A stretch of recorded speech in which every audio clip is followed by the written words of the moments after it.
Is there something on your mind that's haunting you like a ghost?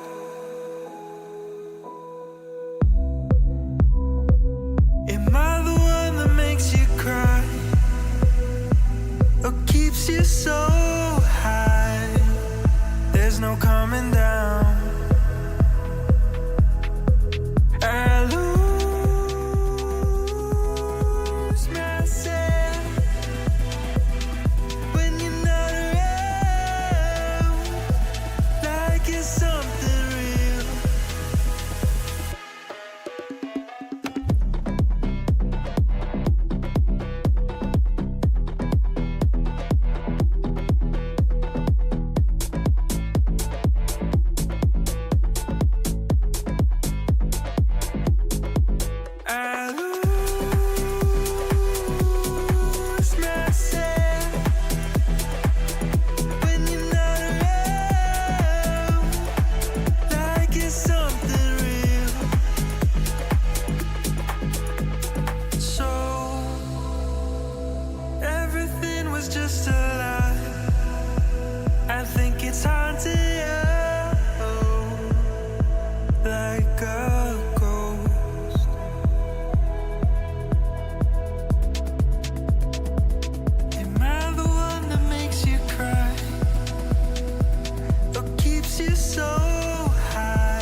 Welcome to day 2 of Frag at the Level Up Expo here in lovely the Las Vegas Convention Center. We have a lot of action packed for you here today on day number 2. We're going to start today's series off with the lovely teams of Chill Guys versus Yippee. So we are going to get to, in fact, to see Chill Guys play on land here, especially at a FRAGxLVLUP event. So should be a fun-packed day 2 for you. We've got a lot of action planned, a ton of games coming your way, as a matter of fact. So probably a lot more than what you expect. A lot more than what we expect as well. Should be a lot of casts coming at you today. We do have 2 of our favorite casters going to be casting your first match of the day, and that is going to be Mr. All In Gaming 23 and Mr. Buckethead. Once again, going to start us off for day number 2. Once again, that match is going to be Chill Guys versus Yippee. Players getting ready here, warming up in the server. We will have this game starting at you very soon. And for now, we are going to send it over to our casters. Once again, thank you to Level Up Expo for having us here, and to our wonderful partners, ObsBot with Be Quiet, and as well as our newest partner, Daddy Skins. We can't thank you enough. More action coming soon.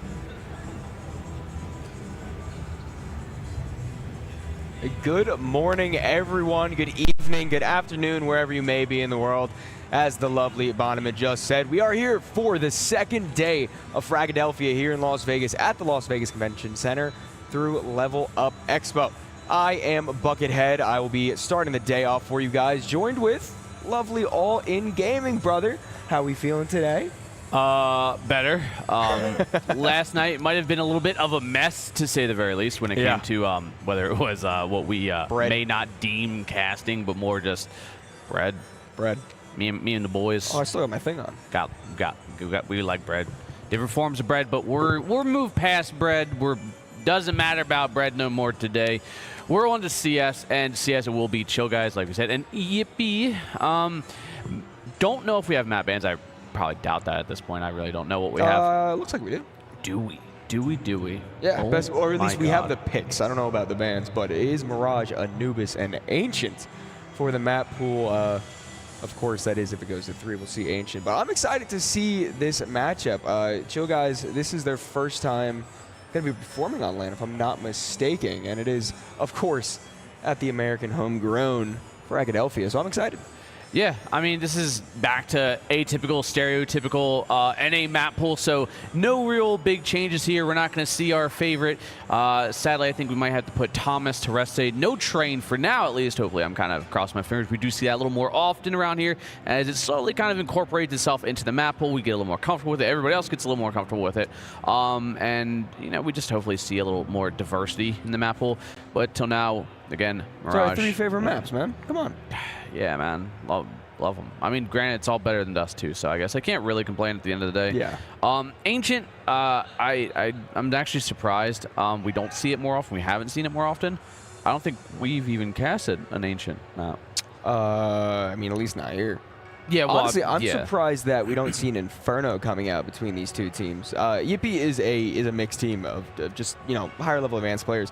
And Chill Guys, one of their main maps is Inferno from the multitude of games I've got to cast for them. There are actually very strong Inferno teams, so could have been the first ban. I'm not exactly sure. But I do think Mirage is a really, really good map to just open the day up, get some good competition in, get the blood flowing, shooting shots. It'll be good. Yeah, I mean, Mirage is about you don't have to think too much map as you can realistically get nowadays.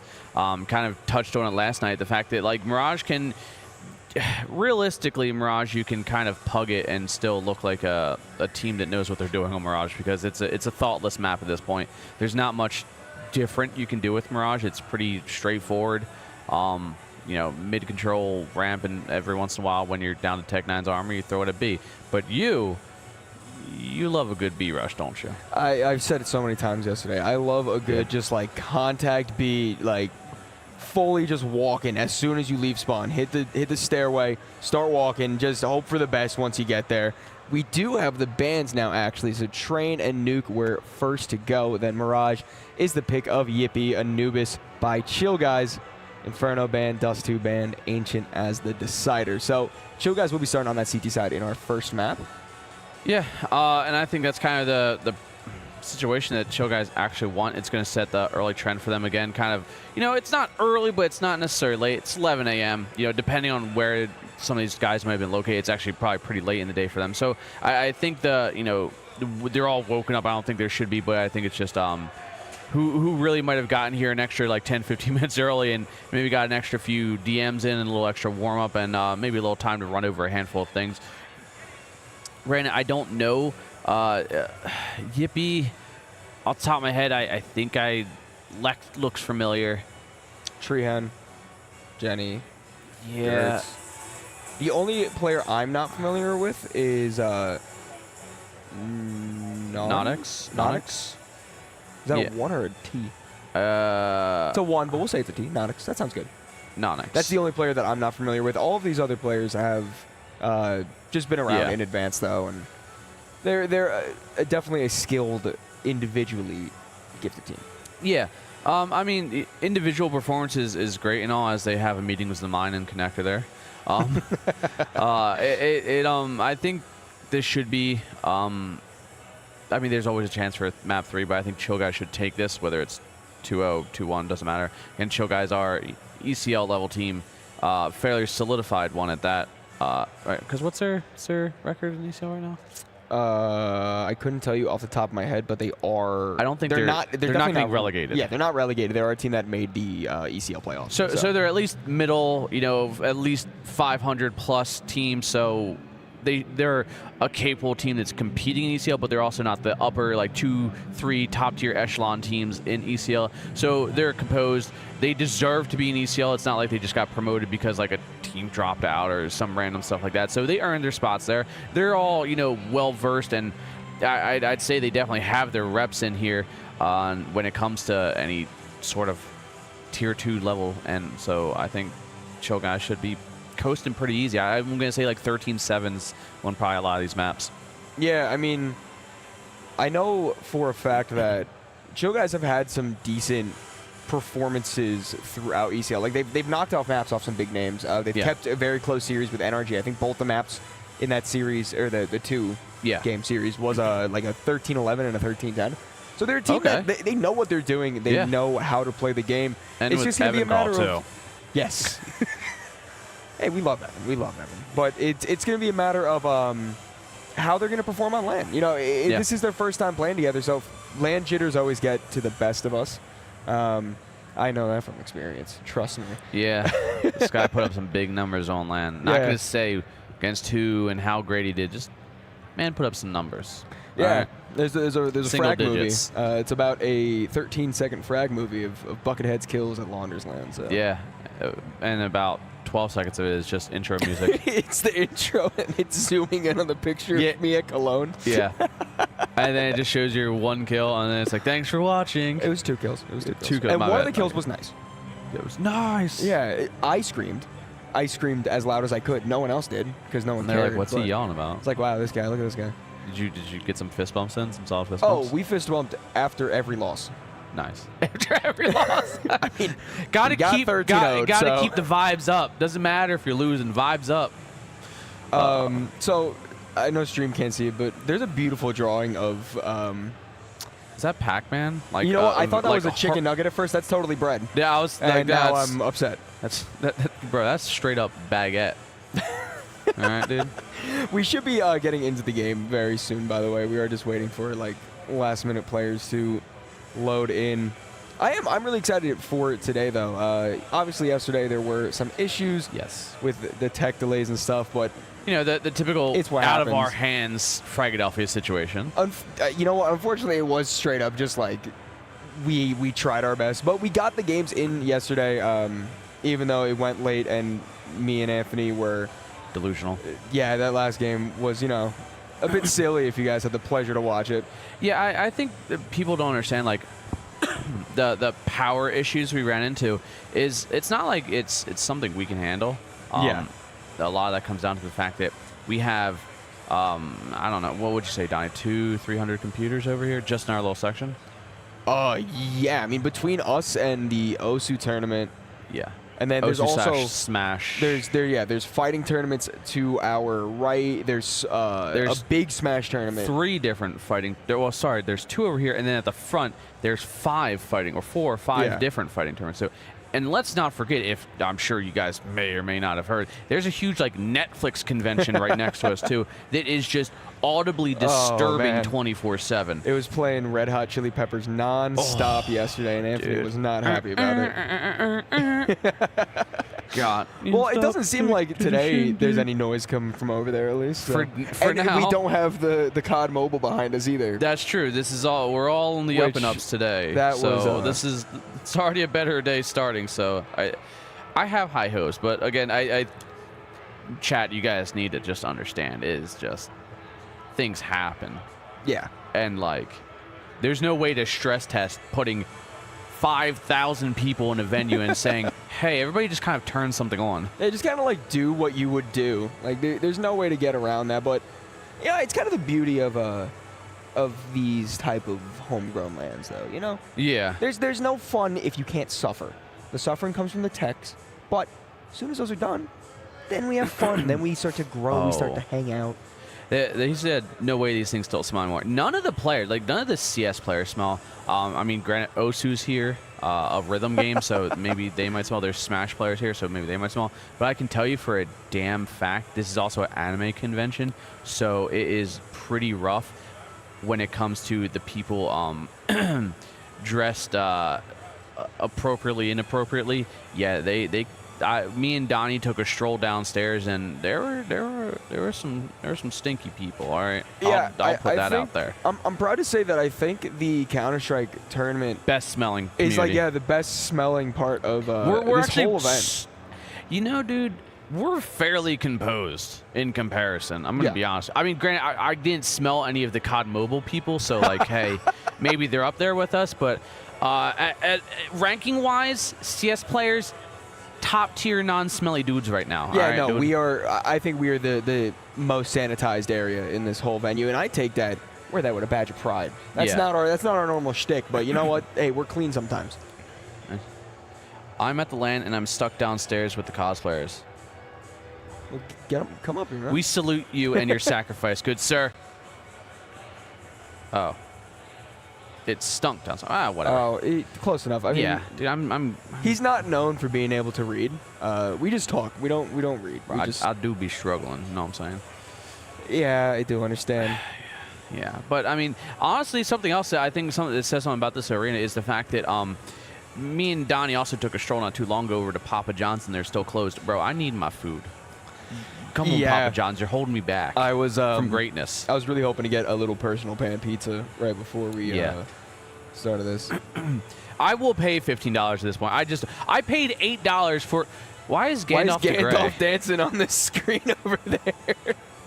There's a little setup for spectators with the TV, and it's just Gandalf doing a little head bob. Yep. Anyways, back to my point. I paid $8 for 2 donuts. Like, I'm down for $15 for a personal pan pizza. I just don't give a shit anymore. I'm hungry, and my standards have sunk so low because all I ate yesterday at this convention was literally toast at 8:39 at night or something. Yeah, really salty toast. So, like, I'm down bad. I'll take that personal pan. How do I smell? Anthony smells pretty good. Pretty good. Someone in chat, who asked that in chat? Oh, Modesty? The real one? Wow. Oh my goodness. He's doing great things over in Australia right now. I'm surprised he's taking the time to watch FRAGxLVLUP. But either way, no, Anthony smells all right. I mean, like, you know, he smells like Anthony. We're starting off strong today. Yeah, something. We're starting something off, that's for sure. You know what? I can't even tell you how you smell either because I can't breathe through my nose. So yeah, Mr. Deviated Septum. Yeah, like, so that says something, chat. If I can smell the people downstairs and it smells bad to me because I can't like really breathe through my nose, that tells you that they smell like probably a walking human dumpster. So it's rough down there. I'm sure there's some great smelling people down there. Yeah, I mean, realistically, I can smell the stinky ones. Like, let's make sure it's not everyone. It's just like, you know, when you smell someone, you're like, oh, damn. That's bad. When are the games? Very soon. I'm gonna go ahead and say yeah, in hopefully a couple minutes here. Everyone's in the server from what I looks like. Not sure if there's some. No, Yippee hasn't joined in yet. Oh, okay. I thought they were just all dead. 4 I'm out just of stupid. 10. Lost is also not Yeah. in, but So we might be sorting something out there and just getting people to rejoin again. So hopefully in the next couple minutes we don't have to, hey, we can rail blab about all smelly day. people. I mean, he's already drawn Minecraft movie things. Bread? No, water bucket release. Oh, Unless he's crushing a loaf. Oh, I just villagers love crushing a loaf. I just noticed that Yeah. see, you're saying this shit and chat can't even see it. that Pac-Man head is actually just a human body. Like you see the stick figure under it. I didn't notice that. Where's complexity? Complexity had to withdraw because of their invitation to Melbourne because they were replacing Spirit and they were next up in the VRS, and then M80 also had to drop. I think we just got the visas. biggest compliment ever. What? It feels like I'm watching King of the Hill if it's just two dudes. Oh, I would. Hell yeah. Propane. I sell propane and propane accessories. You know one thing about King of the Hill. You know what they drink all the time, right? Beer? Beer. What? 1 beer. What? 2 beer. What? 3 beers. What? Yeah.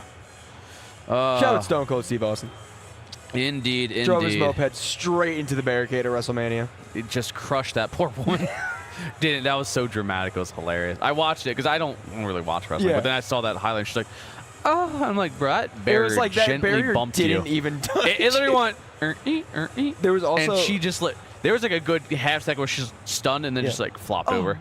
It's There like, was also she was selling it like a goddamn NBA player, dude. There's a video of Stone Cold was trying to drive up the ramp to like make his entrance, Yeah. but he missed and just went straight into a wall. He's Like, either he has really bad vision or Or he probably really one is 2 beers. He's probably on a few beers. 3 beers. Bloody Mary. Oh, and they're not root beers. No. I think he has his own brand of beer. Why? I don't know why I didn't see that coming. I should Really? have. Yeah, like His whole shtick was like, sticking it to the man and drinking beer on the job. Yeah, but now he's just a corporate shell. He's been a corporate shell, actually, I should say. I guess he always technically has been. Yeah. I mean, he put on a character for a company to make them money. That's a shill and a half. Yeah, but that's he literally was what like, we're doing. He was cool. He he kicked people in the whip. Yeah, he ripped his sleeves off his shirts, drank beer, Yeah. wore jorts. Yeah, he was the original George Ware. Take that, John Cena. Yeah. Is this like a wrestling podcast now? Is that what we've devolved into? I don't know much about wrestling, to be honest with you, dude. Oh, I could go for hours. I And, know you can. and just annoy everyone. On in stop chat. being mean, wrestling is real, okay? Wrestling is real, dude. You ever been slammed on a match? They're not easy. Dude, I told you, Oh yeah, like, you agree with me on that. right down the street from like where I live is like it's called Monster Factory, and they put out like a bunch of like high end. Monster Factory Yeah. is known for like a lot of people came out of the woodworks My there. coworker he wrestled there for a little bit. He did like a little stint, like 2 years doing it, like in balancing college at the same time. He's like, I just can't do wrestling, dude. I wish I'm already too broken physically.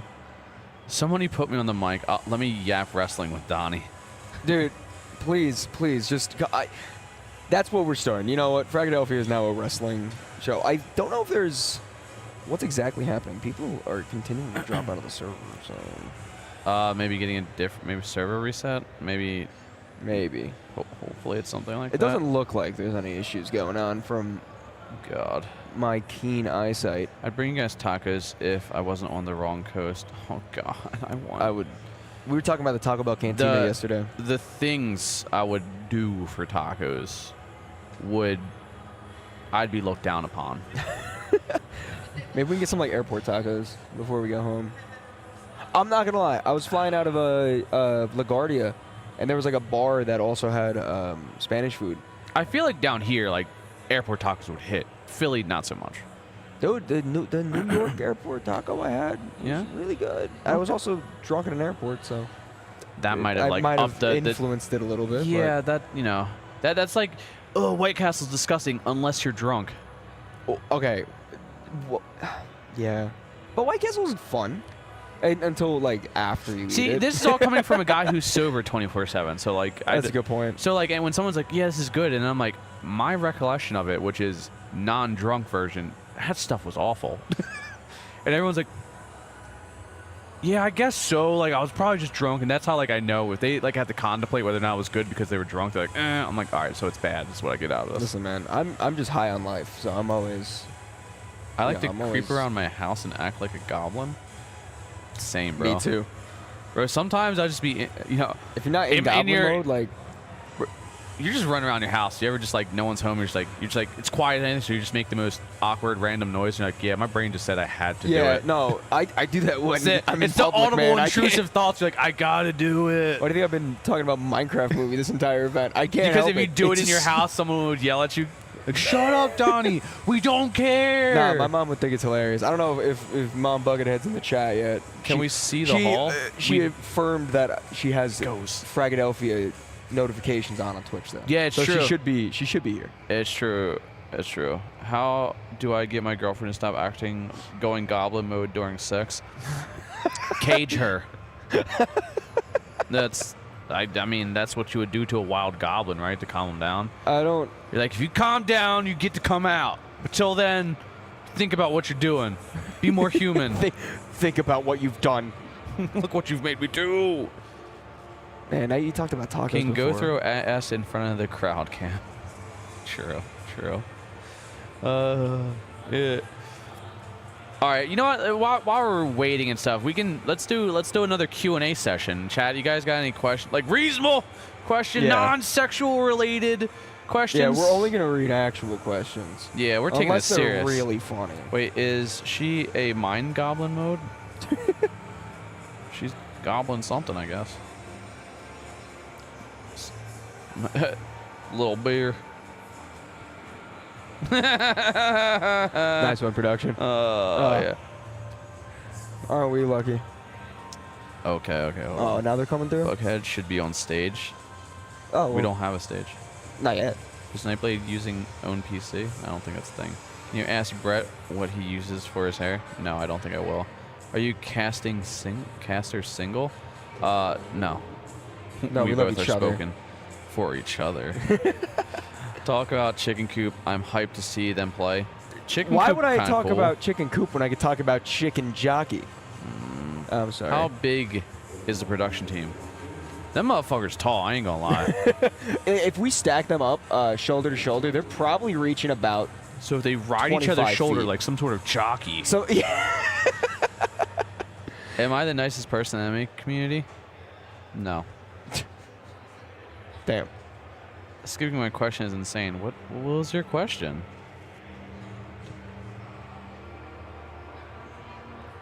Dude, what did I miss? Oh. Good morning. Who's Someone your said good morning, favorite? Chad. What's your favorite Glock to a skin? No. I'm not partaking in that. Oh god. Why is it relevant to Counter-Strike? What's your favorite Glock skin? Oh, my favorite Glock skin. I have a blue fissure that has.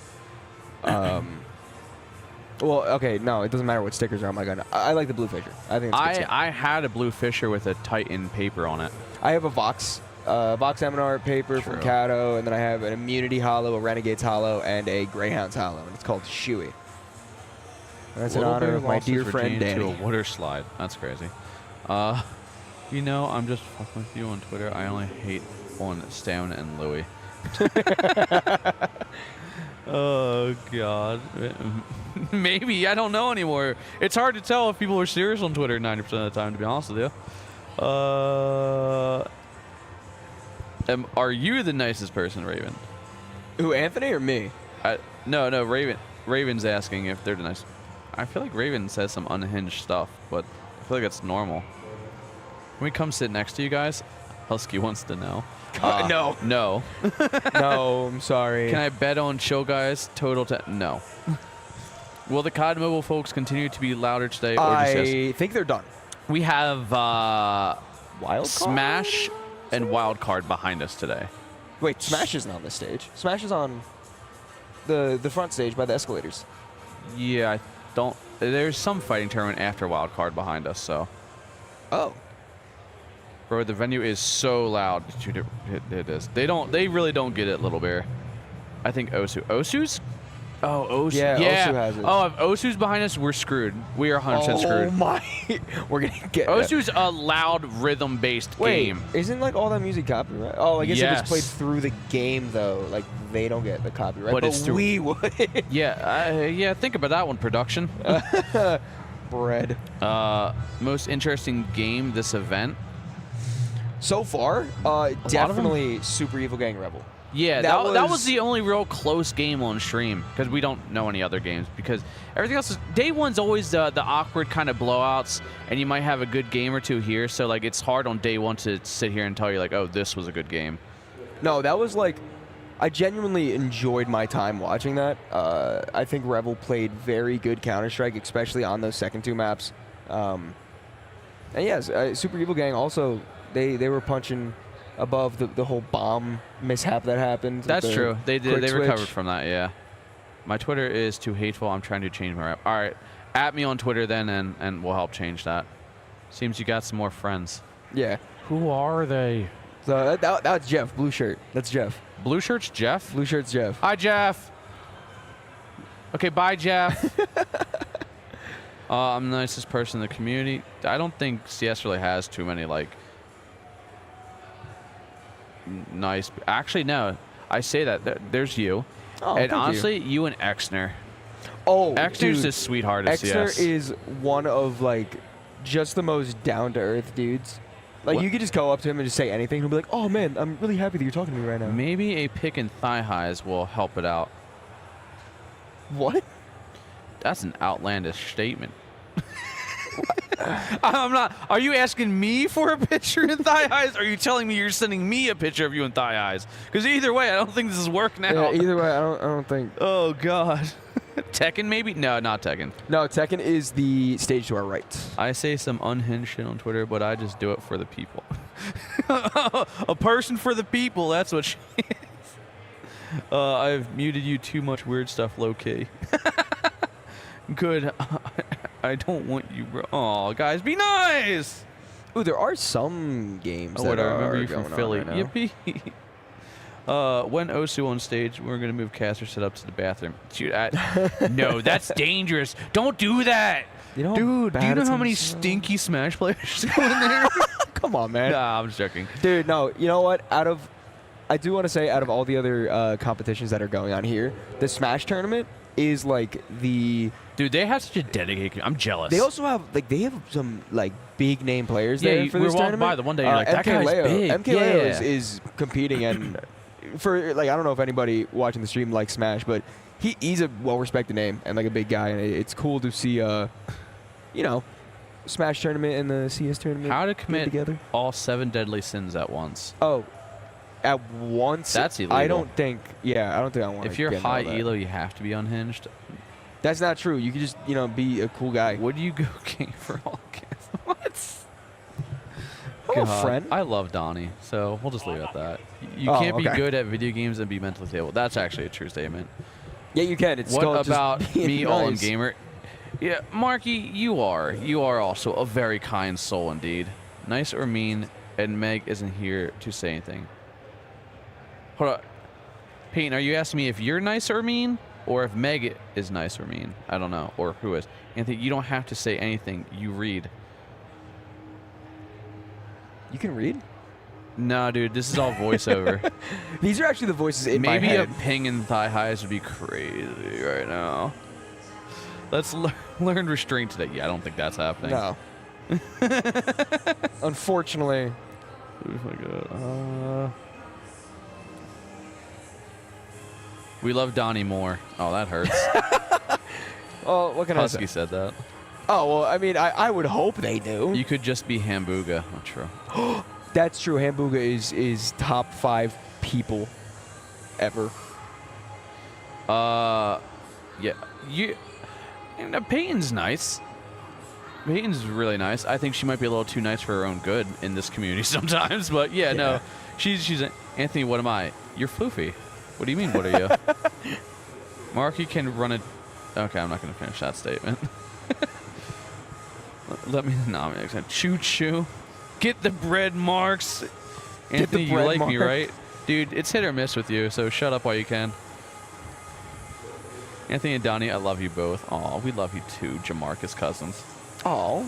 Production guy, can we have next cam?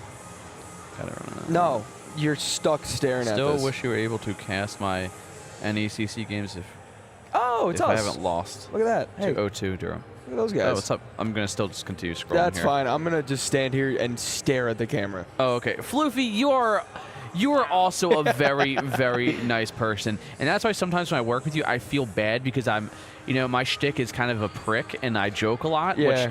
And I think the first time we cast together, you were kind of stun-locked by the way I am, and I felt really bad, but I can't break character for you, Floofs. But I think you have warped in the worst way possible to work with me in it. Let's be friends. Yeah, I think, chat, we should all just be friends. Someone tell next week the crowd cam? No. Look at Ed working hard. That's my goat, bro. Ed's always working hard. Yeah. And if you see him sitting down, he's still working. See him sitting down. Just don't bother. Yeah, honestly don't. Can you slap Dima for me, please? I don't. That's not good. On a Counter-Strike note, we do have 8 out of 10 players loaded in. 9 out of 10 players loaded in. I'm not sure how to take that. As in, like, I'm a prick and you're such a nice person. I feel bad, Floofs. It's like, I made a silly sewer slide joke, and Floofs just gasped, and he's like, "You can't say that." I'm like, "Dude, it's Frag. Shut up." and I felt bad. I'm like, he doesn't get my humor, so like I feel bad. But like Floofs, you've become a lot better as a caster, especially duo, because I know you asked me for advice. So like, dude, you've come a long ways and you're doing great stuff. So keep it up, man. I'm proud of you. Shout out Floofy one time. Honestly, for real, dude. Ooh, people are getting excited over there. Chaos is currently getting destroyed by vagrants. Yeah, the score for that, I think, is... Tab and Magic got a casino hangover. Don't spectate them. 7-1 Vagrants are up. Also, Vero Pro and Regain are playing right now. That is 2-0. And it seems that Readies are coming through for this game as we speak. Yeah. Yep, all players are in the server. You want to know something actually really cool? Floof has his significant other start observing now for him. So they work together all the time, and it's actually really adorable. That's like wholesome. It is, dude. It is. They're the wholesome CS couple. Kind of like us. CS is the last thing you think about in Vegas. I'm gonna be honest with you, the whole reason I'm in Vegas is because of Counter-Strike. Yeah, so I wouldn't be here. Nor would I actually probably want to be here for vacation. Like, I really, can't be trusted near a slot machine. It's if I want to go gamble, I just drive an hour to Atlantic City. Like, I'm cool if that's the case. Or like, we have the internet, you can just do it at home. Oh my We're doing goodness. it, guys. We're doing the Counter-Strike. We're doing the Counter-Strike. Get to the game. That could be us. Please. No, Spectre, it won't be. Cut to the game. Yay! There you go. All right, ladies and gentlemen, we are kicking off day 2. Chill Guys versus Yippee. This is the map pick of Yippee. Chill Guys, I'd like to start on that CT side. You're going to see a lot of armor. Not a lot of util out for these CTs as they slowly start to approach on mid. Tabin might be able to get the first shot off depending on how aggressive he wants to get. Forced to fall back after missing. Now the T's slowly start to control mid. Nothex. What word? Nodex. Nodex, thank you. Nodex. Ooh. Taking a push towards Cap, but it's Magic to find the instant tap there. Good man advantage, but for how much longer they find 2? The Doolies, of course, finding 1. Maybe a little more. P250 finding a little action, some tap action for himself. It's a 4-on-2. Close range Glock slowly getting dwindled away, down to just 1 person for Yippee. And it's last alive in the 1-on-4 as he tries to fight off a slew of players in front of him. The Glock spraying wildly, but finding nothing, and it's the Doolies securing the last. Very clean round out there from Chill Guys. Giving up the space, just playing for that retake, waiting for them to push up Cat. And cleaning up perfectly, only losing 1 player. Now they will start to upgrade. A lot of rifles, not too worried about the money and building the economy right now. Only 2 MP9s out. Meanwhile, the T's forced to save as they didn't get much of anything done the previous round. Only 1 flashbang and a deagle invested into this second round. As they go for the most standard default you've ever seen in your life? Standard default. My favorite thing to do. But, oh, Nonex finding an opening, but actually lands no shot somehow at the nearly point-blank range with the Deagle. Tabin doing exactly what he can do best here with the MP9, just play aggressive angles there and force the fights versus the lesser weaponry. And is now just going to remain silent for a little while longer, but it is that, again, P250 trying to find something that scares off the MP9 user and abuser. Tabin, as he backpedals in towards Firebox. And maybe, just maybe, Lost might find some damage here. Actually gets dinged to the Bronson down to 26 HP. Yeah, MP9 is there for the cleanup work, though. Tabin will close that round out, picking up a nice 4K for himself. And out Chill Guys looking clean so far. Doesn't seem that land jitters are going to get to them. They seem calm and composed, but now the guns do come out for this T side. It is 5 AKs committed, missing a little bit of U2, but not wanting for much. Op is out for Tabin. Mirage, obviously a map where you're going to want your opper to find the most possible impact, and a missed molly is not going to be the thing you want to do there. Nope. Reminds me of our good old friend Mike from last night. Oh, shout out Mike. Yeah, dude. Michael, he is just Michael. doing his best. Look at this push underpass, though. Gertz is not going to be ready for this at all. He starts to backpedal, and Merrill right behind him. No one else to contest. No.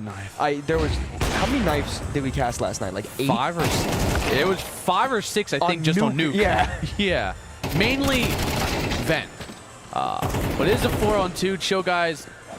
3-on-2 there is Yippee finding some heads to tear off there, and the boost comes in and it doesn't find anything. It's actually lifeless, just like Yippee, as it is now a 3-0 start. The first full rifle buy going the way of Chill Guys with no bomb plant. Yippee starting to, dwindle down that little safety netting of money, and they are looking not too great.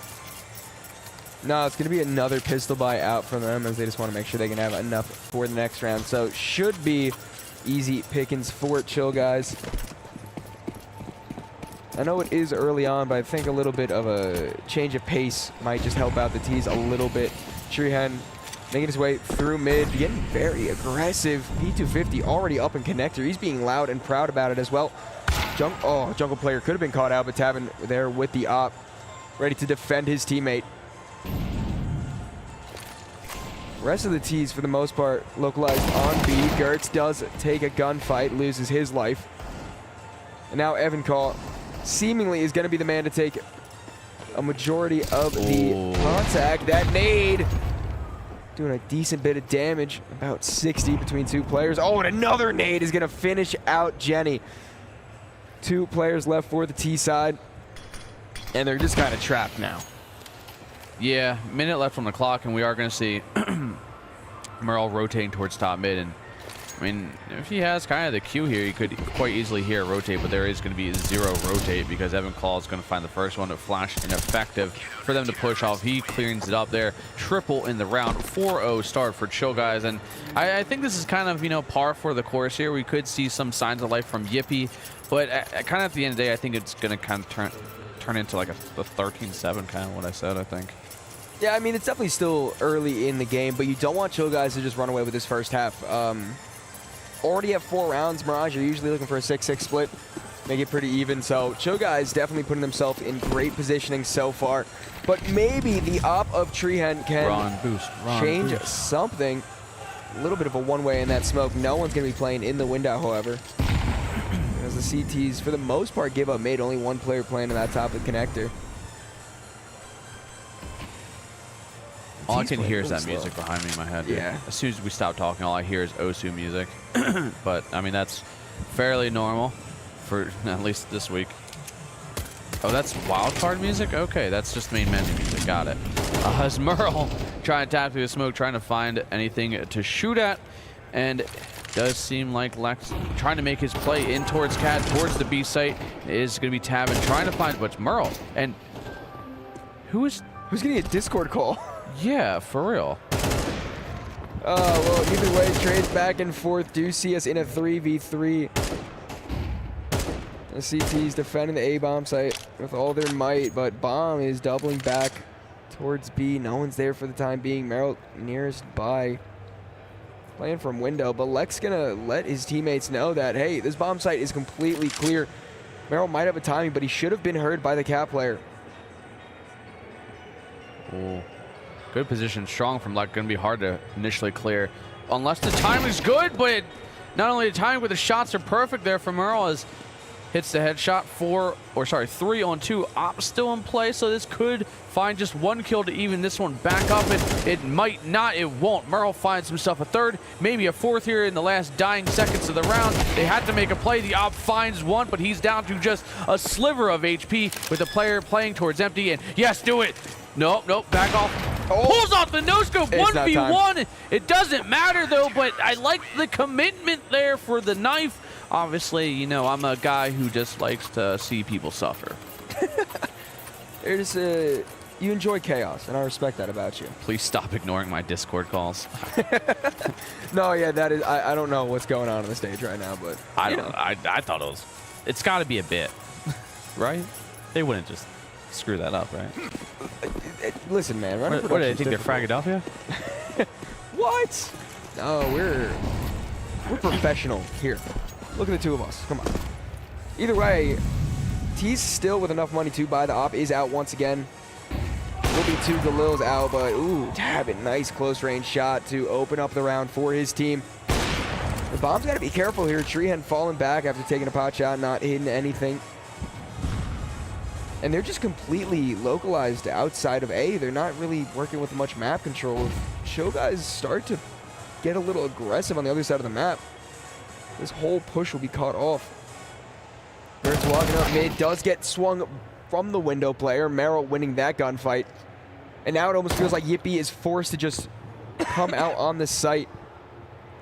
It is going to be almost a completely dry hit. Only one smoke, one Molotov, one flash for the T's. So they're going to have to make it count. That smoke in Palace makes it very difficult for the T's to try to connect with each other. Oh. This is going to be a hard play here for Yippee to find it. That Molly one towards Sandwich, that might have been the play, but instead the safer side is, but it's going to be lost. Perfect time. The Op does find one, but the swing and the reinitiation on the story put getting taken out mid-drop there, and it's going to be down to just Treehan? Treehan. And the Op. Treehan, like just... Like a tree? Like a chicken in a tree? Chicken? Fuck.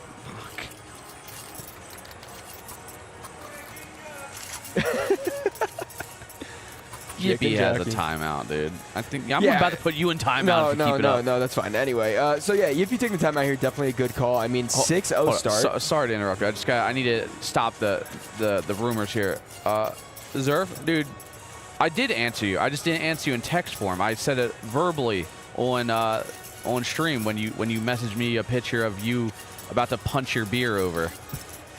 So yeah, it's fine. Anyways, go ahead, proceed. Yippee, good time out there. Down 6-0 early on. I mean, you really don't want Chill guys to just completely run away with this half. They are going to have to force buy only pistols, but a lot more util this time around. 1 MAC-10.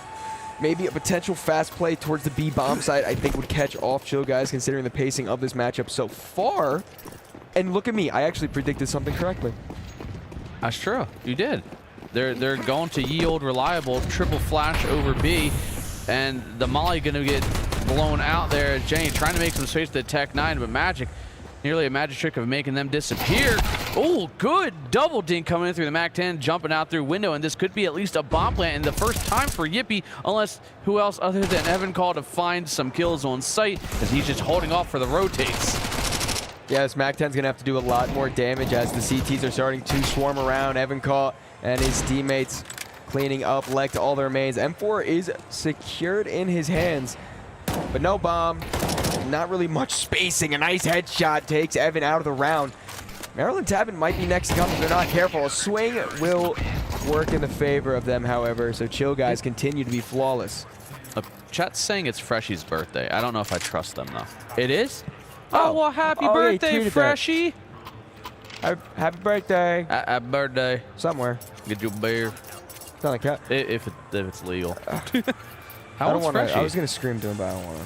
Where is Freshie? He's apparently on the couch over there. Is he? Oh, well, happy Oh, birthday, if he can bud. hear the stream, happy birthday. Yeah. Great place to have a birthday right now, I feel like. CS, Yeah. Vegas. Gambling. Potentially bad choices. Yeah. Or good choices, depending if you win. Hey, listen, man. All I'm saying is that Green has what, like a 33% chance of winning or something? 33? Or wait, no, that's not what I meant. Green multiplies your money by like 33 or something, right? Yes. There we go. That's what I meant to say. We take those. Say if it's 33% chance, damn right I'm putting on green every time, but no, it's 1%. Well, it seems like Yippee might have a 1% chance in really getting anything going in this game so far. If I'm not mistaken, this was their map pick as well, so not the best start to the series that you would want, but at least the mid control is good for the time being. Merrill playing around that smoke. If it fades at the right time, he might be able to line up too, or the T's might be ready for him instead. They're trying to creep towards connector.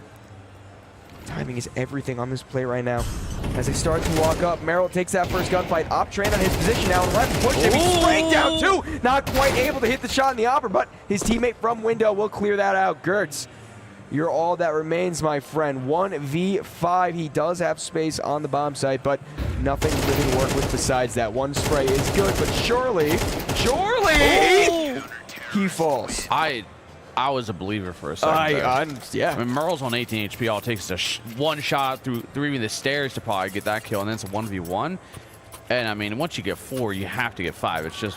It's just common law knowledge here. So Yeah, if you don't, that's not cool, man. yeah, that's not very cash money. Kinda cringe. We don't do that around here. We don't do that in these parts. We're just non-cringy, super chill guys. I gotta say, the money has been such a problem for Yippee. Even though they're on the T side and they're losing a lot, I feel like there's only been like 2 actual gun rounds in this game so far. Is that your phone vibrating every 5 seconds? Yeah, it's How the do you Discord. have- It's the Discord notifications from the frag. Why do you have this on? Because what if someone needs me? Is it showing you scores too? Yeah, I'm actually Jesus. gonna actively turn it off as we speak. No wonder it goes off so all the time. Yeah, no, Either way, Jenny got it. Laz alive with just a deagle. I'm like, dude, is that the music vibrating my ass so abruptly all the time? I forgot you can make Discords only for mentions of you. But either way, Chill Guys won another round. No, I know. This is this is turning out a little worse for Wares, but maybe Yippee are just super CT sided. Yeah, I mean, there is the opportunity for that. But you definitely want to at least get something in this first half. There is another full buyout once again, the op on Treehan. Gonna have to find some impact. Somebody singing?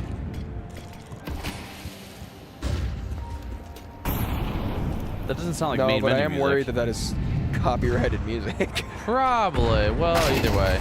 Doesn't. Ooh, Jenny. Finding the first kill of the game, opening up their round. Merrill will lose their life underpass, and now the CTs kind of have to scramble.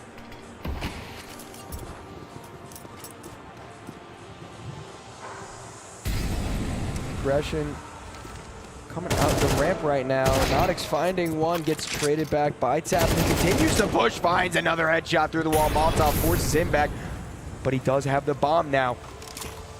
Switches out for the glow, just a little bit more ammo. Smoke going down to prevent any further aggression. This is a really powerful position Tap has found himself in. Op shot missed from Treehan. That's not what you want to see right now. That could have been very influential. Oh. Good shot there. Chill Guys bringing it back a little more in their favor. They're leaving. Again, Jenny and Treehan, the dynamic duo that always seems like they're always going to be around for at least a little bit. But for how much longer here, as Donnie is getting absolutely pumped up right now. Man's dancing. Listen, man, I can't tell you how much of a pleasure and an honor it is to be working at FRAGxLVLUP, so you got to be happy while you can, you know? That's true. Oh! Quick scope! Magic. Maybe we're the COD Mobile Tournament. Oh my God, we are. Either way, Magic 1-on-2 here. Last alive versus Tree Hen and Jenny. 10 seconds left on the clock. Has to force this fight or stop the plan here soon. Bomb plant now into the retake. He has the kit and he spots out first blood. Almost gets the spray. No connector. Jenny shuts it down. Yippee finally find themselves around. And you know what? In no disrespectful way, first 3 kills that Jenny has had this game are the reason why they have their first round. So That's true. impact is there. Yippee finally cracking open that goose egg. And maybe we they really can- missed the chance to scream yippee when they won the round. Oh, you think I won't do it anyway? Proceed. You know the Lethal Company mod where they make the little loot bugs go yippee? Yes. Yeah, I like that. God. Do it next time? Okay, yeah, you're right. That's our bad. So, you know, we can't be perfect all the time. We are nearly the epitome of perfection. Yeah, sorry we're too professional for you. Yeah, dude. You guys just wouldn't understand. I do think Yippee is playing this smart, though. They are just going to completely try to overwhelm A-bomb site. Tabin does find the opening kill of the round, and there is no smoke on CT still, which Do they can not make have one? this a bit awkward. They don't. They don't. But the trades are going their way until they're not. It is down to the 2v2 in the end. Op and M4 versus Op and Galil. Bomb getting planted. Merrill waiting behind the smoke as it fades. He gets a leg through the box and the nade finishes the kill off. Treehead's the only one that's remaining. He's playing from Firebox. Op positioned on the staircase. Molotov doesn't quite reach him. But now the CTs can begin to approach on his position. A flash is dodged. But these shots are going to have to be perfect. Unfortunately, not able to land anything. And even without the kit, Show Guys still able to convert their 10th. Yippee are starting to look a little better each and every round. I think a lot of this comes down to the fact that, you know, Chill Guys are, I'd say, cut above them here. But Yippee might just be slow to warm up kind of team because, you know, it's coming down to a lot of 1-on-2s, 1vx's kind of situations for Yippee, so there's chances. All they need is another kill here or there, and it could quite easily be around in their favor. So they're at least making competitive. Granted, it's 10-1 right now, and maybe this is all mental coping, but maybe they just really are a CT team. I mean, there's always a chance, if needed, I could do the whole monologue about, you know, one foot in front of the other, comeback. 1 foot in front of But I don't think other. Tabin wants that to happen. He opens up Get the round. to There is a the trade other back. side. You're the singing one today. Yeah, That's interesting. that's about the only time you're ever gonna hear that. T's marching up, Cat. Magic's going to have to defend with his life. Not ready for the swing from the apartments. 2 kills going in favor of the T's. Now only 2 Chill Guys remain before this half is over. Merrill and Loss. Loss looking like he might take first contact here, playing from the apartment window. I don't think he spotted the player bench, but has a good idea of the position. Merrill just trying to create a distraction at Cat. Now his Loss swings around. He finds one head. His teammate goes down, so he's going to need to do it all. Another spray is good. He is low HP, and he's not going to be ready for the player at bench. Yippee! Yippee! Find their second. Yippee! But Yeah. do you have any leftover bread? Bread? I don't know if my mic is on, but that was hot. You know, I could go for bread with stuff between it right now, in all honesty.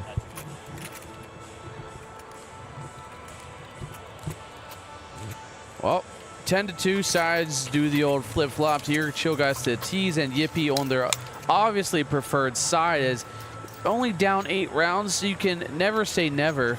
And realistically, I think Yippee might have this one.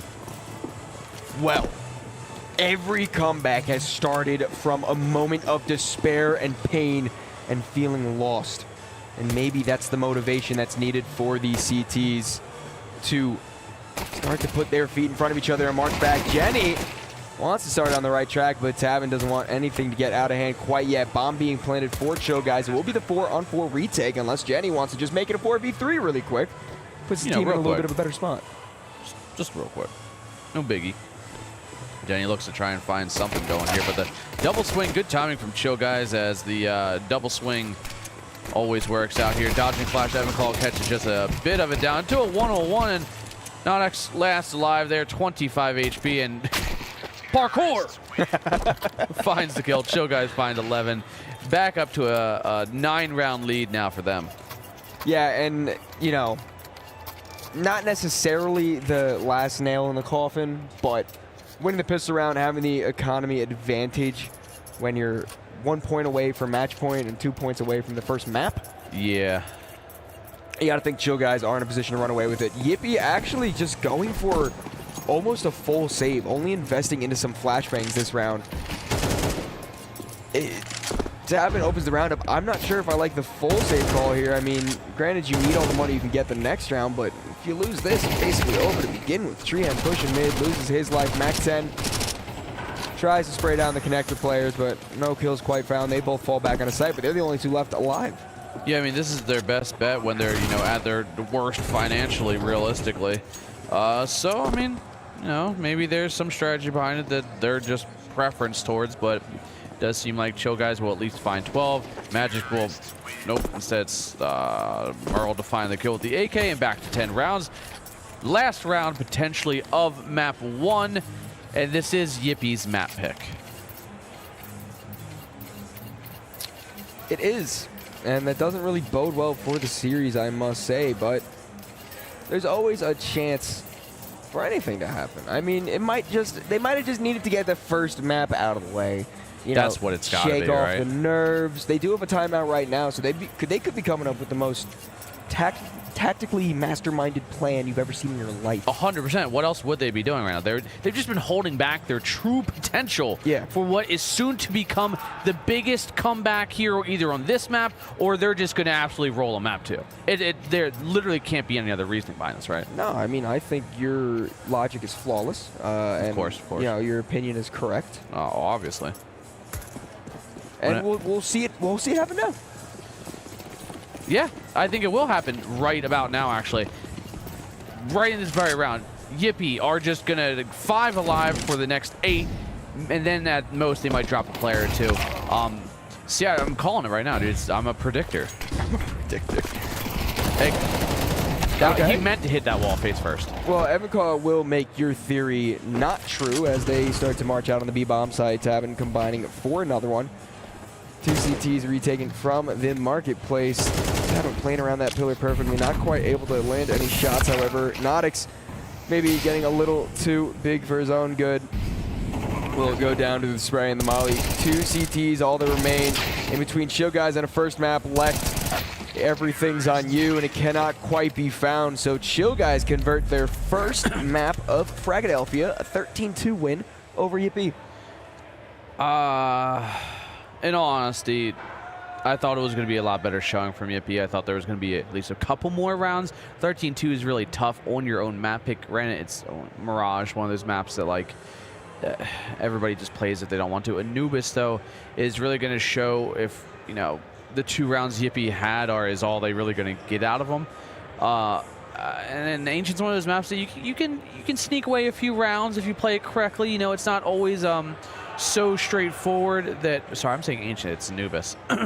It's not so straightforward that you can't pull some sideways strat out that can get you a round or 2 here. So as long as Yippie don't, they play it more tactical and try and not always take the gunfights, because for lack of a better term, they are a little outclassed in that department. I do still think a key point to Yippie and trying to battle back in this series is they're going to have to try to play a little bit more aggressively. You got to catch Chill Guys off guard, and the slow-paced rounds that they were performing in the first map just wasn't really working out.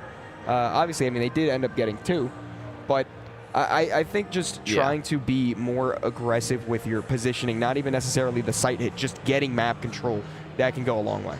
Yeah, and I think Yippie are just going to have to kind of throw some on-the-fly utility and just play, like, super aggressive. Yeah. And, like, maybe just kind of stack a site, and maybe something magical can happen. We are going to be right back after a quick commercial break. It will be map 2, Chill Guys versus Yippie. Stay tuned. We'll be back in a few minutes.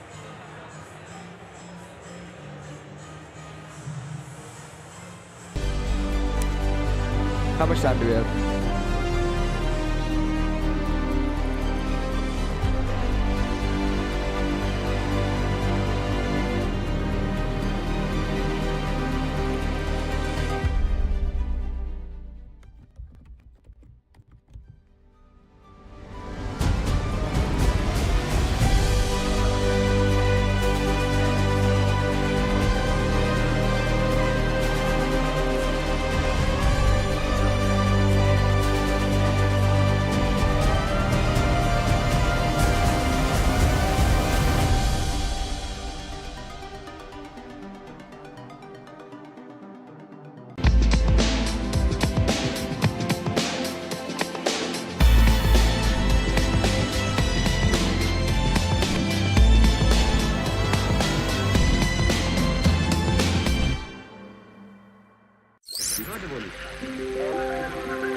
Introducing OBSBot Tail 2, a powerful new camera that enhances your live production with AI power.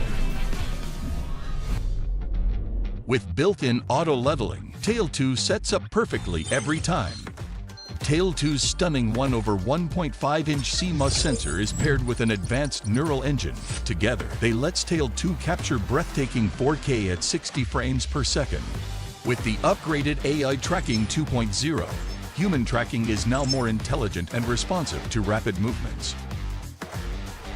Experience Tail 2's 5x optical zoom, expandable up to 12 times, delivering remarkable clarity from close-up to long range. Thanks to Tail's new integrated pan-tilt zoom rotate structure, enjoy seamless vertical 4K video shooting. Control OBSBot Tail 2 wirelessly with exclusive apps right from your mobile device.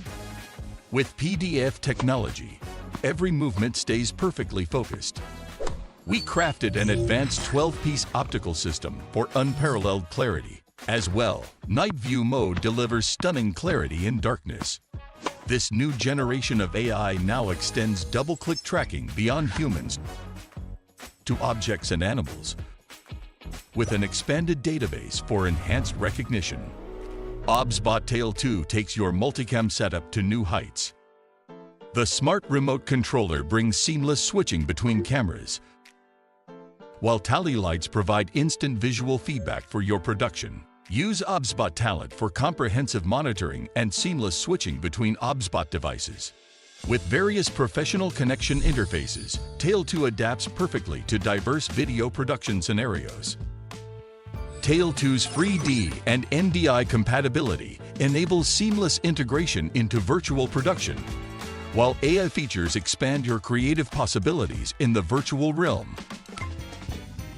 Tail 2 supports up to 5 hours video shooting. For group settings, Tail 2 expertly manages multiple subjects, maintaining all participants within the tracking frame. Supporting NDI connection, multiple video sources can be integrated seamlessly. Plus, the 360 degrees rotation base enables full rotation and 5-hour extended shooting. Additionally, Visca and Pelco DP support ensures smooth control through universal pan-tilt zoom keyboards for preset positions and image adjustments. Ready to revolutionize pan-tilt zoom cameras with cutting-edge AI, exceptional image quality, and robust compatibility. Start your new Tail with the new OBSBot Tail 2. Created by OBSBot. Welcome back from our short little break. I hope you guys refreshed yourself, got yourself something to eat, something to drink, because we are going to head straight into map 2 after a pretty lopsided map 1.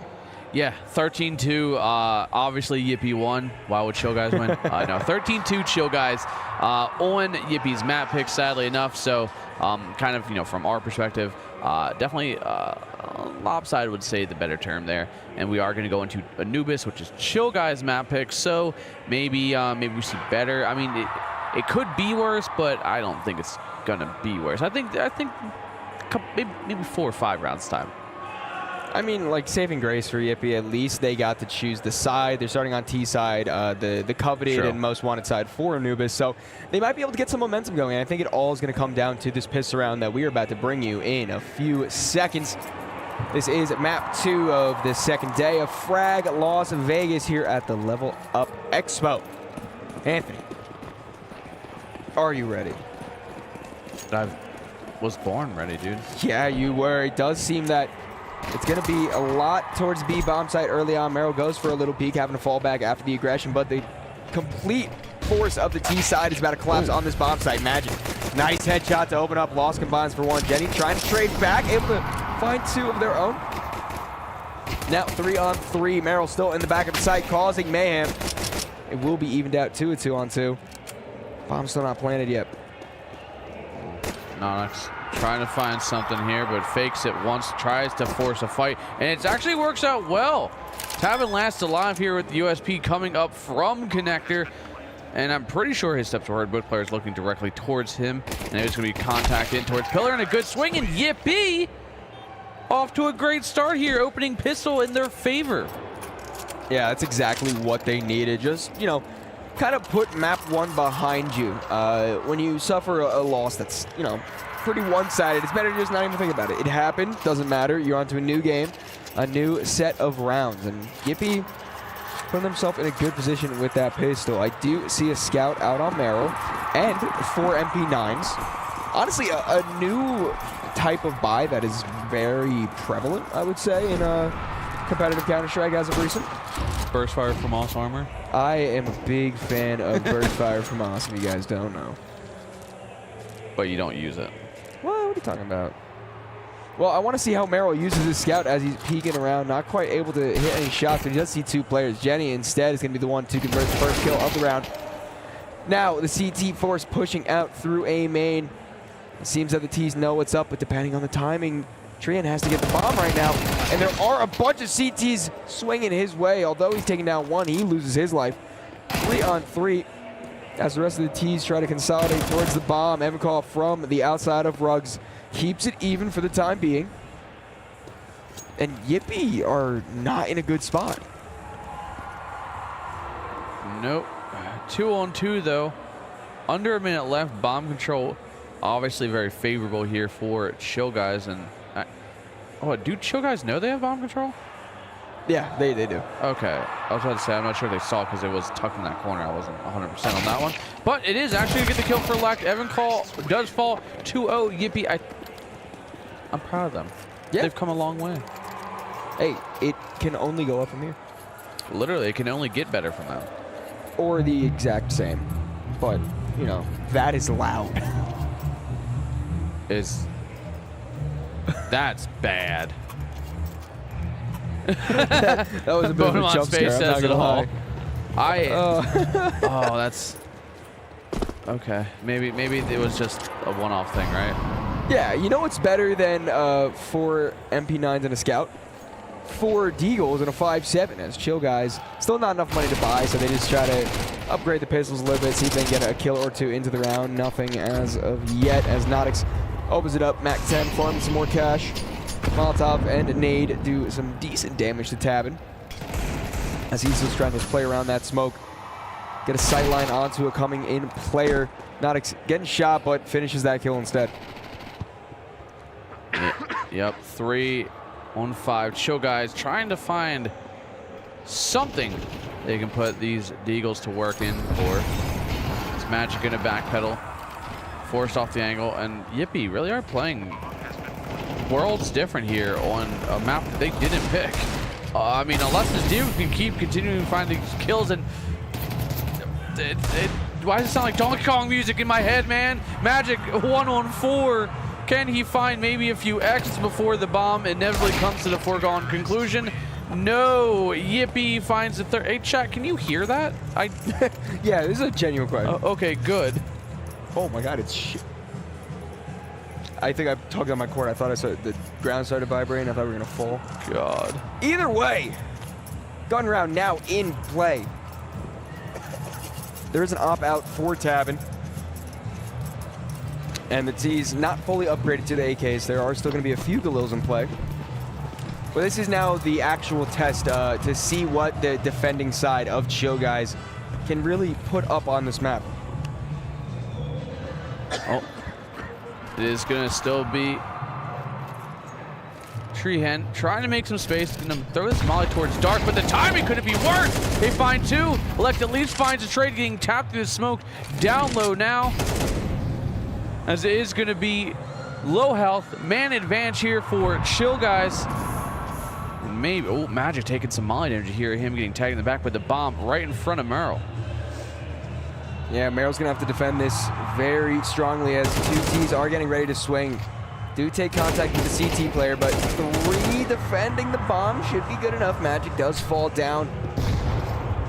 The T's start to aggress a little bit, but they still can't really break open onto this bomb site. Smoke going down on main. They're going to have to wait for Jenny coming in through ruins. Lect actually gets a shot through the smoke, which is a good way to open up. Jenny combines for another. Merrill, you're the only one left. Gets one through the smoke, but not quite able to find anything else as Jenny falls, or excuse me, Merrill falls into the hands of Jenny. This is loud. Dude, this is awful. I somehow I'm getting playback through my headphones and I still can't hear myself. Yeah, I'm having trouble hearing myself as well. Like I'm hearing that twice over in like with a quarter millisecond delay. So it's giving me an absolute freaking migraine right now. It's 4-0 Yippee. I didn't think we'd ever see this. No, I mean I think it's just cause to be happy, you know. Say Yippee.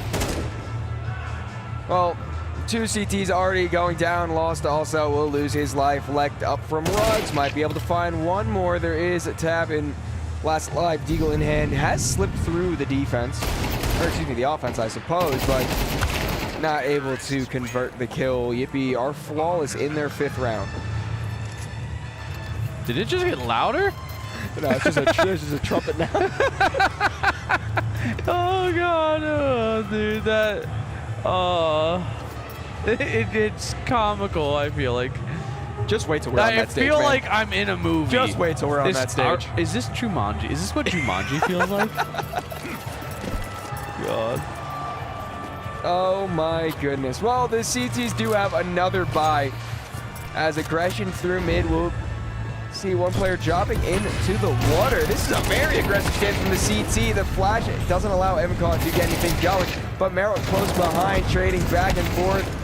Upper hand going to the T's when it's all said and done. Although now, down to the even 2-on-2. T's do have time to reset, but it does seem that they're just going to commit to this A-side hit. Tab and unscopes at the worst possible time. And Molotov forces him out both directions. And now the bomb doubling back towards the B bomb site. This is brilliantly played from Yippee. Magic might be able to get there, but I don't think it's going to be in time before the T's are already out on the site. Tries the Molotov the entranceway, and actually it forces the T's to double back once again. That actually worked in Yippie's favor. They were about to walk into stack, but now they're going to walk into at least a mostly open site. Tabin going to be rotating in from heaven. This should be a fairly known position. Has not a chance in the world. He just wide swings with no regard for his own life. Magic last alive. 1v2. M4 in hand. Can't find it. Yippee. What's going on here? And they're popping off too. They're getting a little bit emotional about this game. 6-0 start for Yippee. This is feeling the exact like opposite. We flip-flopped. Like, I think, surely, you know, production didn't mess up and really where show guys started T-side, right? That would be very That was sarcasm funny. Production. I know that. He did. That means they gotta be it's right. got the king seal of approval, so we know it's good. My king would never. Well, I mean, Yippee are just running away at this point. Again, this is a T-sided map. You do expect the T's to definitely get more rounds in the half. Treehan opening up this round with the first kill, but Chill Guys has got to get something going soon. Yeah, something. I mean, at this point, it's starting to look like a runaway round here, and it's continuing to look like that. And I'm kind of actually baffled that maybe they were just a real slow start on map 1, and this is the real team. Because Magic lasts alive again with just an MP9, and I'm not sure what else he can really do here. 1 HP and not much going for him. No, I mean, I guess there are 2 players on low health, but it only takes 1 bullet to rip his life out of his body. Yippee 7-0. What was the first game? It was a 13-2. 9-0, and then... No, I think they got 1 round on the first half. Or am I? No, they got both rounds on the first half, I think. Did they? Maybe. Yeah, no, you are right. Yeah. I think it was like You are 100% 9-1, and then they got the last round as well. it was, yeah, they got the very last round in the first half. Yes, 100%. Yeah, something like that. Either way, that's what we'll say. That's what we'll say. Treehead getting really aggressive with the op, burning alive, but it won't stop his aggression. Tavin, meanwhile, that op finds 1 kill.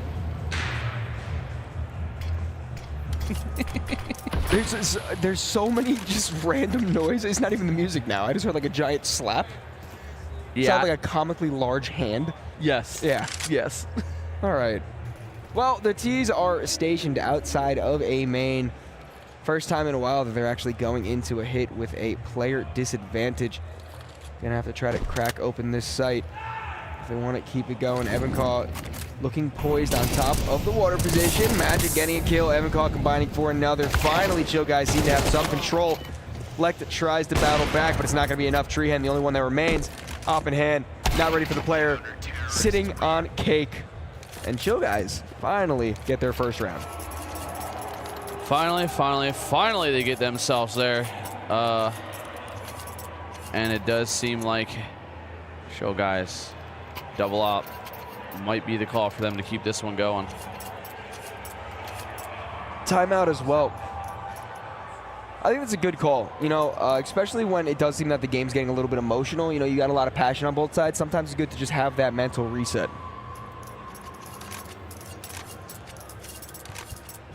Yeah, mental reset indeed. And this nice pause here from Chill Guys, so maybe they can capitalize. Off. You think they could chill? Yeah, maybe chill, relax, and Guys, chill. guys, we just need to lock in and chill. See, if I was the IGL of a team, I would just go, can you guys just like lock in really quick? And we would win. I just picture them. I mean, if they really want to go into the whole shtick, like the other teams like stream, like, yeah, 7-0, and they're just like full lax, like, yeah, bro, GG, man, good stuff.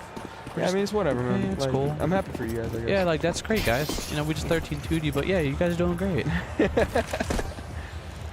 Well, I do feel like Momentum might be able to swing back on the side of the CTs.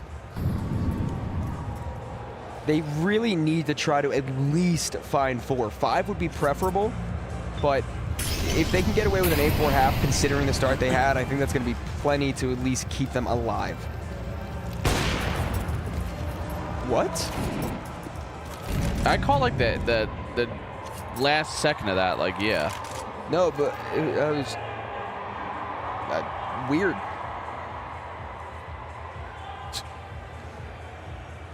Donnie doesn't blow me kisses. What? I have multiple times. That's true. Yeah, and you know what else? Ooh, I was going to say Loss was going to blow Jenny out of the water, but instead, Jenny from the water blows Loss out of his shoe. Exclamation water in chat. Exclamation water. If you guys want absolutely nothing but to just follow me on Twitter, that works. Either way, it seems like Yippee haven't really skipped a beat after losing a round because Merle just looks befuddled that they're in a 1-on-5 right now. Just like, how does this keep happening? I feel like they're pausing, like looking at it, like, how are you all dead again? And he's just like kind of getting angry. I know I'm supposed to be chill, but I'm kind of being not chill right now, bro. Yeah, I mean, I do like that we have like the battle of the emotions going on right now, as Meryl will lose his op and lose the round as well. But it's like, you know, Are they losing their chill? Yeah, is it, you know, chill and I feel like Yippie's an emotion. If I say Yippie, you know what I'm feeling. Yeah, no, that's like excited, happy, elated almost. Chill's just like relaxed, Chill, you're just calm, like, cool, collective. You know, just, you know, in a state of euphoria almost. State of euphoria would be nice. Instead, we are in a tense battle. Battle to the death even, as these players want nothing more than to just win every single round they possibly can. Try to advance into the upper stages of their group for FRAGxLVLUP. And the buy's not looking super great for Chill, guys. And Nate does do some decent damage to Gertz, and he's not able to connect that spray, although his teammate gonna be able to clean up quite nice. Only the two MP9s are left alive, and AK will be picking up for Evancaw. I think Lost also found some sort of gun, or he just... Okay, he did. Yeah. Thought he was just, you know, throwing the MP9 out. Like, I don't want it anymore. I mean, fair. Sometimes you like an MP9 just 88 and 9, just cause.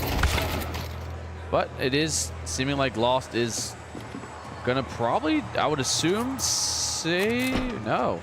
I mean, 1-on-3, he can still have a fighting chance. No kit, good utility. He's going to commit to just the raw gunfight here. Doesn't want to utilize what he may have. And I mean, 1-on-1, 1-on-2, sorry. And it's going to be 9-1 Yippee. And I mean, dude, this has caught me off guard. Yeah, quite the juxtaposition from the first game I like we how just you had. use juxtaposition, dude. That's a fun word. It is. Like, it is. I it's- really gotta start using that thing. I don't use a lot of like actually big words, but that one just like feels good to say.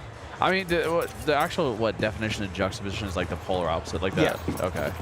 It's like a usually it's used in like an entertainment or like film way, I feel, and it's like Yeah. showing two different things in drastic difference. Different contrasts. Yeah, Merrill doesn't get the kill. Treehen, that op is in the right spot at the right time. Lost there for the trade, however.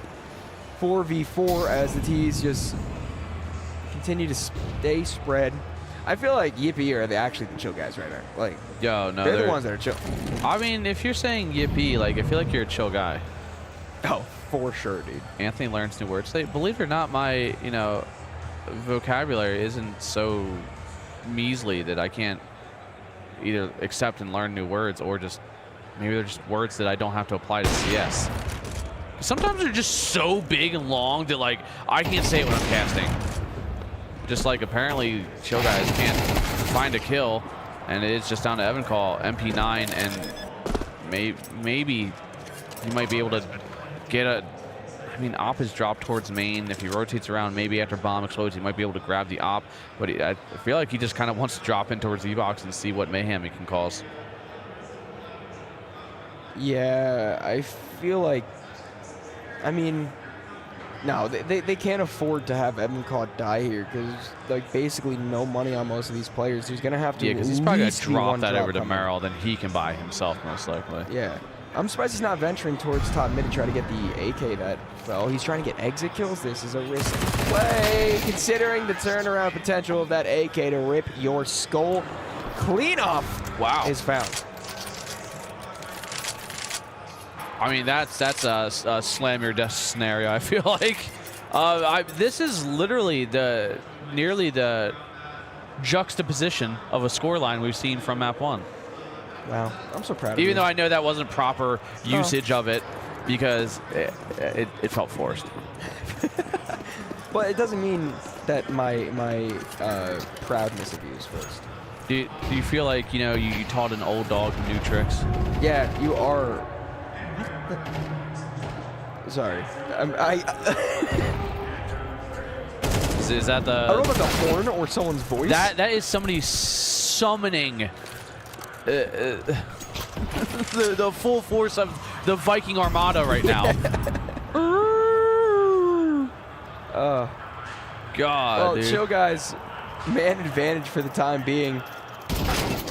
Make that a 2-man as Merrill. This is literally going to be the exact scoreline. Yeah, it does seem like it's just going to be kind of history repeating itself, but opposite ends in the lead. Oh no, okay. Oh, jeez. That had Evan Call spray all over it there for a second. She juxted my position. God. 10-2. Somehow, Yippee have an 8-round lead, and hey, dude, this is awesome. It's good to keep it this way. If both maps are blown out, maybe map 3 just means it'll be super competitive and, like, trading rounds and like, oh man, this is so good, and not just like, hey, what's going on? How that?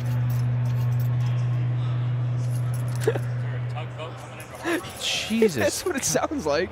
that was like a miniature. That was what my ass needed, a massage apparently, because that feedback was awful. I'm telling you, when we are put on stage and pumped over, I'm gonna be God. loud. Ooh, a run boost makes Merrill. Is that the foghorn from SpongeBob? Oh, that came through on chat? Yeah. Oh yeah. The T's wrapping their way through CT. Merrill will find that first kill. Oh, they're doing the wrap through boat. I hate this play. I know it works and it's fine, but I just hate it. It doesn't look like it's working this time. No, it's gonna work. Magic gets the kill.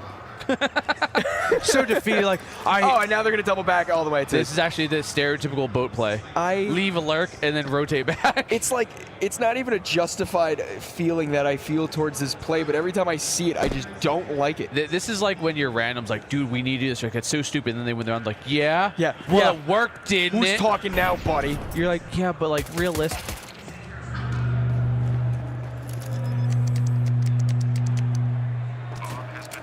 Yeah? Yeah, bro? That's cool. Mero getting a kill out in the back lines of the bomb site. What the fuck, And dude? 2 CTs are rotating entry and coming in through the stairs. Coming in from mid. Gonna have to find some headshots with this USP. He wants to keep his team in this round. There is a kit in play, so a little bit more time to work with than you would think. 1 headshot found, and Tree unable to double up to secure Yippee, the second pistol round of this map. Oh, God. What an experience this is, Donnie. What an experience. Sounds Unlike like that a one guy backwards. in chat who's upset. Oh, God. There's always one. It's like this is like bread. This is worse than bread, I think. No, because bread was funny. Bread was funny for you. I was genuinely losing my sanity last night. Bread. I mean, this is just eventually giving me a headache, though. More player cans, please. Do you realize how are you gonna do player cans for 120 people? He's got a point. Let him cook. Let him cook. Hi, Anthony and Donnie. Oh, it's Lycus Umpire. What's up, dog? Bro, it's your mom. Your mom's My mom? here. Oh, hi, Bucketheads, ma'am. Hi, Mom. How are you? Why does the feedback keep going? I wish we knew. It's so... There you go. Hi, Mom. Donnie. Yeah, because I think he was just trying to show me, but I wanted to say hi to my mom. I was excited. Either way, we do see a retake coming through. CT's definitely in the advantage as Tabin is the only one that remains. A little onside finds one head, but gets shot in the back to close that round out. Yippee! Shot in the back, and you're Matt- so vain. You give love. Heart. Oh, bad, man. Shot to the heart. I know I modified it. You Oh, dunce. my fault. Yeah, my bad. I'm the music guy. Why do you keep doing the music references? Stop with the feedback! I've never seen you just that- shake out of anger. That was a different kind of feedback. That was like low bass rumble. Before it was foghorn. The foghorn one was funny. I will say, I wasn't prepared for it. God, dude. Well, okay, so what do you think Chill Guys got to do to battle back? There are 2 MAC-10s, there are 2 Galils, only 1 AK in the round. Anthony, do you think? No, not right now. Well, do you think there's a chance that Chill Guys can come back? No. Okay, cool. I appreciate the honesty. Magic does get the opening kill, however, and Evancall already out on the bomb site. So bombs being planted on A while the CTs are completely Foghorn, Adelphia. off guard. They want us to start casting from hot tubs. I mean, that's dangerous. What would be like a wild card co-stream by their owner? What happened? Hot tub stream. Oh. Because, I was doing a diss without saying any names. yeah. That's what they safe call bet, a safe sneak bet. diss. Yeah. Honestly, let's spice up. While we're casting from the hot tub, we surround the hot tub with actively plugged in toasters. I was gonna say beer, but I guess that works too. Joe One guys toaster. actually do find this round, even though you gave them no chance to do so. So, you know, Anthony, can you do the comeback monologue this time? No. Okay, cool. Every comeback starts by putting one foot in front of the other. So if another round is found here, I think that means Chill Guys wins. God, dude, you've It gets worse and worse each time. Chat's devolved because of you. They're like, you know what's great that would also go in the hot tub? A chicken jockey floaty. Chicken jockey. They're asking if you want a milkshake from Johnny Rockets. Oh, actually? Yeah, Falcon. Sure. Which one that was. Yeah, I mean, if they want to get me one, I would love it. But you know what Chill Guys loves? A wide open B bomb site as they were able to sneak past those defenders, get a few kills.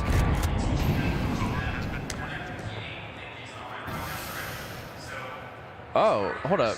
Chill Guys are second in ACL? Is that accurate? Wow. I actually thought they were, I knew they were like the top 4. I didn't think they made it all the way to second though. I don't know. Well, either way, it does seem like Chill Guys are back into this one, at least with a 4th round. And, maybe everything's not all said, done, and lost unlike that lost rifle, as it will be potentially 2 alive, but is Chill Guys having to say goodbye to one of their survivors as well. So it should be this op saved and brought on to the next with the M4. One more round is all Yippee really need, and they got a lot of rounds to play with. I mean, yeah, literally all that Yippee needs is one more round, and they can send it to the 3rd map of Ancient, where I actually think that is a lot more of an even battlefield. Like, Chill Guys, okay, to be fair, Chill Guys known for being an Anubis team. I'm actually very surprised by what's going on right now. Wow. Okay. Man, I wish all production people in this whole venue would get together like, hey, what's your volume set at? Hey, what's your volume set at? Oh, well, our music's literally at plus 200 decibels. Should we bump that down? Is that too loud? It does seem like Yippee do want to close this game out before we get too off track, as they've gotten the 3 opening kills the round without even taking any damage. This wasn't even like a full buy round. There's 3 pistols in play, an op and an M4. That M4 something and happened with Chill Guys, dude. And nothing good, obviously. I don't know. It can't be the fact that they got tilted, right? Like, they won 13-2 map 1. Like, there should be no reason, on paper, outside of somebody being sick or I don't know, something like they're actively hungover because they sleep deprived or something like that. What the hell changed? I mean, this is their map too. That's just how it works sometimes, like pistols close that map out before I was even ready to talk about it. So Yippee do. Hey, he's got a frag shirt on too. Let's go. Shout out FRAGxLVLUP. Oh yeah. But yeah, Yippee able to trade map picks and see, they look like a bunch of chill guys in all honesty. No, they look like they would say Yippee. Oh yeah. I'm actually annoyed that when they won, they all didn't stand up and go Yippee. Like, I mean, jump in a circle. Yeah, just like I always call it back. Like, if you're gonna be a team that has like something to them, be like the guys at FRAGxLVLUP who ripped off their shirts when they won a single round. Stand on business. Stand on business. Standing on business. Yep. Yeah, Kansas City was an event, man. That got bright suddenly. I was looking away and I looked up into. Yeah, the blinding light. Blinded by the light. Wrapped up like a dude. Yeah. I don't know what the actual words are. Oh, okay. I know it's not wrapped up like a douche, but it sounds like that. It sure does. I'm gonna just still stick with that. I really don't even care. It's true to me, therefore it is true. My heart's in the cards or something like that. Yeah, for sure. Your mom says you need more Monster. Yeah, no, like we have a reoccurring Monster delivery once a week of like Donnie, my household is it's not me. She's at fault too. You guys need to chill on the Monster. Well, you know bucket what? Mommy. Okay, so I probably shouldn't word it that way. That's on me. That's on me. I'm sorry. On that note, we're going to send it to a quick little break before we get into map 3, where we see which one of these teams will advance to the upper side of their bracket. Stay tuned. We'll be back in just a little bit.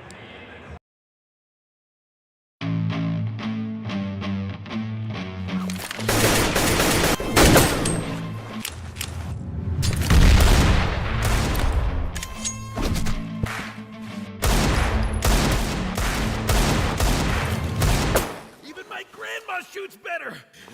If you were as fat as your mom, I would have hit you a long time ago. What did you say about my mom?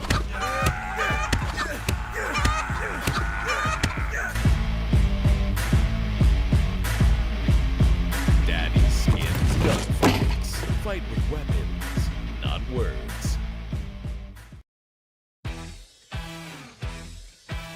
Introducing OBSBotTail 2, a powerful new camera that enhances your live production with AI power. With built-in auto-leveling, Tail 2 sets up perfectly every time. Tail 2's stunning 1/1.5-inch CMOS sensor is paired with an advanced neural engine. Together, they lets Tail 2 capture breathtaking 4K at 60 frames per second. With the upgraded AI Tracking 2.0, human tracking is now more intelligent and responsive to rapid movements. Experience Tail 2's 5x optical zoom, expandable up to 12 times, delivering remarkable clarity from close-up to long range. Thanks to Tail's new integrated pan-tilt zoom rotate structure, enjoy seamless vertical 4K video shooting. Control OBSBot Tail 2 wirelessly with exclusive apps right from your mobile device. With PDF technology, every movement stays perfectly focused. We crafted an advanced 12-piece optical system for unparalleled clarity. As well, Night View mode delivers stunning clarity in darkness. This new generation of AI now extends double-click tracking beyond humans to objects and animals, with an expanded database for enhanced recognition. OBSBot Tail 2 takes your multicam setup to new heights. The smart remote controller brings seamless switching between cameras, while tally lights provide instant visual feedback for your production. Use OBSBot Talent for comprehensive monitoring and seamless switching between OBSBot devices. With various professional connection interfaces, Tail 2 adapts perfectly to diverse video production scenarios. Tail 2's 3D and NDI compatibility enables seamless integration into virtual production, while AI features expand your creative possibilities in the virtual realm. Tail 2 supports up to 5 hours video shooting. For group settings, Tail 2 expertly manages multiple subjects, maintaining all participants within the tracking frame. Supporting NDI connection, multiple video sources can be integrated seamlessly. Plus, the 360 degrees rotation base enables full rotation and 5-hour extended shooting. Additionally, Visca and Pelco DP support ensures smooth control through universal pan-tilt zoom keyboards for preset positions and image adjustments. Ready to revolutionize pan-tilt zoom cameras with cutting-edge AI, exceptional image quality, and robust compatibility. Start your new Tail with the new OBSBot Tail 2. Created by OBSBot.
Welcome back. Thank you for staying with us for that short break. We are going to jump right into the action here in a moment. It is map 3. It is Ancient, Chill Guys versus Yippee. Trading back map picks.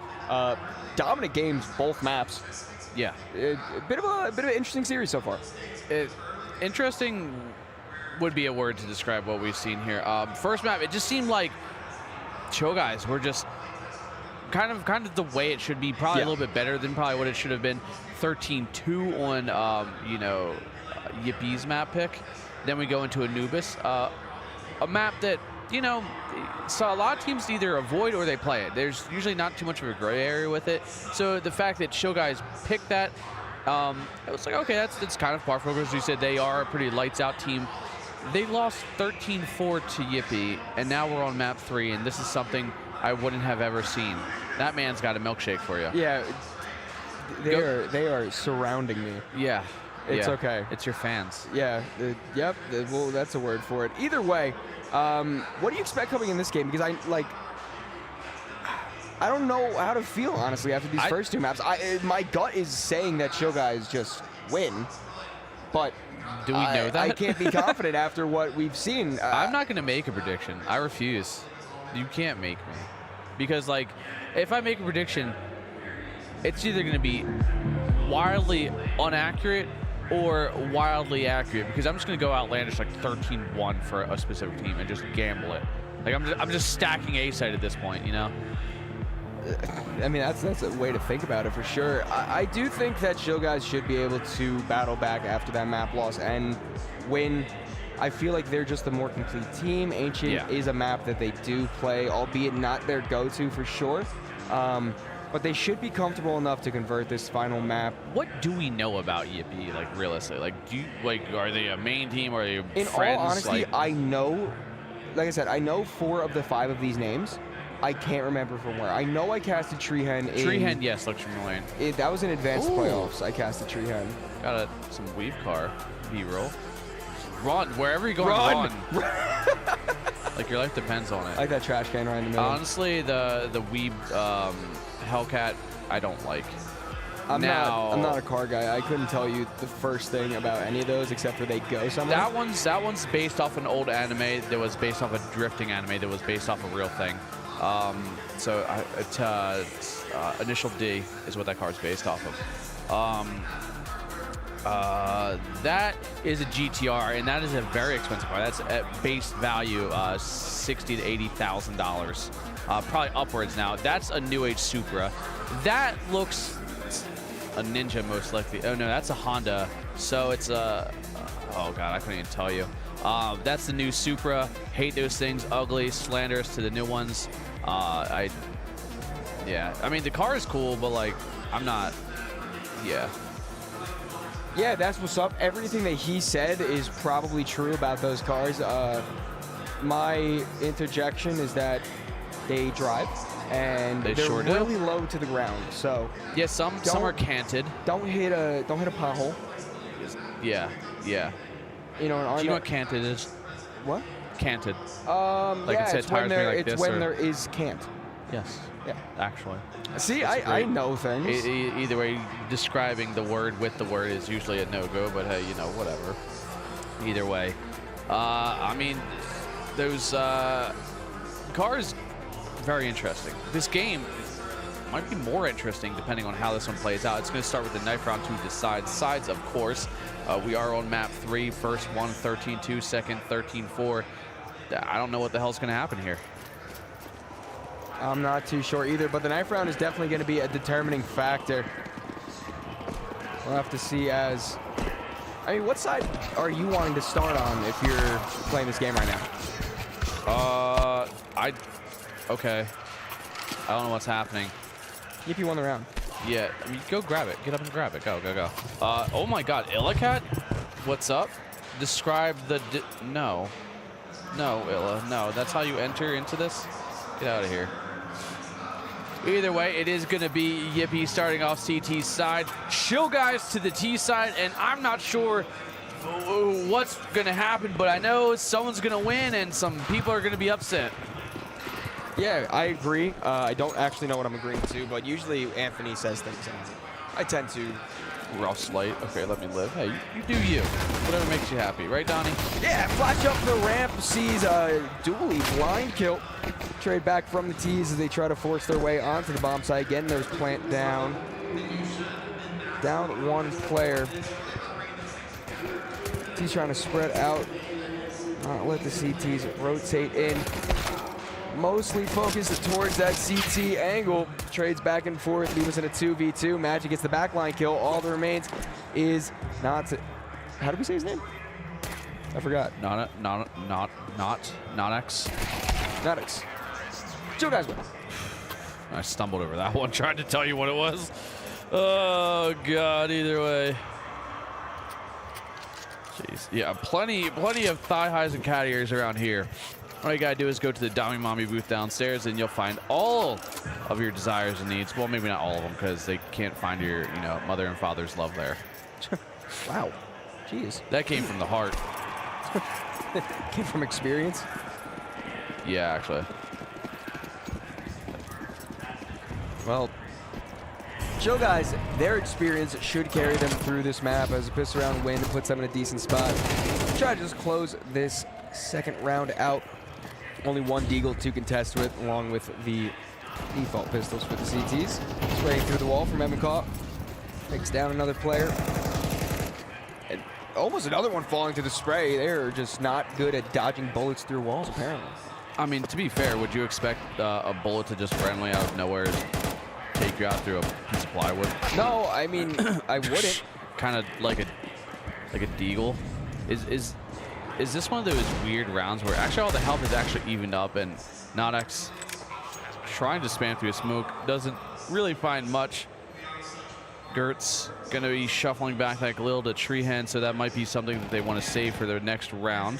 Although the money is decent enough to buy, but never too far off when you're at the CT side, so always better off with more money.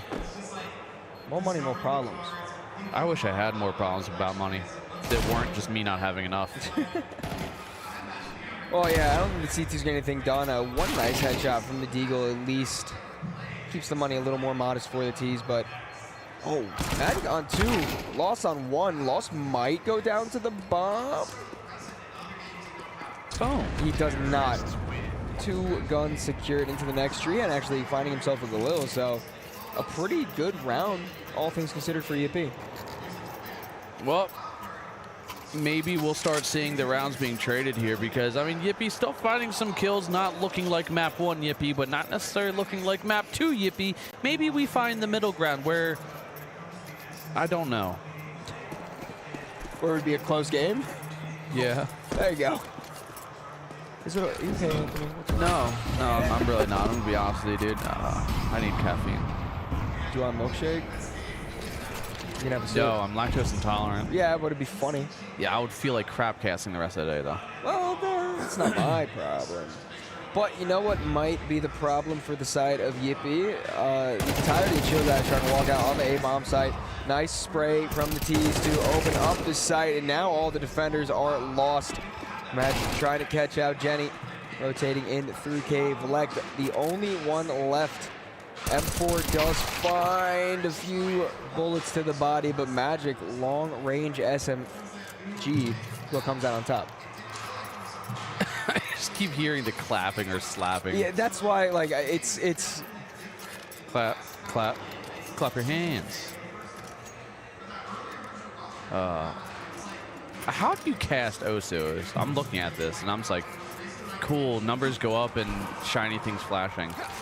Hats off to them, dude, if they can cast that stuff, because that's visual vomit. Yeah, it hurts my eyes a little bit, I'm not gonna lie. Oh, Treehead's Deagle flashbang thrown out to try to secure a peek, but Tavin ready for that swing. T's already fully controlling the bomb site.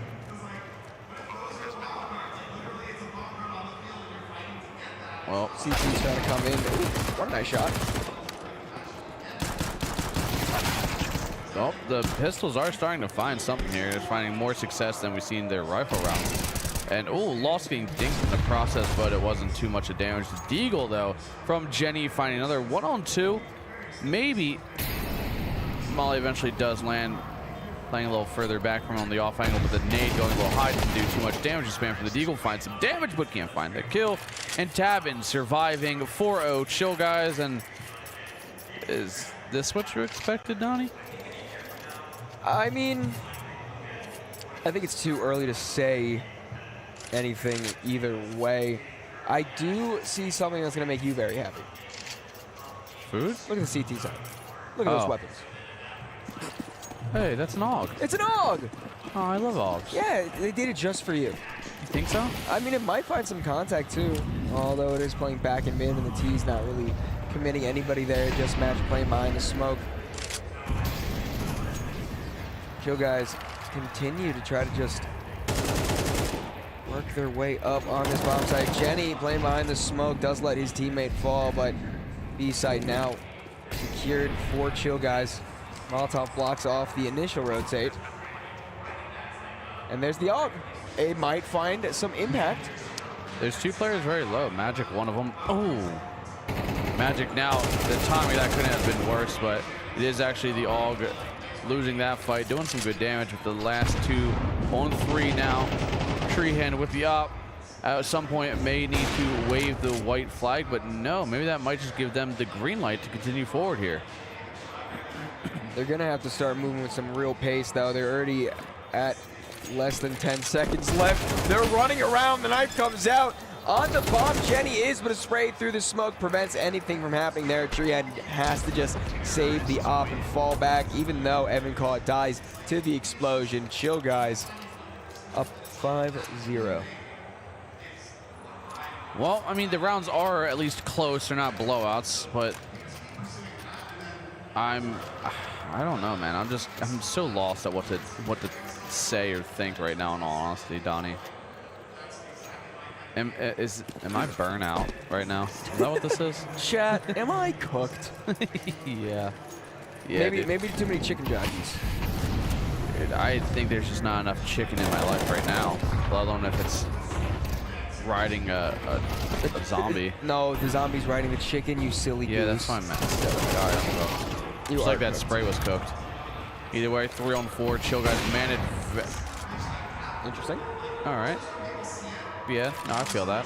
Merle backpedaling, maybe doesn't want to contest with what's going on, but still not for much longer. 4 on 2. Chill Guys back in full control like the map 2 never existed.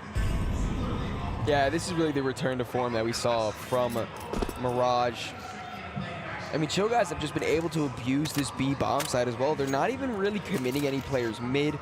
They went A one round, but everything's just been like pretty fast map control directly into a site hit. And Yippee don't have any sort of solution. Anthony is so good at just stopping talking mid-sentence. I don't think that's a compliment, Donnie. I'm pretty sure that is not a compliment, I'm going to be honest. Yeah, it's not. I get it. I'm having a shit day, and I feel that. So don't worry, chat. I'm sorry. Hey. So, You're doing great. Thanks, man. I appreciate that. Anthony, we are the dynamic duo. Don't you worry. One day you're going to catch the 2 of us cast in the major that FRAGxLVLUP hosts. Yeah, only a matter of time. Yeah. But only a matter of time, it feels, until Yippee kind of begins to collapse. It's another save coming out for them. There are some pistol upgrades, an MP9. But Chill Guys, a complete, like, bowling ball, just, like, crashing into the pins that are the CTs right now. Yeah, it's just such an odd form we're seeing here from Yippee. From the lows to highs, it's just a roller coaster of emotions and kills. And maybe eventually they'll find some footing in this, but right now Chill Guys are just, they're not messing around anymore, and they're back in, you know, the return to form, like you said, from map 1. FRAGxLVLUP with just a pistol, some utility, and I mean, granted, this 7-0 Chill Guys, but this is a strong 7-0. Oh, this is a dominant 7-0. There, you know, we've talked yesterday about some games that feel a lot closer than the scoreline shows. I would argue that this is kind of more dominant than what the scoreline and the kill feeds are showing. Chill Guys look completely unbothered by anything that Yippee is trying to do to defend these bomb sites. Yeah. Yeah, I mean, I don't know what they got to do, but I think at this point, Yippee kind of have to mix it up a little, maybe pull out a double op. Because I think maybe one time they've had the opening kill in the round. So not much, you know, really realistically following for any success in the first 30 to 45 seconds. It's just either Chill Guys win out early or win out inevitably at the end. Yippee just kind of stonewalled right now. And Treehand missing the op shot there. The fact that Treehand's 1-5 with an op, but he's had the op at least every other round now. Yeah, the players just aren't finding the impact that they were on Anubis. But it is still early days in the map. There is plenty of time for Yippee to try to build at least a little bit of momentum and head into the second half with a clearer head, clearer visual of what they want to do. But it is going to have to start now. 50 seconds on the clock. No one has hit the floor quite yet. Treehan playing really dangerous games right now. Merrill finds his teammate in mid. Loss combines, but there is at least one trade back. But Chill Guys, they've now realized the A bomb site is wide open for the take, and even some team damage there, just because why not? Yep. Why not? Indeed, but I think Why Not's over there. Or at least he should be over there. Maybe Why Not. Who knows? I don't know. I don't know anything anymore. Chill Guys, man advantage is what I do know, actually, so maybe I do know something. 10 health, but it is going to be Treehan on the op. Maybe he can find a kill here. Does find the shot through the box, connecting for only his second. First in the round. 2 on 3, time ticking away. Smoke bloomed, but the firing squad in Donut. Treehan finds one, and maybe now the full stick. No.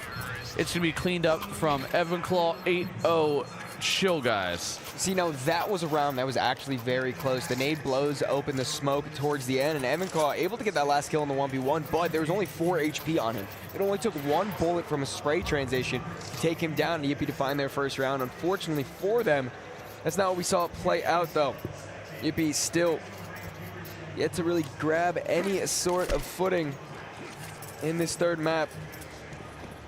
I mean, when does the conversation of too little, too late start to play in?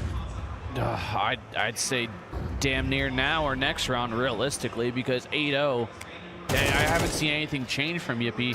They're kind of, you know, they had the high of the success from map 2, but not much an answer. They do get a kill, but it's a 2-for-1 in favor of Chill Guys, and Yippee are just, it's kind of feeling puggish. They're not really reactive or proactive with anything they're doing.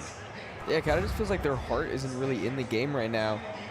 Nodix tries to push into main. Evanclaw ready for that, although taking a lot of damage. Gets the kill. Lekt 5-7. Last player alive here in the late stages of the 9th round. Gonna push up towards the catwalk. I think Merrill will be ready for it. Yeah, they tuck into the little cubby there. 3, 2, 1. Lekt juked me out. I tried to do a countdown and make it cool, but Lekt just opted to save instead. Yeah, I mean, there's not too much he can do if he's even allowed to. That he will attempt to, but doesn't mean he will. Does fire a few shots, giving away his position, and now he's just gonna maybe survive, honestly. Yeah, everyone else is kind of flooding backwards, so he should have this. Maybe even pick up a lost rifle from the Chill Guys. There's a potential, I think. Well, realistically, the nearest gun to be picked up would be in main, so I think he's just going to be stuck here with the MP9. Ooh, look at that little fun camera angle we got going on. Ooh. You get to see what the players see. Have you ever seen the clips of, like, they're starting to do it at a lot of the Tier 1 tournaments, where they have cameras actually focused on the player monitor, so you could see, like, a huge shot or, like, a really big play from the perspective of the player playing it? There was one, it was like a, Modesty hit this insane flick shot top mid on Anubis, and they had a camera trained on his monitor when it happened. Yeah. And you just see, like, his arm flies across the table, and, like, there's nothing on the screen, and someone just dies. It's sick. Yeah, that would be awesome. I mean, he's obviously a very low sense player at that point. But how's the milkshake, bud? Oh, it's good. What'd you get? Vanilla. You didn't get a mix? No. Oh. I don't. Listen, man, I'm a plain guy.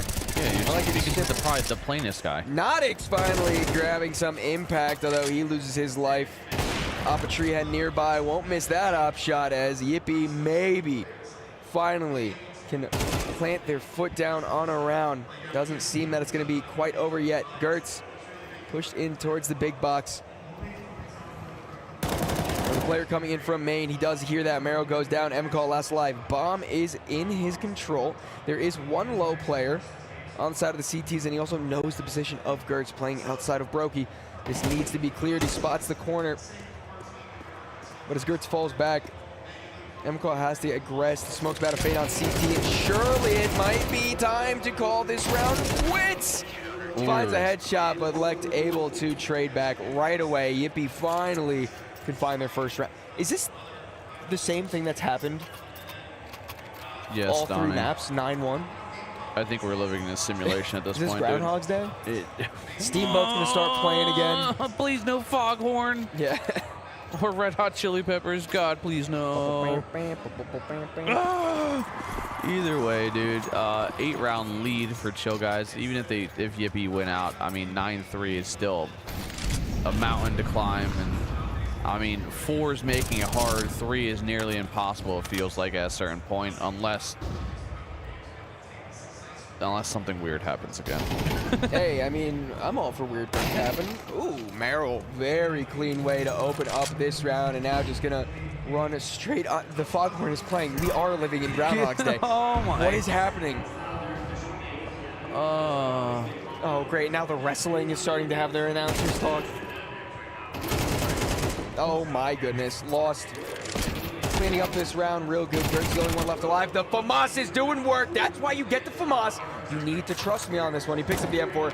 He can't get anything done now.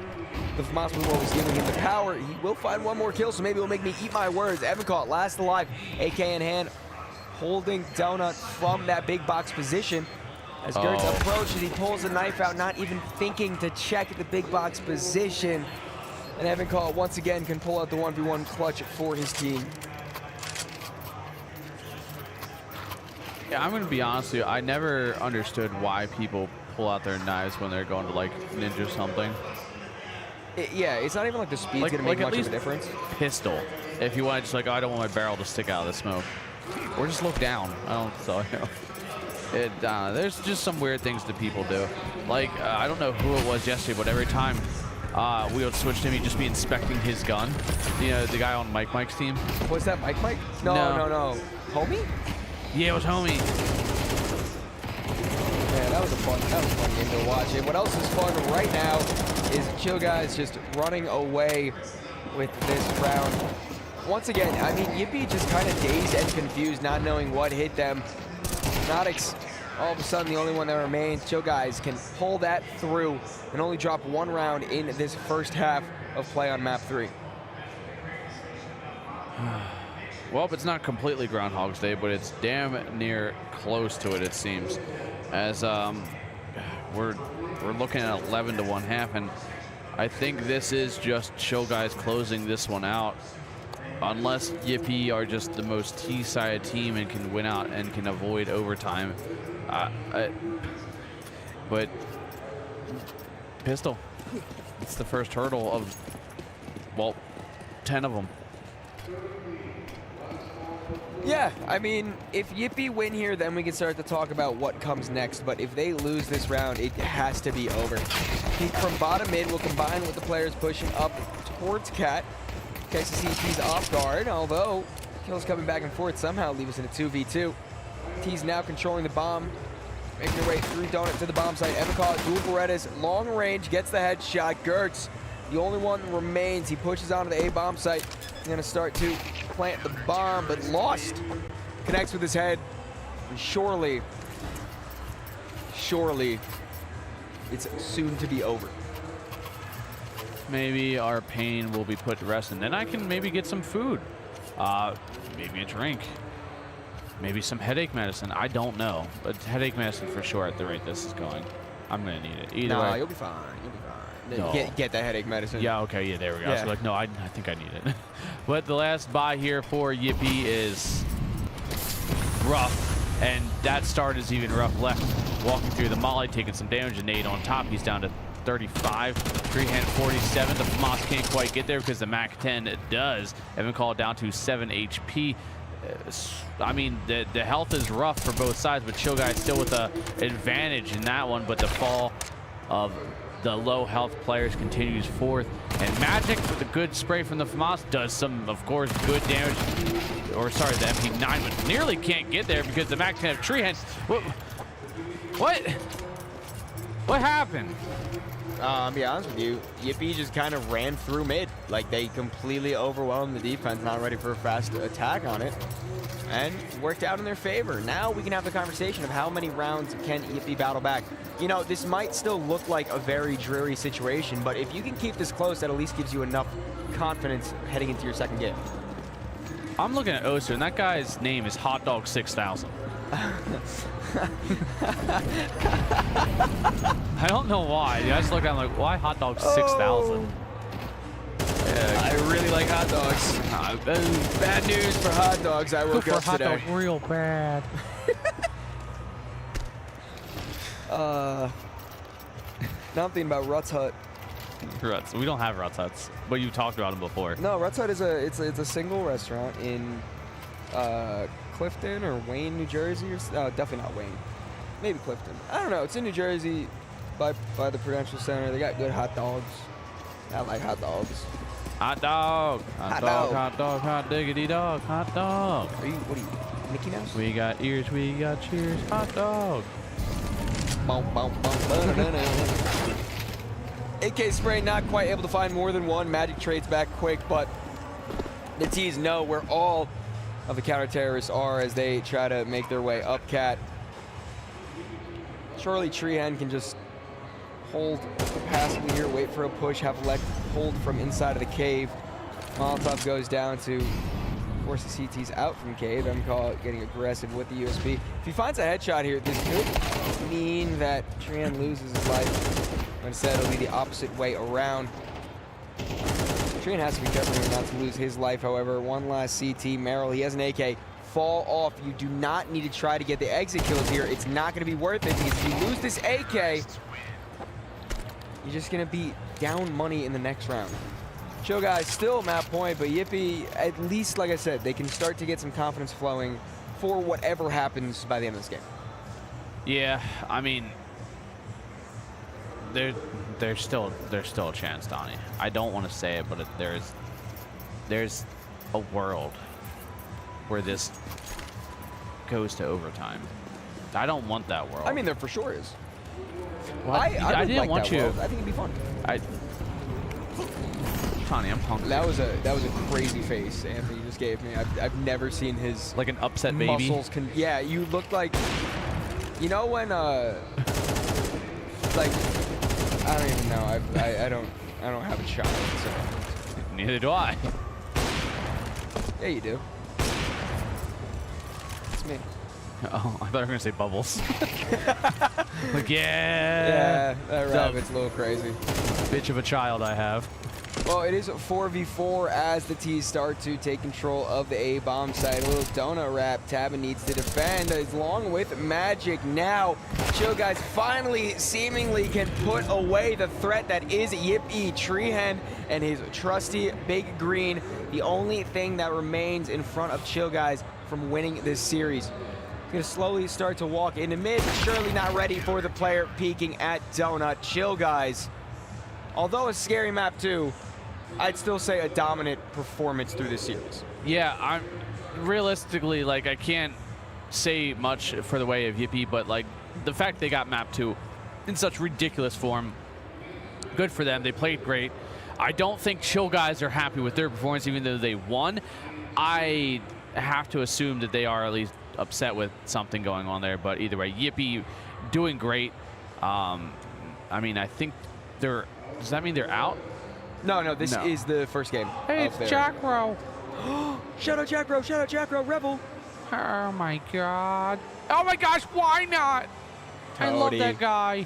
Did you know why not is Tony backwards? What? Oh my god. What? It's Waldo. Oh, it is Waldo. Bye, Waldo. Where? I don't know. Okay. Yo, what's up? Hey. How you doing? That's awesome. So yeah, an exciting series to start off the day. I don't know if I want to call it competitive or call it lopsided or what to really say about it. It's not often that you get 3 maps, but this somehow is the all second 3 maps are matchup we've had, not to start off the day. Yeah, it is. This is the first match? Yeah, dude, you are. Dude. Donnie, I'm in trouble. Yeah, you're. This isn't good, brother. We were saying, chat, you're cooked as a joke. You might actually be cooked. Is this the old age getting to you? Are you okay? No. Well, my mind was set food, dude. Well, you can get food soon. I'm not sure if we're having one of the players from Chill Guys head over to us to talk for a little bit. I'm not quite sure. But yeah, I mean, do you have anything to say about the series? I feel like it's kind of difficult to discuss a series that ended in that type of fashion. Yeah, I mean, there's not too much you can really go over. I think Chill Guys just kind of dropped the ball drastically on map 2. I don't think there's a real reason for that happening other than just maybe not taking it serious enough, and then the rounds started to compile, and there wasn't anything really for them to do, and they're like, all right, well, there's map 3. We can do map 3. Ancient's easy. We do Ancient all the time, so I think that's really what it comes down to. So, I mean, that's all there really is. I mean, that's the way it should have kind of gone. Yeah. But map 3 was just kind of surprising that there was one. Yeah, and a good showing for Chill Guys on their first LAN debut. Yeah. As we said, they're a team that tried to go to LAN for a long time, couldn't quite make it work, finally able to come out here in Las Vegas and put on a great performance for everyone at home. At this point, I don't think we are going to be getting. I just got to vibe with the music at this point. I got to be a part of it, or else I'm just going to be pissed off. I don't Do you know if dance. we're getting an interview? I'm just going to go ahead and say, no. It's been a No? little too long, so I say we No. send it to a commercial. We can. No, you just lied to me. You just lied to me. You just lied to me, and I'm never going to forgive you. That's fair, dude. I don't forgive myself for what I've done to you. Casey, you got to move. Yeah. You got to move. We have someone coming. Oh. Do Oh, we have I didn't the mean mic? into you, but yeah, No, I couldn't hear what you're saying. Yeah, we have an interview. You have an interview coming, okay. Oh, God. So you gotta wait for your mic to be turned on. Well, we are at least going to have somebody to talk to over here. Hello? Hello, what's up, brother? What's up, bro? So, LAN debut, Yep. 3 maps, Yep. combined like 6 rounds for the teams that lost. Yeah. What are you feeling coming out of that series? I don't know, maybe like some jitters on map 2 or something, Right. but I feel like we were the better team overall, and I think we showed that. But yeah, I don't know. Map 2, I don't know. I really don't know what happened. Fair enough. And I mean, you guys prefer that map, but from what I've heard, right? Yeah, I mean, we like Anubis, we think, but apparently Anubis is like the new Mirage. Like, everyone knows every angle, like, And everyone's Mirage super is just comfortable. the now Anubis, It's the and they old flip-flop. Anubis, yeah, exactly. So, I mean, realistically, did you guys just kind of maybe went a little easy on them after map 1? You're like, kind of took them a little soft on that one, and they just took we'll go advantage with of that. it? Yeah, we'll go with that. Okay, yeah. Valid then. I do gotta say, it was a very impressive performance on maps 1 and 3. You guys kind of just didn't let your foot off the gas at any point, playing with a lot of confidence, playing with a lot of good teamwork and aggression. What kind of prep did you guys do coming into this tournament? Obviously playing ECL and everything, Yeah. but I mean, like, to be honest with you, after ECL, we haven't probably practiced in like a week and a half. Like, I've had exams and stuff, so like I've been really busy. A lot of people have been busy. We haven't practiced as much as we wanted to, but I don't know, being on LAN just feels good, so it doesn't matter if we have like 30 hours past 2 weeks. I think everyone's playing pretty decent. How you feeling about this LAN? Like, the environment as a whole? Sick. Best one yet? Best one I've been to, so yeah, it's the only one. Oh, this is your first? Oh, yeah, this That's is what I was LAN. saying. Yeah. dude, Yeah. he is crashing out today. It's bad. I played He's a trying his dream hardest. hack in like 2017, like a BYOC, Oh, but that doesn't yeah. count. I was like a tiny little I was kid. gonna say there's No, that probably like kind of- 8 people too there. yeah, I'm sure. yeah. It was pretty low key.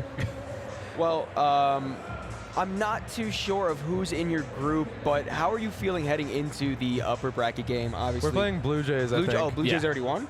I think they had there's only 3 teams in our Oh, group. right. So yeah, Blue Jays coming into Yeah. the deciding game for the first spot in playoffs. How are you feeling heading into that matchup?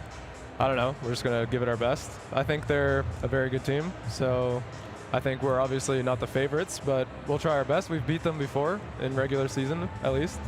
It was just a best of 2, and we won like 1 map of 2, but So you're saying it's gonna be all 3 maps then at least? hopefully. I mean, ideally it's 2 maps and we just 2-0, but 3 maps is possible. But honestly, like, because there's only 3 teams in our group, even if we lose, like, obviously we don't want to lose, but we still have another chance, which is good. So, yeah, we're just going to try our best. All right. Got anything else?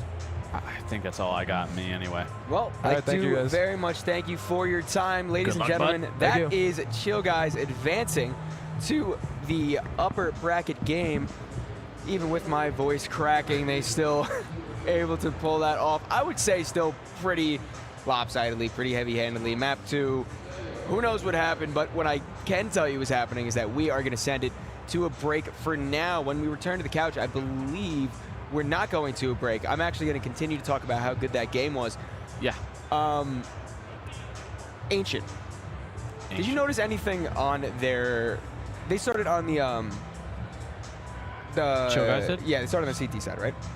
Yes. What did you notice about their CT? I feel like their CT side was just kind of like they didn't let anything happen. You know what I mean? Like no, they took a very like stonewall approach. Yeah. Yes, and they just anything they're like, oh, you want mid? Well, you're gonna have to do something for it. You want ramp control? You're gonna have to fight for it. Oh, you even want donut? You think you can come into donut? Not happening. And I think that's maybe when they're like, after map 2 happened, they're like, okay, all right, didn't know you knew ball like that. My bad. Map 3, they're like, we're gonna try now, and they actually meant it. Yeah. So map 1, they're like, we rolled them easy, and then they maybe actually physically reclined in their seats a little bit too much. Map 2 happened, then they sat up and they started playing again. So I think that kind of is an eye opener for any team here. This is a LAN. Like some people say like, oh, we're a one-line team and all that stuff, and then there's just upsets happen, and that's what LANs are good for. So you can't take anybody, for granted. No, 100%. I mean, unless you're Nip. Yeah, well, I mean, then you just do what you want anyway. That's whatever. neither here nor there quite yet. But I am excited for the Blue Jays matchup. I think that that could be a really interesting series. There's definitely potential for an upset, but I think we'll see 3 maps. Yeah, I think it's pretty likely. But now, for real this time, because I time lied for the real. first time, we are going to head to a break. When you come back, you're going to be on the couch still. Yes. You're going to be joined by Big D, yeah? Yeah, I'm pretty sure that's what it Yeah, is. and I'll be back later in the day. But please, ladies and gentlemen, stay where you are. We'll be back very soon as we continue day 2 of FRAGxLVLUP Las Vegas here at the Level Up Expo.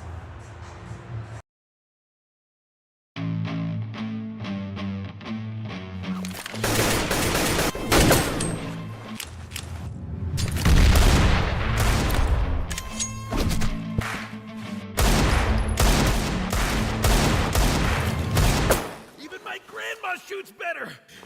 If you were as fat as your mom, I would have hit you a long time ago. What did you say about my mom?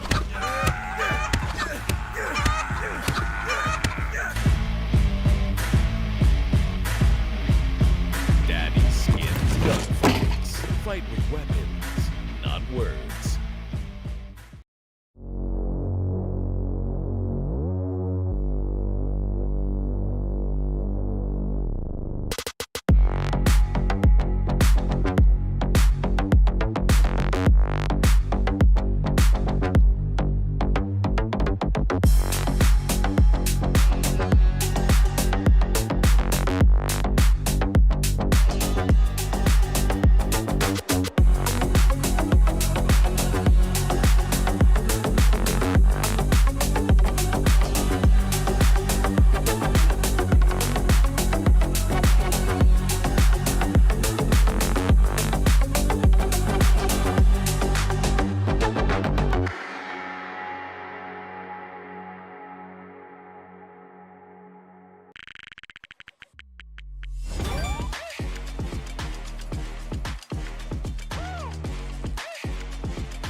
Introducing OBSBotTail 2, a powerful new camera that enhances your live production with AI power. With built-in auto-leveling, Tail 2 sets up perfectly every time. Tail 2's stunning 1/1.5-inch CMOS sensor is paired with an advanced neural engine. Together, they let Tail 2 capture breathtaking 4K at 60 frames per second. With the upgraded AI Tracking 2.0, human tracking is now more intelligent and responsive to rapid movements. Experience Tail 2's 5x optical zoom, expandable up to 12 times, delivering remarkable clarity from close-up to long range. Thanks to Tail's new integrated pan-tilt-zoom-rotate structure, enjoy seamless vertical 4K video shooting. Control OBSBot Tail 2 wirelessly with exclusive apps right from your mobile device. With PDF technology, every movement stays perfectly focused. We crafted an advanced 12-piece optical system for unparalleled clarity. As well, Night View mode delivers stunning clarity in darkness. This new generation of AI now extends double-click tracking beyond humans to objects and animals, with an expanded database for enhanced recognition. OBSBot Tail 2 takes your multicam setup to new heights. The smart remote controller brings seamless switching between cameras, while tally lights provide instant visual feedback for your production. Use OBSBot Talent for comprehensive monitoring and seamless switching between OBSBot devices. With various professional connection interfaces, Tail 2 adapts perfectly to diverse video production scenarios. Tail 2's 3D and NDI compatibility enables seamless integration into virtual production, while AI features expand your creative possibilities in the virtual realm. Tail 2 supports up to 5 hours video shooting. For group settings, Tail 2 expertly manages multiple subjects, maintaining all participants within the tracking frame. Supporting NDI connection, multiple video sources can be integrated seamlessly. Plus, the 360 degrees rotation base enables full rotation and 5-hour extended shooting. Additionally, Visca and Pelco DP support ensures smooth control through universal pan tilt zoom keyboards for preset positions and image adjustments. Ready to revolutionize pan tilt zoom cameras with cutting-edge AI, exceptional image quality, and robust compatibility. Start your new Tail with the new OBSBot Tail 2. Created by OBSBot.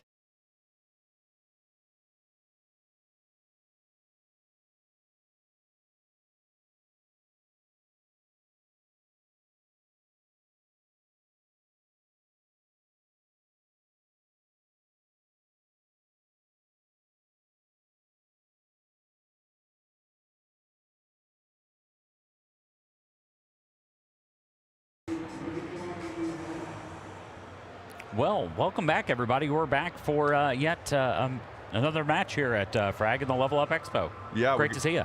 We got them cooking now, don't we? This morning, no delays this morning. Nope, we're rock and roll. Yeah, a little bit of a hiccup, but otherwise we're fine. It's okay. It's minor, okay. Very minor here today. So. Oh man, and look at that, Bonneman in the bottom left. We got the game. Why do we never know what we're casting? There's like here. Have at it. We're like, great, we'll cast anything. If somebody puts Counter-Strike on the screen in front of me, I'll start screaming about it. That's all I know. What if they put like Osu over there? What would you do? Could you cast Osu? Ooh, I don't know. I mean, I feel like he's clicking that button and now sliding down, coming around, click, and now sliding the stylus upwards, making the move around and coming down. Ooh, missed the mark on that one. Yeah. Although that's not bad. Every time I watch them play Osu, those guys do not miss. Have you been watching them? It's so crazy. These guys are like locked in. I've never seen someone's eyeballs like they are zoned in. Like, you think Counter-Strike players are bad, like looking at their monitors and like being ingrained in there? I've literally seen an Osu player with his nose on the screen, and yeah, you can tell it was on the screen afterwards. And it was not Yakinder. No, yeah, he's not here. Sorry. No, he's not. He's not. I also think he could be though. He could be FRAGxLVLUP, Yakinder, if you're watching. But you're not, but it's okay. Could be. Support North American Counter-Strike. Either way, we've got the match of matches here coming up, I swear. Chill Guys just won their first match on LAN. Very exciting. They did lose a map to Yippee, though. That was a crazy series. Pretty convincing fashion. Yeah, 3 blowouts. I was actually talking to Nightblade after the match. Okay. And he was talking about the fact, I asked him, I was like, how does that happen? Like, Chill Guys took the map pick of Yippee in convincing fashion, then Yippee did it back to them, and then Chill Guys did it again, like 3 absolute blowouts. Yep. I'm like, what happened? He's like, I don't know, but we won. Maybe they're all just, who is it, Juice Boy and Sauce Boy are like Mirage legends in NA Counter-Strike.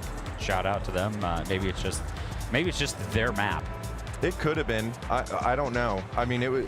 I talked to Yippee before the series as well, and they were like, "Oh, we're not scared. We're confident in this. We're all advanced players. We're feeling good." And then what a weird series of Counter-Strike. Yeah, it definitely was. I mean, it was the 2-3 match, so like it should have been something that was a little bit more, it should have been a little bit closer than what it was, you know, given the other team was kind of an advanced stack. But, you know, I figured they'd get 8-9 rounds. You know, I figured it would be, you know, fairly competitive match, but it was just blowouts on either side, so it was just kind of weird. It was. It's just weird. But I'm really excited about this series. Now I've got Osu distracting me over there in the background. I can see it now. I can as They're well. going ham on it. But this series is one that I've been wandering around this morning talking to people, and this is the series that everybody has been hoping to see and watch. Blue Jays are coming in here. I think when I talk to other people, and I've talked to you about this, like NRG, NIP are kind of the heavy favorites for the tournament right now, but I think Blue Jays definitely have a shot at making it into the grand final. So I think absolutely. this is going to be exciting. Well, we were doing kind of like an impromptu laying it down with Big D earlier, and you know, my pick was kind of Blue Jays. Was kind of like, yeah, you get to see like Daryl on land, man. Like he's an animal when it comes to emotion. Team talking. By team talking, I mean talking to the other team, not necessarily his own. But he's a very, very passionate individual here on land. Yeah, I'm excited to see this. Fruit Cup's a lot of fun to watch. I think it's Junior on the team with them, right? Or it's George, right? No, it's NRG. Who is on Blue Jays? I look like a fool now, Bonneman. Slight Snav, Freshie. Freshie, that's the name I was thinking of. I was wondering which one. And you got Fruit Cup. And Freshie and Fruit Cup are super exciting, and I mean Snap. I think the Blue Jays is one of the most exciting projects in NA right now. Like watching them push NRG to the limits in the major qualifiers, watching them do so well in ECL this season as well, and to see that Timberman kind of start going their separate ways and do something different. Those are say what you want about those guys. They are incredible Counter-Strike players. They have a ton of passion for the game. They are fantastic for the scene. Yeah. And it's exciting to see them try something different. And I'm in love with this Blue Jays project. Yeah, I mean, keep in mind Blue Jays is German org, new to the CS scene as well. So shout out another German sponsor, Be Quiet. Hey! Also, actually happens to be a sponsor of Blue Jays, I believe, if I'm phrasing that one correctly there. So glad to see some dual support here at FRAGxLVLUP. Yeah, a huge shout out to Be Quiet. Well, and not to just talk about Blue Jays either. Chill Guys, like we talked about, they had that crazy game just now, but like they're here on LAN and they're playing good Counter-Strike, you know? Number 2 team ECL, don't forget it. Where Chill Guys was? Yeah, oh yeah. Oh my goodness. So this is the number 1 and number 2 ECL teams from this season playing against each other? Oh, that's exciting. We're getting a little ECL playoffs preview potentially. Except they're on LAN here. They are. Yeah, LAN, a little bit of a different environment, a little bit of a, some would say a safer environment for some players. As there are many, many eyes about and available here at LAN. Everybody can be standing behind you, so we know exactly what you see, really, when it comes around to it. But you know, this should be a good set of. We should actually have vetoes coming in shortly, so we'll get to those as soon as we see them pop up. But I mean, who are you kind of? What's your thoughts on the game? Like, do you think that this is going to be a Blue Jays 2-0 sweep, or do you think this is a Chill Guys 2-0? Are they going to trade their map picks? What do you think is going to happen there, Big D?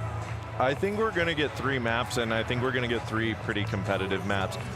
I think at the very least we'll get 2 competitive maps. Sometimes you get to the 3rd map of a BO3 and it gets to be that blowout. I don't know why that happens, but that sometimes happens. But I expect at least 2 really competitive maps between these teams.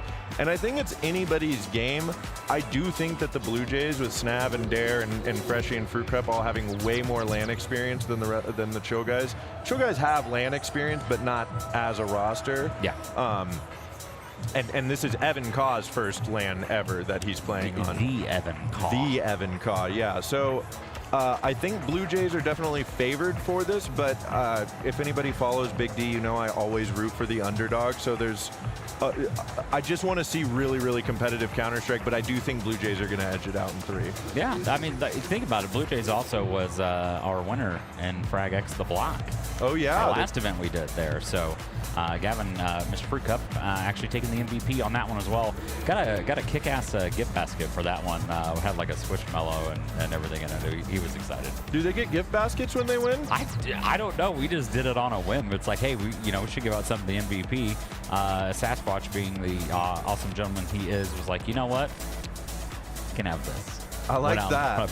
It's an Easter basket for him there. But the bans are in. Big D, take us through. They are. We've got Nuke and Inferno banned right away. Chill Guys and Blue Jays respectively on that. And then we got the Chill Guys pick of Ancient. I like that from them. They played very well. That was their 3rd map in the series they just played. They played incredibly well on that. Mirage for the Blue Jays. I think that actually favors Chill Guys as well, because Chill Guys like that map as well. Yep. And then we've got Train as our decider, which I thoroughly love Train as the decider. I wish all best of 3s just had Train as a decider right now, because I feel like it's like the most It's like the NA map. Staple now. That Vertigo's out of the map pool. So. Yeah, NA really loves to go after whatever the new map is to try to find the cheese strats, right? Yeah, well, the problem is over in EU as well, they just switched their bans. Like, notoriously, a lot of teams ban Vertigo, and now they're just like, you know what, we'll just ban Train. We don't even have to learn it. Just switch the bans, and everybody's out, and everyone acts exactly the same. But, keep in mind, Blue Jays also faced Marsborn on Train. If it goes to 3, you can clip it. It's Blue Jays. Okay, well, that answers the question I was going to ask you. You asked me what I thought. What do you think is going to happen here? I still think it's a 2-0. I actually believe that Blue Jays should actually take Ancient a little convincingly over Chill Guys, but I actually believe Mirage will kind of be the opposite effect. I think that one's going to be a very slugfest style of a match, really, with that game. So I imagine that one maybe like a 13-10 probably, but I do imagine that Chill Guys will actually kind of have a lead at some point in that game, and Blue Jays will settle in and close that one out as well. Well, and I think this is going to be the match where reality of the LAN event sets in for Chill Guys. Like, they just played their first series as a roster, but they were playing a mixed advanced team. You know, those guys don't have a strat book like an ECL team does, right? Yeah, so, absolutely. And it showed, obviously, as well. Exactly, it showed, but I think going up against somebody like the Blue Jays, I think you are probably right. Ancient very well may be that blowout where Chill Guys are like put in their place of like, hey, you're at LAN, you're in our house. We're very used to this environment right here. But then I think Chill Guys are going to snap back, and that's when they'll lock in for Mirage. So yeah, I think Mirage will be the question mark here.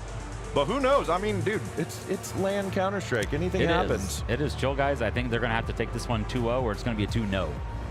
In fact, for them. I like that. Did you just come up with that? I did. I come up with everything on a whim. That's just the way my mind works. It's good. It is pretty good. My wife hates it, but she's probably not watching right now. But does she normally watch? She means love. Sometimes, a lot of times I message her like, hey, I'm going to go on, because it's like kind of cool, maybe for my kids to see me, or something like that as well. It's kind of like one of those moments. But I didn't message her on this one. I don't have my phone out as well, so I can't tell if she's in chat or not. So hopefully.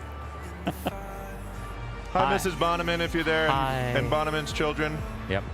And howdy to the rest of you all for tuning in. Man, what a Counter-Strike packed weekend we've got here, especially with the delays yesterday. We've really got it packed in here on Saturday and Sunday, right? Oh yeah, there's going to be a lot of action specifically today. We're still trying to keep on schedule, actually, through by even bumping those last 2 groups to the first part of today.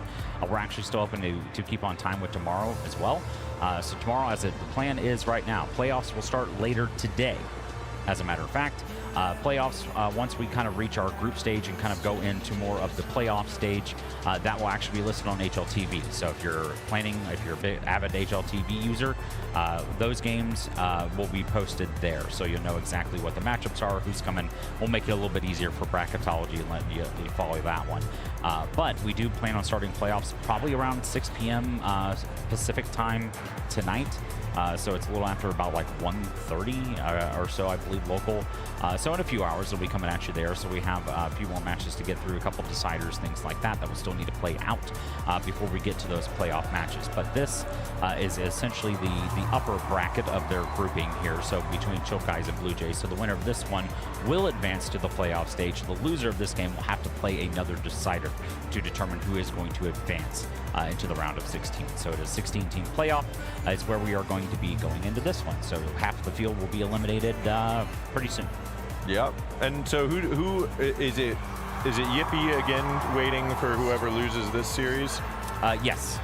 So Yippee will be facing the loser of this series essentially as the decider. So they basically get the kind of bye win.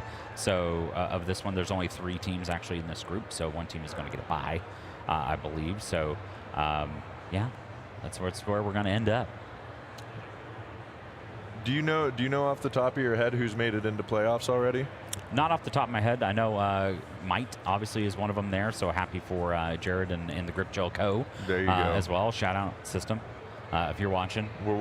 Shout out System. We're watching you, buddy. Also laying it down with alumni. Yes, yeah.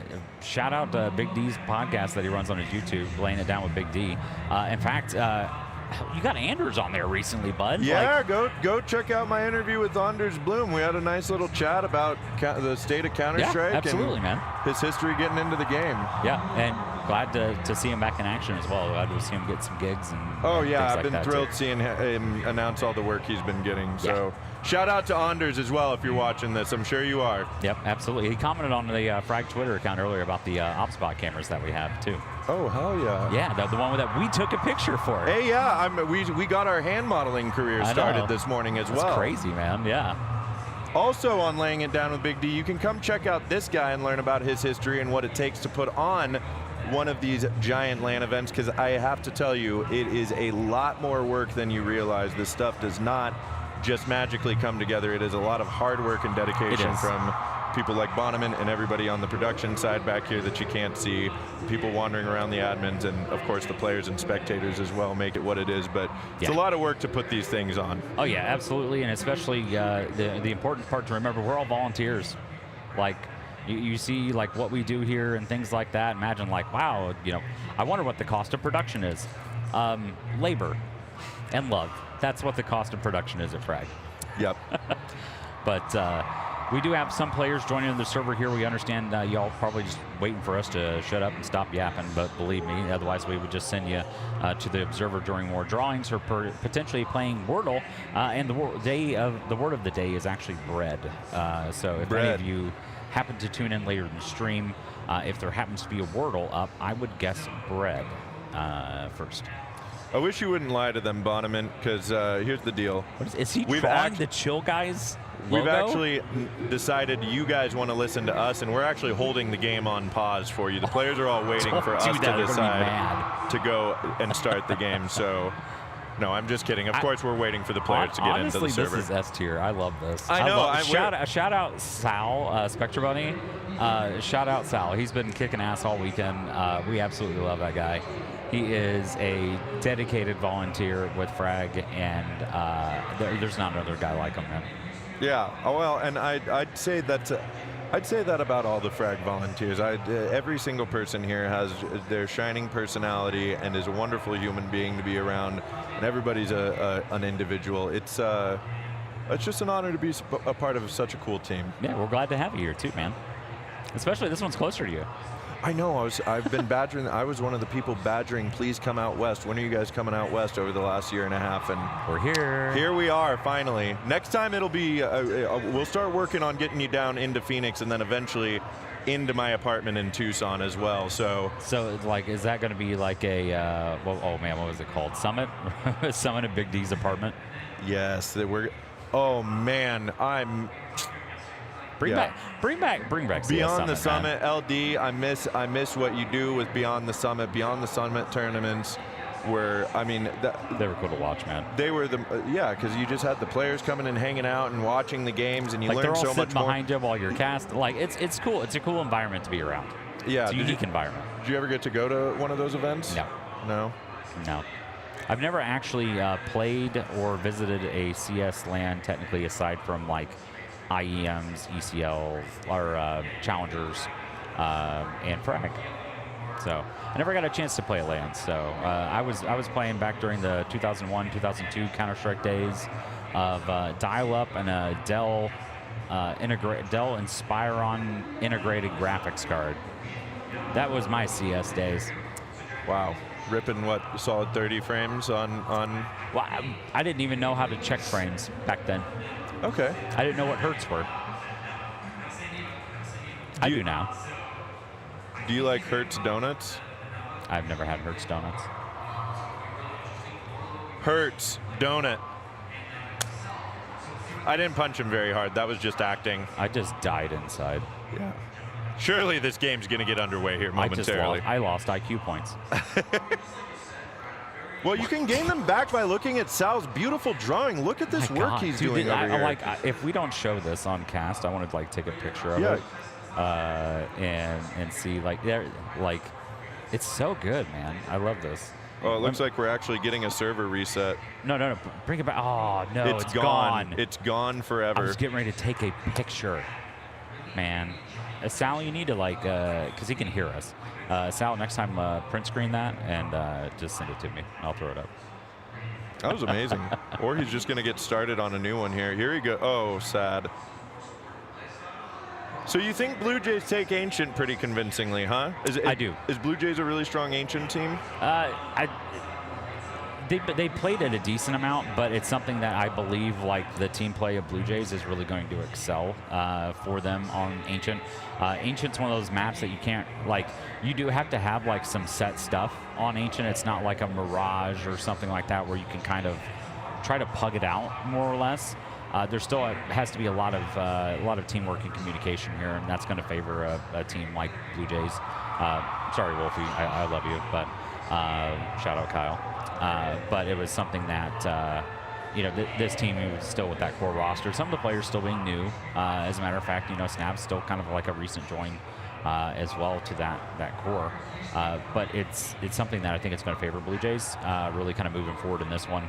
But chill guys, you never know what you're going to get, obviously, as we saw in the last best of 3, because it's like, oh, they can blow somebody out or get blown out. I don't know. So your guess is as good as ours in this one. Let me also say, they are the aptly named chill guys. Every round they won, no fist bumps. They win the match, no reaction. They're just chilling. I should have wore my Just a Chill Guy sweatshirt, but it's kind of like their logo, so kind of shows favoritism. Can't be showing favoritism here. But shout out my new FRAGxLVLUP polo. Yep, beautiful. Designed by Chesspuff, no? Yeah, Chesspuff worked with a local friend here in Vegas to kind of produce these. It's kind of like a one-off, just kind of see how they were and things like that. We're trying to, make it easier to identify staff and stuff like that at LANs. We know sometimes it's a little difficult and who to ask questions to and things like that. So we're working on it. We're working on it. Trying to make everything more polished. Every event is a learning lesson in our eyes, and we do have kind of like a briefing afterwards, after we have an event, kind of have hey, what went wrong, what went great, what can we do to be better, things like that. So we have kind of like a breakdown and a teardown after every event and kind of talk about things and make sure we're trying to execute better the next time. I'd say that's how you grow. Absolutely. So I'm happy to see that. Yeah. Well, and I'm showing favoritism to the Sun out here. This is the Sun's uniform. Yeah. Oh, yeah. Shout out Reverbs. He's messaging me that we need to play a frag event together. I can't do that, unfortunately. Well, me, Reverbs, and we'll. I want to get Munster on a team on LAN. Get Munster and Steve out of retirement here, and we'll dust it off. Yeah, we'll win the whole thing. Yeah, but I don't know. We got what nine in the server so far. 9. Who are we missing? We're missing Slight, so we're missing the op. Hey, there he is. Hey, there we go. That means we should be getting underway here pretty shortly, and yet another Sal masterpiece being drawn on our mini map as well. This one, yeah, some kind of Raggedy Ann mannequin. I say that because of the red hair. Again, you guys can't see this. We're enjoying some. Junior's in chat. Hi, Junior. Lovely footage. Hi, Junior. Peyton. But yeah, Blue Jays versus Chill Guys coming up at you here. But Ancient pick of Chill Guys. I think this is like one of those scenarios where it could potentially be a flip in map choice. If there's a map that Chill Guys are really going to take out of this one, I think it is going to be Mirage. But you never know. I still want to see competitive Counter-Strike. I was just realizing that what Sal was drawing over there is Chappelle Roan, and there's also shout out LTP Trash Panda Peyton. Hey! Hi. Also would have been laying it down alumni if Big D had remembered to hit record when I recorded with her. Big whoopsie. Yeah. Still want to get Peyton back on there, so hit me up. But yeah. There's a real veritable who's who of NA Counter-Strike in the chat, isn't there? Yeah, everybody's joining in. This is like that time of where like everybody's up. You know, it's getting to the evening time on the East Coast, so you know where I live. Big D, a Pacific time zone alum. Here, where you live is still Pacific, right? Because I know parts of Arizona does not do daylight savings time, so I switch between Pacific and Mountain Standard Time throughout the year. Right now I'm on Pacific time, and I much prefer that because that's where like all my family's and friends are on the West Coast. So that works out. That works out. Yeah, it's early yet here. Although I've been up since 5 a.m. Yeah, kind of same. I don't sleep well when I'm on vacation, or when I'm not at home, I should say. No. Absolutely. But which is what everybody here in the Twitch chat tuned in to find out, by the way. So I'm glad I could finally answer that question for you guys. Yeah. Shout out. We'll actually have the Samsung Galaxy stage later. Maybe tonight. Otherwise, you'll see it tomorrow. So we'll have players on the actual stage tomorrow. Get to see those ObsBot tail 2s, man. It's gonna be kind of cool. I bought my wife actually. They have it's so tiny, but it's a meat too. It's one of the boxes we have up front. It's like a small little matchbox. I mean, like it is so tiny, but it gets like 100 FPS at 1080p. That's a camera? Yeah, as a camera.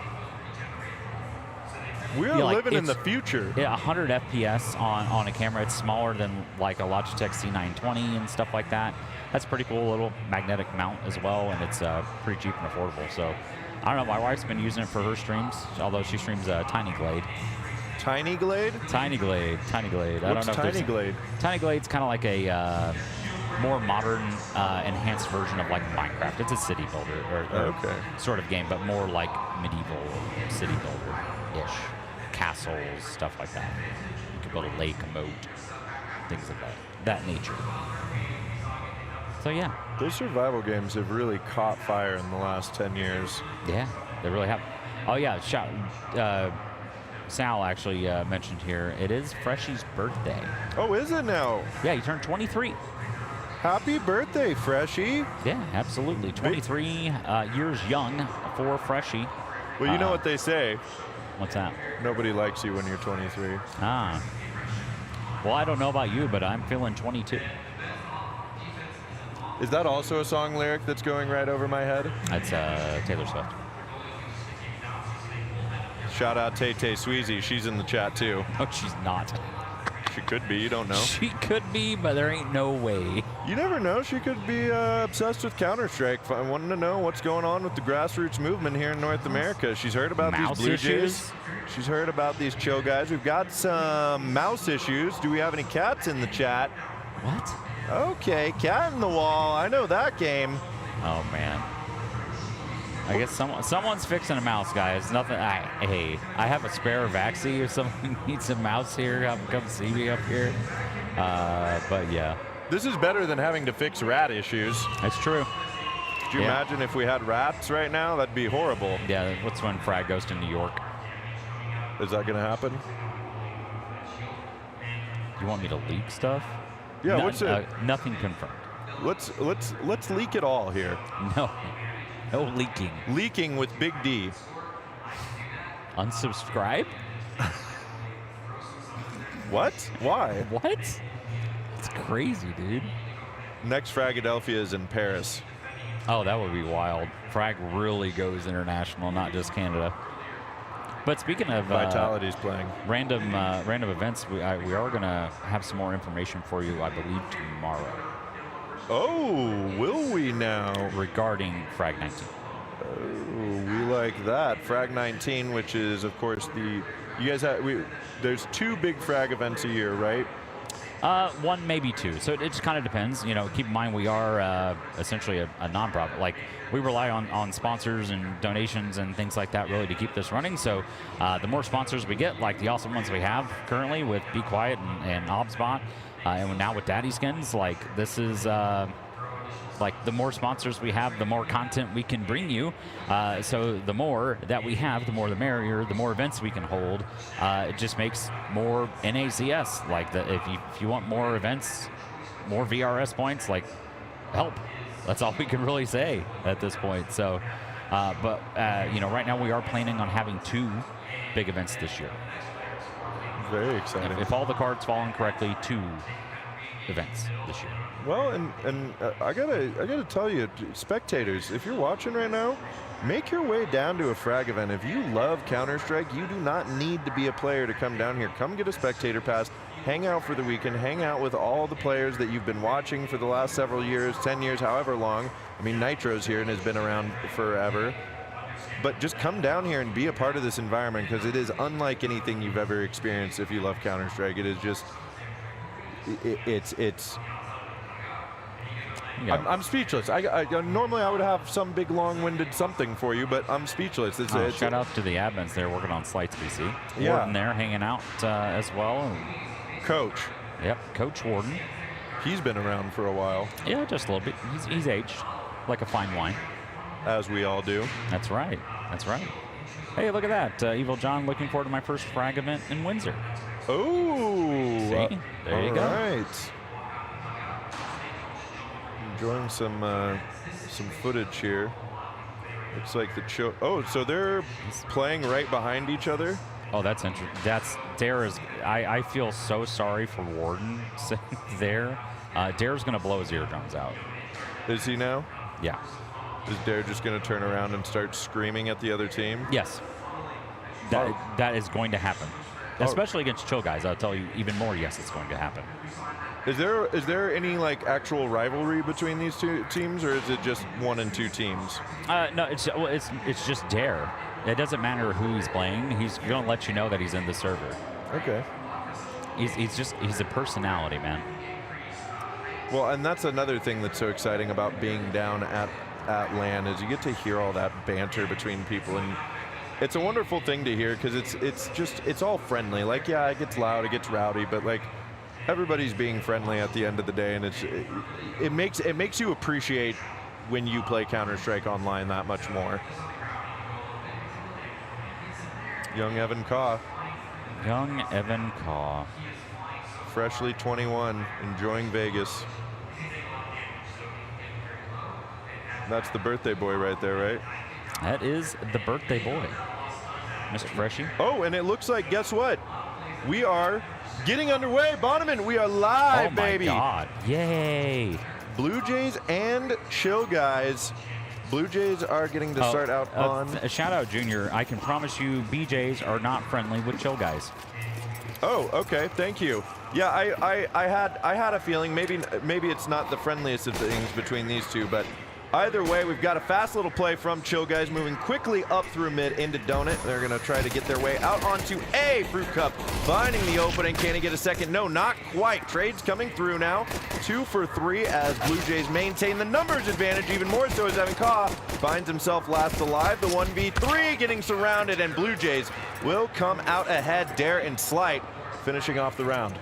Yeah, that was kind of the round that I kind of expected to come out of Blue Jays here. This is a map that is going to favor a lot of team play. I think this is definitely going to favor Blue Jays. But already you do have Dare bringing out the M4A1.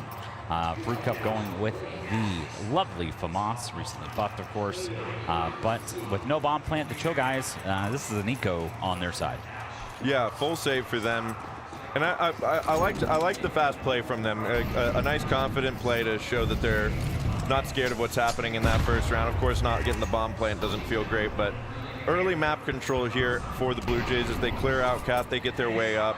Chill Guys are going to be rebuffed pretty much at every spot here, trying to get anything early on in this round. And yeah, this should be a just quick eco round for Blue Jays, I imagine. Yeah, you never know. The NA pistol seems to be the kryptonite of a lot of teams, so you're not lying. I never count. I never count anything out. Look at that Doppler. That's nice, Merle. If I'm not somebody just opened a stat track Doppler paracord over there today, so we've had some good luck here in Vegas. Okay, big opening. Snap's going to find the double and Fruit Cup to finish it off. They were probably hoping to have that MP9 or another MP9 farm a bit more in that second round, but either way, you're going to be happy with a quick 2-0 start. Yeah, a couple kills is fine. That is perfectly fine. Snap can get his M4 and some armor and a couple pieces of utility. He'll be just fine there. But you still have Slight still sitting on that MP9 trying to farm up. He needs him to actually work towards Slight so he can farm up a little bit of cash for that AWP is what he's looking to bring out to be effective with this one. But we are going to finally get the rifles onto the hands of Chill Guys. Yeah, 5 AKs for them. They got the full utility. We're going to see some B util here at the beginning, see if they can catch the Blue Jays off guard or isolate one of them. In fact, they might be able to. You see that Slight's over here playing long. They just have the 2 over towards B, 3 playing up on A right now. I don't know if this is like a standard Blue Jay setup or if they're trying to get the read that Chill Guys are going to try to end A here or what, but that's some nice spam from Snap. Taben's going to go down low. Yeah, Snap has played a lot of Ancient, so he knows pretty much every lineup that there is, every wall main available, so he's going to punish you, especially when you throw into that Jag smoke. So, I mean, he knows exactly what's going on here, man. They know this is just set up towards B currently, but there happens to be a player sneaking in through mid, and that's going to be Merle. But Taven Leak just kind of lurking out here onto the B-bomb site. Snap! I think he was going to go for the knife, but Slide able to pull that one back in here, so it is indeed a 5-on-4 here for Blue Jays. Yeah, I like that play from Tabin. I think once he gets the info at top of ramp, he probably should have held a little bit there for his team to get closer to caves and get something going, because having no reaction from Chill Guys there after he gives up his life, definitely not what you want to be doing against a team like Blue Jays. Like, Blue Jays is going to punish you for that every single day of the week. But I mean, still 4v5, and now they've actually got Blue Jays sequestered over here on B. They've fully stacked up, and Chill Guys have made the move, a little spam here, and that lurk Merle does eventually go down, so Freshie and Blue Jays will find themselves out of B. And yeah, no time ticking away. Yeah, it turned to 3. There's no time. Unfortunate. They will get a couple of kills. Yep. But that's, yeah, Blue Jays take 3. So first gun round going in their favor. It's maybe a bit of nerve showing for the Chill Guys losing track of time like that. I don't know if it's nerves or something. Oh, no, we're not. No. Oh, there's a tech pause. Oh, Jesus. Buckle up, folks. Buckle up, boys. But yeah, so we a little bit of a tech pause here, so we'll be right back with you shortly. Snap's actually DC'd out of the server, in case anybody was wondering what's going on there. But yeah, unfortunately, the Chill Guys, Big D, they were a little too chill with their time management in that round, and unfortunately, not going to work. Can't plant the bomb with 3 seconds left. No, you can't. We all know that as long as 4 seconds is on the clock when you start that animation, you can get the bomb down. But yeah, I'm not sure what happened with Merle either up there in the top of mid. Merle made it up to red there, and then I'm not sure what the comms were being like. Chill Guys were starting to rotate out of B there. Merle had heard the rotate into B, but then got nothing there, just dies, collapses, and I don't even know if the Chill Guys would have had time getting over to A. Don't show the QR code, no. Don't show the QR code, thank you. Okay. But that could be bad. Can you? I love Slight, dude. It's such a vibe. That's Slight there? Yeah, that is Slight. Slight is a Slight. Just he's fairly tall. I got to interview Slight after their match there in at the block there in Philly. I am 5'6" on a good day. Yeah, he towers above me. He makes me look like an infant, man. Yeah, he's like what, 6'5", 6'6"? He has to be. Yeah, he has to be, dude. Blue Jays Sports. We'll zoom in on. Okay, we're getting the game loaded back up. I'm not sure what happened there on Snap's PC. It looks like maybe Steam crashed or something like that. Not entirely sure, but okay, more mouse issues. Wonderful. Now it looks like we are getting him back into the server right now. You can see him loading. Oh, but there goes Dare at the same time. No way. What just happened? I have no idea. No idea at all. There looks like he's like tabbing in and out, it looks like. I think that, yep, it crashed. It did. But just a little alt-tab error. Yeah, you know, small indie company with their game development at this point. So, you know, they're working on it. They're kind of like a FRAGxLVLUP, you know, small little indie. Oh, yeah. Small indie company. Dude. Yeah, non-profit as well. Yeah. Yeah, buddy. That was a joke. Hey, Bona, can you show your toes or something during this tech pause to help pass the time? I cannot. The internet is not ready for this. Yeah. Don't +1 him. Stop. No. Stop that. Show the toes. Show the toes. I will mute your mic. Bona has 0 toes. What? That would be kind of difficult for me to walk with. I came here for 2 things, to watch Counter-Strike and see Bona toes. Well, you're going to get one of those. Well, if I work hard enough, I'll get both. You know what? I ought to bring like a, since Allen is probably not watching the stream, he can't hear me. I kind of want to bring like a loaf of bread tomorrow. Oh, you should. Yeah. They sell fresh bread at that bakery over there that I was telling you about, the bagel place. Yeah, see, there it is. Grab yourself a loaf of bread and Sal will go absolutely crazy. Yeah, absolutely. Oh, hi Rand. Good to see you, by the way. And Helva's in here. A lot of the folks that tune into my streams too. So it's always good to see. But I think we're gonna take you back into the action if you're nice, Chad. So keep things nice and clean. Only if you're nice. Yeah, only if you're nice. But oh I my like God, that nice transition. Jesus. Oh my gosh. Have you ever So seen good. such a thing, Bonneman? No, I have not. Me neither. So good. So good. We're inventing things, and then ESL could just steal it. That's how it We're works. pioneers. Yeah. That's what the grassroots movement is all about. Well, we are back into the action. It's a bit of a light buy here for Chill Guys. They still have Galil and an AK. Actually, no, it's not a light buy. They've fully invested into the round, so they believe that they can get something going here, or at least keep this economy in check, and they will do just that. Evan and Merle opening things up at the B bomb site. Bomb will go down.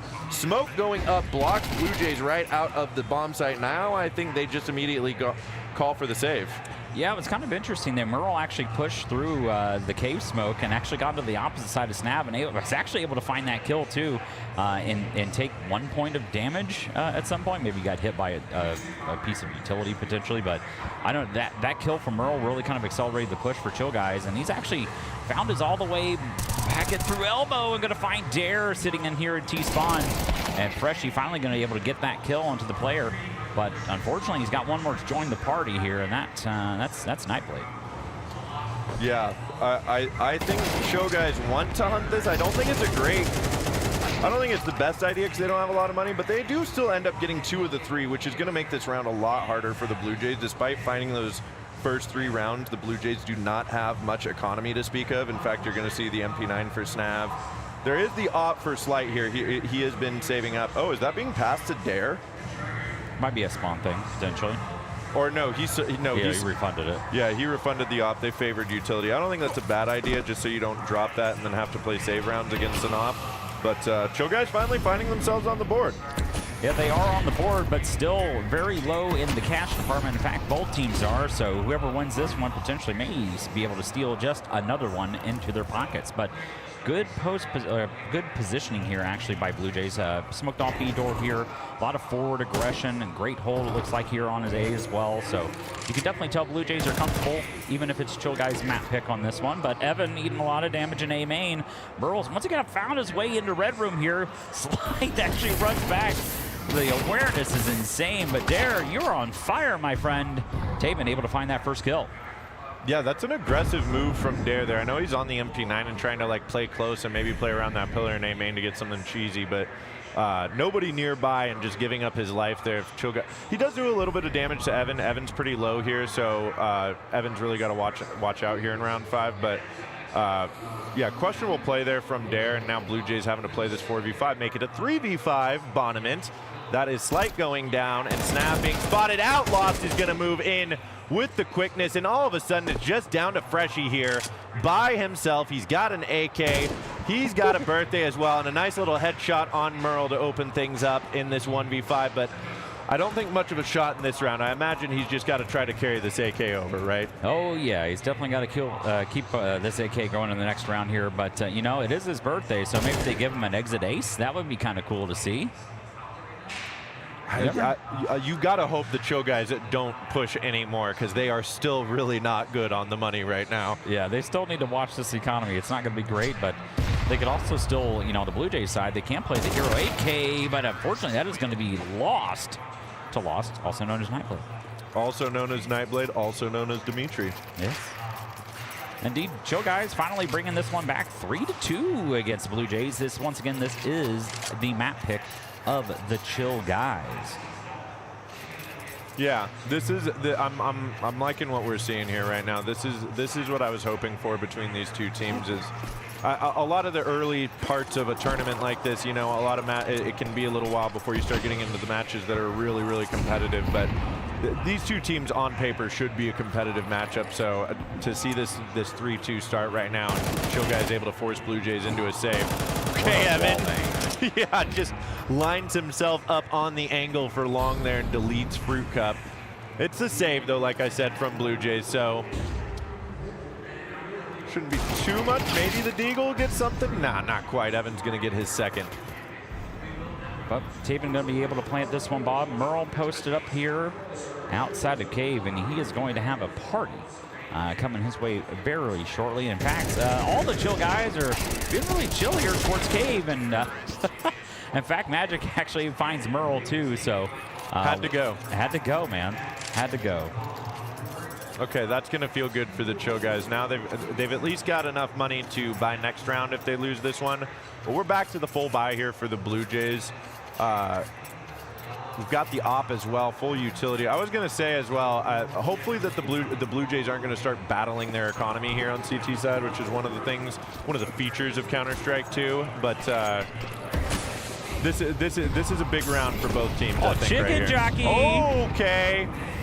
Big move from Dare there, gets right up on the cat with the jump boost. It's not good enough though. Lost spinning around, avoids the flash. There will be the trade from Freshie here. And a 4v4, but Lost with one more. Merle is hunting, smells blood in the water. He knows Freshie is low on the other side of the smoke. Oh, look at this. Merle takes all this space here, and with a minute 20 left on the clock and a numbers advantage for Chill guys, this looks like a tough round for Blue Jays right now. Oh yeah, looks like Freshie's back is going to be spotted here. Evan once again securing yet another kill in this one, already up to 5. But Slight still posted here with the AWP, and this is the first round we've actually seen Slight be able to get this one. So, you know, there is that clutch potential here for Blue Jays. You've got, I mean, I can't really knock any of the players because it seems like we always see these weird clutch attempts, these 1v3s and 1v4s. We see a lot coming out of the Blue Jay side, especially they were able to pull a lot of rounds back in ECL this season due to a lot of those. So a lot of individual calibers you would expect on the Blue Jays roster, but this one's actually going to end up testing Slight, and he will actually find that kill on the Merle, but it's a ruse. Everybody's it's all on a B. ruse. It is on B. He was just seeking some info. Merle got baited by his entire team of the Chill guys. Bombas went down, but it's a 2-on-3. No kit available currently on the CT side, so it should be a save call as well. But Chill guys gonna take a lead, up 4-3. Yeah, I'm impressed by how you know, we were talking about it before the series, and this map felt like it would probably go heavily in Blue Jays' favor, and then the Chill guys would kind of find their form in map 2. But it looks like 3 rounds was all they need to find what they needed against these Blue Jays, because Chill guys look locked in right now, very coordinated across the map. On a round like this, being able to get those couple of early round picks and dismantle that defense quickly, and then take your time to set up that kind of fake across the map and really utilize all the space that you've taken. I'm loving what I'm seeing from the Chill guys here. Yeah, definitely showing they've got some team play available on their side, especially with their comfort, their Mac pick. You know, it's T-sided, of course, Big D. So, you know, it's just T-sided. You know, stay hydrated. I see a bottle of water there on land. Don't spill that on the PC, please. But They're looking fairly comfortable here. Especially we're going to get kind of a little bit of an awkward buy out of the Blue Jays side. We got a couple players on pistols. Yeah. Still got the slight with the AWP with retained in the last round. So every player there on the Blue Jays side sitting around 15, slight about 2,500. So they are going to plan to full buy in the next round as well. Yeah, and I think this is a round like this is going to be another test for. I mean, they're all going to be tests, but this is where you're playing against that pistol armor plus a couple of weapons saved as well in there. Slide does find that opening, good aggression to take out Magic early on. Merle's going to be next up here to try to do something for Chill Guys. He does. He's able to get one down. Now waiting by is Slight with that op. Merle not wanting to give him the elbow that he so desperately craves. And that molly coming through. He's going to back away a little bit. Decide not to try to mess around with this. But 1-for-1 trade, and Tabin makes it 4v3 now. Chill Guys do have the numbers advantage for the moment. Snav gets his way out past the lurk of Lost and then gets one kill. Freshie coming to help from Donut, but now Evan swinging out, takes down Snav. And we should have just for, yeah, we have Freshie and Slight last live. That op is still up here, Bonneman. I mean, it could do something, but right now, Chill Guys are starting to group up, recover this bomb, and they've got the defense right where they want them, one on each site. And it looks like they're heading towards A, so maybe the op isn't quite going to do what we hoped. Potentially, it is posted towards the back of red, but Freshie able to find one on a Merle, and that's going to bring in the AWP from Slide. So there is a retake here. There is actually a kit available on Slide as well, Big D. There is the kit. This is a very doable round here. Freshie's trying to bait some attention. This way, Slight tries to make motion through the smoke. Doesn't quite work out how he's hoping. Now they know right where Freshie is. Dancing around, he's looking for something, not going to be able to collect. Evan comes up on top with the 3K against the saved pistols for, or the pistol buy for Blue Jays. Easy for me to say, Bonneman. Oh yeah, absolutely. And we have a tech pause here. Fruit Cup is gone. And he left the server. And they have turned up the volume behind us. I am so sorry, folks. Yes. It's very loud. They do really love turning that volume up right behind us. They have turned it up yet indeed to 11. Is that a Spinal Tap reference? Yes, it is Spinal Tap. I'm just kidding. I love that movie.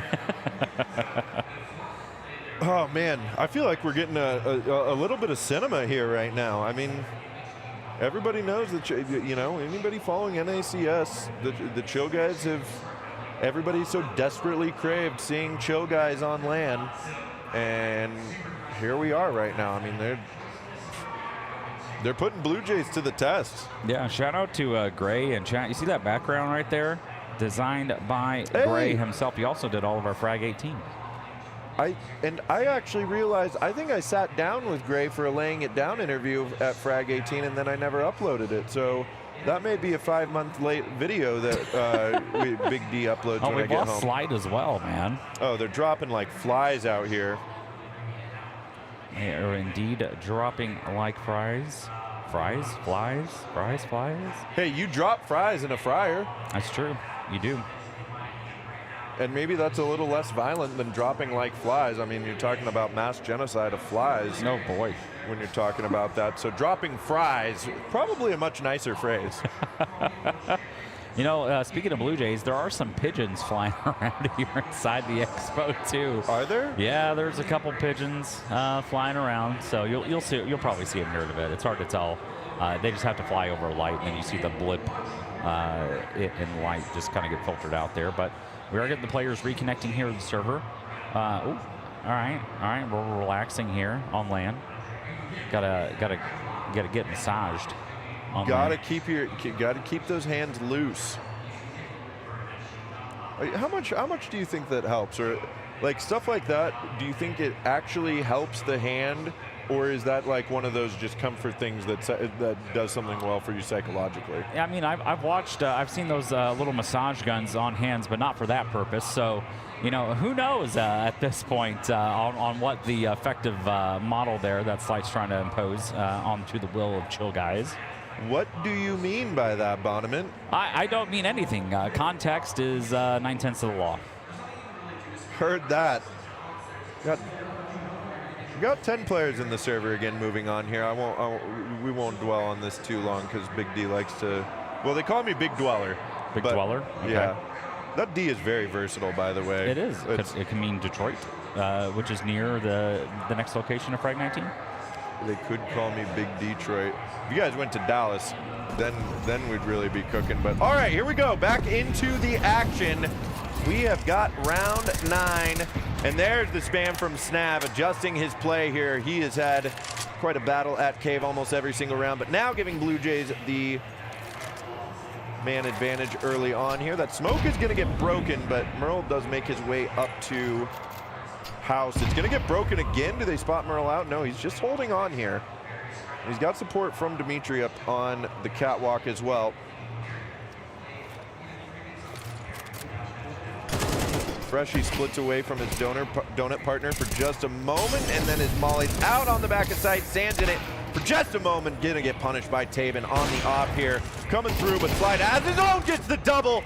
Holding on tight to Donut, down to just the last 2 players alive. They do finally take that op down, but 2 players still left here on site. The rotate's coming through. Evan is able to find one. Down to just Lost in the 1v2. Swinging out, gets the headshot somehow.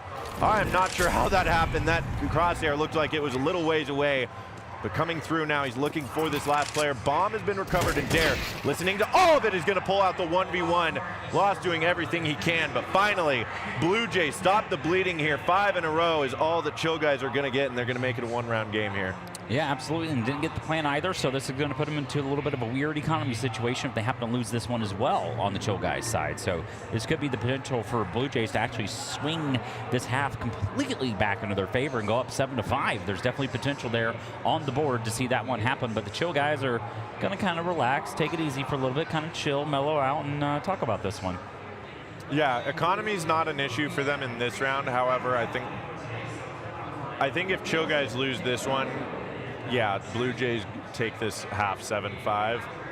But, I mean, again, Chill guys still got 4 kills there. It was a 2v4, and they get them down to 1 player alive again. So Blue Jays have to invest all the way into this round. This is another must-win Blue Jays round because of the fact that they're battling their economy the whole time. Yeah, we're still not getting another AWP on the Slight, so it's something that, you know, especially on the CT side with such a versatile player like Slight, you really want that op in their hands. It's something that we've got to have here. I love this lineup from Fruit Cup to go ahead and molly off the early entry into the B ramp side. That's exactly what that lineup is for. Remember your lineups, folks. But Snap, this is the position I love. Just sitting in cave here with an auto shotty. This works a lot of the time, and I hope we, in fact, do get to see it in this round. Yeah, that name a more iconic combo of 2024 than the auto shotty and caves on CS2.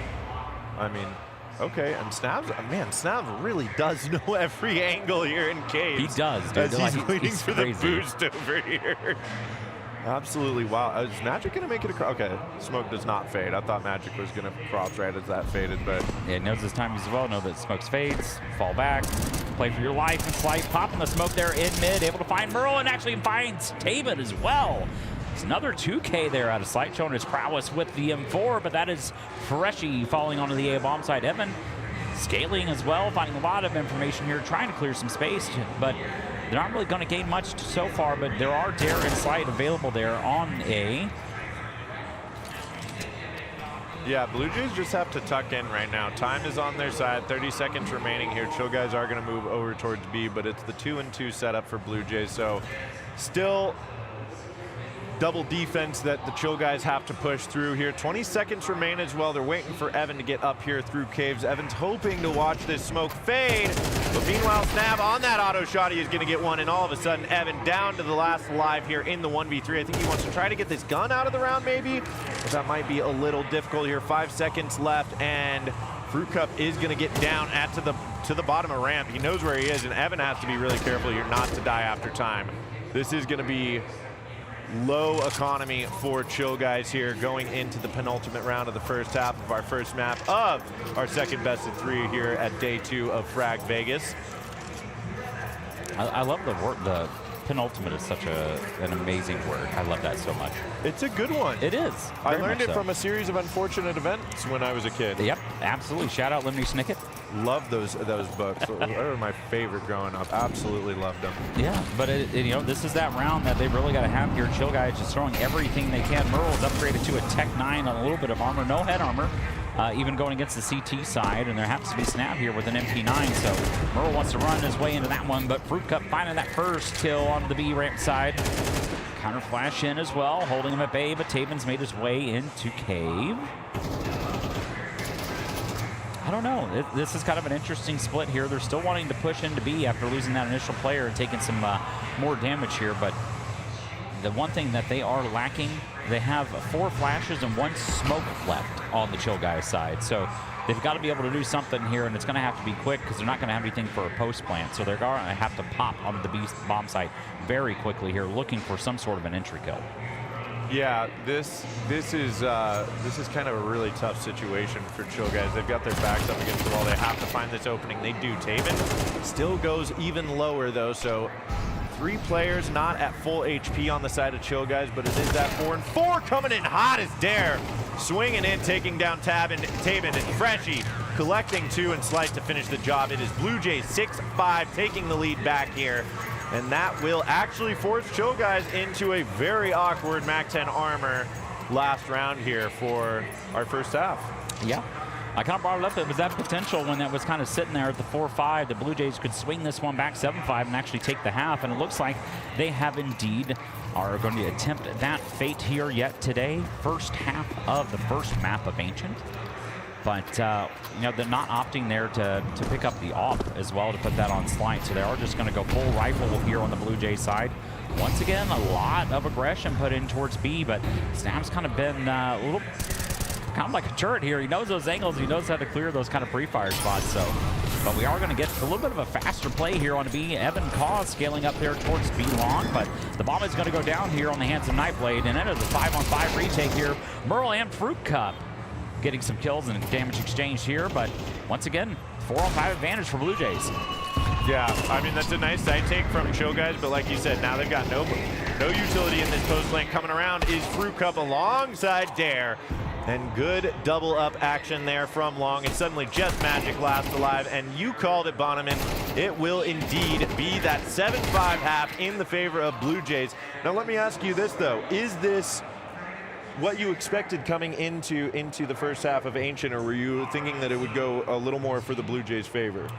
Still keep in mind that I believe Ancient really favors T-side play in this one, so I feel like a team that really has an effective T-side is really what makes Ancient a great map.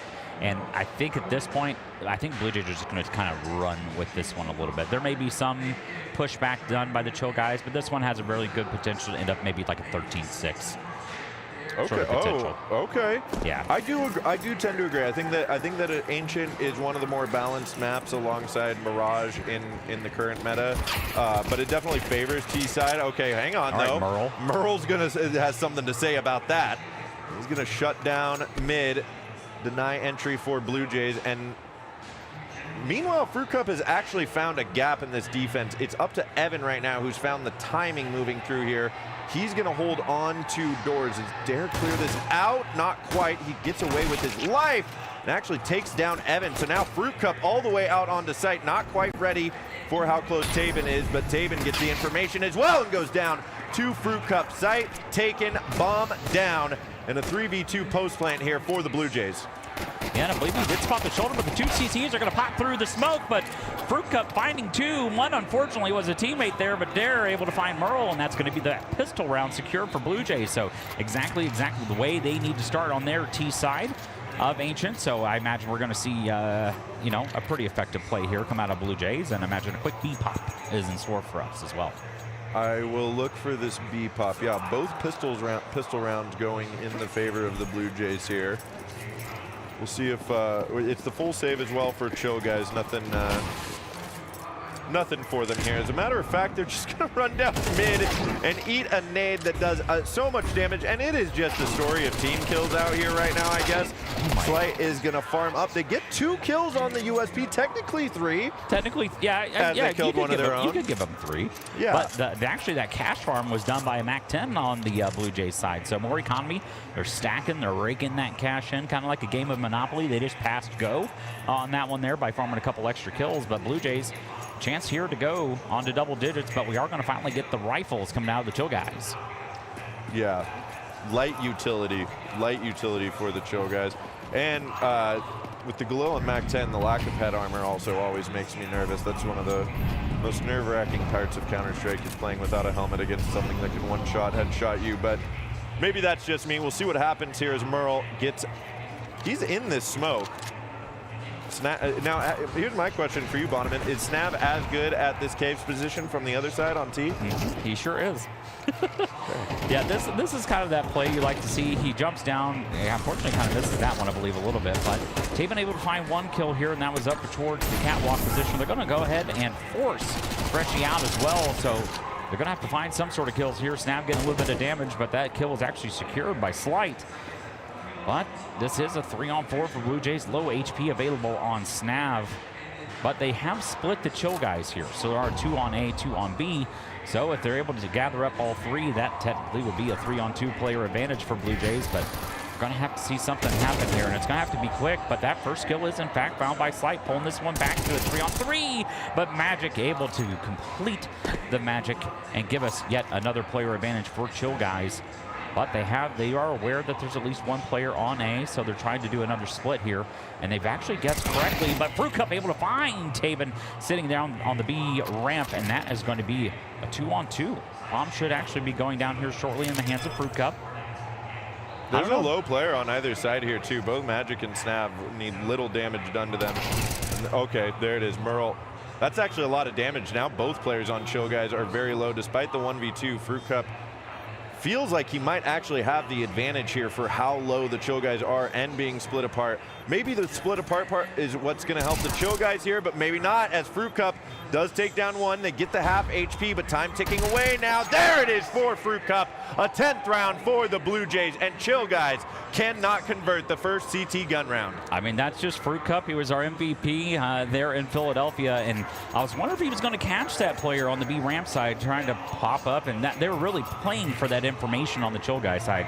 That round really hinged on that ramp player finding FRAGxLVLUP kind of out of position, maybe trying to knowing that that player was towards CT, but man, the awareness of FRAGxLVLUP just, man, it's insane. Yeah, he's a really, really fun player to watch. Very down-to-earth person as well. That's,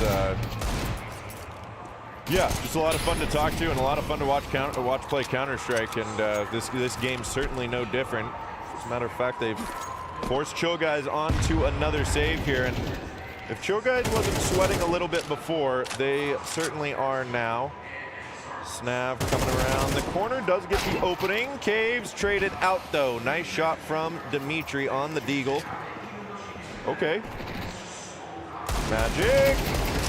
The spam is good. That looked a little wild there, like it could get away from him, but unfortunately kind of baited his teammate there a little bit for the kill as well, but Merle able to find Slight. Finally some damage onto Freshy, but he is going to get that kill on Evan. Freshy's just running him down with a Glock at this point and tries to burst that one too, but once again, FRAGxLVLUP going to have to be huge here for Blue Jays. That smoke is down, and he's pushing through the edge. It's Merle, and he's able to secure the kill, and that's going to be number 6 for Chill guys. So able to get their first round of the CT side, but bomb is going to go down. It's going to be a little bit of an awkward buy for Blue Jays, but I do imagine that they should also force into this round as well. yeah, they'll definitely. They are going to force into this. Yeah, like you said, it's a little awkward. There's going to be the op-out for Slight. There's a MAC-10 for Freshy. Dare's going to have to play an upgraded pistol as well, I believe. Unless there's an AK down on the, no, he's got to do Tech 9 armor here. So very weakened buy for the Blue Jays after a convincing opening to their CT side here on Ancient, but big round for Chill guys there to win the eco against them. There's our game sound. I was wondering where it was, and we're back. We're so back, ladies and gentlemen. We're Fruit so Cup back. eating a bunch of fire damage there. In fact, he may have been blind as well, so not able to see exactly where he was going there. But he does completely run through the fire and flames to his death. You know what they say, through the fire and the flames, we'll carry on. But unfortunately, Fruit Cup wasn't able to do such a thing. We'll have to get that song to him so he knows the instructions. Merle finding that second for Chill Guys. Op of Slight, taking shots, trying to get Merle to come over. Merle's, I love this play. The smoke goes down and Merle immediately gets aggressive. They're not ready for, oh! Slight, are you kidding me? They are ready for it. What do I know? Yep. Nope. I tell you what, we're just this is why we're casting and not playing, because we can't really do plays like that anymore. But Slight, unfortunately, is down to 17 HP, but does have a hell of a clip waiting for him later. Using the new print stream available. Well, Fever Case. You can also open a Fever Case on daddyskins.com. Code FRAG. Heard that. Yeah, check it out. You can also open a FRAGxLVLUP case if you want to. Costs $1.05 for a FRAGxLVLUP case. Yeah, Freedom costs $1.05 in case you didn't know. Yeah, Freedom costs $1.05. But Slight going to fall down to the rifle of Evan Caw. They're going to go double rifle. Or double off. They are not, in fact. But Chill Guys able to get number 7, so I am wrong at this point. So that's great. I'm not a script knower. But that is going to be the full save coming out of the Blue Jays side. So I haven't seen a lot of A play, but I imagine that's probably where we're going to end up here. Or they could make it quick and just go mid. Yeah, I'm not sure, but this is identical to what happened in the first half. Blue Jays went up 3-0, and then Chill Guys just snap back, and they're like, all right, hey, hang on, we're here to play. And Blue Jays do the same thing in the second half, get 3 rounds, and then Chill Guys win the save round and now look locked in and very competitive here. So Blue Jays are actually not going A or mid. It's going to be the B execute. Nice smoke from Lost as he spots out the information, is hoping to farm them up a little bit. They push up through the smoke. They still find one. Merle not quite able to find anything, but Lost now up to the 4K, gets himself a nice little eco ace. And finishing it off with a flourish there, that jumping player out of smoke. Yeah, he's trying to go for the knife, farm up a little bit of extra cash. I actually believe that was Slight. So he was like, you know what? If I'm going to go down, I'm going to try to at least take an AWP into the next round for my trouble, farming up a little bit of extra cash, but it is not going to happen today. But rifles are available for Blue Jays. Still no AWP on this Slight on this one. So once again, Blue Jays kind of fighting the economy boss here in the game of CS2. Yeah. That's not something you typically see on the T side too much, but they seem confident, but not sure why. Derek goes out mid, doesn't have any help, no flash is thrown, 2 players top mid, punish him for such an act early on into round 19, and now the 5v4 favoring Chill Guys. Blue Jays are going to stack up and try to hit B. Yeah, forcing Merle off the K position here is going to allow Snap to kind of scale up here and clear this out. So they finally have some map control here on the Blue Jay side, but Flash going in is going to kind of pin in the best player of Snap. But Trade's coming in 1 for 1. Oh, what a clear. Yeah, that is a nice shot from Freshie. Lost is still posted up here on site, spots out the gun there in cave, gets that ramp player. Dancing around this pillar. Eventually, he is going to go down, so Freshie takes him down. And we got ourselves a 2-on-2, and with time remaining, Blue Jays are actually just going to turn tuck tail and get the hell out of there over to a bomb site. The problem is Tabin and Evan both have kits. They've got a smoke as well, and they've got full HP. Freshie very low here. He's gotten 3 for his troubles into the round, but now the bomb's down. Evan's close by, sneaking around through Temple. Both players for Chill Guys coming through on the CT side. Freshie posted up, waiting for one. The full HP player, or he's not the full HP player. There, he is going to go down. So now the full HP player, Slight, has positioning here in Donut, but that smoke I was talking about going down on the bomb, it's going to be a little tough to hold on. He's going to go for the spam. He spots one out. But now they know right where he is. Good spam, not going to be able to finish the job. And that it will be Chill Guys getting the Ninja Defuse. Slight trying to live through the round. It looks like he will be able to take an AK into the next round. Yeah, Evan down to 2 HP on the edge of that smoke. But yeah. Once again, just kind of working in the favor of Chill Guys here. They pulled the last 4 rounds, and you kind of mentioned it earlier as well, Big D.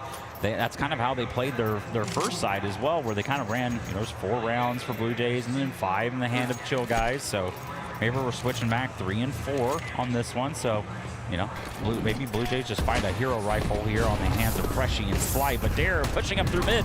Spots a player near Donut, but that is Evan once again getting that kill on Dare. A lot of early damage going the way of Chill Guys. Yeah, this is a nice response from Chill Guys. I mean, we are. I'd say at this point we are getting the competitive series that we were hoping for. I know it's just map 1, and Blue Jays are still in the lead here, but they are not in the lead in this round. Chill Guys are in a prime position to tie this up here. Freshie very low, awkward buy here for the Blue Jays. It is the low buy, so they'll still be able to buy into the next round, but man, just nothing doing for them. I really do feel like the Blue Jays have been playing, not sloppy Counter-Strike by any means, but there's been more moments for the Blue Jays I've watched than the Chill Guys where there's an isolated player trying to make an individual play without anybody nearby and getting punished for it. Yeah, it's one of those things where they're just double stacking teams. I love that play. Yeah, that's so good. That is so good by Chill Guys. And the resmoke, they try it again. It's not gonna work, guys. 2v1.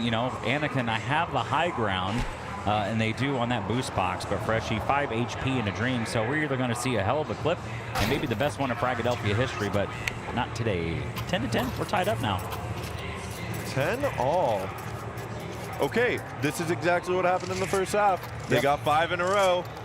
Is this the round for the Blue Jays? They are on their full buy. They've got an op for Slight, full utility for AKs.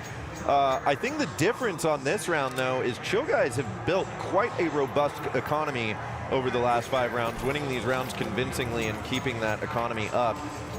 They're feeling really good going into the last few rounds of this match, I imagine. But this is where Blue Jays, I think, probably shine most, is when the pressure's on. Yeah, it's one thing, especially, Marsborn, I believe we're up 2-0 in that series that was in Philly. So Marsborn up 2-0, but Blue Jays pulled that one back 3-2 in the best of 5 grand final. So if there's any team that has the priority to be able to pull this one out, it is definitely Blue Jays. Yeah, well, and I think that's what really dictates how good a team is at Counter-Strike, right? Is it's not how good you look while you're winning, it's how you play while you're down. And man, nice 1v1 there. Okay, Blue Jays are gonna get more here, but it's another 1v1. Chill Guys are keeping the numbers even for now. But plenty of time left for the Blue Jays to regroup and attack somewhere out here. Yeah, that HP advantage, though, is once again favoring Chill Guys. So it just seems like they're able to find this early damage. Blue Jays are just not able to recover. They do have the aim, they do have the shots, but not the HP when they take a couple tags here. Merle able to spot Dare a little bit out of position with some utility available in his hand. Another nade taking Dare down to 4. And he's going to try to push in, but you cannot do that, my friend. And there are 2 players dead for Blue Jays, just left once again on the hands of FRAGxLVLUP. He did pull a 1v2 out earlier, Big D. He's got the chance now. Ooh, and they almost lined up for him. That time they were not going to make the same mistake. Chill Guys stacking up on top of each other, and neither one of them low HP in that situation. But again, if anybody's going to be able to pull out that 1v2 like that, especially with the bomb in his hand and positioning on site, it is FRAGxLVLUP. But Chill Guys, I mean, they're locked in. They're playing some really coordinated, really good Counter-Strike right now. I'm thrilled to see it. This is absolutely fantastic for NA and our scene. Yeah, absolutely. This is the opportunity you get when you're presented to go to a FRAGxLVLUP, and anyone can come out and play. We don't care. You and the boys, maybe you got a beer league, want to come out and play? Sure, come on down. Yeah, anybody's welcome. Okay, now Blue Jays are going to try to get in there with a little more aggression. Dare does get one opening up the round. Magic is going to respond, and that smoke at the top of ramp actually turns them away immediately. They're going to try to, okay, they're sneaking out through T-spawn, which is a really smart move here. Despite having the numbers advantage there, Evan is up there on the top of Catwalk. He's waiting for an elbow peek late into the round. But if Blue Jays would have walked up there to Cat through that smoke, I think they would have found Evan and certain doom. Now they can continue to play their numbers. And it looks like it's going to be a late A hit. Yeah, this is a fantastic call from Blue Jays, not only just because we can see the map and the radar, but it is one of those things where you do find 2 kills towards B, so having 4 players versus 3, you realize the entire team of Chill Guys would have to rotate into you. They're not just going to give up a bomb site generally. We see that sometimes with EU is where they'll just kind of gamble stack a bomb site. We don't see that near as much in the NA scene, but Slight going to plant on the corner. Once again, this is kind of one of those preferred spots, especially when you haven't cleared the cave position or the donut position in this one. But yeah, I don't. Chill Guys, I guess, are going to save. Yeah. Chill Guys instantly call the save. I like it. I like it. I think that this showcases just how chill they're being in this kind of situation. They're not trying to play something flashy and go for a really tough 3v4 retake that's gonna. You have money the next round no matter what at 11-11, but Chill Guys just erring on the side of caution and playing safe Counter-Strike. You love to see it, but Blue Jays, they get round 22 there, and that means we are actually getting all 24 rounds of regulation here in map number 1. Did you expect that, Bonneman? No, I did not. In fact, you would say this is the penultimate round of the regulation. Yes. Do you know what the third to last term is? What is that one? Anti-penultimate. Oh my God. A-N-T-E, penultimate, Yeah, like antipasta. Yep. Because anti means before. Look at that. We got an education lesson going on here at FRAGxLVLUP. We're just trying to make you smarter. That's why we're here. Can't think of a word that is synonymous with educate that starts with D, but I'll come back to you later when I do and call myself Big That. All right, we got round 23 here, Bonneman. Okay, and the opening for Freshie. Evan actually gets punished, pushing through into A main, trying to get some information. I don't think it's a bad play, but it ends up being a bad play.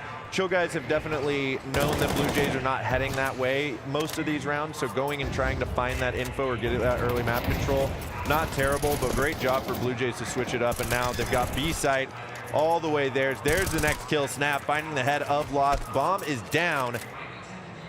And Chill Guys immediately go for another save. I don't think they actually need to save in this one. You've got $6,900 on Evan and $57 on Nightblade. Yeah. I mean, they'll have a full reinvestment here. You need to go for this round. I don't know exactly what they're doing here, but they've been able to find one. But yeah, they do. In fact, eventually all fall. Blue Jays kind of pulling that one back, but it's still going to be a full buy out of Chill Guys there. Blue Jays probably didn't, obviously they don't know the economy of the opposing team, but it was something where they felt the need to try and take away as many guns as they can, but it's still going to be a full buy for the Chill Guys. But last round, that's what we're getting here in this one. Yeah. And it's gonna be a doozy. I mean, overtime is definitely still possibly on the table here, but Blue Jays look like they've had enough of this. That last round was pretty. The last 2 rounds, as a matter of fact, have been pretty convincing. But Chill Guys find themselves out in mid.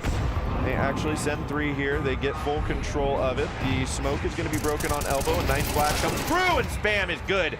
Dare finding the head of Magic, going down. Now Snap chiming in as well. Here we go. We may just be done here on Ancient. We'll see what Taven has to say about it here. He gets one on the op, and now Lost has to make an aggressive play here. He's got to get something going for his team. Snap is very low, close by. Has to be careful. He gets one full HP Fruit Cup going down, and he knows that Snap is close by. The spam is good. Down to the 2v2. Our Chill Guys taking us to overtime, Bonneman. Okay. Yes, they are! What just happened? What? It was a 2v4. Yeah, they had the player. I don't know what that is. Snap gave away his position near Cave after that spam, not able to find the kill on Nightblade, but... Well, and then who was it? Fruit Cup ran across from door over to ramp while Snap was up there, and I don't know if that was a like breakdown in communication. Snap didn't say, hey, this Caves player's right next to me trying to kill me. Watch if you try to cross or anything, but the Lost was able to swing out and just take Fruit Cup out for free with Fruit Cup not even paying attention. Yeah, so we're just going to start this one the way we started the game. It's essentially a full tie, full reset going on here. 10K is your overtime rule set here for FRAGxLVLUP. But there, once again, popping through elbow, able to find yet another kill, but we've got 2-on-2 trades going back and forth. Finally, the player advantage here actually favors Blue Jays for the first time. Yeah, the HP finally favoring Blue Jays, but not for long. Snav is going to go down. It looks like Lost is another really strong Caves player on Ancient, so it's been a lot of fun watching those two go back and forth with each other. And there's Slight taking down the man. The HP advantage still good for Blue Jays. Oh no, Freshie has to be so careful here. That's unfortunate timing. Freshie was convinced that somebody was coming up Cat there, but had to be careful as Slight did not actually have map control. And now the bomb's down in Caves right next to those Chill guys. Chill guys, they are, but that Molotov, no, it doesn't get Merle at all, unfortunately. But Taven, taking that position, playing in front, counter smoke's going out for everyone involved. Still 40 seconds left on the clock here, so not all is lost. Just like that transit lost, 666. Oh, not all is lost. But yes. Spot on the edge of the smoke is in fact Slight. Taven finds him, takes him down here. Chill guys, hey, that's a lead. We finally got another one back into the hands of the Chill guys. But man, I don't know. I cannot tell you how hype I am getting to cast this game of Counter-Strike right now. I mean, just seriously, two of the best teams in North America playing on LAN, one of them showcasing their skills for the first time, and actually finding themselves in the lead here in overtime against the Blue Jays, which is just absolutely bonkers to me. Yeah, kind of crazy, man. This is what definitely was not what I expected. But once again, Dare kind of flashing himself out mid here. I thought he was the entry player. I imagine that someone else should be flashing him out onto the site. But they're kind of trying to take a little slow here in mid, giving a lot of respect here to Chill guys. But they do have full control with Cave as well. But Fresh eats a little bit of a nade, but still looking fairly comfortable here for Blue Jays. Kind of changing it up here a little bit. Smoke going in towards Donut. It's actually just a flash, my apologies. Blue Jays have got mid control here. Chill guys are playing back. Nobody's gotten anything early in this round. A little tiny bit of HP exchange, but really Blue Jays just taking mid here with a minute remaining in the round. And look at this Chill guys defense. They are tucked all the way back. We see Evan starting to push out there through a main. This is what's going to have a question mark here. Evan, what do you see? You get one. Not able to find the second. Fruit Cup will trade him out. Taven missing the first op shot as they spill into A site from the donut. And now CT control is good. Freshie going to punish the rotator. Another one down for the count. Make it 3, why not? And we have a 1v4. Taven alone on the op. They are very low, but missing the shot. And that nade should finish the job. If it doesn't, Freshie will. And Blue Jays tie it up 13-all. You can't miss the easy op shots like that, unfortunately. Well, you got to take the shot. You do, in fact, actually have to left-click the mouse in order for that to be effective there. Didn't really work in that one, but I tell you what, man, we're going to have to see some magic out of Magic if Chill guys want to kind of push this one over on Blue Jays. It is Chill guys map pick, so don't forget about that one here today, folks. But rifles out across the board. Taven actually gets the AWP yet again, but that's going to force Evan Caw onto the MP9. Yeah. Overtime gets a little awkward on CT side when you win that first round and you lose the second. Your economy is not as big as you would hope, and so now, like you said, we got that MP9, but this is something we haven't seen this map yet. Chill guys are actually doubled up in caves here. Taven with the off close by is going to get the first one, and I do not anticipate they know about the second player. It doesn't matter though. Taven just going to take both of them down. Go ahead and get the hell out of there, and Merle close by. Oh, he might get caught with his knife out. Ships in the night. Look at this. They traded positions in the smoke, and now it's going to kind of put Fruit Cup into a little bit of an awkward position. And now that they've got that front play for Merle here kind of posted up, Freshie just going to walk absolutely back into Merle. So they are able to spot the shadow. Should be a kill coming out here, and indeed it is out of Fruit Cup. But it's, once again, 2-on-4. But still probably two players I'd like to see here on potential to clutch. Yeah, I mean, you can't count them out yet. They're still full HP here. Like you talked about, Blue Jays are very good with their backs against the wall, but Taven is just not done here. Pushing through that smoke, trying to make a little cheeky play, and it is the 1v4. Slight is not going to find anything, and that is Chill Guys finding 2 on their CT side. They need 2 more to close this map out. Blue Jays will need all 3 on their CT side to win this one, but I mean, you think we get double overtime? There's definitely a potential here.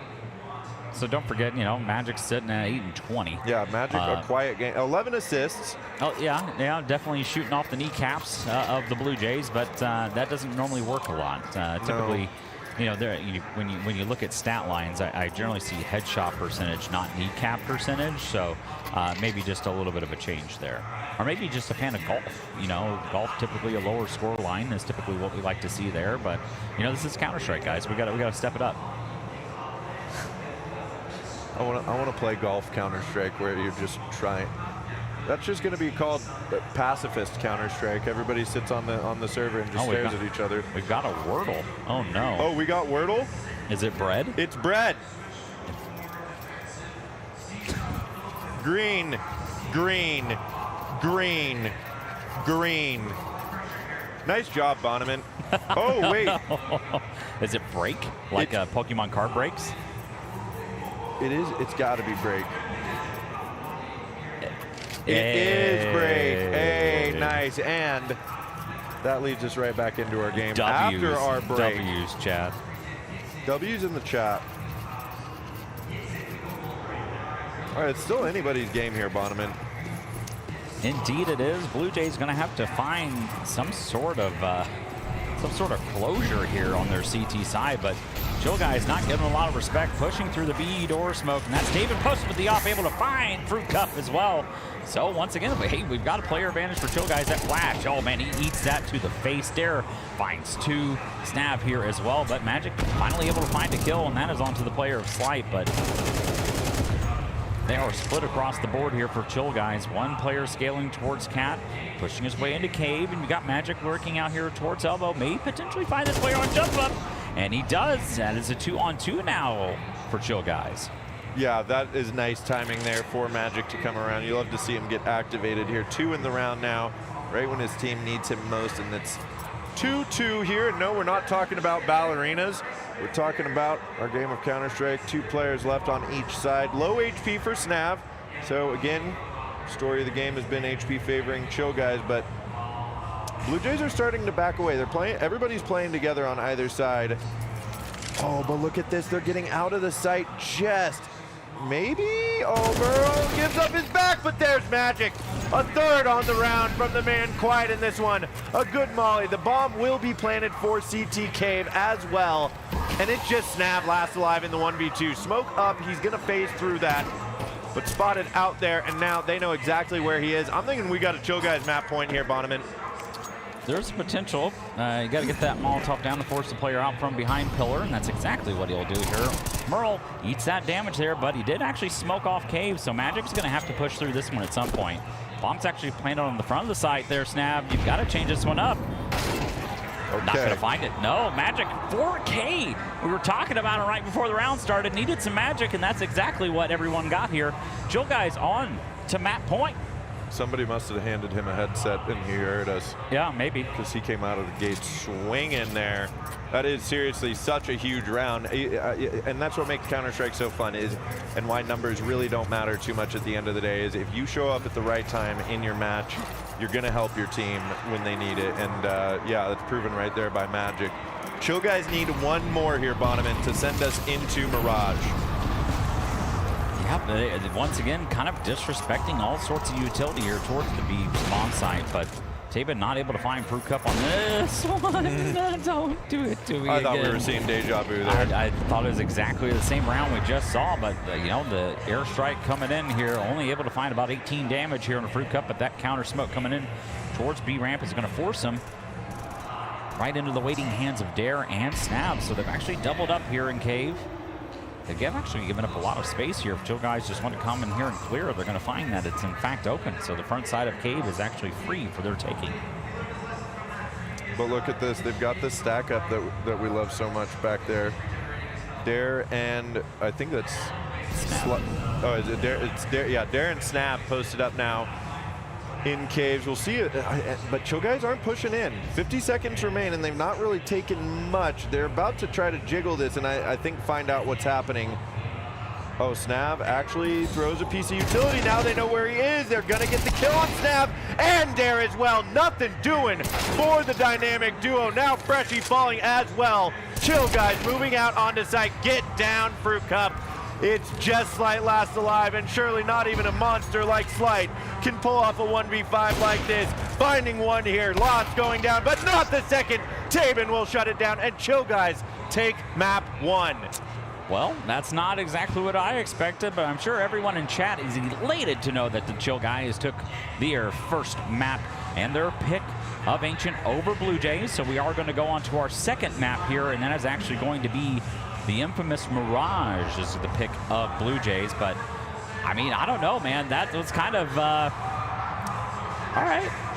I thought Chill Guys were down. I mean, Blue Jays had 4 or 5 rounds up on them, but they're able to pull that one back. So I mean, it is what it is.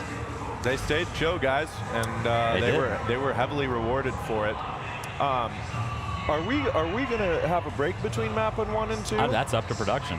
Is there a break coming through between map 1 and 2 production? Okay, we will be having a short little break. Can I will go ahead and throw it to break as well, unless you have anything you want to say, Bonneman? We're good. We'll send you a quick break, but we're going to get back.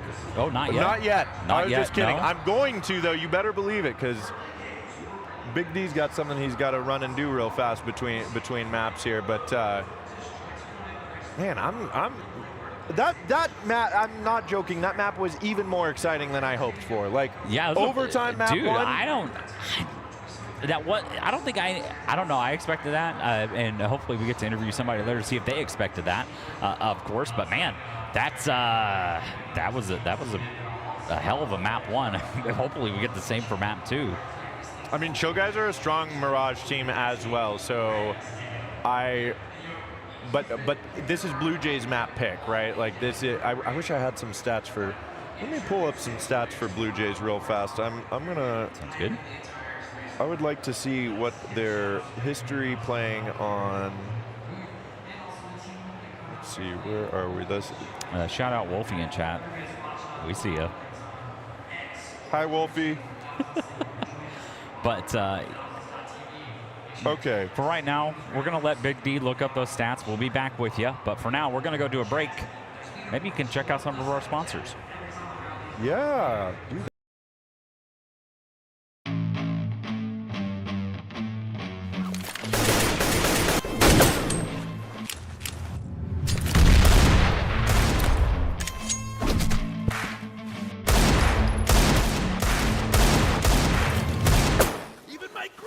Shoots better.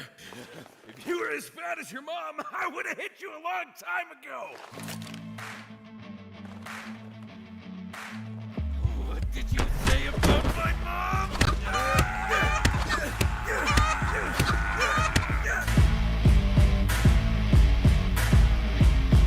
Daddy skins gunfights. Fight with weapons, not words.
Introducing OBSBotTail 2, a powerful new camera that enhances your live production with AI power. With built-in auto-leveling, Tail 2 sets up perfectly every time. Tail 2's stunning 1/1.5-inch CMOS sensor is paired with an advanced neural engine. Together, they lets Tail 2 capture breathtaking 4K at 60 frames per second. With the upgraded AI Tracking 2.0, human tracking is now more intelligent and responsive to rapid movements. Experience Tail 2's 5x optical zoom, expandable up to 12 times, delivering remarkable clarity from close-up to long range. Thanks to Tail's new integrated pan-tilt zoom rotate structure, enjoy seamless vertical 4K video shooting. Control OBSBot Tail 2 wirelessly with exclusive apps right from your mobile device. With PDF technology, every movement stays perfectly focused. We crafted an advanced 12-piece optical system for unparalleled clarity. As well, Night View mode delivers stunning clarity in darkness. This new generation of AI now extends double-click tracking beyond humans to objects and animals, with an expanded database for enhanced recognition. OBSBot Tail 2 takes your multicam setup to new heights. The smart remote controller brings seamless switching between cameras, while tally lights provide instant visual feedback for your production. Use OBSBot Talent for comprehensive monitoring and seamless switching between OBSBot devices. With various professional connection interfaces, Tail 2 adapts perfectly to diverse video production scenarios. Tail 2's 3D and NDI compatibility enables seamless integration into virtual production, while AI features expand your creative possibilities in the virtual realm. Tail 2 supports up to 5 hours video shooting. For group settings, Tail 2 expertly manages multiple subjects, maintaining all participants within the tracking frame. Supporting NDI connection, multiple video sources can be integrated seamlessly. Plus, the 360 degrees rotation base enables full rotation and 5-hour extended shooting. Additionally, Visca and Pelco DP support ensures smooth control through universal pan-tilt zoom keyboards for preset positions and image adjustments. Ready to revolutionize pan-tilt zoom cameras with cutting-edge AI, exceptional image quality, and robust compatibility. Start your new Tail with the new OBSBot Tail 2. Created by OBSBot. And we are back here, just in the nick of time. Oh, is this you? I switched. We know what we're doing here. You're good. All right. I did not find the information out that I wanted to. The HLTV app did not have what I was looking for. I had to go to the website. No, not there's not, I wasn't looking for the match on HLTV. What I was trying to look up is Blue Jays history on Mirage versus Chill Guys history on Mirage. I know this is Blue Jays map pick, but like I said, this is I've casted a lot of the Chill Guys over the last year, and this is a map I've watched them play a lot as well, and they are very comfortable on it. So yeah, very much so. Very much so. Wouldn't it be something if we got a 2-0 for the Chill Guys here? Betters in shambles. That's all I can pretty much tell you there. But I don't know. Yeah, man, this is a crazy matchup here. You know, we had actually, I think Sharks forfeited a match earlier. I don't know what's going on. Did they they had to forfeit to Zinister, right? I think so. So that means Zinister moves on to play who? We had the bracket up earlier as well. Man, they're bumping it behind us, dude. It feels like I'm in Miami at the Dude. They just brought the Las Vegas club inside Level Up Expo, because that's what y'all are hearing. Okay, so Game Hunters beat Zinister, and the Sharks are up one map against Zinister. So Sharks had to forfeit to Zinister earlier. Game Hunters won against Meatball Machine. Then they played each other. Game Hunters won, so they're in playoffs. And now Zinister and Sharks are actually playing for a spot in playoffs, and Sharks are up one map. Gotcha. I mean, at that point, I mean, if Sharks are fairly confident, just there's less Counter-Strike to play at that point. I don't know why they poured. I'll have to read the article later. But yeah, we've got map 2 coming at you here.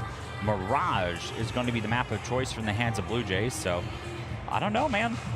How do you feel about Mirage? I mean, this is kind of the modern day. I mean, Dust 2 is Dust 2, but this is kind of the modern day Dust 2 of the map that's just literally never left Counter-Strike for They added 12 a bench. years. We got a bench and a slow clap. No, just one clap. Okay, just one. A That's singular clap. Singular clap is all that deserves. That's not even applause. That's just applause. They added a bench. Wow.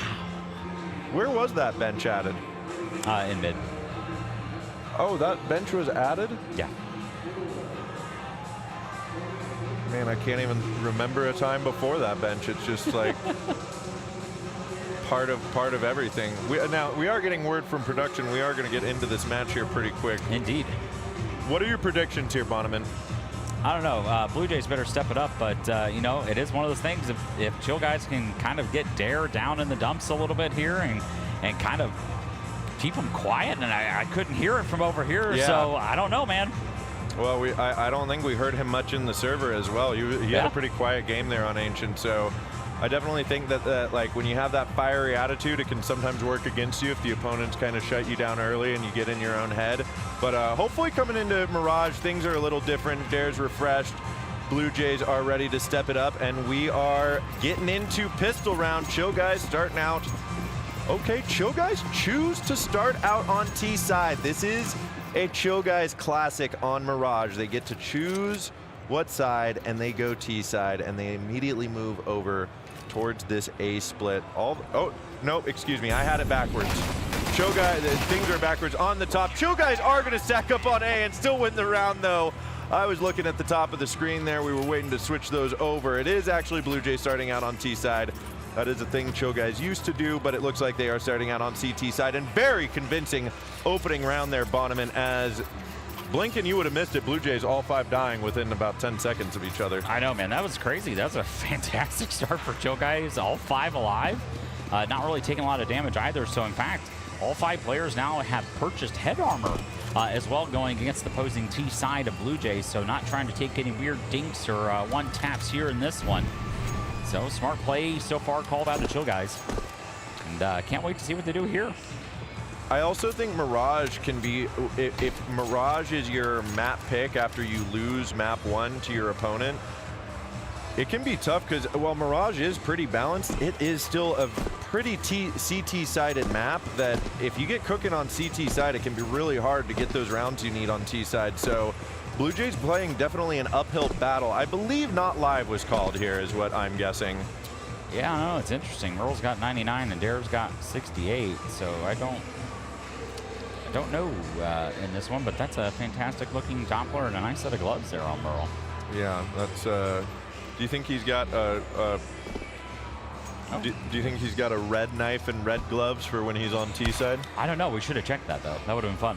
Well, take note, viewers at home and Bonneman, that we're looking for those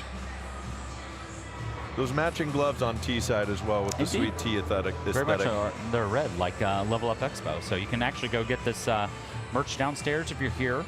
Go downstairs, grab some Level Up Expo merch. It's actually really cool. I'm actually wearing another shirt underneath. You can't see it. You had some lovely shirts this week, and you're. Oh, just wait till tomorrow. Okay, now. I'm bringing out the great one tomorrow. Okay. It's not as cool as the one yesterday with the shirt that said I'd hit that, but you know, I like that one. That's good. It's a good Vegas shirt. It's worth the $10. Big D did not opted not to wear funny outfits this time around. But you look comfy as hell. I am very comfortable. We're here in my home environment of the desert, and I'm thrilled to be out here in t-shirt and shorts. Well, t-shirt's a strong word, but I will say it's a little chilly here in Vegas right now. Well, it's I'd rather it be chilly than hot. We got computers over there, so I'll take a little bit of chill. But actually, the temperature is actually going down this weekend while we're here. So it's actually Thursday on part of our setup day here was the warmest day of the week, and it's getting nothing but colder. So in fact, I believe the high tomorrow is supposed to be like 71, 72. Yep.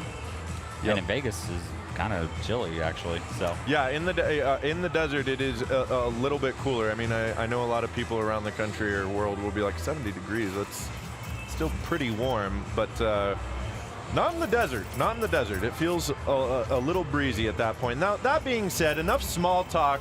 here about the weather. I'm sure that's what we all tuned in for, but I do find as I get older, I can talk about the weather forever for whatever reason. We're both old. I know. So they're not trying to listen to two old men rant about the weather. What they are trying to do is find out if the Blue Jays will be able to sneak a sneaky Glock round off of something. Merle sticks his head down there, spots that stack in tunnels. Ever since Astralis did that on Inferno, I have loved seeing teams get creative of where to try to punish that CT player with that stack. Or punish one player with that stack. Yeah, it's always great to see. Like, the game itself has been out for a while. The maps are still mostly the same, as we all kind of know, and we want some change here. But it is nice to kind of see some things still be reinvented after a certain amount of time. And kind of a run boost fail, but still results in the kill from Snav onto Merle. So they're going to have to kind of change this one up. Keep in mind, there's no armor available here on any of the players on Blue Jays, but they still get a dink off. Yeah, he eats a dink as well. So, I mean, if you're Blue Jays, you're still kind of happy with this one here. They've also recovered that M4 as well onto Snav. So, working out so far. Yeah, I mean, this is nice from the Blue Jays. Yeah, another for Snav here. This is full mid control as well. You've got players in window, but here comes Evan taking the bomb. Oh, that's unfortunate positioning for FRAGxLVLUP and fantastic timing for Evan Fresh. He's immediately going to run down there, and they're going to try to hunt Evan, but he should be able to spray them down here. They line up. He's able to get two, pulling out the dualies. He finds that third. 4 on the round. Evan Kaw saving the day, but a beautiful double from Snav to let the Chill guys know the Blue Jays are here to play on Mirage. Evan Kaw. Evan Kaw. Oh, wow. That probably sounds great on stream. Does it? I can only imagine what that sounds like. Let us know in the chat. Yeah, let us know on that one there, guys. But yeah, Chill guys up 2-0 over Blue Jays. Keep in mind, Blue Jays map pick. So, and now getting into our first gun round too. First gun round, still no off available here, but we do have the boost going in towards ladder. So I love this positioning from Chill guys so far. They're not going to allow Blue Jays to take any space if they don't have the ability to defend it. No, but this is a nice default from Blue Jays. They're playing for this mid control, which is, I mean, mid control is crucial on all of the kind of 4-square maps of Counter-Strike. I'd even say every map of Counter-Strike, but more so than any map on Mirage, I feel like. So getting out here and finding this first, the question is, can Blue Jays do something with it? Because it looks like Chill guys are happy to give up this mid control and just play the squeeze from this ladder player and the connector player. Yeah, they've kind of taken it slow as well. They've got to make something happen here. They've only have like a couple flashes to force them off some angles and a couple smokes. So whatever they got to do, they got to go kind of now. If the more they sit around and wait is not really going to work for them. But Merle able to find Snav, but they're able to trade out as well. 1 for 1 so far. Magic sitting here with a full kit available on his back and an MP9, but Taven's pushed his way in, and Blue Jays should be aware of that, I would guess. Here we do have a player holding from Sandwich, and the plan is actually going to go towards front con, so it is going to hold off the player in Palace for now. But it's a 4-on-4 retake here for the Chill guys. Yeah, an interesting positioning here. They got 2 coming from connector. They've got Magic coming up. Okay, there's the opening Evan, but now the ramp player shut down, and the Palace player as well. Slight and Dare holding on now, numbers advantage for the Blue Jays. Spray gets away from Evan. They're not as nice as that last round now. Dimitri having to do it all here. He's able to find one, line him up for the 3K. No, not quite. Dare and Slight pull out the first round, and Blue Jays find themselves on the board in 3. The first gun round going their way. Yeah, that's exactly what they needed there. Dare, no kills going into that round. Able to pick up a 4K as a matter of fact. So going up forward, kills, 2 deaths there on the scoreline of Dare. But once again, we talk about CT economy all the time. It's looking a little weird, 4,000 or so there on Nightblade, but everybody else at 2K, so we're not going to get the buy out of the Chill guys just yet in this one. And it is, in fact, a full eco, so it looks like they're going to try and purchase that AWP. That flash going in, Stab's like, oh no, there's a party. But they're going to try to run through the Molotov, and all right, cool, that works. But Magic able to find one, but he's going to fall. Unfortunate there for Chill guys, only getting 1 kill there. Potentially could have found Snap as well, but nothing available just yet. But they're going to force into this one. Yeah, well, and man, that last round for Cho'Ga's saving there, that's because of those 2 kills coming through on the Glock round from Snav. So Blue Jays find, you know, you never know. That's why you play your all in every round and never just assume you've lost a round, because you never know when like certain kills are going to come in play later in the game. Because now Blue Jays are up 2-2 and they're starting to stack a bit of cash. This is the big question mark round though, right? This is both teams invested all the way in. No, I'm lying to you. Blue Jays have enough to buy next round, so this is a must-win for Cho'Ga's though. Yep, a little bit of different positioning here from Cho'Ga's. Evan Caw has also got an MP9 in this one, but they've got 3 players here stacked in A. Merle kind of playing a kind of an off position there in window, and Taven's posted in B apps there with the ops. So if Blue Jays want to push this A bomb side, they are going to find the majority of the resistance here is able to greet them very expeditiously. Yeah, patience being shown. The utility's going to come through. FRAGxLVLUP looking, but swinging out now is Evan and Magic holding on side. Jared's going to get 1 trade, but it's the Magic and Evan show. Merle says, I want a featuring spot on that show, and gets himself a kill. But 2 doubles there, and Cho'Ga's keeping 4 alive there, I think, into that round. That is going to do wonders for their economy. And like I said, Blue Jays are still able to buy into this, but I got to be honest, Bonneman, after watching Ancient and watching the first 5 rounds of this Mirage game, I think we are set up for another slugfest here. Yeah, I mean, Mirage always is. Seems to be in NA, and especially, you know, Blue Jays in that round, they didn't really get any information before throwing the execute. Generally, it's like, you know, you could try to throw an execute there, but you want a little bit of information available. But man, Freshy's able to find something here. He pushed in front of that that incendiary, and I don't know necessarily if they're aware, but he is going to eat that nade and fall back. So unfortunately, it was all for not so far. So far. Okay, nope. Thought maybe Snav could come up clutch and find the timing. He does a lot of damage, but Merle is able to get out of there and get to the safety of his teammates. The next question here is who spots who as the smoke fades on ramp, because map control is given up, or mid control is given up. Blue Jays have 3 posted up. Magic spots it out. Not ready for the underpass player moving up to connector. But meanwhile, there's just 2 more kills coming through for Cho'Ga's, and it's a 4v2 with a minute remaining here in round 6. Yeah, this once again not working out for Blue Jays. Taven once again finds another on for 4, but he does in fact fall to the rifle of FRAGxLVLUP. But he's going to have to clear a lot of his angles in this one. And in fact, it's like the CTs have actually pushed up into him a little bit. It's going to go in under balcony, is going to be the player of Nightblade. Flash out, and he's blind. And that is that kill secured for Cho'Ga's. Up 4-2 so far in the map pick of Blue Jays. And they actually recovered the off as well. So timeout, in fact. That's big, and that forces the save onto Blue Jays on top of everything. This is really well played here from the Cho'Ga's. They get the timeout out of the Blue Jays. Now, I will say that I think that when it comes to Mirage is one of those maps. Like I said, it's fairly CT sided. I think that if you get 4 T rounds, then you are feeling good going into the second half. But I imagine with Cho'Ga's being up a map right now, Blue Jays would like to have a bit more of a comfortable amount of rounds moving into the second half, but we'll see. It's still anybody's game. It's early yet in this one. And coming out of the timeout now, Cho'Ga's still up 4-2, and we've got that save from Blue Jays, like I said.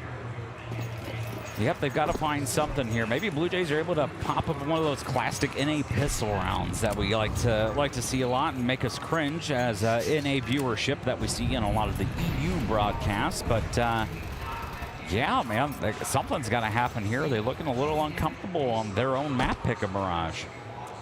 That nade. Oh no. Oh, that's it. Only gets snap at least. Only gets snap, but in fact, 2 other players have only 1, but there they go. Everybody else falling down, just left on here to snap, and he's not going to find anything here to the hands of Evan Caw, going with a 3K in that round. Merle picking up 2 as well.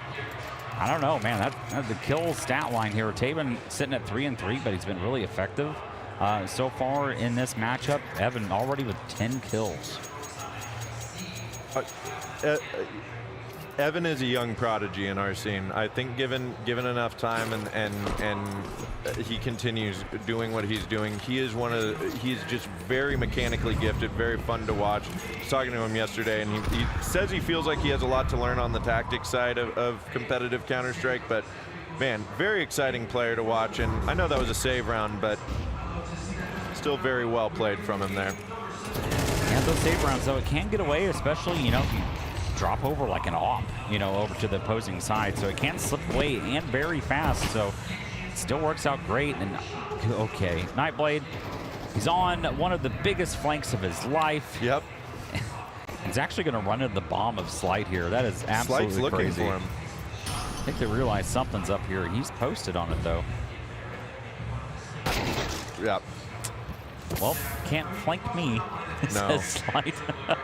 That's a fantastic read from Blue Jays as well. I don't know if they got a sound cue from Dimitri pushing through ramp there or Palace, wherever it was, but absolutely fantastic awareness to find that opening and be ready for Evan. Evan's trying to get something going up there in B apartments, but now it's Magic. I think this is the instant save call. Yeah, Chill Guys, I mean, the nice thing I can say about what their calls have been is, like, if they want to save, it's almost instantaneous. So they're making it well known to the other team members of, like, hey, nope, we're out, we're done, we're cooked. Going to go into the next one. So, I mean, I see that a lot from other teams. It seems like they're a little unsure of when the save call goes out, but, you know, there seems to be some excellent team communication there on the Chill Guys side. We're seeing it so far, but Magic only finds one-for-one trades, and Merle with a little bit of a backstab here. I don't know. Does in fact find there. So even then, Blue Jays still kind of falling around here. They're not keeping their guns in the next round, but they are going to go up to round number 3. But they're still, you know, Chill Guys still have plenty of money to buy up around this one as well, even with 2 guns retained. Yeah, well, and I was mentioning just a moment ago too that 4 T rounds on Mirage is gonna that's your comfort zone, right? You're feeling good going into CT side with at least 4. So Blue Jays won away with still 5 rounds left to play in this or 4 rounds left to play in this half. I can math, I promise. Math is hard. Man, and they keep switching it up on us. It's crazy. I mean, did Taven posted 2 down in the lower? I don't think. I like this move. Yeah, this is going to be interesting. And I think they've also smoked off the front of Con, and that's exactly what we're going to see. Freshy falling down, kind of in that lurk position. I think that I thought they brought in Dare to lurk, but that's not what we're going to see here just yet. No, okay, there's the response. Snav and Dare get there, but Magic one more time taking down Slight. So it is that duo there of Snav and Dare. Dare having a much better game here on Mirage compared to his ancient performance, but kind of stuck between a rock and a hard place here with you having no real map control. You've got the bomb, but Chill Guys can just post up. You at least have time on your side and maybe another kill coming through. Snav is not ready for the double up on Cat and trying to swing in to get a trade. It is Dare, but a nice setup there from Chill Guys, and they prevent from Blue Jays from connecting 2 in a row. Yeah, Evan once again with a solid 2K there in the catwalk position, up 12-3 on his score line. And they got 2 rifles, 2 AKs retained on the CT side, so it's only kind of looking like they're at the T side now almost. Yeah, they're halfway there. They get 2 more AKs, but it's going to be tough because there's only 1 AK out here for Slight. Blue Jays are actually they're on the save here. Yeah, the Chill Guys are in fact halfway there, but Blue Jays are also living on a prayer at the moment, sitting down 3 rounds in round number 10. Whoa. Oh. Whoa. Oh. We are halfway there, aren't we? Indeed. Oh, Chill Guys are. It's still round 10, so I don't know, maybe some overtime so we get to round 20 or round 30 potentially as well. Potentially. We'll see. I mean, Chill Guys look sharp out here, and it certainly feels like it's catching Blue Jays off guard. I'm sure the Blue Jays did not think they were coming into a free game. They know the Chill Guys are a strong team and not to be underestimated. But it still feels like maybe they weren't quite expecting Chill Guys to be this dominant on LAN this early on. Yeah, it's looking a little unfortunate so far for Blue Jays. Slight does have, you know, a hero AK available on his side, but in fact, he's the player with the lower HP, and Snap just going to walk right into the AWP at Taven. There's the hero AK. There's doing the hero a little AK. work. 13 HP in a dream. And not much, and now you're being surrounded by CT. Oh, okay. I thought that shot connected. I don't know that missed, but okay. The game knows more than we do, Bonneman.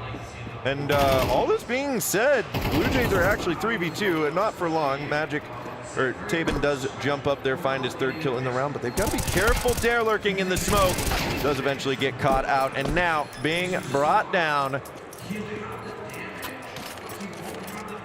That's going to be 7 for Chill Guys. Yep, 7 so far for Chill Guys, which means they are, in fact, going into second half with a lead as well. Taven putting in 4 kills, having a 4K in that round, so jumping up that stat line. Was sitting at 3-3 at one point, now up to 8-3.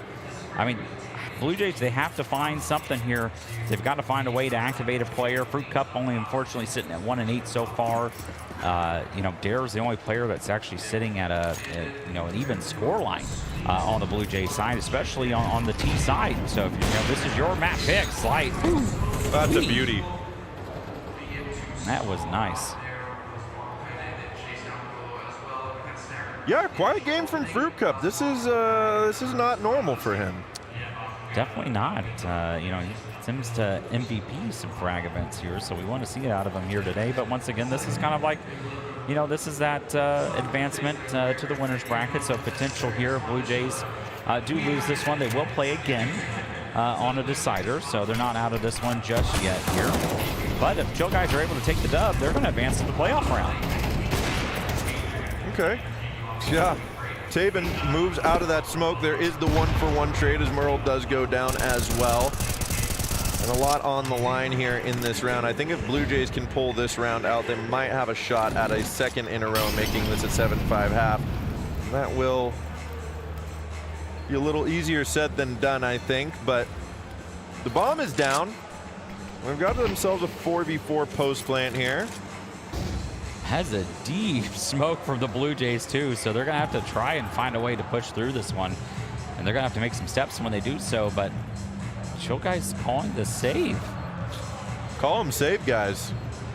I mean, maybe a little bit too chill. They've got money to buy up for the final round. Yeah, this is the second time this has happened. They have money to do essentially a full reinvestment here on the Chill Guys side, but I don't know, man. I mean, yeah, I don't know what the answer is there either. We are bumping out here right now with the main stage behind us. Man, we're just like vibing out like we're in the club up here. You guys can't see us dancing, but it's great. Casting, dancing, and watching the last round of the first half of the 2nd map of our 2nd best of 3 here at Frag Vegas day number 2, baby. But we're going to get you here the last round of the first half. Map pick up Blue Jays. Ooh, we love the boost. We're finally seeing it change up a little bit here on the Blue Jays side. They've scored a couple rounds here recently in their favor. And, oh! All right. Well, that was a slight adjustment there from Slight, able to hit that flick onto Taven. And Taven's been one of those really effective players on the Chill Guys side. But Merle, not an opper, not necessarily known as the AWP of Chill Guys. This might be the first time we've actually seen a player advantage for a long, long time for Blue Jays here early in the round. Yeah, this is nice from Blue Jays. I was a little worried at the beginning of this, but Blue Jays have returned to form here, and we've got ourselves a 4v1. Evan is 12-4, having a monstrous performance here. He makes that 13-4, gets down to the 1v3, and 2 players are on half HP here for the Blue Jays. So if there is any chance of it happening, it is a little bit better for Evan Kaw than if they were on full HP, but we'll still see what happens. All 3 players spread out here, and now you can see as well, Freshie is sneaking up from behind. It does not matter though. Snav is gonna shut it down, and we have another 7-5 half. Yep, seems to be the story of the day, at least for our cast. A lot of 7-5s, 5-7s. We're getting it either way. We are, dude, it is like bumping. I can feel the bass like in my back. It's almost like a free massage. Yeah. While we're sitting here on the casting couch. It's in fact a black leather couch in Las Vegas. Name something more synonymous. And Big D's on it. Yep. Get Big D on the casting Man, it's couch. only 3 o'clock in the afternoon, and we're already cutting up over here, man. Yeah, I know. Maybe we need to chill. Yeah, chill, guys. Let's go bird watching, see if we can find any Blue Jays. Yeah. Hey, man, we are on it. We are lightning fast. I couldn't come up with anything after that. No, that Not was as a Counter-Strike lightning fast as I reference. That was a thought. Kenny S reference. Lightning fast snap spots 2 players. He's just calling out the Oh. information. P2K enjoyer there, able to spot the secondary player. But if Freshy's able to find this kill on A, there is a player that was lurking. I believe that was spotted out, and that was Nightblade was spotted out towards B. So they're going to try and pincer the players here on A, knowing there's a long flank potential coming in. Freshy able to find Caw as well, and just going to be left under that flanking player of Nightblade. They seem to know exactly where he's going to be. At least Dare does. And we dare you to try A ramp again there, Nightblade. Not going to happen in that round. Yeah. You dared to go there, didn't you? I indeed. You know, maybe after the match, I'm hoping to find a fruit cup or 2, a little low on the blood sugar here on this one. Haven't eaten anything yet. Oh, no, I did have a donut.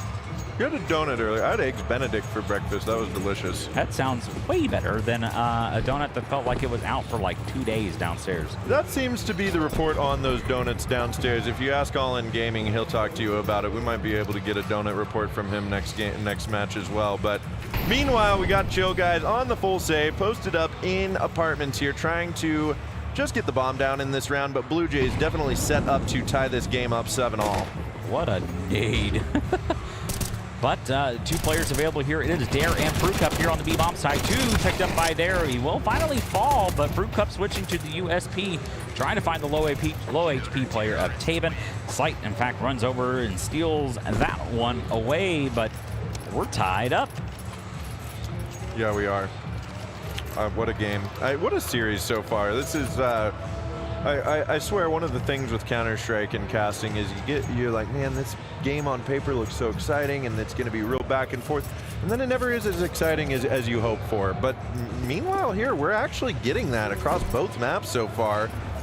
As round 15, our first gun round of the second half, will be the next spot in the story that we explore.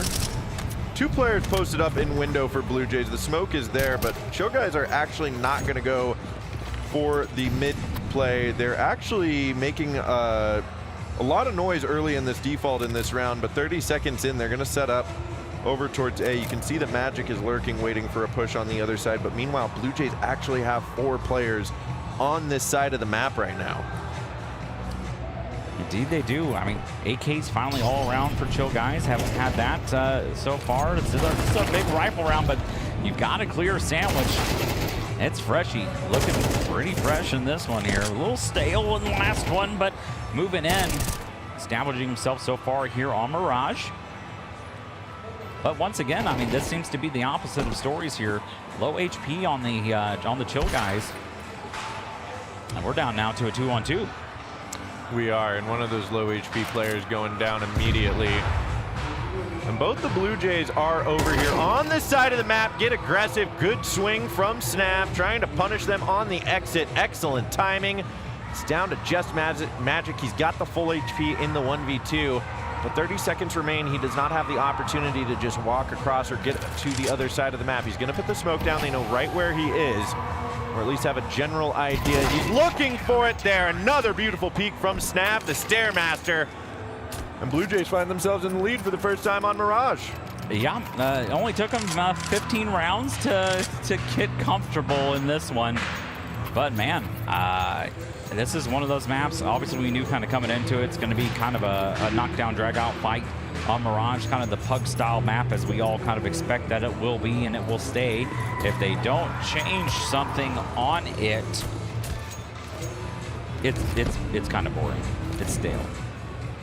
Not like Freshy though. Happy birthday. Yeah, he's the opposite of stale. He's fresh. Fresh E. All right, enough of that. Chill Guys.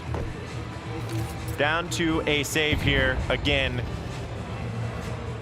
And I'm a little worried for the Chill guys here. I think the Blue Jays, now that they've found their form and have got a bit of momentum moving in their favor right now here, I think that they can put pedal to the metal and make this a 13-7 game potentially. We'll see, of course. I don't want to get too excited early on, but a nice opening kill. We see a trade from Magic getting out onto the site. The missed off shot from Slide. He's got to move away. And the M4's recovered here for Magic. He's got armor as well. Now moving up on Catwalk, it's going to be Fruit Cup. Magic does find that second kill on Slide, so A side is falling. Now they're trying to get the bomb up connector, but a little tough with Fruit Cup defending, and Snap coming in on jungle is going to finish the job alongside Dare, and that is Blue Jays taking another convincing win. Although Chill guys had a glimmer of hope in that. I mean, that was a hell of a play. They're finding the few kills with what they had available in their pocket, but Blue Jays able to secure that one. But still, I don't know.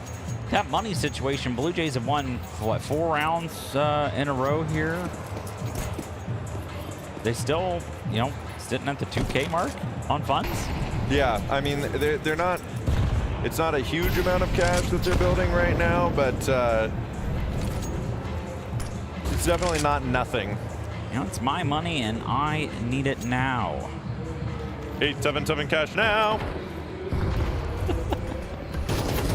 Okay, we got movement here. Dare and Snap trying to hold on to a site. Dare is they are just gonna do that. He's picking up a kill, but now moving into the grinder and going down. Yeah, this is what I anticipate kind of the rest of this game looking like. Maybe is Chill guys starting to get chewed apart here late into the map pick of Blue Jays as they take the much more comfortable side on this map. Yeah, but one of the things to kind of point out here so far for Chill guys and their T side is you'll see that Blue Jays have won every round by kills.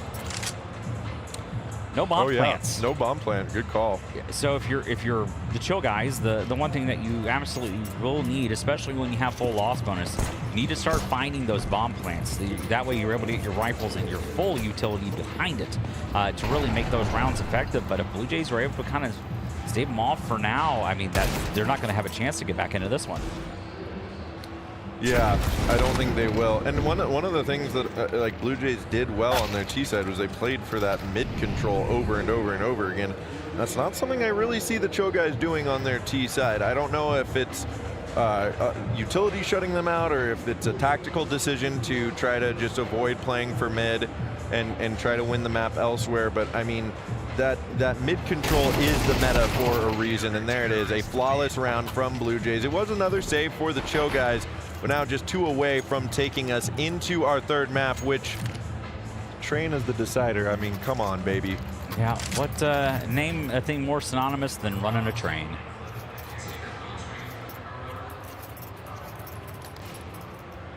I can't. Yep. I can't. Mm-hmm. I really can. Well, and then, you know, if the scorecard is right, we'll in fact will run a train into the next map.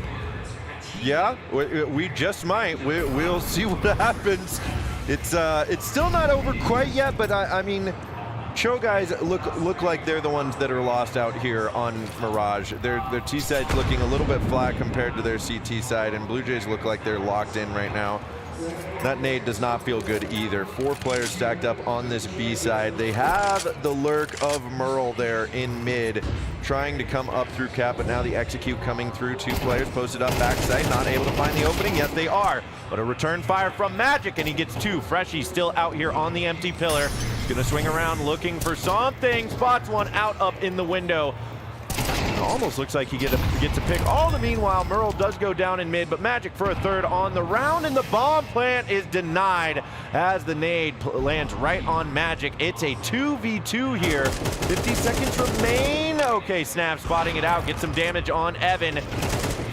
There, finally finishes the kill. The 1v2 for Taven. There it is, match point for Blue Jays. Bonneman, still no plan. I can't. So I casted a Take Flight game earlier this week where every single round was a bomb plant. Every single one? Every single round was a bomb on plant. Both sides? No, just on the T side of one of the teams. Couldn't remember if it was Take Flight or who they were playing. But every single round was a bomb plant. Every single round we have in this half, not a bomb plant. So we're kind of getting, I don't know if there's a stat line or, you know, a betting thing for something like this, but once again, another opener slight. I mean, good Lord, man. Yeah, the chill guys beginner's luck on land might be running out here as Freshie is going to punish Evan. They look like they're desperate for anything right here. 3 players remain to try to push this one into an 8th win and maybe into an overtime, but I think that is a tall ask considering how spread out the chill guys are here. They might be able to split onto A, but Merle again as the lurk. Yeah, it's going to get shut down by Slight, waiting for that. Just 2 alive here. Bonneman, I think we're getting map 3. I think we are. Seems to be the way everything's going here. I mean, I don't know what happened here. They turned off their monitors on the T side, but yeah. Not sure. Not sure. Maybe want to check the PCs there, make sure the monitors are on. Going into map number 3, which is going to be Train, and we're going to get a knife round there. It's actually, it's going to be the first time we've actually gotten the 3rd map, you and I here. So last one we casted what was the NIP game yesterday. Went about like 42, 43 minutes, which is kind of crazy. For the whole best of 3. For the best of 3 was like 42 minutes across 2 maps. Obviously, it was a 2-0 win by NIP in that one here. So I don't really know what to expect. I know I've seen Blue Jays play on Train before, so I imagine we are going to get you know, a pretty good showing from them on that one. I don't know. I don't know either. I think this is going to be a really interesting. This looks like Anubis. Is this Anubis? Are we going to Anubis or are we going to Train? Do we have Train or Anubis as map number 3? I see him loading into Anubis. This does not look like Train. It looks like a very dusty map called Anubis. That is correct. I'm old. I'm wearing glasses. I don't know. I'm old. I'm not wearing glasses, and I do know. This is not Train. This is indeed Anubis. And it looks like Sal's also confused. is also a little confused. Now, I do want to say something about the Blue Jays in that last game. I think that this is what separates a team like Blue Jays versus the team like Chill Guys. Yeah. Star player Fruit Cup, 50 ADR on the entire match. Blue Jays still come up on top, 13-7, very convincing fashion. Yep. The Blue Jays have a lot more pieces in place of anybody to pop off. I think all 5 guys for Chill Guys are good players, but there's definitely a reliance on like Lost and Evan to put up big numbers in their matches for them to come over the edge, right? They have to, and in fact, that was kind of the issue that we kind of saw in the second half there from Chill Guys. Evan, I think, had like a 12-4, something that first half. And then he ended the map like 13, 14, something like that, like just completely ineffective at all on their T side. So I mean, it is what it is at this point. But you can't see this, but on our side, we always have the observer feed showing here to our left, and that is something that was it loaded into Anubis. So we were confused, as it does say even on the overlay that Train is going to be the 3rd map, and they are in fact restarting the server now, and we are loading into Train. So we are going. In fact, we're going to give you Train. We're going to run Train. Yep, we're going to run Train right at Train with Big D. Nope. No? Nope. That is not family friendly. Okay, that's. And we are a very family-friendly stream here. Yeah, we love families. We love families here at FRAGxLVLUP. Well, and I think something. So I mean, a well-known fact of the Counter-Strike world is that this is a family spectator sport. I mean, you know, like the thing I love the most about North America, and I do not see it in any EU streams. Like I have tuned into a lot, even in Oceania. Like I haven't seen this. I haven't seen a lot of like players' parents actively hanging out and chatting in streams. Have you kind of noticed that moving forward as we get a lot of interaction from player, not only moms but dads as well? I mean, you have, I will shout out, he's probably not watching, but Joe Mads dad. Like Joe is awesome. Joe is number Very one. supportive. Super supportive dad. Just an awesome guy to kind of hang around. Met him in Dallas as well, and at plenty of frag events and things like that. He always messages a frag Twitter account. He's like, hey, where's my bracket? What matches are, who's in what groups, who are we playing here? I love the energy and the dedication that we see there from a lot of the families here on the Counter-Strike side, especially in North America. I do too, and as a matter of fact, I might be wrong, but when I used to cast for Chill Guys sometime last year, I think one of their moms would always tune in Muscle Mommy Dila. I could be She's wrong. in chat. If she's yeah, in chat, Muscle Mommy's in chat.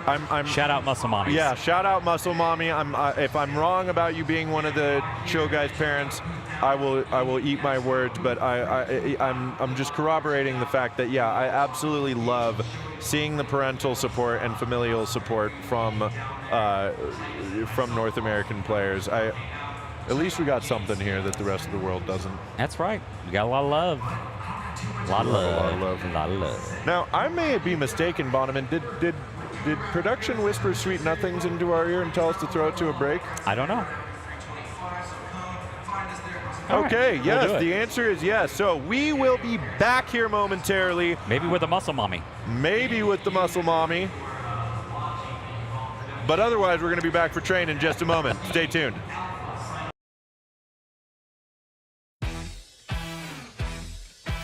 Introducing OBS Tail 2, a powerful new camera that enhances your live production with AI power. With built-in auto-leveling, Tail 2 sets up perfectly every time. Tail 2's stunning 1/1.5-inch CMOS sensor is paired with an advanced neural engine. Together, they let Tail 2 capture breathtaking 4K at 60 frames per second. With the upgraded AI Tracking 2.0, human tracking is now more intelligent and responsive to rapid movements. Experience Tail 2's 5x optical zoom, expandable up to 12 times, delivering remarkable clarity from close-up to long range. Thanks to Tail's new integrated pan-tilt zoom rotate structure, enjoy seamless vertical 4K video shooting. Control OBS Tail 2 wirelessly with exclusive apps right from your mobile device. With PDF technology, every movement stays perfectly focused. We crafted an advanced 12-piece optical system for unparalleled clarity. As well, Night View mode delivers stunning clarity in darkness. This new generation of AI now extends double-click tracking beyond humans to objects and animals with an expanded database for enhanced recognition. OBS Tail 2 takes your multicam setup to new heights. The smart remote controller brings seamless switching between cameras, while tally lights provide instant visual feedback for your production. Use OBSBot Talent for comprehensive monitoring and seamless switching between OBSBot devices. With various professional connection interfaces, Tail 2 adapts perfectly to diverse video production scenarios. Tail 2's FreeD and NDI compatibility enables seamless integration into virtual production, while AI features expand your creative possibilities in the virtual realm.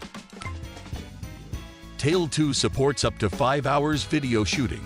For group settings, Tail 2 expertly manages multiple subjects, maintaining all participants within the tracking frame. Supporting NDI connection, multiple video sources can be integrated seamlessly. Plus, the 360 degrees rotation base enables full rotation and 5-hour extended shooting.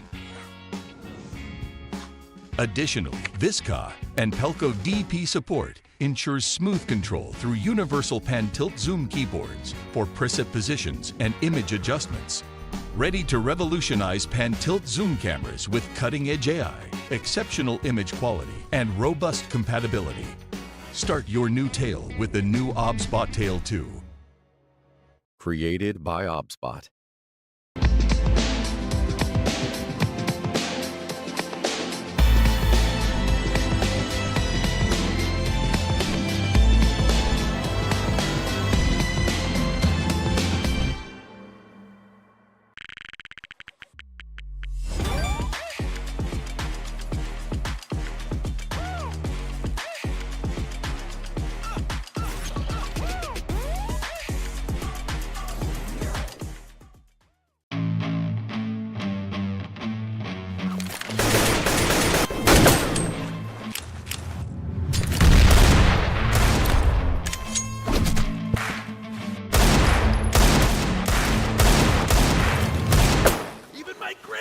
shoots better.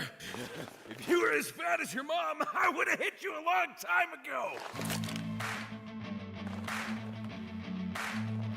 What did you say about my mom?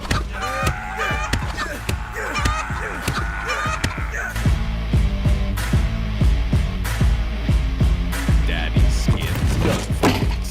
Fight with weapons, not words.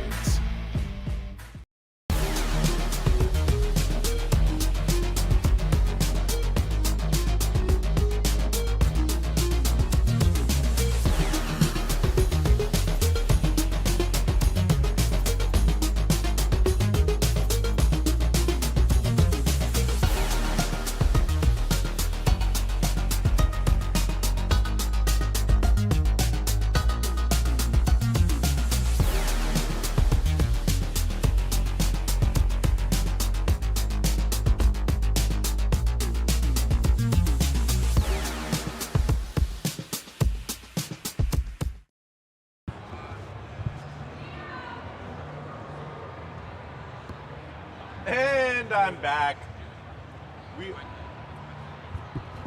And I'm back. The mic is an important part of this whole production thing for you guys to hear me. I had it above my head. Thank God for these production guys. Shout out to all these people doing a wonderful job keeping us up and running. We've got so many Counter-Strikers here. There's, excuse me, salivating a little bit, shoved food in my mouth in the break there. Just so many Counter-Strikers here. Welcome back, Mr. Bonneman. Hello. Bonneman, we are moving into map 3. Indeed we are. Oh, look at that. I get an HDMI cable for later. There's an HDMI cable coming through. Mm-hmm. And I've also done a little wardrobe change here as it's kind of getting chilly in the... Well, it is. They're in the server. They're getting in the server. Well, Blue Jays are here. Still waiting on the chill guys. Perhaps too chill. Maybe. When it comes around to it. So. What Yep. Oh, well, and we'll get a knife round on this as well, right? Yes, we will in fact finally get our knife round, which is something we did not get against who do we call Nip and Rebel. Nip and Rebel, yeah. Yeah. It's all good. Chaz, you're fine, buddy. There's a man crawling around on the floor next to us. Man, if only we had some cool PTZs here, we could just. They're up Just on stage. Point them down. Yeah, point it down, see Chaz. Show off a little cake here on the stream. No, we can't see any cake, Chaz. It's okay. It'd be cool if we did. There you go, bud. Now, we're just waiting for those chill guys. Do you have any predictions about Train here, Bonneman? I mean, I saw Blue Jays kind of kick Marsborn's butt on it. Was that production? No, not right now. We can pass it back in between 2 and 3 is cool. Yeah, man, I don't know. Yeah, I want to say that I watched Chill Guys play on Train or something like that, but I don't know that I have. I mean, there's still a lot of question marks around Train still. Like, it's still a pretty fresh map in the pool. Obviously, it's been around for several months now, so it's starting to get fleshed out tactically a little bit. But I think new maps are always the most exciting for the spectator. I know obviously teams usually are going to ban those kinds of things. You were talking about the fact that that used to be the, the EU has just swapped out Vertigo for Train. Instead of making them watch us, if production is okay with this, so we'll verify with production. But if production would like to, we could also show you something on my laptop. Ooh. If we have time. Since chill guys aren't on the server, we can give you a little content if you guys want. Let's give them the content they so desperately crave and deserve. Bring it on up, dude. Bread. Bring bread. Done. What are we gonna do? I don't know. Maybe you'll find out. Oh. It's us. We have our sponsor, Daddy Skins. Once again, thank you for supporting NA Counter-Strike. We can't do it without the help of you. But we do, in fact, have some cool things available here on the Daddy Skins site. In fact, on this cases option up here in the upper left-hand corner, You can navigate there. You can go to the search box, and actually it was on here earlier where I could scroll down and find it, but you can just type in frag right here, and you will find our very own FRAGxLVLUP case available here on Daddy Skins. Use code FRAG when you go to do your top up there. You get an extra 5% deposit bonus. We do in fact have the command !Daddy in chat, in case you're looking out for that one there, as well as, you know, that link will be posted occasionally, just so you don't forget about it. It helps us out a lot as well. So, you know, we appreciate it here from the FRAGxLVLUP side if you would support us and our fellow sponsors here. I have personally done so myself. I ripped about 50 bucks yesterday on some FRAGxLVLUP cases and things like that too. So, you know, it is one of those things, man. Like, we wanna try and support and help out our sponsors the best we can. And what better way than ripping like 5 FRAGxLVLUP cases, Big D. You wanna click on the open button for me there? Let's do it. Oh no, I lost the connection. Oh, We're back. We're so back. Okay, Click 3, 2, 1, go. Okay, big money, big money, big money, big money. No whammy, no whammy, no whammy, no whammy, no whammy, no whammy, no whammy, and stop. No, okay, all right. Didn't get anything on that one there. Okay, what can you explain what it has all those different rows there? Can you explain those to me? So it looks like it's got a little spice you here. You gotta see what the case actually contains here, which is really cool. And imagine getting, we got the gut knife autotronic. My favorite part personally in the case is gonna be the AK fuel injector right here. That's the one I really enjoy. It's the one I like the best. But you know, we got some cool skins in here. You get a Hyper Beast, you get a Neon Revolution. You know, the USB Cortex is always still a solid favorite of a lot of players I see. Still liking kind of that pink loadout sort of color there, so we see that as well. So you know what? If you don't first succeed, try again. Oh, we were opening 5 cases at once. 5 cases at once. Wow. Send it again. Okay, I'm doing it. Try again. Here we go now. And give us that knife. We're looking Give for us something, it. baby. No, okay. Not going to get it. Nothing coming through. Okay, that's all right. That's all right. It's okay. It's okay. We are in Vegas. We are in Vegas. It is like, what if you're going to come to Vegas? Like, yeah, I'm here for the shows. We know what you're here for. We know what you're here for. It's adult Disneyland down here. It's Chippendales. That's what you're here for. But you know, never know. I do see the players in the server. There are players. We will take you back there to the action there. But don't forget, you know, Daddy Skins does offer free daily cases and things like that for signing up with them, as well as they do also have the skin exchanger. So if you don't like the ones you got, you want something of similar value, you can do that. Or you can risk it all and do kind of a trade-up sort of scenario there, kind of risk the biscuit and just kind of send it, man. Couldn't have said it better than myself, Bonneman, unless you would like me to try. No, you're good. We'll get to that one there just a little bit later here, but we are going to kind of talk about, we got the next game coming up here, or next map. We finally do have Train. We're going to get to broadcast Train here for you today, but you know what? Debatably, the most beautiful Counter-Strike map in Counter-Strike 2. It is certainly.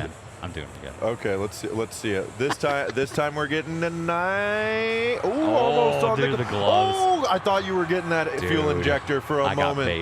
I got baited. Just so baited. Hard. I got baited so hardcore hard. To the max. All right, you know what? You want to pick a case here? Yeah, FRAGxLVLUP. Well, we already opened those. Pick a good one. Pick a good one. Let's go with that premium case. Let's open 5 of those. Just one of those. Oh, actually? Oh yeah, we'll open one case. Okay, premium case for the people here. Let's go. Here it comes. Give us the big winner. We're getting a Wasteland? Okay, a Wasteland Rebel. We'll take Not it. bad at all. Minimal where you love to see it. Buckethead over here to our right has lost his goddamn mind over the fact that we just pulled this one Wasteland Rebel. Just imagine getting skins like that, dude. You too could get them if you head over to daddyskins.com. Yeah, daddyskins.com. Use code FRAG. Up the little plus icon near in the upper right-hand corner there will get you an extra 5% top-up bonus. That's what we will have for you there. So players are warming up here on the server, so we're just waiting for that ready notification there, and then we will send you over to the action itself.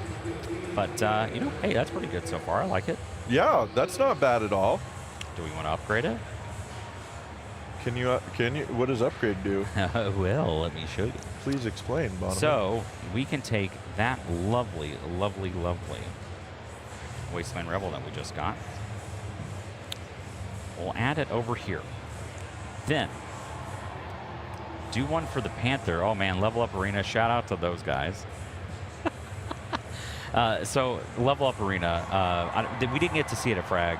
We did at the other one we did, but they actually have like this like bedazzled Panther from Nebraska Furniture Mart, who is a sponsor of Level Up Arena there in Kansas City. And they were like, you know what? We need a cool centerpiece for our broadcast, and they found a bedazzled Panther. It's one of the like, it's like, okay, wow, like not a lot of people are gonna have that one. So it's just really cool to see, and shout out to Josh and the ownership there, to Adrian as well. So it's cool to have cool folks like that as well available here with FRAGxLVLUP. But you know, let's pick one here. Do you like the Neon Rider? I kind of like that one as an AK. So. I am a big fan of the Neon Reader. I'm thinking Neon or Hypnotic. The Neon Rider. The Hypnotic is nice. What are these other ones down in the corner? Can't quite see. You know, Brightwater, laugh at me if you will, but I'm a big fan of that Auto Cyrex. You're gonna go the Auto Cyrex, okay? The Scar. All right. The Scar. We will add it here, so we're gonna have a 58.89% chance to go ahead and upgrade this one. Do we want to take? Now here's the other part. We can take the under, so it's going to give us one about 58,000, or we can take the over. Which one? Just like in Vegas, you're going to take under, you're going to take over. So if we go roll over here, we're going to get it 41 to 100,000. So it's essentially 100,000. Let's go roll under. We're going to roll under, okay. We're going to upgrade it. You ready? Here Let's see it. Lay it down for the people at home. Oh, these are exciting animations. And we got it. You are the proud owner of not just any Scar 20 Cyrex, a Stat Track one. Indeed. Worth 80 bucks, so we're up on this one here. So what better way to start our partnership here with Daddy Skins? And in fact, the Observer's drawing the Daddy Skins logo, which is pretty cool. On that savage. One. Sal is great, man. Shout out Spectre Bunny. He's a dedicated volunteer. Once again, we've got King on the sticks as well as Ches. There you go, folks. We've got that going on. I think that's pretty good. I mean, drawing inside of Counter-Strike is kind of crazy when you think about it. But you know, we got some talent here. He could maybe go to SCAD, SCAD Art College there in Savannah. That would be kind of cool. But yeah, man, you wanna double or nothing? Let it ride, baby. We're in Vegas. All right, we're going again. Now, okay, all right. What do we got here? Now what are we upgrading it to? So we're gonna select our Cyrex again. Now we can upgrade it to now a we're knife. in territory. All right, so we got Gut Knife, we got Survival Knife, we have a Navaja, we have a Falchion, we got some Shadow Daggers as well. We got some gloves. What are you feeling here? We even have a Neo Noir Stat Track, factory new, in fact, sir. Oh. I do like that, but I think we should go for those gloves down there. Those gloves look mighty enticing. The Menwear Hydra Emeralds. We will give it a shot indeed, good sir. So, go back up. Almost 60% chance here to hit. We're going to take the under or over once again. Let's switch it up. We're going over. Just rolling over, okay? Daddy needs a new pair of shoes. Or a pair of gloves. Or a pair of gloves. No shoes yet available in Counter-Strike, but probably soon. Soon. You can see your feet. They didn't make that for nothing. That's right. Oh, we failed. Not quite. Happening. So we lost our Cyrex. It's gone. But we did get a P250 Boreal Forest field tested. Wow. I am so excited. And I'm always going to be grateful for everything I get, no matter how bad it is. Yep, you can also hop into some of their case battles options here in one of their newest feature gunfights. It's pretty interesting on that one there. We probably don't have the time to show that one on this one, but maybe we'll show you again later. But it is one of those options there, kind of a randomization to shoot just like in Counter-Strike 2. You can get the headshot, you can get a leg shot, you can get a body shot in there, and winner takes skins. So kind of a cool option there available in the gunfights mode. So that's like against another person on the site? Oh, it's like it's like a 10-on-10. Like it's crazy, that mode that they have in there. So I've played that one personally. We've actually showcased it in Philadelphia as well. But, you know, is that a Medusa on this Dragon Lair case? Oh. Did I just see a Medusa? I think you did. I did see a Medusa. That's not a gun And you see anymore. Oh, man, dude. I want to open 2 of these. Do it. Let's see it. Dude, imagine. At the same time, 2 Medusas coming through at the same time. Imagine the odds. At that point, I'm leaving the stream. I'm going to the casino. Oh. Okay, Pandoras are good. We didn't hit it on the Para, but we did hit it on the Pandora. So, I want to try again. To upgrade? Let's try again, upgrade. Let's check it out. See if we can hit it here. Upgrade once again on available on your left menu bar here. We are going to go ahead and add in. You know what? Let's add in the Pandora and let's add in the Peregrine. So we're going to add them both here. And finally, we've got an ultraviolet here, falchion knife. We got some more gloves here. The driver's glove. I love the black ties. You want to go for those? Which ones? These black tie. Oh yeah, please. Grip it and rip it, Bonneman. I love the black tie gloves. So I think we stay. I think we stay with the rollover on this one. I think if it didn't work for us once, it has to work the second time. Right. It's like the whole like door scenario when they pick. You know, when they offer you door 1, 2, or 3, you got to pick one. Say I picked door 3. They show us door 1. Well, you actually need to switch to door 2, is what the odds say. Oh. So the odds actually say to switch, but we're not following the odds. We're not doing in that. Vegas. We're gambling. Exactly. All in on. I can't go all in on green. All in on green, and there they are, the driver gloves. I'll go ahead and send you the trade. Oh yeah, send me the trade link. The trade link, so we can get those on the Big D Steam account here in moments. But yeah, I mean this is quite fun. You just you got all sorts of different options here, and yep, it is what it is. I mean, like we, you know, I built. This is kind of funny. So my wife really wanted to get into streaming, right? So number one, I needed to build her a PC. She's been gaming on a laptop for years, but she needs something more formal, right? She needs an actual PC. I didn't ask Be Quiet because I don't want to do that to a sponsor or anything like that. But I went on my own. I was like, you know what? If I'm a consumer, I want to buy a case. I bought a Be Quiet case. In fact, the LX600 Super Night case has pre-installed fans, RGB, the full 9 RGB controller, even has a routed cable management system with an attached panel, so you can just close it on up inside of that there for excellent cable routing. The webcam that she had, didn't really like it. It was kind of wide pan, sort of. It was a C930 was the webcam we had there. The Logitech one? Yep, Logitech C930. I'm also working off of Bought that. an OBSBot Meet 2. Not only that, but she likes to paint her nails, so it has 100 FPS at 1080p, which is fantastic for, you would almost call it an entry-level webcam as well. It's like $100 or less. Like, it's kind of cool. They have cool colors, like kind of like I got the Arctic Green. I'm a green guy, so I got that one as well. And then, heck, I tried for some new skins while I was here as well. So anybody watching at home, if you want to support what we do here, this is the easiest way to help us out if you do it. Yeah. You can always donate subs like I do. You can help out by visiting our sponsors, using our codes, things like that. If you want North American Counter-Strike to come back and lands like this and allow us to be able to give players the VRS points they so desperately need, this is your opportunity to help us. Support NACS. Support. Even support. volunteering helps out as well, like this guy. Yeah. And like All In Gaming and Buckethead sitting over here that you can't see. You know what my favorite part of volunteering is, Bonneman? What's that? Is all the new friends I've made over the last 5 months. There's always new friends and new faces available, especially the Level Up Expo here where we're at. Las Vegas Convention Center, South Hall, 2 entrances, west and east, so you can go to those.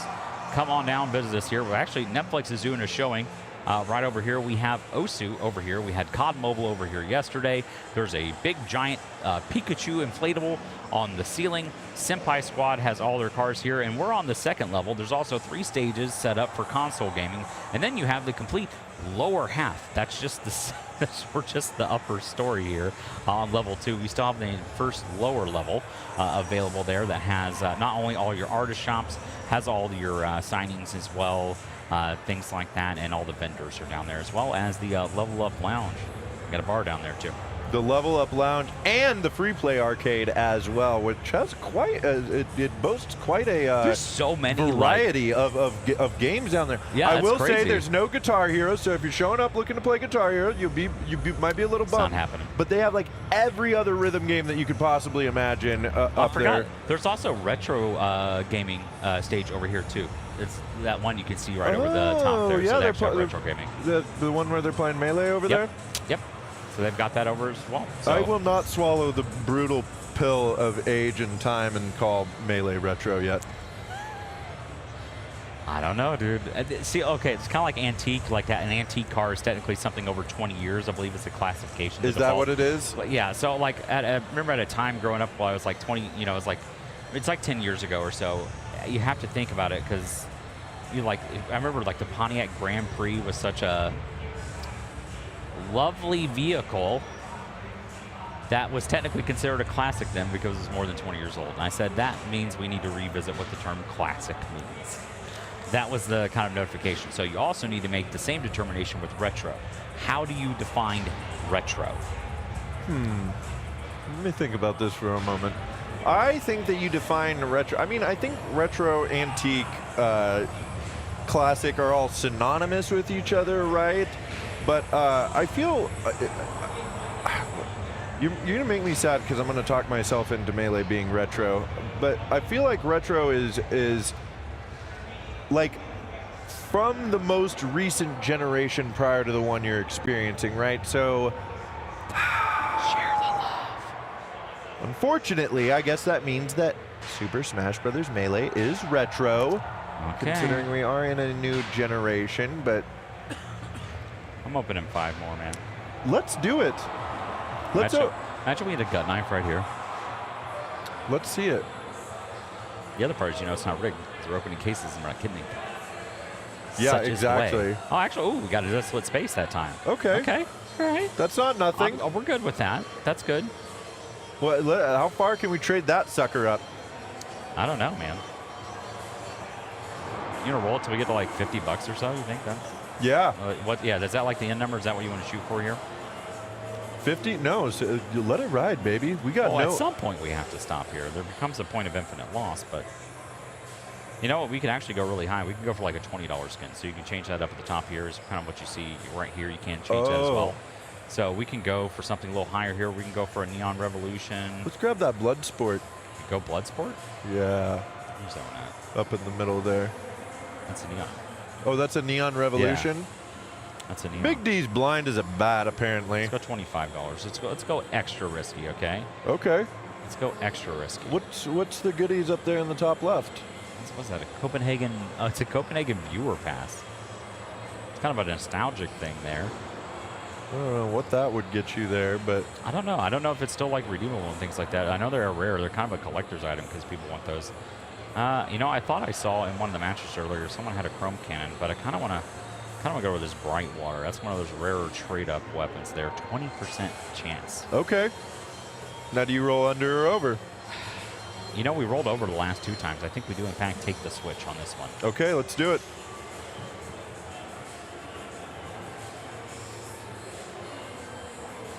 Please hit. Oh, no.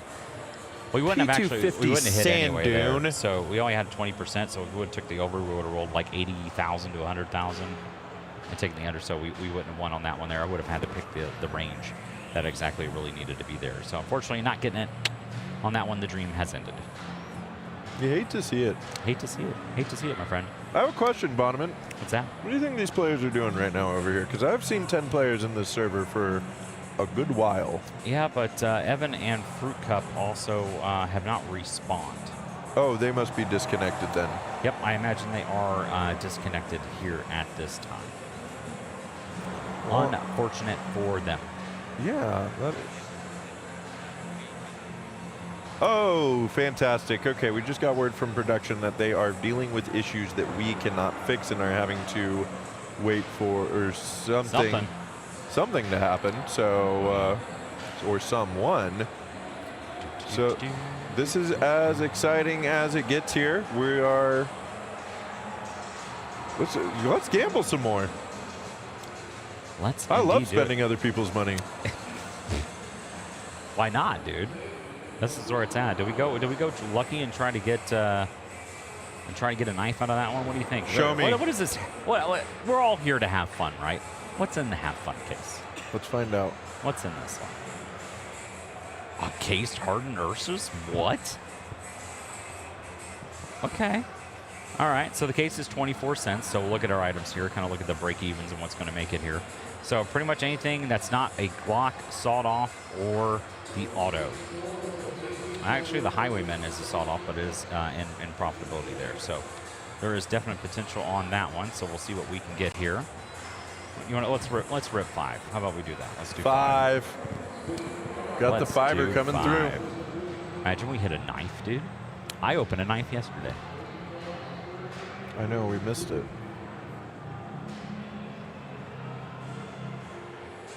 Well, all L's.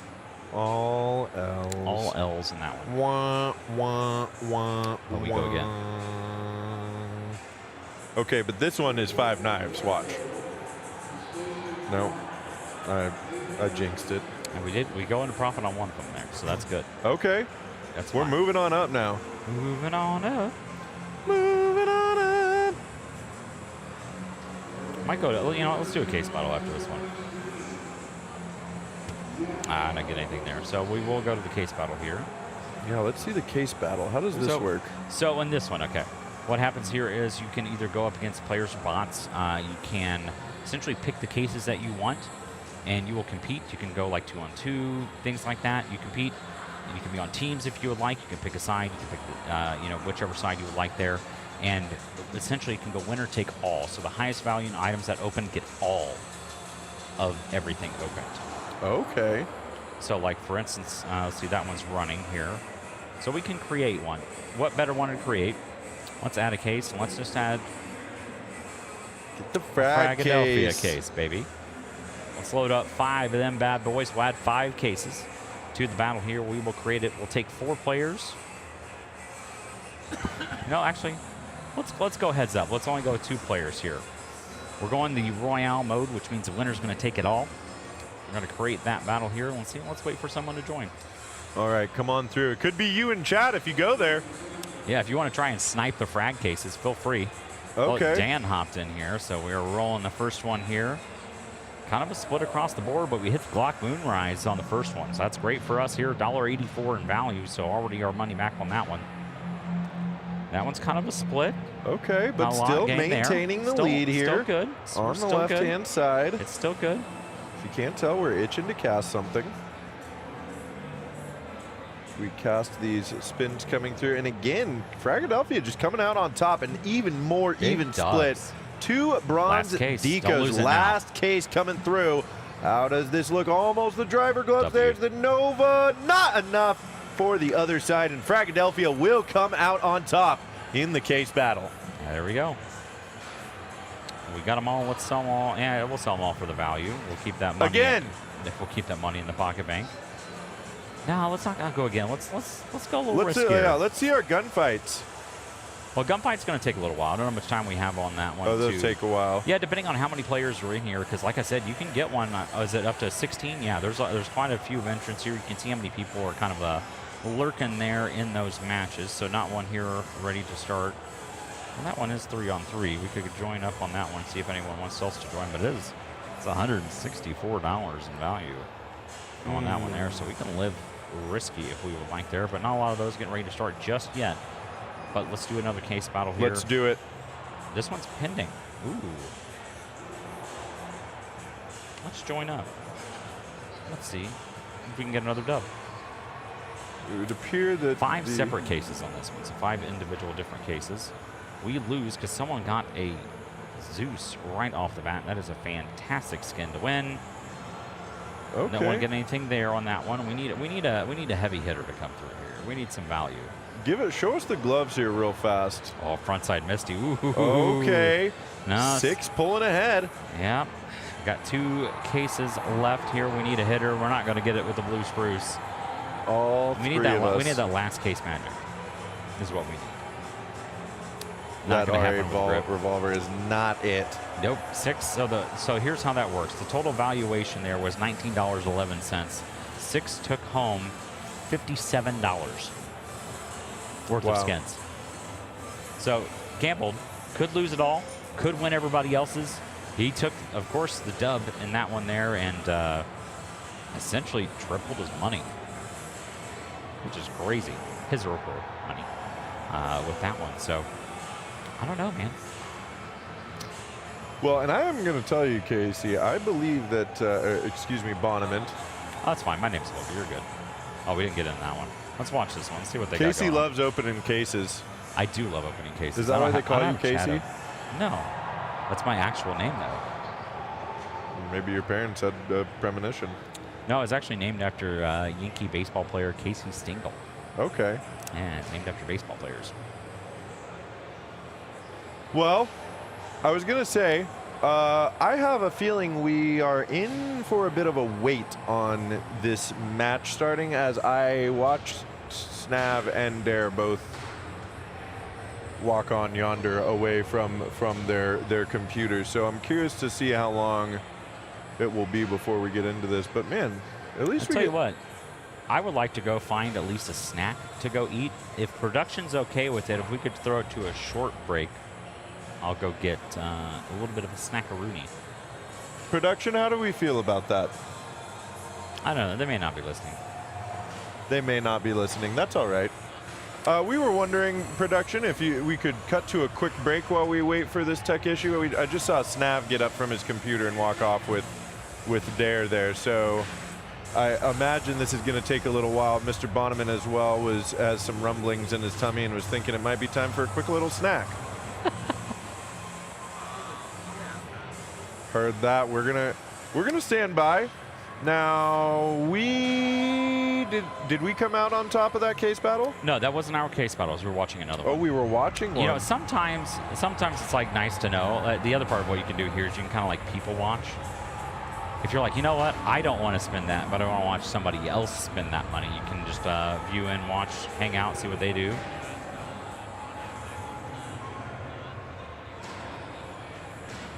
You know, let's join up on this one here. We can stand by hey, here. all in. Anthony, do you want to open some cases? Do you want to open some cases? Okay.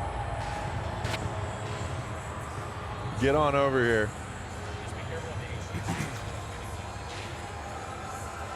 All right, little hot swap action here coming in. Oh my God, you have such a large head. Big Anthony. Oh, there it is. Okay. Man, they really didn't give us the best H9 kill on that. Oh damn! How far down are we? We down bad? Oh, we're down bad. How bad? I don't know. Let's go to a case battle though. Let's do another one. Let's see. Bounce looking decent. All right. Do we do a little larger, little 26 doll hairs? Let's do it. Grip it and rip it, baby. That's what I like to hear. That's what they say. Oh damn it! Missed it. Oh dang it! Shh. Oh dang it! All right, so. Or. Now stop with the sticker cases, dude. Get out of here. Do something better than that. Is there any decent ones going here? No. A three-way. Oh, you want a three-way? I believe they call that a menage a trois. Menage a trois. Yeah. Well, start with bots. Let's go. Do it. Raging potato. Let's see how this goes here. Come on.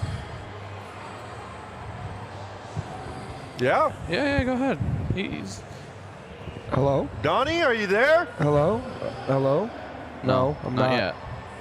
No, oh, he's there not. he is. Oh, Big Don Don. Hey. Hey, Donnie. Hi. Nobody can hear you. That's fine. Oh no. I don't. What just happened?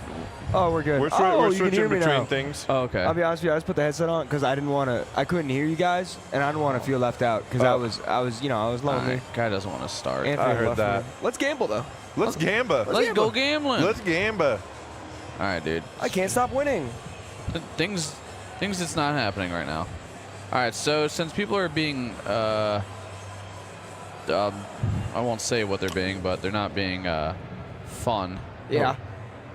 Okay. On my camera, I gotta sit like a We normal are person. gonna do a menage a trois. Since there's 3 of us, Three this of makes us sense. has got to do 3 of them. Yeah, it's this is fair. Oh, you missed it. Never mind. Oh, dang it. Just gamble. Just gamble. Where are you?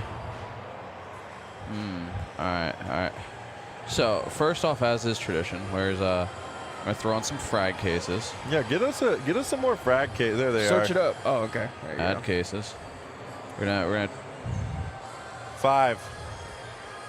I'm glad we're on the same page, Dave. Have we ever not been on the same page? Doubtful. It must have been an off day if we were. Right. Because I mean, What? Dude, summer fun. what about it? Summer fun. Summer fun. I'm a big summer fun guy. Throw that It's in not summer yet, though, Donnie. You know. It's still springtime here. And frankly, it feels like it's the dead of winter in this. Oh my God, cold dude! desert right Shut now. up! It's not even close. It's nice out today. Yeah. You're like, It's so like cold. 70 out, man. Dude, these Southerners, dude. I am freezing. I am not from the south. I am from the southwest. All right, Thank you very much. What screams, in names of cases, what screams FRAGxLVLUP to you? Esports 2014 summer case. No, we're not opening actual cases. Hate them. Awful. Lucky. 10%. So we're throwing some 10% in there. 2 of them? Oh, HDMI, what are you doing? I literally We're back. didn't move. We're back. All right, this is a More so $40. than ever. That's good. Yeah, $40. Okay. Create. Surely someone will join it. Get them in there. Doubtful. So we're gonna start with bots. We're gonna start with bots on this one. Well, give it a moment. They joined pretty quickly last time. Okay, I'll give. This is an expensive one though. Yeah, that's why I think so. We want to make sure we take everything. Oh, we from got one. Yeah, we got one. And you got to remember, All In Gaming 23. Oh, there we go. That we've got viewers out there that are trying to snipe these pots from us, and That is true. we welcome it here. Yeah, I doubt they can't hang. Okay, quiet opening for all 3 players, but the Phobos is going to give Derg a slight edge over there, up to the All the homies 250 hate cents. Derg. We're in a Now- close second. We're in a close second. Another Phobos. These are 10% knives, so like. Possible that Oh, the that knife could should come through. put us That in a pretty good- desolate space is gonna be a big We're in the lead boost now, to boys. FRAGxLVLUP Last here. 10% we're rolling here, so that's pretty much even of nothingness. Okay. We're still in the lead by a good couple doll hairs. Summer case. Donnie's case, his choice selection Summertime. here. Surely this pans out well for MP5. not us. Now we Okay. lost the lead because Donnie's choice. That's not my fault. That And was 100% Donnie's fault, and one Surely. all Oh, 3. these are the 50 knives. The other ones were FRAGxLVLUP ones. And oh my God, Okay, Dirk pulls the Dirk knife. pulls the knife and pulls everything from the entire pool. Congratulations to Do we Dirk. do it one more time? Do we run it back? Do we run it back? Do we run it back? We run it back. Run it back. for the gang. For the culture. Yeah. For the culture, Surely exactly. Dirk doesn't join again and steal from us. Nah, Dirk wouldn't dare, honestly. How long do we have to gamble, boys? Till things are sorted. Oh my God, it's literally the same guys again. Okay, we are running it back. The rematch here, the grudge match. Move the mouse so it's not on the. There you go. Okay. Zhao is going to come out ahead early. That's going to be We're all, 1 cent lead. Dirk's down bad 1 right now, at least. That's one good 1 thing. cent lead. Oh, That might actually put us out of give, contention. No. Oh, oh wow, okay. Okay, puts us Barely. in the lead. Very close game here. It's anybody's run and no knives or gloves here yet, and that's going to be tie on either side here. The 2 close contenders, those 5-7 retributions coming So through. FRAGxLVLUP is coming up big zips here. Summer, the Donnie case back. Donnie case. Revenge arc. I Donnie think we're case. good. We're good Okay, on there that. it is. 15. Let's Okay. go. We might make our money back unless unless we all get knives. Imagine Okay. We pull a knife right now. We should. We're hitting the knife right here. No, Hey, we not win, quite, though. Win. but we do come out on top. A fantastic rematch. Do we run it back one more time for the people at home? I don't know if we have time for that as... So what we're going to do real quick, we're going to pop in upgrade. Oh, no, we ain't got time for the upgrade. Nope, we don't have time for that as map 3 is getting underway finally here on Train. Donnie and Olin, thanks for joining us. Hey, thank you for having us. I'll take over this for now while Mr. Bonneman. What's that? Sure, let's go. Are we doing a 3-cast? Okay, let's go. It's a menage a trois cast. It's a menage a trois cast here. 3-way with the boys. Big D taking on 2 hunky men here for the third map of Train. And the knife round is going to get underway here as Chill Guys. Oh, Blue Jays actually just win the round, so there you go. Now, have you guys been watching this series here? I fell asleep on the couch a little bit. So. We were laying, I was on the floor, Anthony was on the couch, but I gotta say, what happened? I don't know, there was a sudden That's okay. And I gotta say, my brain went, somebody spilled a drink. This is quite the exciting series that we've had so far. Yeah. Yes. Because it went to overtime, right? First map went to OT. I keep losing sound in my headset here, sorry. Oh, okay. Yes, first map went to overtime. Second map was 13-7. Blue Jays definitely won that a bit more convincing than Chill Guys. But they get to start out on CT side now, and it has been a really, really exciting series here. I think this is anybody's game, especially when Merle is going to open things up like that with the double, as a matter of fact, moving out onto B.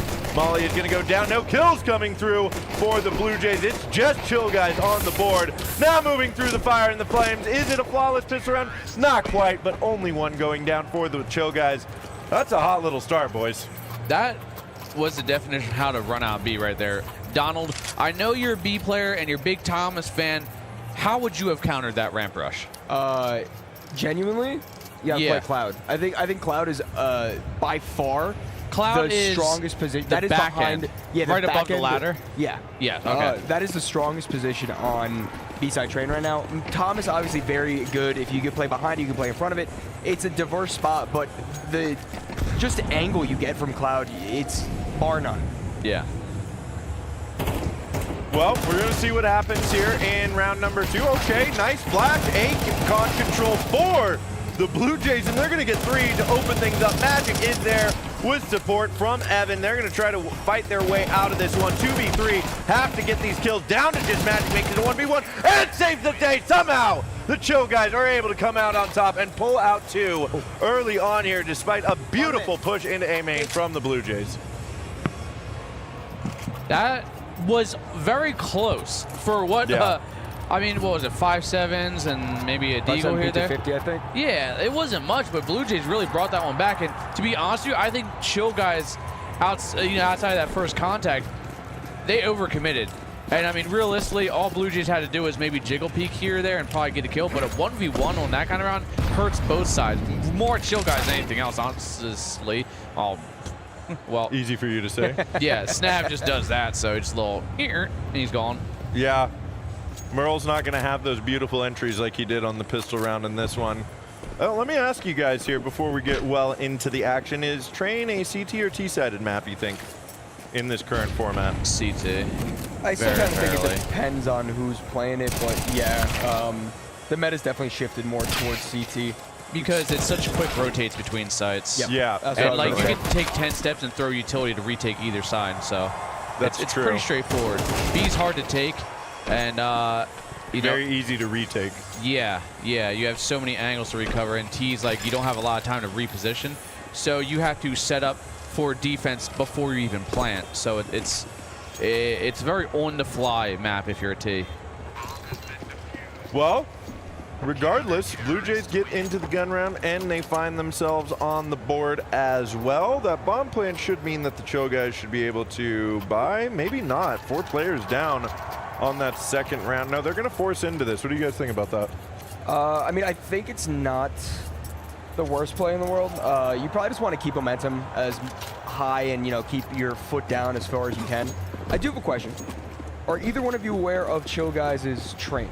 In general, have they played it at all? I was trying to figure this out earlier. I feel like I thought I saw that Chill Guys have played it a couple of times this season in season 49 or They might have even played it in OSS, I'm not sure. But I feel like I've seen them do all right on Train. But, I mean, this isn't really an explored map by any team quite yet that necessarily has some, like, kind of set playbook where they're going to be a heavy favorite on it quite yet. I mean, I would argue that Blue Jays would You be think the so? heavy favorite in Train, yeah. Blue Jays, I mean, even at Frag Philly, the Map 5 final where they beat Marsborn. True. And That is true. they've played it in the MRQ as well. Obviously, they didn't make it through, but teams are, you think, more not necessarily picking it, but not necessarily banning it? We're starting to see it more, definitely. I think that the 3 best Train teams in NA are Complexity, by far, Energy, Blue Jays. Okay. Which is kind of begs the question that Show Guys really let this slide, but maybe they also like Train. Yeah, well, FRAGxLVLUP opens up with a nice spray down, ending up with 3. Only 2 players left, Galil and Deagle. Merrill already down to half health. Both players are stuck behind the T-Con smoke. And now, I mean, surely you can't get out of this pickle, especially with Snab. Ooh. No, that volley's just going to finish the job. Fire. That's a big 4K from FRAGxLVLUP. And we actually, I don't know if you guys saw map number 2. I know that All In was having a good snooze. I watched through it. 30, 45 second nap. Well, Power nap. Power nap. And in his age, he needs it. I usually don't nap. I know. I'm a dedicated napper like every single day. It's lucky. It's a necessity about 1 o'clock to 2 o'clock in the afternoon. But that's neither here nor there. We do finally get to the save round of Chill Guys. We've got it tied up 2-all. And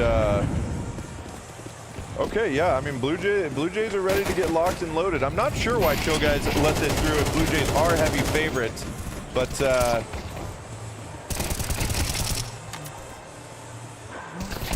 okay, so I just got word from production that Blue Jays have an 89% win rate across 11 matches on Train. So I eat my words, they are definitely heavy favorites. So 10 out of 11 rounds? Yeah, I mean, I think statistically, I think Blue Jays would be the best Train team in NA, but I feel like there's also the difference in competition. Like, Complexity's going against the likes of, like, Virtus Pro on Train, you know? Tried and tested tier 1 teams. So tier 2, Blue Jays are the best Train. Energy. Energy's still playing higher ranked opponents as well. That's true. They kind of float. But they're very, very similar. You never know. We might see it in the grand finals, map 5 between the 2 of them. Ooh. How do you feel about casting Train? Is it a breath of fresh air for you? It is. I was a huge fan of old Train. That was one of my favorite maps before they got rid of it. And they got rid of it before I really started getting into casting. So I haven't. So you just played it. You never really casted. Yeah, exactly. And so this new map and this. We've talked about it before. That's a nice opening there from Lost to take B site because they're rotating in now, but they're coming through that choke point and they are getting chewed up here. This should be Chill Guys tying it up with FRAGxLVLUP last alive. But to get back to what I was saying, we were talking earlier about the fact that observing can be a little bit difficult on certain maps, especially like the vertical ones like Nuke or Vertigo was. Yeah. So it's really nice to have a new map in the pool that is very simple to spectate. It's just kind of that flat map. You know where everything is. Train is very linear too. So yeah, it's super linear map. So that's also the positive side to probably being a CT side too, is you have more access to avenues of sight when it comes to the op. So whether it's literally Z, Ivy, or just Ivy down towards T-Con, or just Ivy as a whole, or backhaul to B. And T's, like, you find yourself having to walk into those sites a lot more than having the peeker's advantage anytime over a CT player. And most times, unless, spawn kind of dictates that one a slight amount. But realistically, CT should beat them, other than backhauls at most times, to most positions. And also with the updating in like util that's being learned from CT spawn. Yeah, like that side jump smoke that they're throwing. So many choke points can be smoked off. Yeah, literally that this one. This straight in T-Con before the T's can even have the chance. Is that like a guaranteed spawn? Okay. I think the newer maps have only 5 static spawns in them. For competitive gameplay. Oh, okay. Well, I think Dust is one of the only ones left in the map pool that has a bunch of different spawns all over the place, but that's kind of part of Dust 2's like whole charm. So yeah, it's like, oh, this is a B spawn. Oh, this is a long spawn. Right, exactly. All of us are already in B tunnels. Yeah, we're 10 steps from there. Why would we go anywhere else? I agree. That is.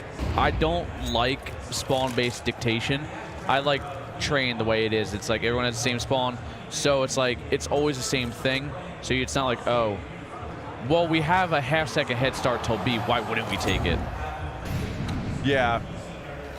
No, I like what you said as well about the fact that this is actually such a CT-sided map just because of how mobile the op can get on your defense. And unless you really get that explosive burst on T-side early into a round, it can be very challenging to try to wedge your way into one of these sites through these really tight choke points. I mean, A main being the widest one, but even that's a pretty narrow choke point. So it's a good map for double op too. It Real is. Good map. It is. You got 30 seconds left, and finally our first kill of round 7 coming through the headshot on the op. Taben going down, and it is Magic making his way out. He's got support from upper. Nothing coming through for Freshie. A good nade there. Doesn't finish the job. Not quite. Evan and Magic getting this bomb down now. 4v5 post plant for the Chill guys here. Yep, it is going to be Evan Call trying to make his way up towards Z. But the CT's already in full rotation into the back of site. It's going to be that first kill over for Magic. He takes out Evan for Fruit Cup.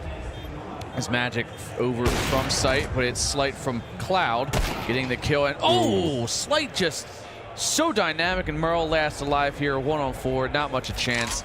Better off just saving, and that is a round for Blue Jays to take the lead.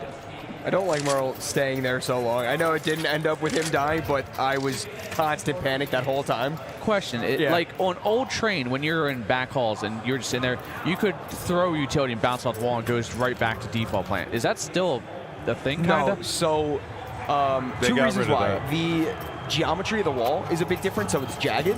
So it's hard to line up. It's gonna but bounce. Also, where the ladder is now extended further. So like a Molotov so it will catch the clip that corner? almost no matter what. Okay. I think there is a way to do it, but it's like not. Yeah. Somebody will figure it out at some point. Yeah. But yeah, definitely not that same guaranteed post-plant molly defense as he did on the old train. And oh boy, here we go. That's Freshie picking up the second here in round number 8. Blue Jays have taken the lead one more time. Slight monstrous op performance last round to save the day, and gets one more here on Lost. Merle's gonna finally get something going for Chill guys. Evan last alive picks up a beauty of a double there. Oh. A little ways away from that bomb. I'm trying to see where that is. It looks like it's still down in T-Con, so if he can get his way over there, he's still got a minute on the board here. He could try to work some magic here. I mean, especially after opening up with 2 very clean kills. He's still on 100 points of health. And with all this time on the clock, he can think about basically anything he wants to do. It does seem he's just going to double back towards T-Con. Both CTs playing around the bomb site, but no one quite going aggressive for the peek yet. Dare is in position, just getting past the wall at camera. But surely, as soon as the bomb begins to get planted, the rotates will come back over. Somehow, Evan split the defense perfectly here. Yeah, but he's 20 seconds. He's not going to have much chance. We already see one over towards Old Helg in a good position. They're just going to kind of wait for each other, drop the utility. I mean, Slight has plenty, but actually, Evan Call might have almost caught the rotation there if he was just looking more towards T-Con, but instead of clearing out the back sight. And that's, you know, another downside of having that situation is you just have a lot of angles to clear on this site. It comes down to a game of chance there for Evan. I mean, by the time he gets the bomb down with the time remaining, he knows that somebody is close by hearing this bomb go down, and that by the time he stands up, he's got to be wary of somebody coming out and trading, and it's just a guessing game at that point as to which angle you can hold. So no harm, no foul there. Good plan from Evan. That's going to get his team the full buy into this one as well. But Blue Jays, I mean, playing nicely here. Up 5-3 right now. And seriously, after learning everything that we did about how good Blue Jays are on this map, I am really surprised to see that Chill guys let this one through on the vetoes. Who banned Inferno? Do you remember on the vetoes? I bet production would know the answer to that, but my guess is I want to say that it was Chill guy or Blue Jays that banned Inferno. I'm just surprised that Chill guys, I feel like every time I've casted them, I've had an Inferno in their BO3, so it's just surprising that Blue Jays banned Inferno. Okay, yes, so I was that makes right. more sense. Jeez. So I guess Chill Guys may have just maybe they like confident on this, but I mean again, Blue Jays on paper better team.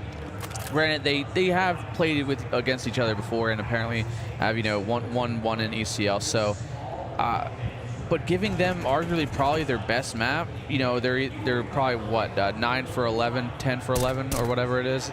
I wouldn't let that one slide by any means. No, especially not on something this new that I don't know. Maybe Chill Guys have something. I mean, they're playing fine here. They've got three rounds. It's tied up. We got 30 seconds left in round 9, and it's still 3v3. The HP of Lost is low, and Dare's going to make it a 3v2 here. But Chill Guys are not out of this by any means, and Blue Jays are not just having a commanding lead running away with this quite yet. Being said, they do find their 6th round here, and nothing doing for the Chill Guys in that 3v3. All 3 players for the Blue Jays able to come up in that. What would you consider the minimal T-side mark? 4? Minimum? Yeah, like 4. Just be like, okay, this isn't bad. I mean, I feel like with Train, like, if you're a T, you're shooting for that 6-6, right? That's what you want. I feel like your standard is a 5-7. Like, damn, that was good. No. On the T side? I feel like that's just like good. That's a good half. That's not like a damn, Okay. So it's not like, Nuke when it first came out, where it's like if you got 4 rounds, you were golden on the CT side. No. I think if I'm a T and I'm playing Train, I'm aiming for that 4 as a minimum where I'm not feeling too bad. 5 is my comfort zone where this is normal. I'm okay with this. Anything above 5, you get 6, you get 7. That's when you're sitting pretty and you can go into the second half on CT side. Okay. Just kind of mess stuff up. Okay. All right. I just need that mental picture of where Chill Guys are sitting right now. So one more round, it's doable, and they got 2 more to work with. So they're not in bad position, but it's not optimal. Well, with that being said, though, the meta is still so new. Chill Guys, I'm not familiar with their game. Evancall, Tech9 spray down. Lost combines for another one. Trades back and forth, but Snap and Freshie want to finish it up. Magic, the only one left. He did pick up the M4. Bomb is down directly in front of him, making a lot of noise. Tech9 spray, not quite good enough. Freshie to close that round out, and Blue Jays now find their 7th. Yeah, I mean, this is nice from Blue Jays. That was the save round for Chill Guys, so they're looking at the buy here now. And, they keep chipping away at this economy. Blue Jays really have not been able to build too much. Although I say that, and they have enough here for these last 2 rounds that they will have 2 full gun rounds no matter what happens. Yeah, but Tavin's no utility. That's rough. It is, but he's got the op, so maybe he could position himself just to get some kind of big opening. I'm not sure. It looks like they're going to send 3 over towards B. No aggression from Blue Jays early on, so Chill Guys take that upper control, and now getting Evan out here towards Pop Dog. He's got to be careful, but the player on the ladder back of Red Train, Snap, takes a lot of damage there. Merle also going a little bit low. Well, but no big openings here. No, surprisingly not. I mean, Pop Dog fight still may not have concluded just yet, but I'll have to bring up a point after this round's done about Pop Dog. But Evancall still just kind of sitting around trying to make something happen. In the meantime, Fruit Cup continues to perform well here as he sits 12-5, and I know he was kind of a little quiet on map 1, 2. He started to pick it up, but now he's looking in peak form right now. Freshie, good timing on that molly as well, just forcing him out as that smoke bloom's going to buy himself an extra couple seconds, and maybe those CTs, they're worth 3 on B, can bring over a few friends with them. Well, the fight is starting. Molotov towards connector. They need to clear back sight, though. Fruit Cup, good for 2.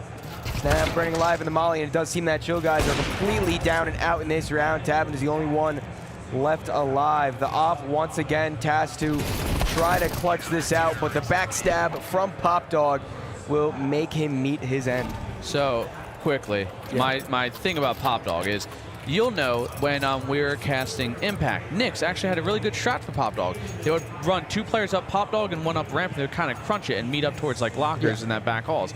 I don't see many teams ever doing that.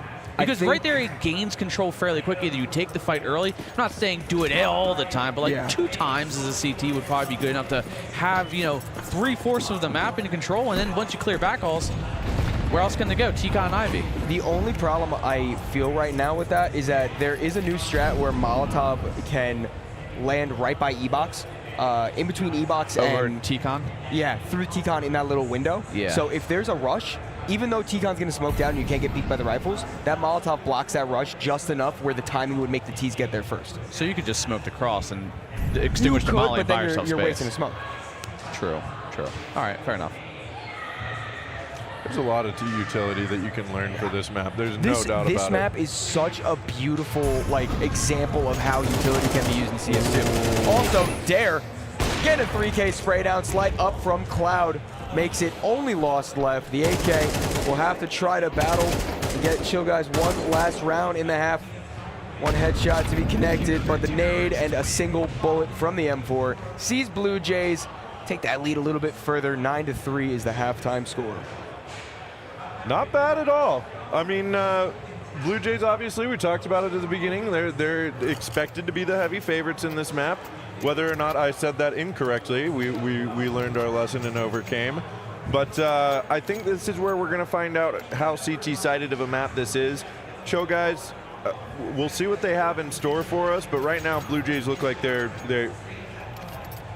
they found exactly how to work Chill Guys over these last couple of maps right now. So I will say Chill Guys' CT side as a whole today has looked very complete. Yeah. So there is a chance for a comeback for sure. 3-9 is not the scoreline you want, but it's possible, especially depending on how this crossfire works. That's 2 kills going in the favor of Chill Guys. Tabin forced to fall back, not to give his life up, but Merrill close on the heels, gonna get in that gunfight with Dare, who's ready for that angle. And now, time for a little reset.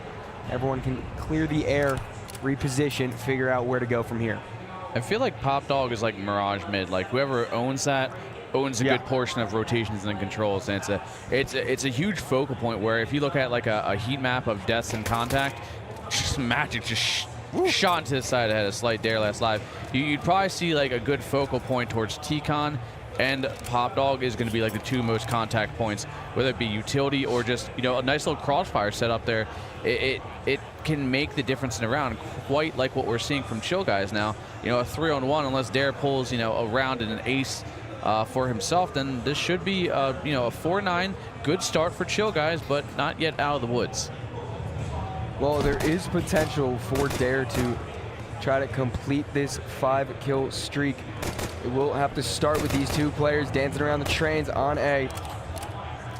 Just sticking towards Old Bomb. He can't really risk to push out, give himself up to one of those 2 angles, though. Stuck between a rock and a hard place for the time being. He swings and Tabin extra clean with that shot, getting a 3K of his own. Yeah, one of the things I really like about Chill Guys as a roster is these guys don't have a problem playing from being down. I've watched these guys make many a comebacks many a time. They are very exciting to watch in that sense. In fact, I would say sometimes when the pressure is on is when they play their best. And I love that pistol round out of them. After a very convincing half from the Blue Jays, the Chill Guys are just like, no, that's fine. We're back to where we want to be now, and keep 3 alive there. Deny the plant as well, and they forced Blue Jays to full save on that second round. No full buy while being up 9-3. Yeah, that's going to be huge, I think, too, unless Dare can capitalize with this deagle. I'm going to be honest with you, that deagle's kind of clean looking with the glove combo. Optic stickers, too. Yeah, I mean, I'm not an optic fan. I've been but, you know, I've been an optic hater just because of COD days, dude. I can't stand it. Green wall. Anyways, yeah, Chill Guy's in a really good position here to mount a comeback. You know, a 5-9. Phase up's just as bad, dude. I agree. The literally like, oh, phase up. You're like, bro, stop with the hand sign. Stop that right now. Phase up. Phase. F. Oh, is that what it? Yeah. What is it? Thumb in the middle of your finger. That business? Yeah, we're teaching Dia to do the phase up. They're teaching me gang signs over here, fam. I don't know that I like that. Hell yeah. I was doing the F from Spy Kids, the Flugers, That's whatever. Such a crazy pull, dude. Oh god. But I got Allen with it, so I got that going for me. Bro does not know COD. I know old COD. That's what I know. That's a nice hold from Magic, though. Look at that. Okay. Stops the bomb plant, too. Yeah, denying 2 bomb plants. Second round, flawless. You're going to start building your economy here. Yeah. This is the round that's going to dictate how competitive this match is, I think. This is the chance to snowball as well. There is Blue Jays very utility's big potential. garbage, too. It's just they need to. First of all, getting their kills with the MP9s would be good, but mostly they just need to keep as many players alive as possible on the CT side. That's what I was going to say. This is your chance to snowball, especially if you keep 3 alive on Chill Guys right now and deny another plant. But we'll see what happens first. We are going hard in the paint with this hard style going on, but behind us right now. But meanwhile, in the server, we've got ourselves a nice patient default from Blue Jays.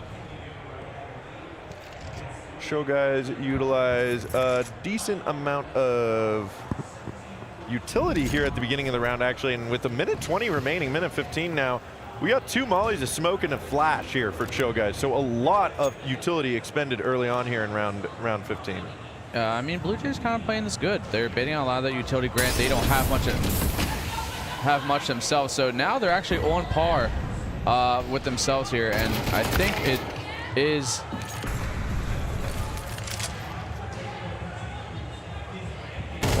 What am I missing? I don't know. Is he excited or is he just angry? It's hard to tell. He is you know what? Just whatever. Anyways, Slight playing the bomb. Fruit Cup in a defensive hold, but the FAMAS already finding a kill. 4-on-4 now retake. And well, it seems like majority are just following their way into Fruit Cup and Slight, leaving Magic on his own little adventure all the way over to Ivy. I think he's lost. Yeah, actually he's Magic. Lost is dead right now. True. But I will say that I think Magic is trying to save this M4 into the next round, because that was a wicked hold from Fruit Cup at the top of upper, and even getting the support there, I think, from Slight at the end of the round, or Freshy, whoever it was. But yeah, very convincing round here for Blue Jays. Show Guys look good in that pistol and eco round, and they will not really be able to. They'll be able to buy. Magic saving that M4 makes it possible. The only problem with them giving up that round is that even if Blue Jays lose this, they still have a full buy for the next 100%. Right. And now it's kind of in that territory where the T's can just overwhelm with economy. So it was a chance to snowball, but instead they kind of end up on the other side of that hill depending on this round. Yeah, and now they're in a must-win situation, because they lose this round and Blue Jays will send them into a save and be on map and series point very likely. But we'll see what happens here. We still got a fairly close game of Counter-Strike. Fruit Cup gets taken out by David. Nice opening shot there. And nobody on Ivy means that Chill Guys can set their sights on holding on to this A main Pop Dog B site combination. And it actually looks like Blue Jays in response are getting out to B pretty quickly. Yeah, I mean, they're throwing some bias towards it, and it's a slow creep down ramp with literally no deep smoke towards Divide or anything. I gotta be opposed to that one, but I mean, being frugal with your utility at this point in time when you're down a couple players isn't gonna work out. Magic finds one. Slight does find a double, so this is doable, but 7 HP. It doesn't matter. Okay. This man's a gamer. Everyone knows he's the tallest and has the best hair around in this entire venue. Truth. I've seen that man brush it at least 300 times at an event. But somehow, hold up, what? Just how did Evan Call get behind? I think there was a smoke up at the ramp that he was hiding around, or he came sliding out through, or something like that. But yeah, last alive Slight, 7 HP, surely not long for this world here. Fake plant with the 30 seconds remaining, looking for another one, but not gonna happen. Chill Guys snap back, get that 6th, make it a 4-round game, and that is actually gonna do wonders for their economy, having 3 alive there, because they can full buy into this round, and they're back to another chance to potentially start snowballing maybe. With the, oh hey, it's actually a save from the Blue Jays. We thought they would have a full buy behind this. No plant. Oh, no plant. They could have dropped stuff over, but I suppose they're trying to maximize the op potential for Slight. I mean, Slight had $5,000. Yeah, like there was more than enough, but I do respect this call, especially being up 4 rounds right now. Right. but it's just a matter of they really want to try to get the bomb plant. Dare opening up the round is a good start, but Magic there for the trade. Merrill about to sneak behind. Not before Tavin goes down, though, and this actually is going in Blue Jays' favor. It's getting overwhelmed by all these pistols. Fruit Cup and Freshie to finish it out. And somehow... It's the power of the smokes, man. It doesn't even matter if they got guns. Divide and conquer. I guess it just doesn't matter, and apparently the caster's curse of this series is chance to snowball, because 2 times in a row, Chill Guys just get absolutely clobbered when we think they have a chance to do such a thing. And now Blue Jays are 2 rounds away from those playoffs, and Chill Guys are actually forcing into this. Oh, and they Blue Jays missed their smoke? Yep. Yeah. Yep. Okay. Well. And the thing is, if Blue Jays do win this, full reset on Chill Guys. Yeah. For the last round, they may have Deagles and 5.7s, maybe an MP9. But like realistically, everyone is on quintessentially $0. So, you know, somebody could buy a decoy, but that's really about it. And go for the big risk, big reward play, especially as they push through Econ, but Slight and Snap there to clean up those players. Magic's MP9 actually might be able to get some good work done. That's one spray converted, but Freshie there for the quick response. Now they get to start the flood out on the site. Lost is the only one left alive. And we'll get some damage onto Freshie, but can't convert that kill. Blue Jays now staring down the barrel of playoffs. Yeah, dare I say it, pun intended. Yeah. I think Blue Jays are headed to playoffs. I think that round, I mean, obviously it's Counter-Strike, obviously anything can happen, but you got a Scout, 5.7 armor, 2 Deagle armor, and a FAMAS, and the lightest utility known to man, plus no kits. That is a recipe for a losing round. We'll still stay tuned and bring you the action here to find out, but all Blue Jays really have to do is play a very patient round, and they should be gifted with that playoff spot. Okay, the kills coming through early. Slight and Fruit Cup taking down Merle and Magic, forced to watch their team try to fight through this round so they can have an opportunity to push this to overtime. But now coming out, there is a kill finally coming through from Tabin. Repeat no good. There's the finishing blow, and now Lost. Dimitri last alive here in the 1v4. Blue Jays get this bomb down. Lost sneaks out through the smoke, and there it is. The Blue Jays have advanced into the playoffs, but not without having an absolutely spectacular showing against the Cho Guys and an absolutely thrilling competitive match between the 2 teams, guys. Yeah, I mean, it got a little close. Map 2 obviously won a little bit better. Ancient, not the route that Blue Jays may have wanted that one to go, but, you know, map picks 1 for each team. Map 3, first half was solid-ish for Chill Guys, but they just never really got the momentum, and they never really took full advantage of the potentials they were given. Yeah, I think also like a level of experience has to come into play here. Like Blue Jays is a team, first of all, Slight, former 2-time FRAGxLVLUP winner, I believe. Oh, Slight's won quite a few, actually. More than 2. I can think of 2 off the top of my head. But either way, 4. I mean, damn. He's won like small ones over like on literally the West Coast, like Colorado ones or something like that, I think. Damn. We're talking either way, older ones. Like, that is a lineup that's experienced in this environment. Chill Guys still new to LAN. This is the first time playing as a core together. And there were some really good signs of life from every single map there. Just Blue Jays were able to capitalize on most of the gun rounds and win those minor details and take the game. Now, do you think, you know, say map 1, for example, might be one to take into play here. Do you think what occurred on that map is because like the shift in the roster, or you just think Chill Guys were at kind of like a peak form? I actually believe that Blue Jays might have underestimated Chill Guys a little bit on that first map, and not by much. They were still made it a very competitive. They took them to overtime on their first map, but I actually think that Blue Jays might have been like, okay, we're gonna stomp them out, but maybe having that mindset of we've done this a lot of times before, and they haven't. Yeah, and that's that true. kind of subconscious coming through. But we have got the tallest man with the best hair here in the house. Slight, I'm Big D, nice to meet you. Hello, Big D. So, Slight, this is always seems to be the scenario for you. I got asked a question, how many frags have you won? Was it 4? I've lost count. I have no Okay. idea. Oh, That- must be a nice place to be, right? Yeah, yeah. A I little mean, bit. just kind of add this one to the board right now. But I mean, Yeah. map 1 maybe didn't go the route. I mean, was that just you guys not playing warmed up or just out of shape on that one? A little bit of everything. Out of shape, out of sync as a team. We even played CS in 48 hours, so there's a little warming up to do, a little warming curve. But once we got warmed up, it was pretty clean and easy, so we take it.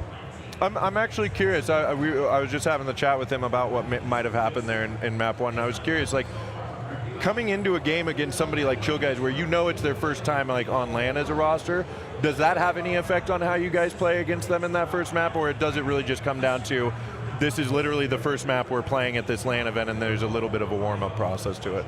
Definitely the second one. We're more focused on ourselves. Obviously, they have a lot of circulation around their team, a lot of speculation, so whatever with them, we're just focused on ourselves, warming up our comms, because it was really hard to hear. Me and Fruit Cup were having bad loss, so once we got that sorted, it was all clean and easy.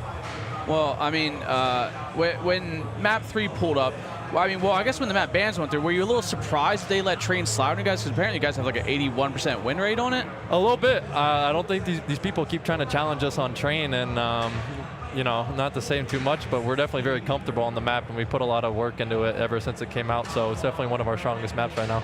Definitely a little surprising, but I think they're also confident on too. We've scrimmed them a few times on train, and it's been kind of mixed results. So. Okay. Well, congratulations for making it into playoffs. Are there any teams left here right now that you're nervous about, or are you guys pretty confident that you're going to march right through to grand finals here? There's a lot of good teams here. We can, you know, on any day we can lose to some of these teams, but if we play our best game, then we can beat absolutely everyone on this tournament pretty convincingly. So, it was a good start for us to get warmed up, get the blood flowing, get used to the setups and this environment, and we're just looking to play our best. Awesome. Oh yeah. Well, we appreciate you joining us here. Your confidence is thrilling. You guys look fantastic out there. We're all excited to watch you guys continue to march forward in this one. Do you have anything you want to say for the people back home before we release you back to your team? Shout out FRAGxLVLUP. Shout out Ed. He's the GOAT. We like that. All right. Thanks, Life, for joining us, man. Thanks, man. Thanks, bud. All right. That's exactly the interview I was expecting out of him. Pure confidence. Yeah, dude. Slight oozes confidence. Yeah, how could you not, dude? You play like that, you look like that. It's God's gift to Counter-Strike, North American Counter-Strike. I keep telling people, best hair in the game. Seriously, other than yours, of course. No, he is beat by a mile, or dude. maybe beat by a Bonneman's. mile. Bonneman's got some beautiful hair I as think, well. you know what? I retract that. Ed, best hair in the game. Ed does have best hair in the game. That's true. Doesn't have to do a thing to it, dude. Yeah. Just looks good. He wakes up, boom. Wakes up, still Perfection. cute though. Yep. Yes. Yes. We're having a joke at Casey's expense out here. Having a good time. But, man, that is just series number 2. And that was as thrilling as that was even more exciting than I hoped it would be. I had a bit of a prediction at the beginning of that, you know, sometimes these best of 3s, when they get to that third map, it's a bit of a blowout map. And I thought maybe that could happen. I was really hoping that we would see a competitive map 3.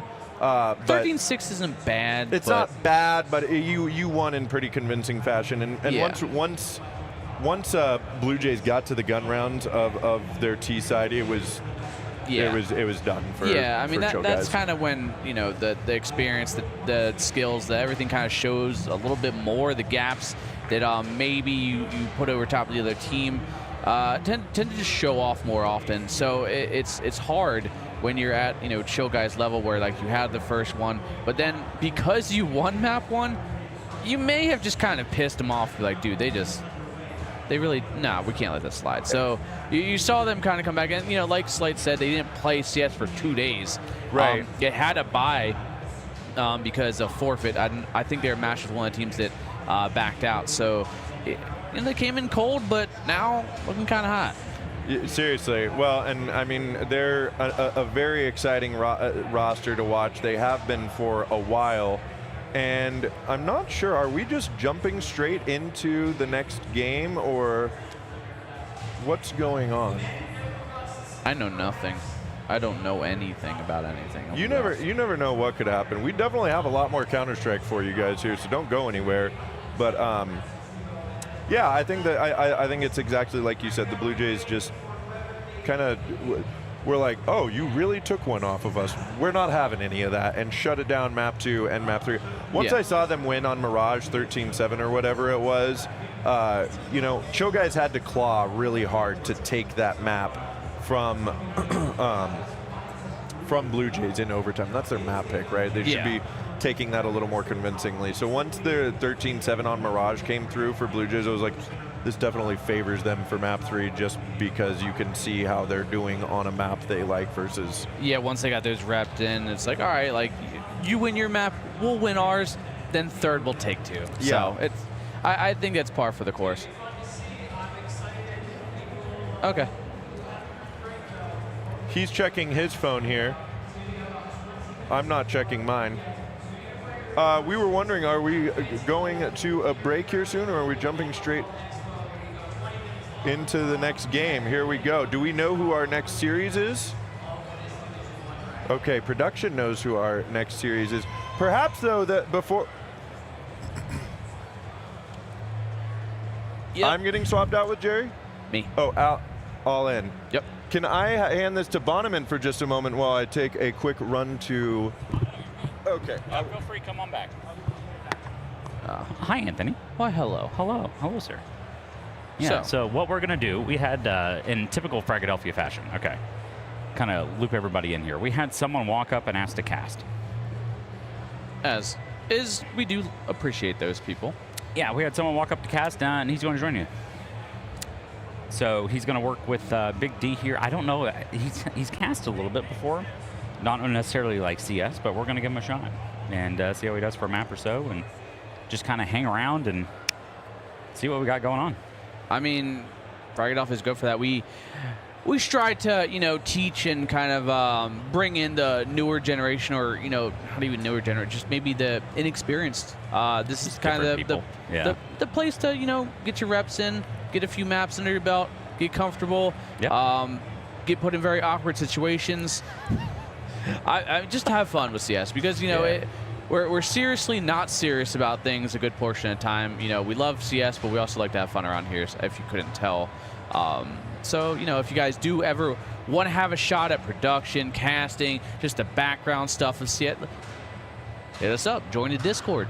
You know, we're always looking for help. We always need help. There's not always a plethora of people, so there's a chance maybe there isn't. But there, you know, if you don't try, you'll never know. And I mean, 4 years ago, I randomly cast an open game at my friend's request, and now look at me. Yeah, you've done a lot in the last few years, man. Not as much as I wish, but not yeah. as much as you wish, but you've done like quite a bit, a lot more than me, things like that. We're old guys, dude. I know, but that's fine. We got jobs, bills. You got kids. Wife, kids.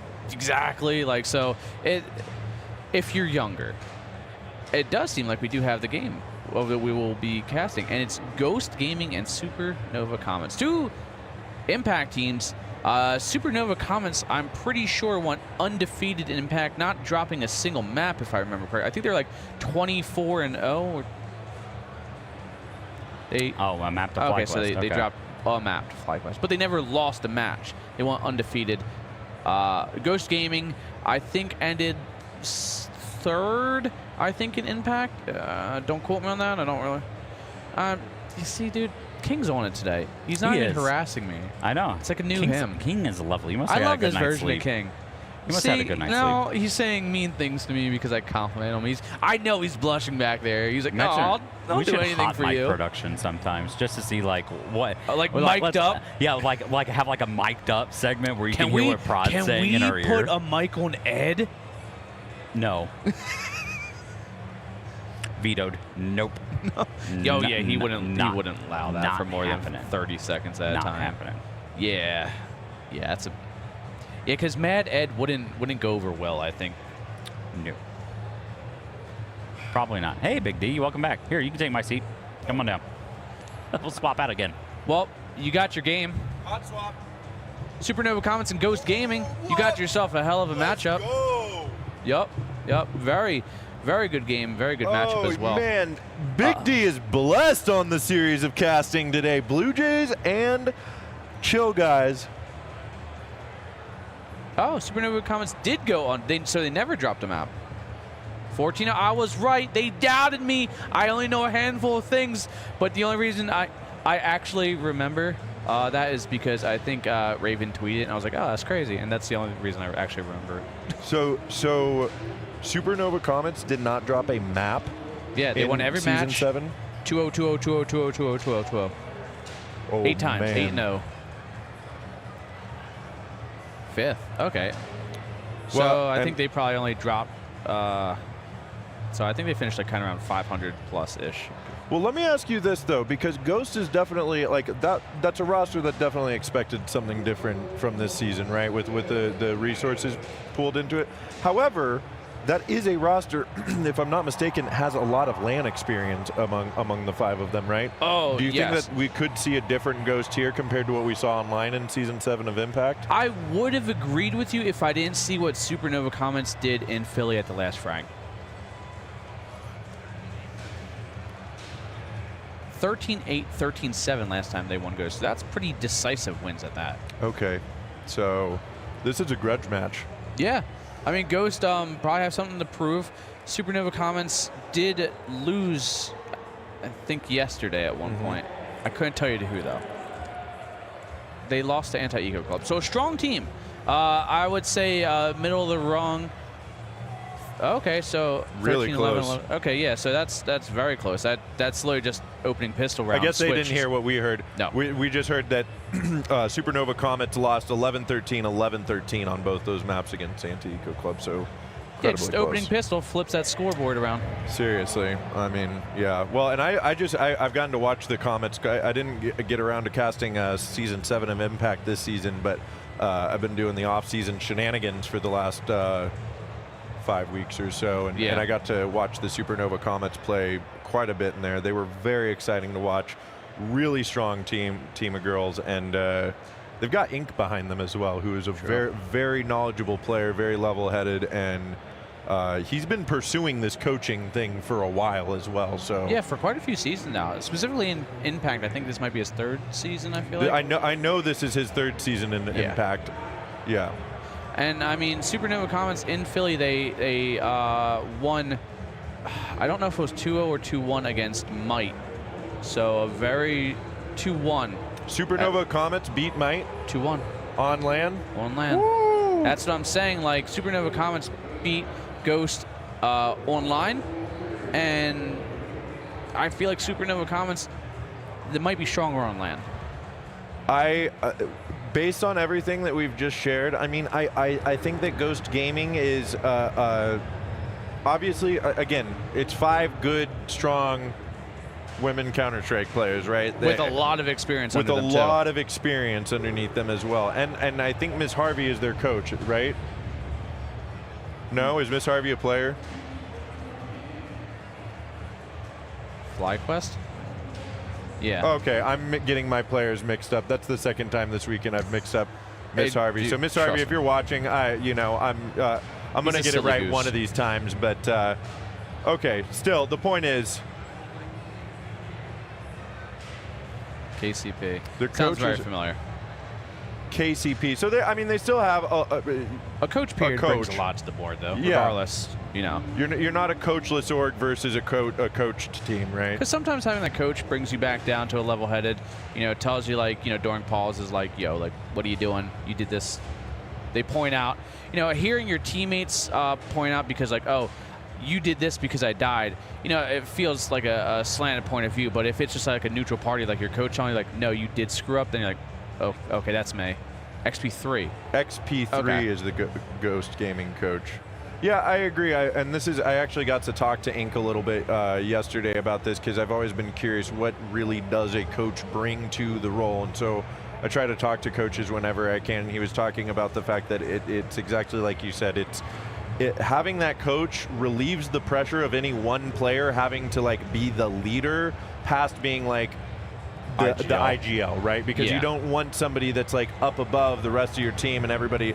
Sometimes that works. Like having a captain of your team definitely works if that's the like final say all and you're all part of that. But I think it's easier if you have a coach that's a player completely removed from the game, completely objective about what they're saying, and then like you said, you're not. I think on top of everything, it also is probably easier for a coach to give feedback and criticism and coaching without getting worked up, because they're not the one in the server like having an overstimulating game happen. There's no emotion on it. Your intent right, they isn't can stay to prove emotionless. your point. Your intent is to make the team better. Right. So it like I said, it's that outside point of view that you can bring a lot of perspective to your team. That maybe a lot of teams can lack that, because NA is known for a handful of things: choking leads and egos. So like that. We do love those. All love that. Love that. Definitely do. So, player stats. Go ahead, we're going to get production. player stats here and then feed them back to you. Fox had a 6.31. 1.63. 6.3 would be impossible. Past donk abilities. 1.63 across the entire season. That's nuts. Yeah. Supernova comments, outside of just like really good players as a team, individually, they're all very highly skilled players. They're very capable. They bring a lot to the board, and they all have that individual level that puts them a step above. Not only like Impact teams, because Impact has this weird divide where the upper echelon, there's a huge gap between the top and bottom side. Now it's starting to close down, but you put Supernova comments against like advanced and some ECL level teams, aka Might. And those, they can take maps. They can win series. They're capable. Oh, yeah. So, they're a group of very skilled women that combined make them. Everybody just compounds off that. All right. Well, D, I think I'm going to be switched out here, bud. I'm getting a new partner. You sure are, man. So, hey, I will be back. Hey, nice to meet you. I'm Andrew, Big D. How's it going, man? It's all you, bud. No, you come on over here. You're gonna take his spot. We're gonna cozy up here for some Counter-Strike, baby. Has the game started already? Not quite yet. He and I were just having some pre-game banter about Supernova Comets versus Ghost Gaming. Are you familiar with these teams? Unfortunately, no. Two up-and-coming teams. So these are both Impact teams, all women's teams here on either side. Supernova Impact or Supernova Comets went 7-0 in their in season 7 of Impact. Ghost Gaming finished 5th in that. They're both semi-new rosters. I think the Comets have been playing together for a little bit longer. Ghost just started this project with this roster a couple months ago. So I guess you could say they are kind of an up-and-coming team trying to work out some of the kinks. But right now, Supernova Comets are definitely heavily favored for this one. Okay, and for those at home who have never actually watched or heard about Impact, is it a league? Is it an up-and-coming tournament? It is. So ESL Impact is the all-women's Counter-Strike league. Oh, okay. Yeah. How many teams on average join a year? I think so. So it depends on what region that they're in. I know in North America, I want to say, production can correct me on this if I'm wrong. I want to say it's 8 teams in North America. It might only be 6, but they get 1 slot at the is it 1 or 2 slots?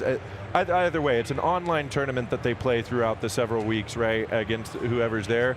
And then each region, the top teams from that region go to the finals on LAN in where, like this year, it's going to be at IEM Dallas here next month. So the Supernova Comets, so it's twice a year that they have their grand finals for, or their offline playoffs for Impact. But yeah, Impact's a women's league. It's fairly small right now just because the women's scene is still growing, but it's very exciting to watch. If you're a fan of Counter-Strike and you like watching like really gritty, competitive Counter-Strike with plenty of mistakes in it, but still very exciting and passionate. I say mistakes as if there's just a bunch of mistakes in it. That's not the case at all. These are really, really strong teams, but they're obviously still growing, still working out a lot of kinks. But like I said, it's been a thrilling ride getting to watch women's Counter-Strike over the last couple of years. Well, obviously, being 7-0 in the league means that they actually have something to show, something to step up. Hopefully that this team is able to do a good performance and show a good performance here at this event. Yeah, you gotta hope they can do that well here on LAN as well, and that's what I was talking to All In Gaming there before you joined us. Is these teams have actually played each other on LAN as well, and I thought maybe Ghost would have a bit more of an edge on LAN with the experience that they have, but it turns out Supernova Comets have actually clobbered them on LAN as well pretty recently. I think it was at FRAGTAP, Frag Philly most recently that Supernova Comets beat them like 13-7, 13-6 on. And what map was this? I'm not sure what maps they were, but they was a best of 3, and yeah, Supernova Comets clobbered them. So they're looking like the heavy favorites for this one. Well, hopefully Ghost gets a chance to show up, prove themselves different this time. It is a very, very different event here. Because of day 1, it sounds like they got a chance to actually find out who their opponents were, do some strategizing, discuss with the team. Hopefully Ghost Gaming gets a chance to change the results this time around. Hopefully. I mean, I'm just hoping for some good Counter-Strike either way. You always hope when you cast these best of 3s that they go 3 maps and you get some really exciting Counter-Strike. That being said, for this one, I do anticipate probably a 2-0 game for Supernova Comets. Like I said, the Supernova Comets played in another league that I cast and help out with the off-season shenanigans recently, and they played really well in that. I mean, they continue to play at a high clip, and then they're playing against some of these, like when they play against the men's teams that are like tier 3, tier 4 professional teams, they're like bringing it to them and pushing them. So very exciting to watch. It's exciting to watch women's Counter-Strike try to break out of just being women's Counter-Strike and making it co-ed Counter-Strike. Absolutely. So thankfully, we have a platform in first-person shooters, as we're seeing, kind of like Valorant, Counter-Strike, where these girls' teams actually get to showcase what they're known for, right? The strategy side, the pre-planning side. They're very good at, as far as I've seen in the past, managing their economy, buying when they're supposed to. You don't really let ego take a hold of it during these games. So hopefully it does show this time around. Hopefully Ghost Gaming does have a better showing than the last event, as you're saying, and we'll see. We will, and I think we are waiting for vetoes to come through. We should be. I can. Actually, do we have vetoes already by chance? Game 1 is Anubis, map 2 is Nuke, and if it goes to game 3, it'll be Ancient. That's right. Yeah, Anubis is the pick of Ghost Gaming. I think this is an interesting pick just because I've watched Supernova Comets play on Anubis a fair amount, and they're a very strong Anubis team. I don't know the specific stats of how they've been playing recently, but I have watched them on that, and they are pretty strong. And then they get Nuke as their second map. So if one of the things about Nuke is a second map pick that can be a little bit tricky is if you lose the first map, that second map, you're not getting to choose what side you start on, and so you're starting on T-side Nuke when you're already down a map, and it's a very uphill battle. So Ghost Gaming do have a good opportunity if they can take their map pick and go into map 2 up 1-0, but no matter what, if we go to map 3, we will be headed to Ancient, which is always a thrilling map to watch. So my notice here is they've kind of gotten rid of all the 50-50 maps. Mirage, D2, other than Inferno, they've kind of banned anything that might be, kind of off the rocker. There's no chance of an upset. These are very, very CT-sided maps. Very hard to take a site, regardless of what team you are. You could be literally, NIP, who we have today, versus this team. It is very, very CT-sided here. Yeah, so, yeah. On Nuke especially, it is a very CT-sided map. There's a lot of people that would argue that Anubis is a T-sided map. Ancient is one of the only ones that I think is left in the pool that is 50-50? As close to a 50-50 as you can get. I still think it's a CT-sided map slightly. I think that if you're playing Pugs, I think it's a T-sided map. I think when it comes to competitive Counter-Strike, CT side does edge out a little bit, but it is still like Ancient is one of those maps you're constantly seeing 7-5 halves one way or the other, right? And I think that's as close to 50-50 as you can get in the map pool, other than maybe Dust 2 or Mirage that has those 6-6 halves. But yeah, like you said, there's no you know, they're not wanting to leave anything up to chance here. They want to prove their dominance, and they want to play maps they're most comfortable with. I do notice though, if it does go to map 3, Ghost Gaming has a much higher chance of winning. It sounds like Supernova Comets are the ones that are probably going to knock this out of the park. If it gets to map 3 though, that coin flip, it's going to be a very, very fun game. It might be a shutout, it might be 100% shutout, or it might go to triple OT. That's the interesting thing about these 50-50 maps. That's what makes Counter-Strike such a thrilling spectator sport, is you literally have no idea what could happen. And I think that's what makes the LAN environment so impressive as well, is just having you know, when you're out here and you're looking at everybody playing on the same setup as you, playing across the board, all the noise out here, all of the everything going on, right? It's just a level playing field where everything can happen. And you've got to be kidding me! Is the word of the day? Okay, it is bread. Wow. Fate. Well, okay, bread it is. That's a funny way to spell bread, but thank you very much there. That's an inside joke running along this week, and I don't get it, but bread is the wordle. We'll find out. Honestly, I'm looking at this crossword puzzle here, and I didn't know beneg was a word. Yeah, me neither. They can't see the crossword puzzle on stream. Oh, thank goodness. Yeah, but what they can see is the Supernova Comets getting ready here. You see Fox, Raven, STX all posted up here. There's Ink, Coach. So it looks like we are missing one player from Ghost Gaming. I wonder if it's technical issues or if it's just getting lost. We have a very large crowd here today at Level of Expo. We really do. I actually am looking over at the okay, we got some chess here. Terrible decisions. Are you a chess master? I am not. I'm a solid like 1600 back when I was in high school. So nope, absolutely terrible. But yeah. Are you gonna do better than this? No, not at all. I'm the worst at chess. Well, either way, what I was saying is I can see the Ghost Gaming from here, and actually, from what I can tell, none of them are on the server right now, so I don't know if it's technical issues that are happening over with Ghost Gaming right now or what. We believe so, production said, the voice of God in our ears here. Yeah, you heard that too? Oh man, I thought it was my... No, you're going crazy. I thought so for a moment, I'm going to be honest with you. No. Look, usually the voices in my head are a bit calmer, nicer, you know, kinder. I know, not just screaming at you all the time. We have production here. That is one of the hardest parts about being away from my home, is not having my nightly sweet tooth ice cream bowl. Maybe that's the thing I'm looking forward to most when I get back home. I hope her... So who is this player on screen right now we have? That's Serendipity or Empathy. So it looks like, yeah. Who is that, production?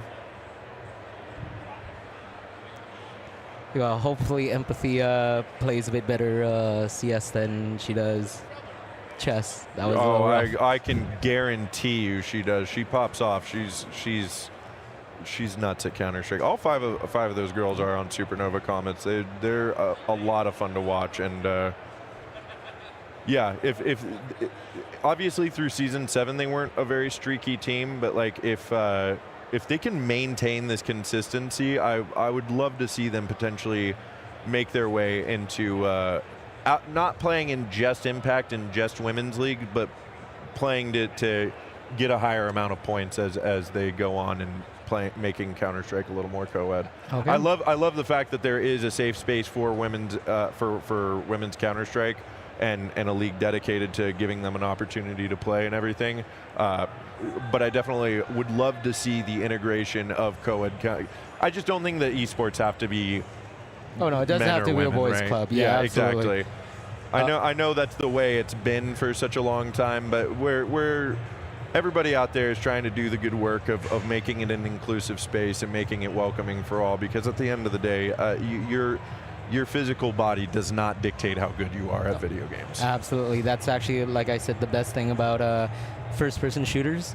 Once you actually get the strategy in place, once you get the the gameplay down, the thought process, the teamwork, it's very easy to go, like you said, 7-0, right, in the league. For those who are joining, what is Impact? Is there a way you can look it up? Is it impact.com, Impact Gaming? Just ESL Impact. Nice, okay. Yeah. What's the average season like if any girl gamers are out there wanting to join or wanting to create a team? So ESL Impact is a qualifier based league where you have to qualify into the league. Certain people will have their spots from the season prior, like FlyQuest Red got their spot again this season. I think the Supernova Comets probably got their spot. I'm not sure if they had to qualify. 7-0 probably gets their spot. Exactly. And as a matter of fact, before we go on anymore here, Jerry, we are actually going to cut to Mr. Bonneman here. Mr. Bonneman. Talk to the players that are about to play. Yeah, we can do it. We're switching for you. Talk. Oh, we're live. Oh my gosh. Zen. Here, hold on. We've got Ghost versus Supernova. Who you taking? Definitely Supernova. Supernova? I was going to say Ghost, because they were kicking your guys' butts yesterday for a bit. Oh, that right there, that's a house divided right there. Let's, let's head on over. Let's head on over to Supernova and Ghost and see what we can get here. Let's do the far side first. We'll go to Supernova. Let's see. Empathy, we're live. Camera's on you. Yeah, what's good? How are you taking map 1? On Anubis. Okay. All right, Lydia. That's All right. All right. You're taking Anubis. What's the score line? I don't think they can. They can't hear us right now. By the 13-6. They can't Okay. hear All us right. So now. Lydia's Our gone mics are muted. 13-6 on Yeah, Anubis. sorry about that. That's where we're starting there. Raven, what do you think on Anubis? It's my fault. We start I literally T-side, have my so- name on Discord because of my company as Jerry, so that's on me. It's going to be like 13-4. Oh, okay. So do you prefer to go by auto? 13-4. Okay, cool. I will. 13-4. I'm so sorry. Huh? If we lose pistol, I'm Andrew or Big D. Big D works? Okay. Either way. Okay. All right. Somebody we got correct it. All right. Bonneman and tell we'll him let that you he was warm up. talking Thanks, Raven. to. Thanks, Lydia. Okay, he figured it out. He figured it out. All right, Supernova. We're warming up here. Okay. We'll see. We'll Ghost see what Gaming Ghost getting has on got the going server on now. here. See if we can find some players here. All right. We'll start. Let's see if we can bug Mira real quick. Oh, they're sitting right over Mira. there. So I'm gonna leak a little bit of information. Okay. So 2 players, I'm not gonna name them, on the Supernova side have called a 13-6 Anubis. Your thoughts? It's not happening. No shot. Maybe 13-6 for us. Oh, okay. So we're going the other way. Got it. Yeah. Okay, I got it. It's not going to be close. Okay, all right. Dude, you're chilling. We're just going to be yapping about the game of Counter-Strike. I got it. That's got to be exciting to like just be coming back and they just throw you onto the couch on camera to start talking about it. You want to say hi? Hello? Who am I saying hi to? Oh, let me turn off Lil Jon real quick. Hold on. Okay. How are you? I'm great. How are you? Hey, I'll be I'm 35 ready. in June. Let's do it. So they're calling a 13-6 score line. What are you calling? That's Yeah. for Anubis? Oh, no. Dude, we're taking the dub. I'm We're great. prepared. I'm fine. Like I don't look as doesn't young as matter. I All used that to, but matters I'm is finally 13 as I get rounds older, I'm like grateful Absolutely, it for my does. baby Thanks face so as well, much. Yeah. Well, we're going to let them kind of get to a little bit of warm up here. We'll see if we can find anybody else around. Let's see. Who do I see hanging out? I feel Zen's younger still as over I get here. older, weirdly enough. But Caster's sitting on the couch. Hi, Casters. Hi. So everybody else getting warmed up here. Let's see if we find anybody else here in the back. We got a couple folks in the game as well. I mean, they're like literally locked in, man. This is crazy. You wave hi? I don't know. What do you want to ask Hex? What he thinks of the game? I think of what? So we're getting Supernova and Ghost on the stream. Okay, Anubis first map. Who are you taking? I'll take Ghost on that one. What's the score line? We're talking 13-7. Okay, so funny enough, Supernova called 13-6 for them, but on the flip side, they were calling 13-6 the other way. So. Someone's lying and it's not me. Okay. Someone's lying, it's not me. Okay. Okay. All right. That's good. Okay. You heard it from Hex here, folks.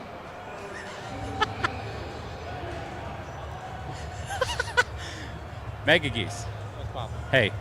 So on mainstream, Supernova Ghost. Okay. What are you calling for first map's Anubis? Who are you taking? Supernova, obviously. 13-9, I think. 13-9? Yeah. Okay. All right. Well, that's not bad. All right. How did you guys do? Be honest. Be honest.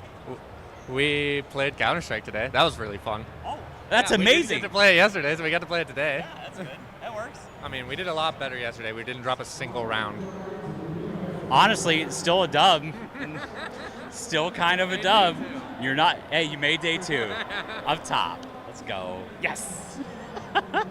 Oh, it's so fun. It's so fun. Oh, we got Miss Harvey hanging out here. Hey, we're live on broadcast. Yeah. So Supernova and Ghost going on a mainstream. What are you calling for a score line on Anubis? Wait, is it map 1? Yeah, map 1. Oh, okay. Look, I mean, Supernova has been impressing us all season in Impact, so. But Ghost did pretty good yesterday. And I mean, Emily is a loud player. I still think Supernova has the edge, so I'm gonna go with. I hate to do like actual number prediction, because you can always be wrong. There's no one that you know. You gotta put a number out there. Okay, like 39. Okay, all right. 39. 13-9. We heard it. Well, thank you, Miss Harvey. We appreciate it. Well, thanks for saying hi. Absolutely. We had a little bit of time to go. We're like, hey, we'll come walk around. So we appreciate you. All right. Woohoo. All right. Let's see if we can find someone else to interview here. Oh, I see. We're out of time. All right. We're going back to the casters. Map's going live. Thanks for hanging out with us. Frag at the Level Up Expo. Bye-bye. Thank you, Casey. And I'm so sorry to the folks at home if you were hearing Otto and I. We were getting things sorted out in the interim. We weren't sure if you could hear us or not, but we finally got our technical difficulties out of the way, and it sounds like there's a bit of a split decision among the audience as to whether or not this map 1 is going to go for Ghost or Supernova.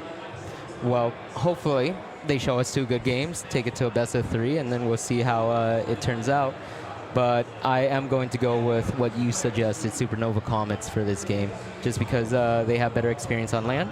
And it looks like we are going into round 1 here. We will be. We have got our pistol round going live. We should be getting in there right now. And yes, finally, here we go. Series number 3 on the mainstream. It is the Impact All-Stars, Ghost Gaming versus Supernova Comets. Well, I guess the Supernova Comets would be the Impact All-Stars, but both teams, Impact teams here, and we got Supernova Comets actually getting to start out on T side here on Anubis. That is the side they got to pick, as this is Ghost Gaming's map pick. Supernova Comets start on T side, and they go ahead and just set up outside A main. And Ghost Gaming actually have 3 players set up in mid, which will allow for a quick rotate onto A once this execute comes through. But oh, and 2 kits on the board for Ghost Gaming. Okay, that's going to be an instant opening from Serendipity there, and A side is wide open. They immediately take control. There's going to be Fox on the P250, lurking back behind, getting those double kills, and suddenly a Ghost Gaming backs up against the wall here in pistol round with Piggy Kiki and Mira on the 2v5 retake. Yeah, very easy first round here for Supernova Comets. That P250 purchase by Fox coming in huge here. Normally when you do that, you don't leave yourself room for armor. But, ooh, mic issue, sorry about that. But it sounds like they are going to be able to hold this, get the bomb off, and take a very, very easy round 1. Yeah, nice post-plant crossfire setup there with the I think Mira was able to get 1 before going down, but yeah, very convincing round there. The Supernova Comets pick apart that defense. Ghost Gaming going for a gamble. I'm not sure if the 2 kits was on purpose. I feel like there's generally in Counter-Strike only 1 kit necessary in pistol round, but could be new meta, you never know. We just saw Mira here trying to purchase and refund the gun. If you were in this position, would you be wanting to do a Digo armor, or are we full saving here? This is a good call for the full save from Ghost Gaming. A lot of people are split between when you lose pistol round on CT side, if you should be forcing up in that second round or not. There's definitely a debate to be had for both being good, but no surprise. Yeah, fast B take here. Kiki going down. Very, very quick pick here. Smoking up caves. Looks like they're going to get the bomb down pretty easily. Yeah, we're looking at a very, very ABC kind of round 2 here. No pistol or no purchases from the CT side. This is kind of just a filler round as far as we know. Hopefully they can get that pick. Maybe they can peek Serendipity and get that Galil off her hands on the exit. Yeah, I think right now they're focused on trying not to let these MAC-10s farm them up on the, or maybe they can get an exit like you said. Where is Serendipity? Serendipity's over here in E-Box, and they've spotted them out now, swooping around there. The kills from Serendipity. 2 on the MAC-10. That's going to be that extra farm now. She's going to move through. There it is. Flawless round for the Supernova Comet. And only 2 kills coming through here in 2 rounds for Ghost Gaming to open things up. And that's a lot of money on the hands of Empathy here.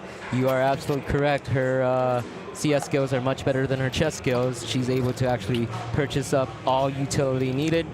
It does seem like they're staying with the MAC-10s, 1 AK purchase from XTX, while the other team has a bunch of FAMASs and M4s. Let's see how this plays out.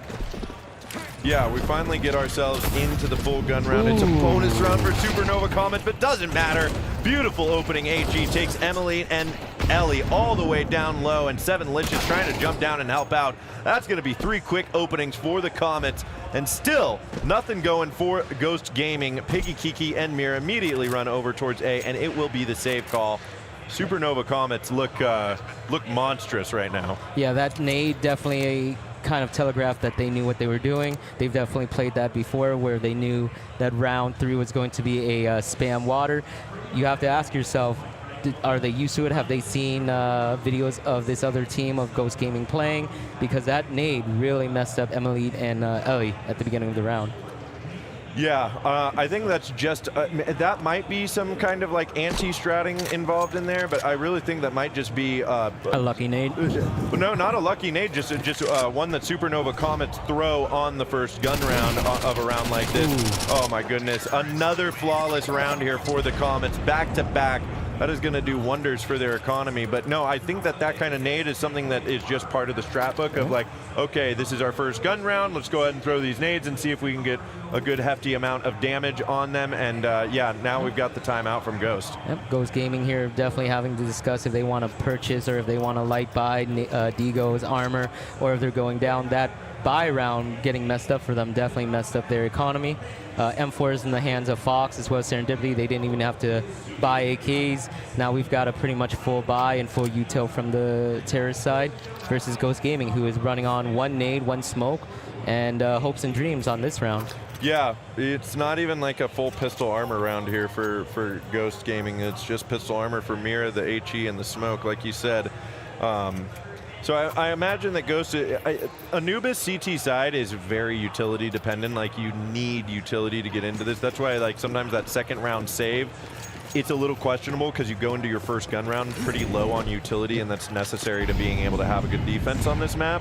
So sometimes if you force buy in that second round, then you save the third, then your first gun round, you're coming in with full utility. But either way, yeah, it looks like Ghost Gaming definitely want to favor the utility in the next round because, yeah, Mira's actually sold her armor as well. Yep. No armor for anybody here on Ghost Gaming. Actually just opts for that smoke. And they've got them all stacked up here in CT spawn, as a matter of fact, with just Piggy Kiki spotting out for B.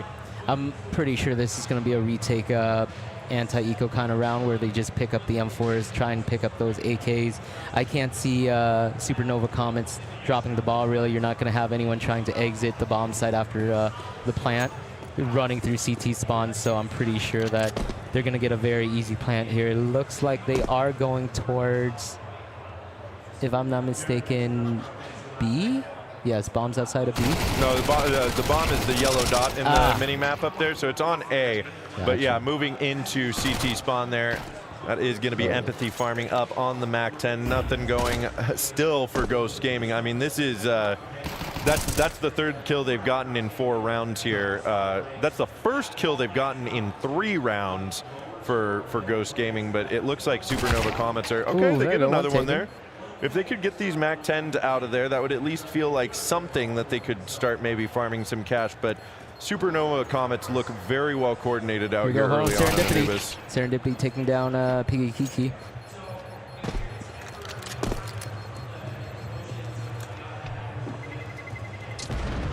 Yeah, I don't know if the save there was really worth it. If I was in her position, maybe try and flank around, get a free kill with that Mac 10, pick up a gun.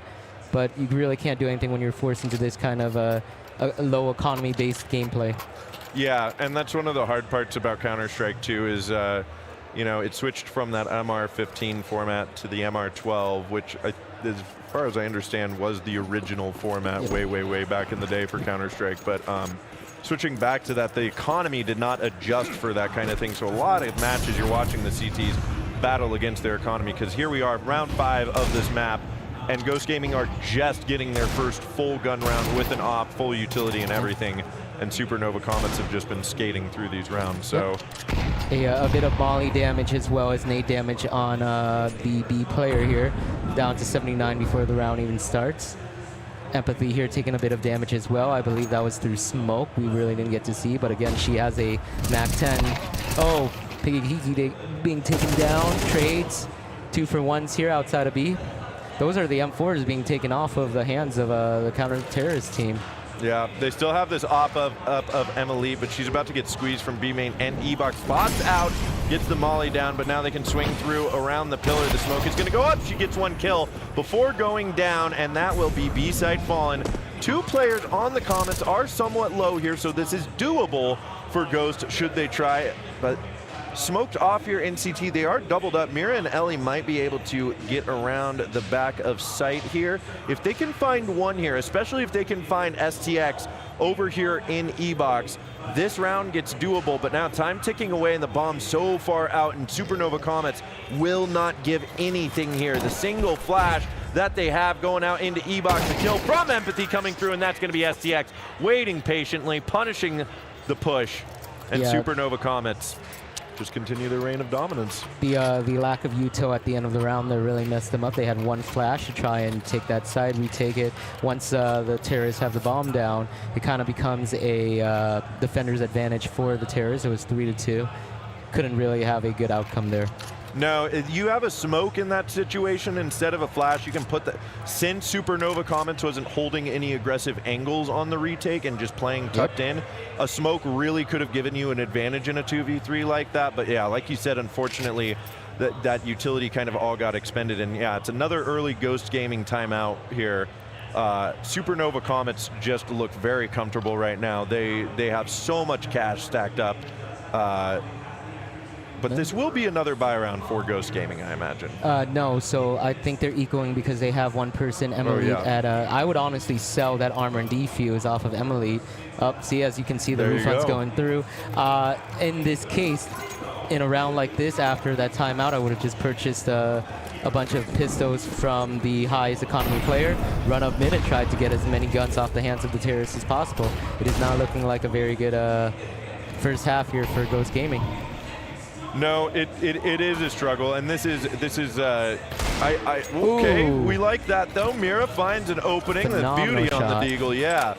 Nice little jiggle peek. That's going to make Supernova Comets respect the space for a moment at least in this round. But yeah, what I was saying is the Supernova Comets just look like a very well-oiled machine, and as I say that, the swing coming through from Piggy Kiki. This might be a phenomenally up. Now it's back to 1-on-3. Emily here going down very low, 45 HP. The trades might be going through. Serendipity at 4 HP here. Very nice shot off. Good job. Yeah, well done. Just as I was saying, Supernova Comets looking so confident out here, and they lose to the save round of Ghost Gaming. That is definitely gonna boost the confidence a little bit for Ghost Gaming now. Yeah, Piggy Kiki coming in huge that round. I believe that was a 4K round for her. Managed to pick up the op. got the AK in exchange from her teammates. Now they actually are able to buy util. It looks like everyone's got what they want. Now the question is, with both teams on full util, how are they going to make use of these smokes from Supernova Comets coming in? I imagine Supernova Comets, as we see them throw some of this early utility over towards A, are going to try to bait that utility out from Ghost Gaming, try to get somebody to rotate off of B site. Right now we have STX moved up into position in A main. They have control of that, but they find anything. Going down to 40. Mira going down to 0 through the smoke of all things. Yeah, nice move from Empathy there. Okay, 5v4. Hang on, I've got to clear my throat. That's on me. There we go. I had a little bit of old man build up there. As you get older, you have to clear your throat a whole lot. Okay, just like STX has got to clear E-Box.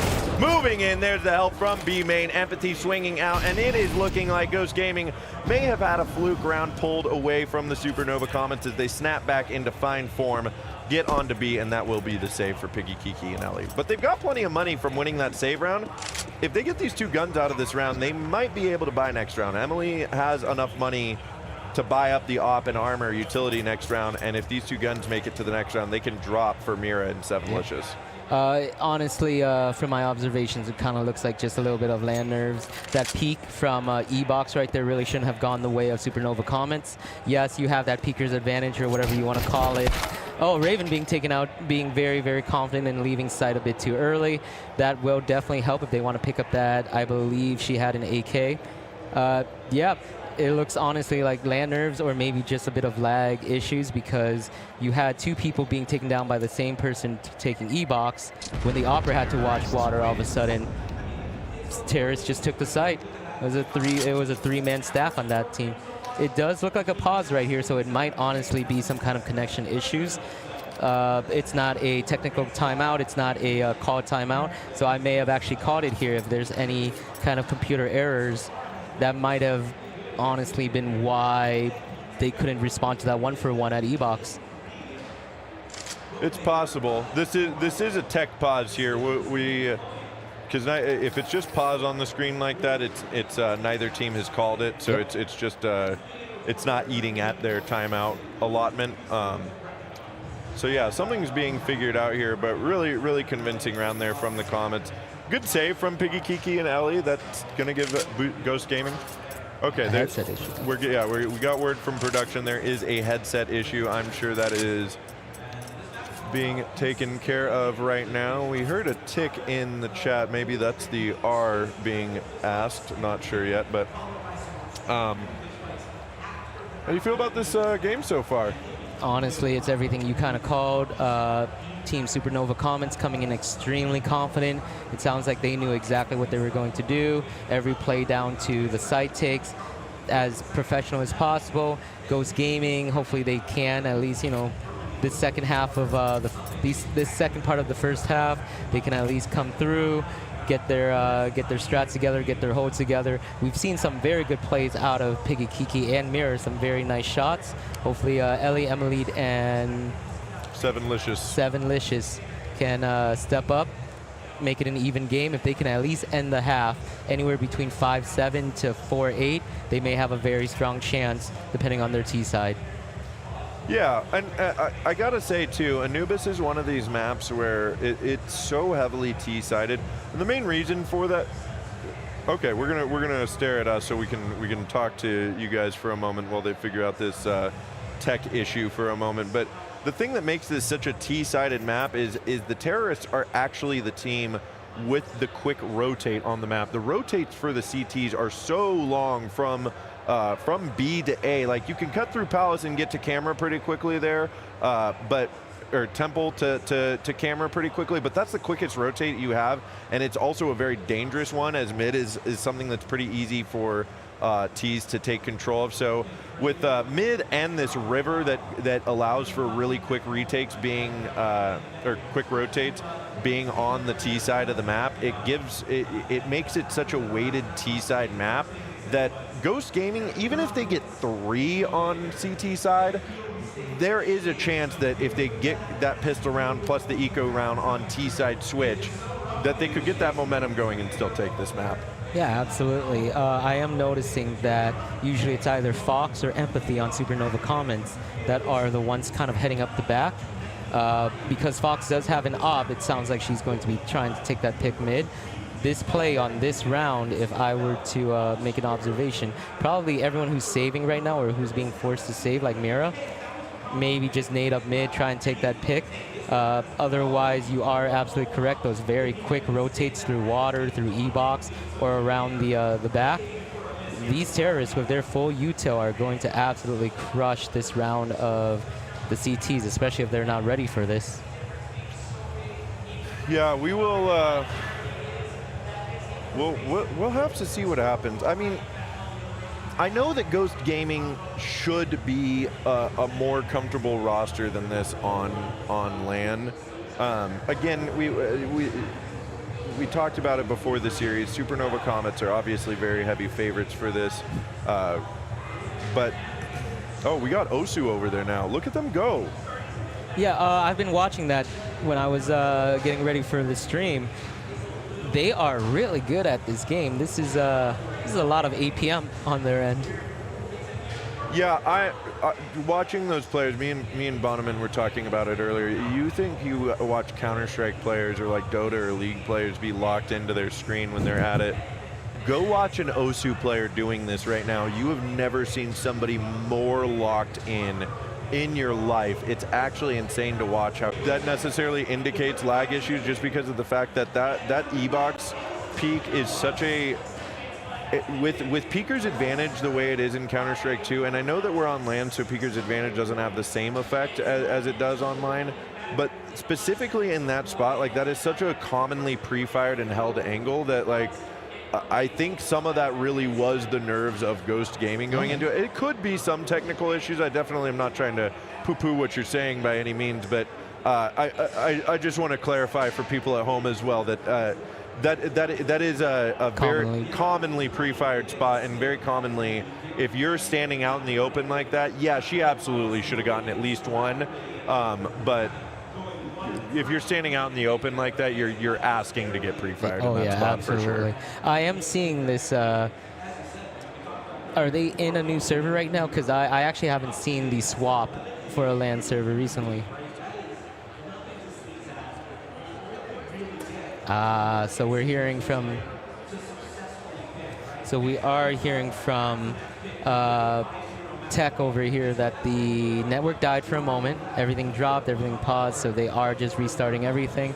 Apologies to those at home that are, watching in or tuning in. Go take a moment. Everything will be fine, and give us about 5 minutes. So as we reset all the tech. Oh yeah, we get to sit here and maybe Bonneman will join in on us. Yes, he will. Well, hello, Bonneman. How are you? Hey, good, guys. How's it going? Good. Fantastic. You guys enjoying the Osu behind us? Yes, it is the very avid back there. The fans that they have for Osu are going off in the background. Dude, they're wild. Do they have a crowd back there? Yeah. Oh, that's so cool. Like 40 people over there. Oh, hell yeah. And then, like, you've got people still playing Osu over here as well. So, they're still all over the place. Is this their grand finals up there? It's still going on. This is like a quarter final. It's not. But they're in their playoffs right now. Yeah, they're in the playoff stage. I forgot how much like that actual pot is like for. I think it's like 10K. I think it's another 10K pot. The Level Up Expo has had some very, very phenomenal prize support for a lot of the games. Yes. I don't know if it's still going on, but when the first couple of Level Ups that happened, it was like Pokemon Puzzle League had a $5,000 first place but that's pot still for that. huge even for Puzzle League. Yeah, that's it's still wild. really good. Yeah. Yeah.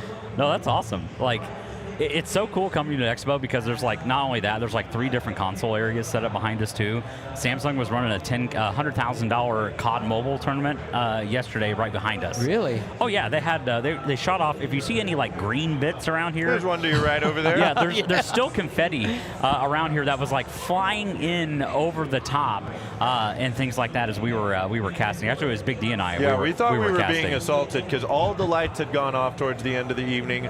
I think they were off for what was going on behind us, and then once it was over, boom, right behind us, and all of a sudden confetti's coming flying over from behind, and it's yeah, I mean, it's just thrilling being at the expo. You guys were like, oh, so this is where we get kidnapped. I knew I should have come to Las Vegas. I was like, am I safe? Yeah. But yeah, no, it was With Big good. D, you're always safe. Don't worry, I would have thank you. I protected feel you. very, very I would have showed them my moves. But I wish we had a shot of downstairs. If for anyone tuning in right now, it is absolutely slammed downstairs. It is room wall to wall. There are thousands upon thousands, tens of thousands of attendees right now.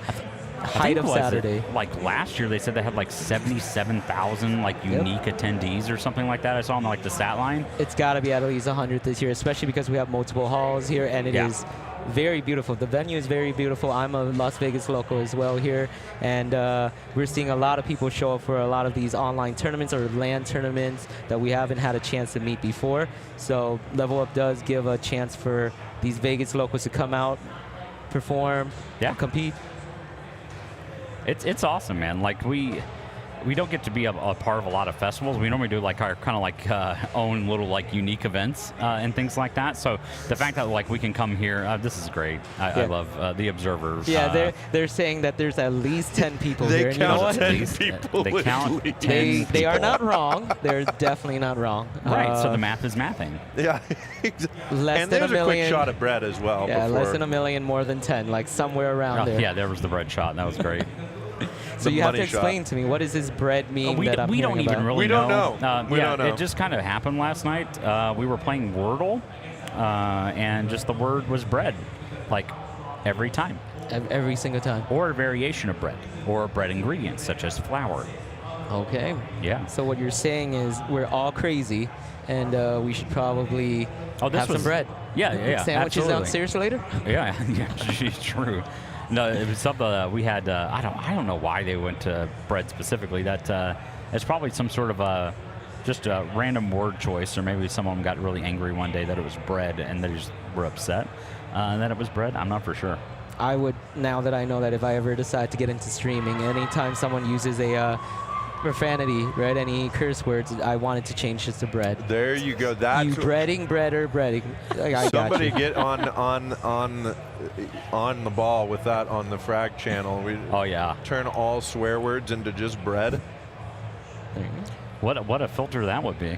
Yeah, so I'm kind of back into the scene here. What is FRAGxLVLUP? How did you guys get started, and how long have you guys been up and running so far? Gosh. Take it away, buddy. This Dude, is my I think- second one. I'm not answering those questions. I mean, I haven't done an incredibly ton of them like either. The thing is, like FRAGxLVLUP it's a volunteer built. I think it's like 2010, 2012. Like it's been going on. It's been going on for a It's been going while. on for a very long time. It started out as like a lot of smaller events. It did really kind of blow up during the pre-COVID era into the COVID area. And it was something where, I mean, we had international teams coming in all the time to play in our big tournaments. So we run all sorts of tournaments. We have a local tournament at Rowan University in New Jersey. That's like up to like a $1,500 prize pool. And it's like a one-day event on like a Saturday. It's really meant for like Philly, university kids, like stuff like that, for them to come out, have fun, get a group of 5, play a LAN. That's awesome. Sort of thing, which is awesome, like just to be able to offer that there. And then we run like tournaments like this, which are what we call our 10Ks or our 0.5s, sort of like kind of the in-betweens before we get to the bigger event and things like that. But like even still, you know, the winner, the prize pool breakdown, by the way, 5,500 first, 2,500 second, 1,000 for third, 1,000 for fourth. Oh, that's amazing. Yeah. How many teams are competing in this event? We had 34, 35 sign up, and I think currently we had a few teams that weren't able to make it. One like was due to a visa issue. Another one was due that they accepted an invite to a much larger tournament than what we Completely had understandable. here. Yeah, It's like terrible, by all terrible. means, it's fine.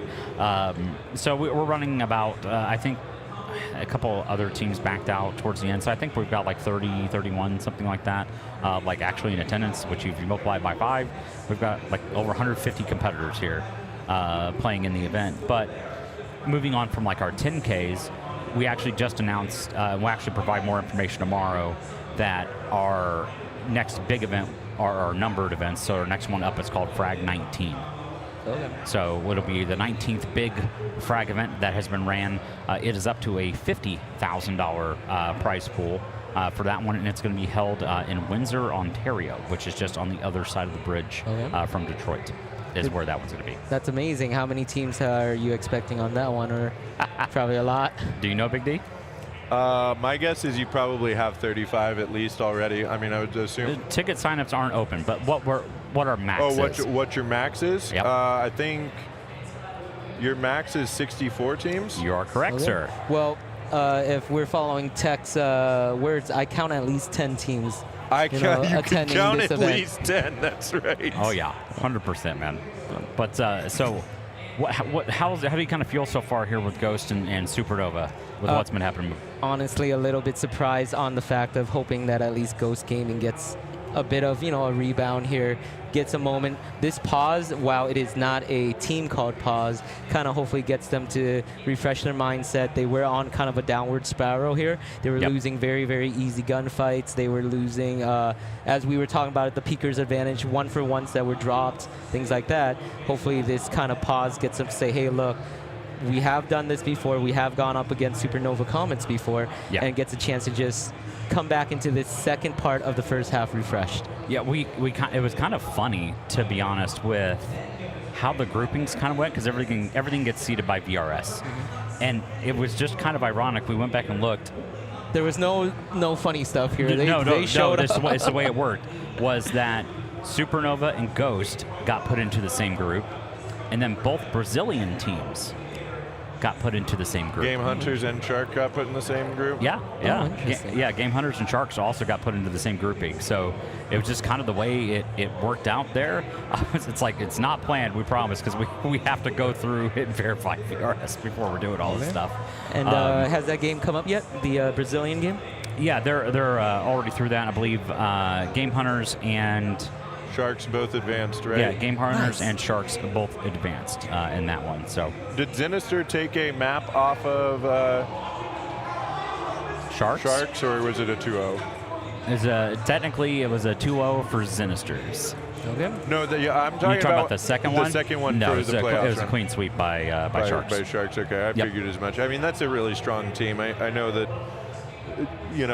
My experience with them both at Frag 18 in Kansas City and here, it seems like they deal with some issues when they travel at times, but no matter what, once those guys get on the server, they're a really scary team to watch. And there's somebody that you can't underestimate at this event as well.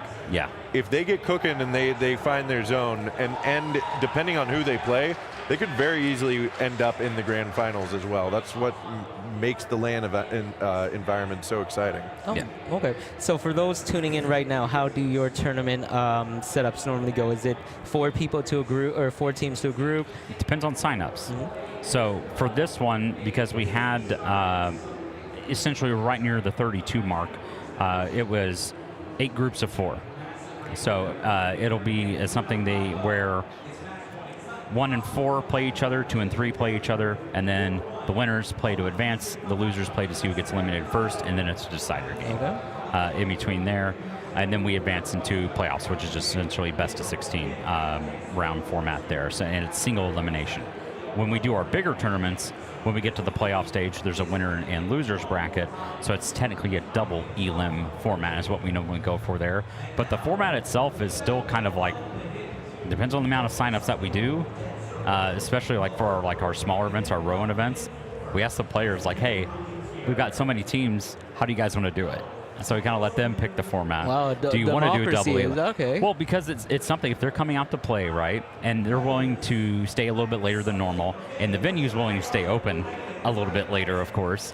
Shout out local host there up at Rowan University, and Tyler, I know you're watching, bud. So it's Is that something. Tyler from Notorious? No, Tyler Ref. Okay. Ref, one of our also graphics guys, Tyler and Gray. 2 people named Tyler. Who'd have thought? Yeah. You had Tyler from the Nut Hut. I don't know if he's watching, but he's a funny dude. So it actually does sound like FRAGxLVLUP is for the community. It does put their wants or their suggestions into consideration. It's not just hey, look, we're following the script that we're given of what needs to be done at what time. No, you guys actually want to make sure that everyone has a chance to have their input, which is a very, very effective method. Yep, absolutely. It's something that's what Steve, the boss man of Frag, kind of built. It was this is by the people for the people Like, we are here to give back to Counter-Strike. frag the people. Yeah. Well, and I want to chime in as well. I think at the end of the day, what makes Frag so special is like, yeah, it's here to support NACS, it's here to support Counter-Strike in general, but this event is for the players. Like this is the only tournament like this in North America that players have. Like, without Frag, the players of North America just would not have a LAN environment to ever practice in. Yeah. At a real level. Yeah, you're absolutely correct. There's no LAN. Yeah. This is the North American LAN, and so the fact that these guys continue to do what they do, like Bonneman has talked about, you know, it's a non-profit. We work with sponsors. We work with the community. We do we operate off of volunteer help, and it's absolutely incredible every time one of these things comes together because of how much work goes into it, and it's all worth it because you get to see how happy all of these players are for just like 3-4 days straight. Like, they might not always be thrilled. They're not leaving the venue when they lose. Happy, but tech delays again. I'm tired. Yes. Yeah. I was actually. We had a late game last night because we had some delays and things like that. So I actually sat in on production and pushed buttons. Nice. So I let 2 other casters cast, and then I actually went and I learned production to give the production guys a little bit of a break there. Sal wouldn't let anybody kick him off the desk. Although King you guys were working on setting up stage, so that was also kind of cool. So it allowed them to kind of do that and set up stage and get some other stuff done, so that way when we go to the stage format, then we don't have to set up or change or rush to do any of that things. We have our OBSBot cameras, our PTZ cameras set up there, the Tail 2s are set up ready to rock and roll once we get to the stage there. But currently Osu is borrowing them, so it's kind of nice.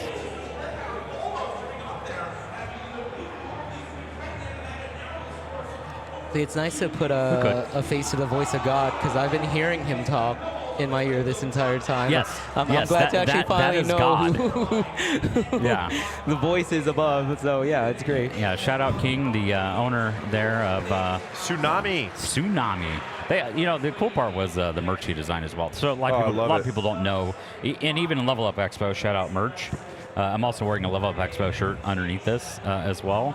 That if you plan on supporting something, merch is one of the easiest ways to do it. Oh, absolutely. Second is tickets. Yep. It's literally advert. So it's like, not only do you like what you're buying, and if you like what you buy, you will wear it, but you're also advertising for everything else. So also, I really like the trucker hat, so it works for me specifically. So I am seeing these. Are they webcams in front of us? So I am just sitting down for the first time in a while. Yes, so there's 3 of them here. So from the one that's closest to you that you can kind of see in front of the camera, that's the Meet 2. That one's kind of built as your everyday sort of like casual streamer sort of setup. It records at 1080p and at 100 FPS, which is, I don't know, I can't tell you one that actually does that. So my wife actually has that one at home. The one in the middle is... Look, we don't need to know what you and your wife get up to. No, my wife streams Tiny Glade. No, Jerry. No. No, my wife streams Tiny Glade and Minecraft, and then she also potentially may start getting into Witcher 3. Oh, wow, Witcher 3. Oh, dude. Oh, yeah, you ought to... So you haven't seen it, but one of the later videos that on our channel, it was actually... I built my wife desktop. Nice. Live on stream and stuff like that, because one of the parts that I bought happened to be one of FRAGxLVLUP sponsors, Be Quiet. So we actually went and bought the parts, built the PC, and things like that. So it was really cool. I mean, it's loaded. It's a 9800 X3D AMD processor. Oh, well done, sir. Well done. Yes. That's a nice PC right there. Yes. It's got a Asus 5080 in there as well.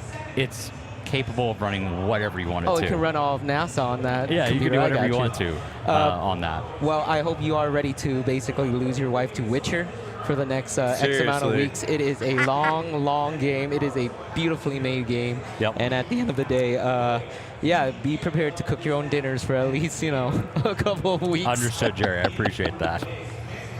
I have to agree about The Witcher. I mean, I think that's one of the only single-player games that I have put in like hundreds of hours into because it is just so good. Oh yeah, Witcher walks so that Skyrim can run. Like that's the best way to put it.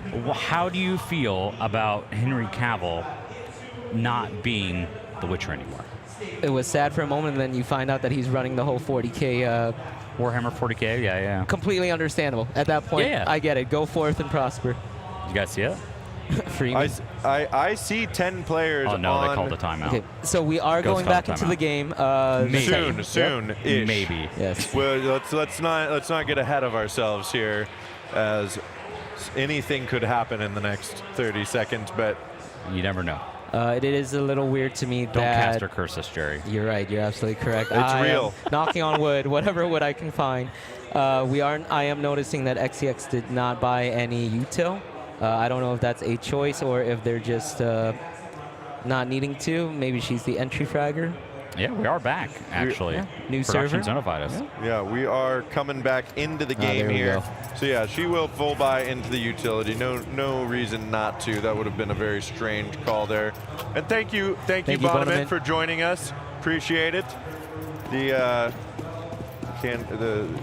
candor's always splendid. I think that's the right thing to say. Maybe I misused that. Either way, we're back into Counter-Strike. So we do have a pretty full buy from Ghost Gaming here. If they lose this round, they are essentially going to be ruined for the next couple of rounds. Hopefully that they can get the trades and win this round off. Most of the util has been used already by Supernova Comets, one being taken down, STX. Yeah, good opening there from Mira, and it looks like we're actually replaying this round. This was the round that was like either halfway over or something. But there, okay, big shot from Emily, gets the op going here, and suddenly Supernova Comets are down 2 players.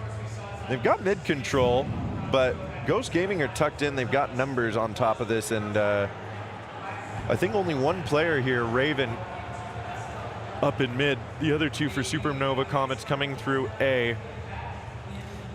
Serendipity might be able to find something. No, not. Okay, yeah, she does. Raven takes Emily. 1-for-1 Serendipity takes down Ellie. Mira takes down Serendipity, and Fox trades for Mira. It is now a 2-for-2. Honestly, I'm not a big fan of the op hold here on a 2v2 situation, especially with the close quarters like this. More util on the side of it, looks like the terrorist side right now. You've got 2 flashes and a molly versus just the util on 7licious. Yeah, I think if this op was on CT side for going into the bomb site, it would be a little trickier. But yeah, there it's gonna fire off right away there. Easy angle to hold for Fox. Just has to post up and wait. And now they're setting up for this crossfire. There's the swing from Raven, getting the 7th for Supernova Comets. And despite finding 2 beautiful openings on the side of Ghost Gaming, Supernova Comets still pull out a W in the 3v5. That's a little upsetting. That's that dropped round that we were talking about earlier, or I was talking about earlier. They are going to be going into a very broken buy since counter-terrorists only get 3,400 for that max loss streak. They are able to buy a bunch of rifles, but their util and their armor and their kits are very lacking at the moment. Yeah, we will. We'll have to see. I mean, yeah, the single kit, they actually have a pretty decent buy here on Ghost Gaming. It's not the worst, and I like this push out of A main.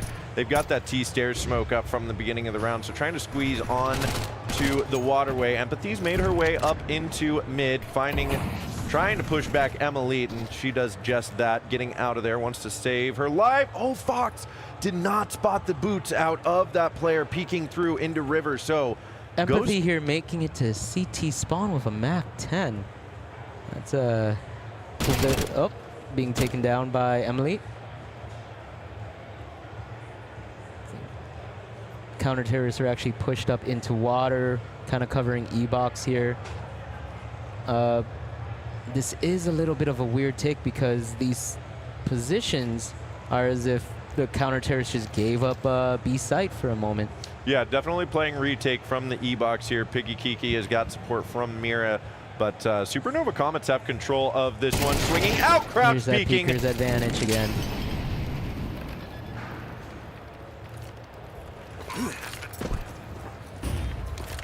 Good flash there from STX. It's a 4v4 as the bomb goes down, and pretty decent retake positions here. Okay, I say that, but STX is in a better post-plant position. Fox and her, oh, just ripping them apart. A double for each of them as they try to spill in from CT and E-Box, and Supernova Comets just look like they can't be stopped out here right now. Yeah, Ghost Gaming is looking very, very poorly with their econ right now. They've got maybe a broken buy. I honestly, at this point, I'd look into maybe a bunch of pistols, armor, pushing up mid, anything so you could get ready for the last 2 rounds. It's currently 8-1 right now, Supernova Comets, and their econ is not looking good. No, it's that save round again. They've got some Deagles, armor on Ellie here, who still is killless 9 rounds into this. Nice shot by Empathy. Yeah, another beautiful opening there to get into this one, and it just does not look good for Ghost Gaming right now. Supernova Comets have got their number hard. They do get one. Okay, Emily finds at least one pushing through. No trade coming Very nice through. shot. Second as well. Okay. Emily and Sevenlicious very, very low here. It's effectively a, now it's going to be a 1v3 if we look at the HP. Hopefully that they can get a pick on this entry. Yeah, but A site has been given up here, and 2 of these players for Ghost Gaming all the way back on T-stairs. I don't know that they go for this. I think they've got to try to keep this AK and move it into the next round, although I say that. Oh no, Sevenlicious, Emily. Give the peek there and go down. Piggy Kiki last alive. Now we are in that 1v. I mean, yeah, it's just like you said, the HP is so low, there's just no chance to really get anything going there in return, and now it's a 1v3, and Piggy Kiki's going to be lucky if she can get an AK out of this round. Not going to happen. Good setup there from Supernova Comets, and now 2 rounds left here in this first half of our first map of this best of 3 here. And it's I'm noticing a lot of very, very good entry picks by Empathy. Last 2 or 3 rounds, she's just had a MAC-10. No need to buy the AK, just run up and take that mid site. While Fox does have more kills than Empathy, I have noticed more of entry frags off of Empathy, and it just is working wonders against this Ghost Gaming team. Oh yeah, but they will get the op back finally. Full buy again. They are on that max loss bonus at the very least. Emily posted up here in mid. There is some support from behind. Mira's waiting with that flash. The pop flash doesn't find anybody. Swinging out. The shot from Emily. Good swing as they push that op back. She takes a lot of damage as well. It's the op, so low HP isn't too big of a deal, but still doesn't feel great having to be forced off your position like that early in the round. Empathy here moving up towards doors, clearing up a lot of the corners here with those pre-fires through doors. So just so you guys know, when shots go through the doors like that, you're looking at about 10 damage to like 15 damage per bullet. If you're dinking someone in the head through the door like that, you're looking at about 30 to 50 damage per shot. Hopefully what Empathy was looking for was to just displace anyone that was hiding behind those doors. Hoping to, yeah. I'm not sure if she accomplished her goal. Nope, but not swing and a miss, but she tried either way, and now Supernova Comets are going to try to make their way into B. Piggy Kiki gets 1 on the defense. Mir's able to help out, and even more so, gets 2. Down just to Empathy and STX. Very low HP for STX. The bomb is going to go down, but it looks like Ghost Gaming may find their second round here on CT side. So 9-2 as we move into the last round of the first half here. And Ghost Gaming, I mean, if they get 1 more round and then that pistol, like I was talking about earlier, you get those 3 rounds on CT side plus the pistol on the side switch, you really never know what could happen. Counter-Strike's a very momentum-based game. Especially with that 12-13 round limit instead of the old, as you said, MR 15. Right. There could be a swing, but that is looking very, very optimistically for Ghost Gaming here. Yeah, well, we'll see. There's obviously plenty of money on the side of the Supernova Comets to full buy into this round as well. So we are looking at an op purchase from Ellie here. How do you feel about that? Obviously, she is currently 0-8, maybe a swing, but I just can't see 2 ops being effective here, especially with an A take currently going down, a very, very quick A take. Yeah, I don't think it's going to go that well. She's going to have support coming through, but missed shot instantly, and that is a kill-less app for Ellie. Yeah, Mira jumping in gets one eventually, but yeah, 4v2 instantly, and now you've got an op on this retake. Piggy, Kiki, and Mira have really been the only ones in this game doing anything for Ghost Gaming. We've seen Emily get a few kills, but they're just low impact. They're not really getting them anywhere. And yeah, two rounds on CT side on your map pick is certainly not feeling that great. And they still have an opportunity to maybe get something going here, but yeah, time ticking away. Supernova Comets tucked away as well. There's the kill on Piggy Kiki. And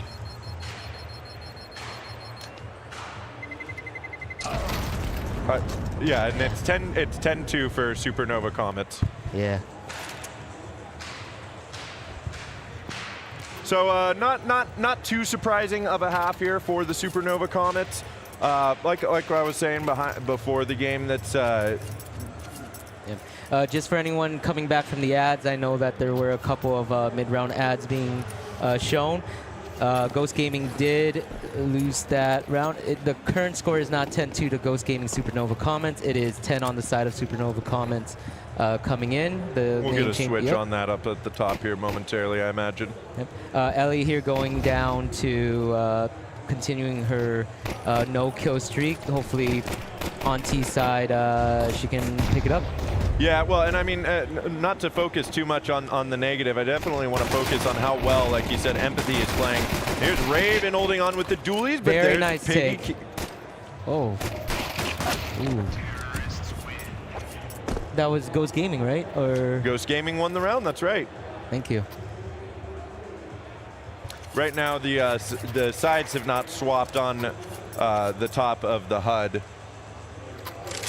We should be getting a swap up there momentarily, I imagine.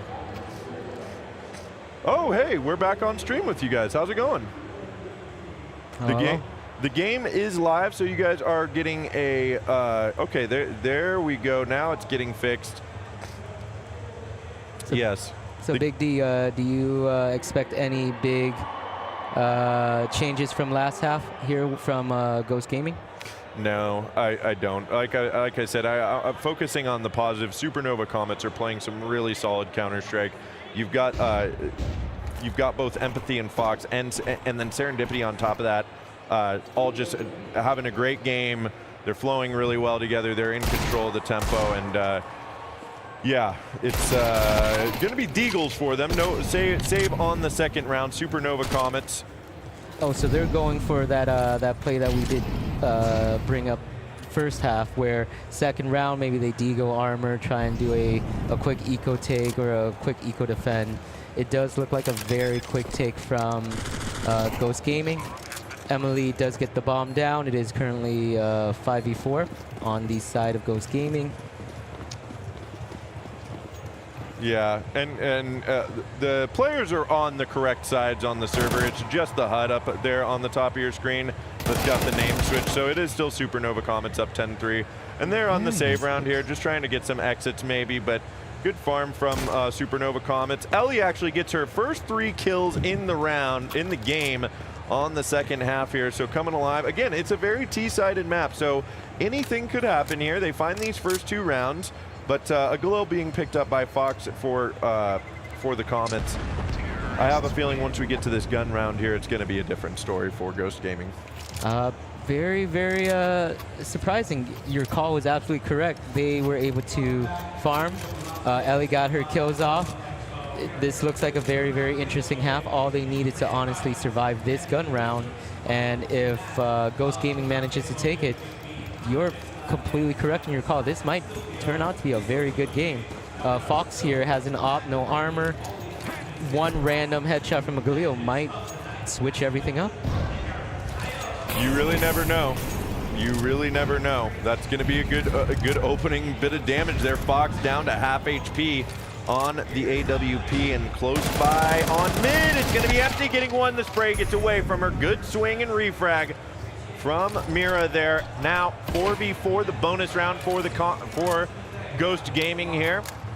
trying to cobble some kind of comeback together here as as Supernova Comets just clobbered them in that first half. But really nice map control early in round 15 for Ghost, as it is actually just Serendipity over here with the FAMAS on A, trying to hold on, not going to happen. A good flash and Sevenlicious swings through. Serendipity going down. And now I think the Comets have a question to ask themselves. Do they go for this retake? I would probably say no, because looking at the economy, they are definitely going to be out of luck if they lose even the op. Very, very nice take, and you're absolutely correct here, Big D. This is a game now. It's 10-5, and with the economy coming in for Ghost Gaming, they can afford to lose a round or two, or even lose all, like 4 of their players next round, and still be able to buy as long as they win.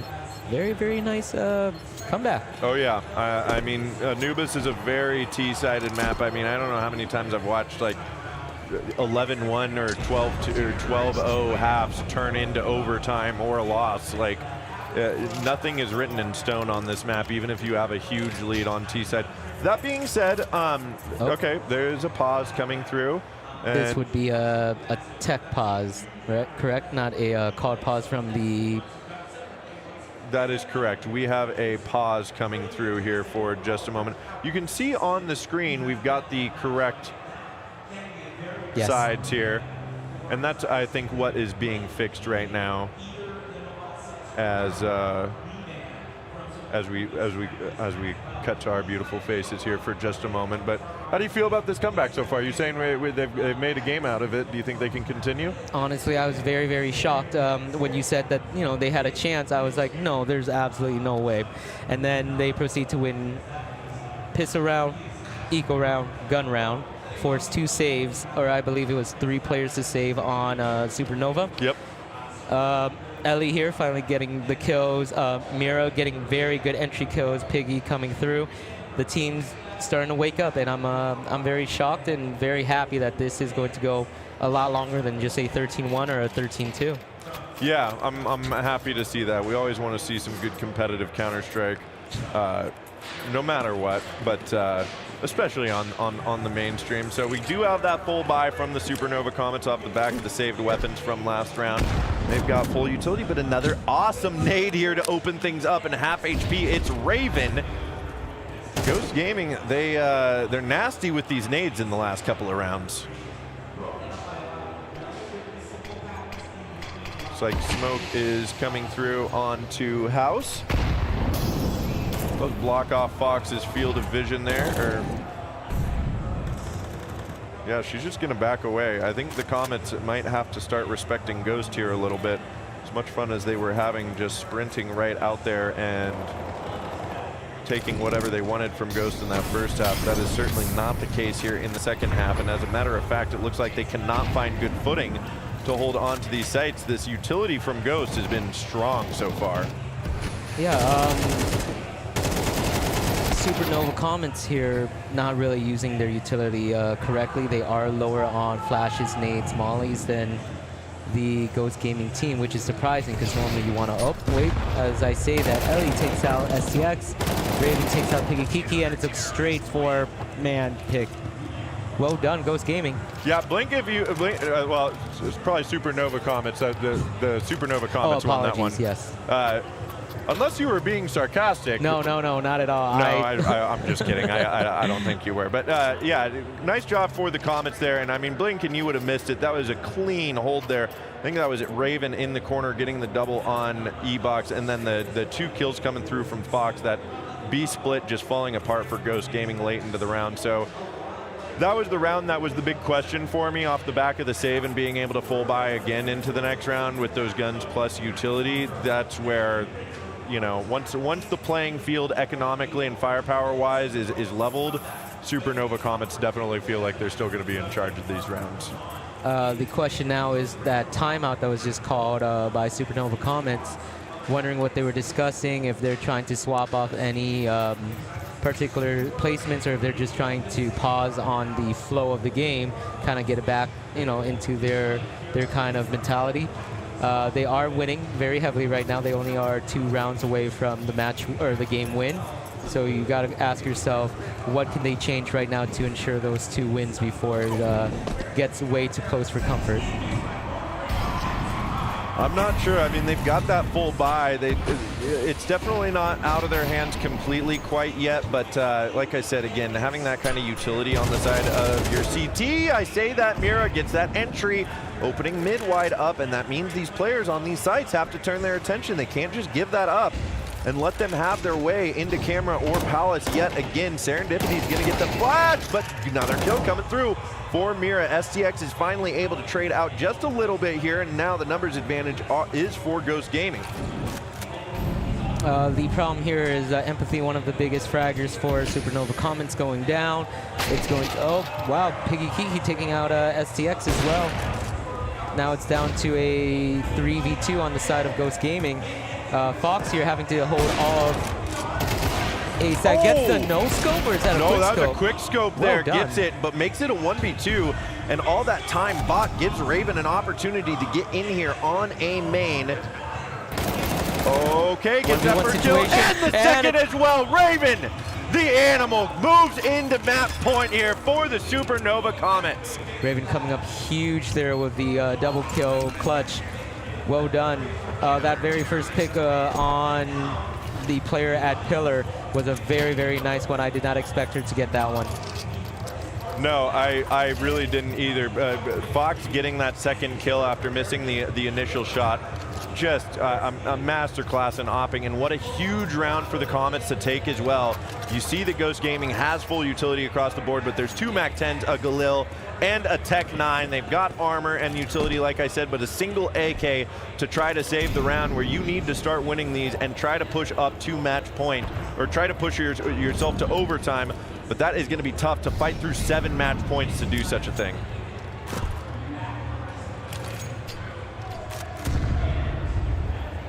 And yeah, Ghost even look like they might, not scared necessarily, but I mean, they're playing patiently here. They're trying to invite Comets to make a mistake of their own that they can punish, but the Comets look like they are tucked in, locked in, and ready to put this one to bed. Yeah, they're very comfortable right now. They're playing with the understanding that they have 7 rounds straight to lose and 1 to win here.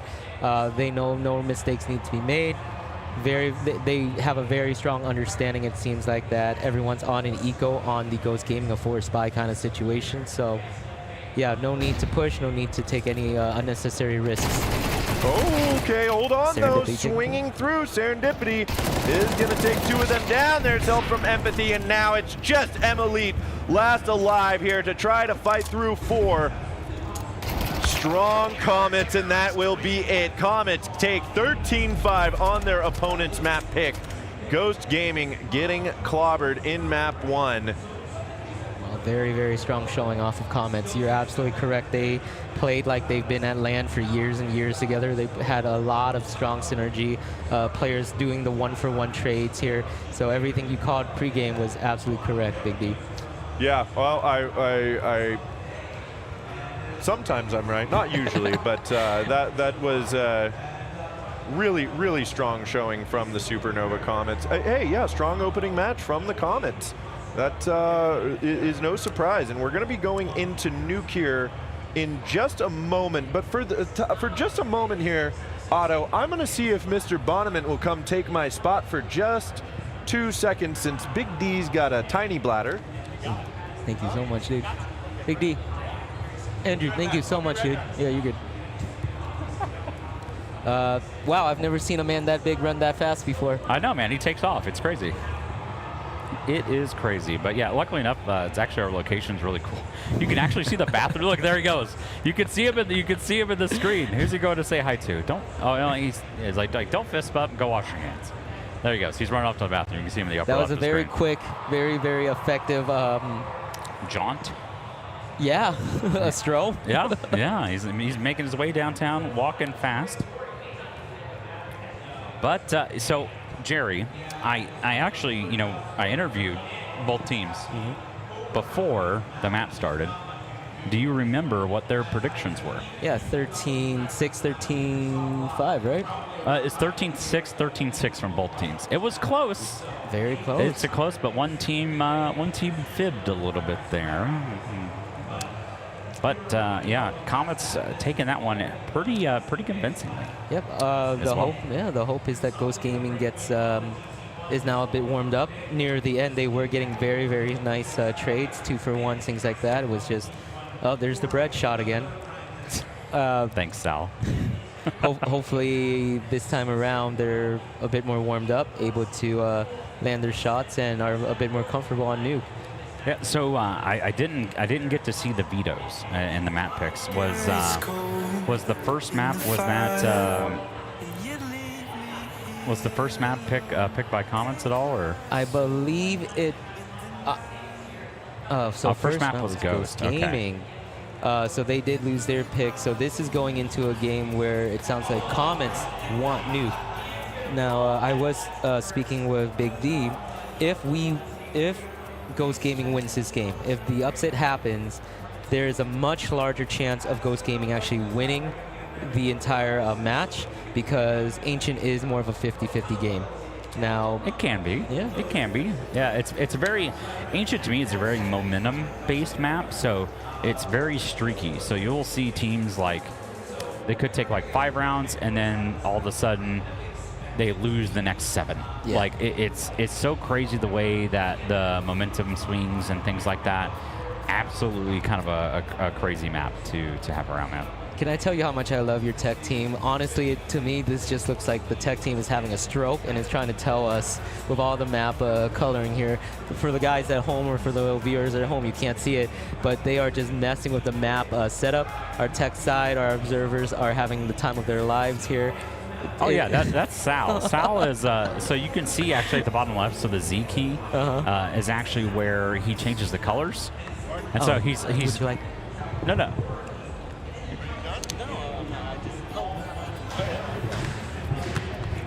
So you can see him. He's like tapping the key as he's going Z key, okay. and moving his mouse up. So it's pretty funny.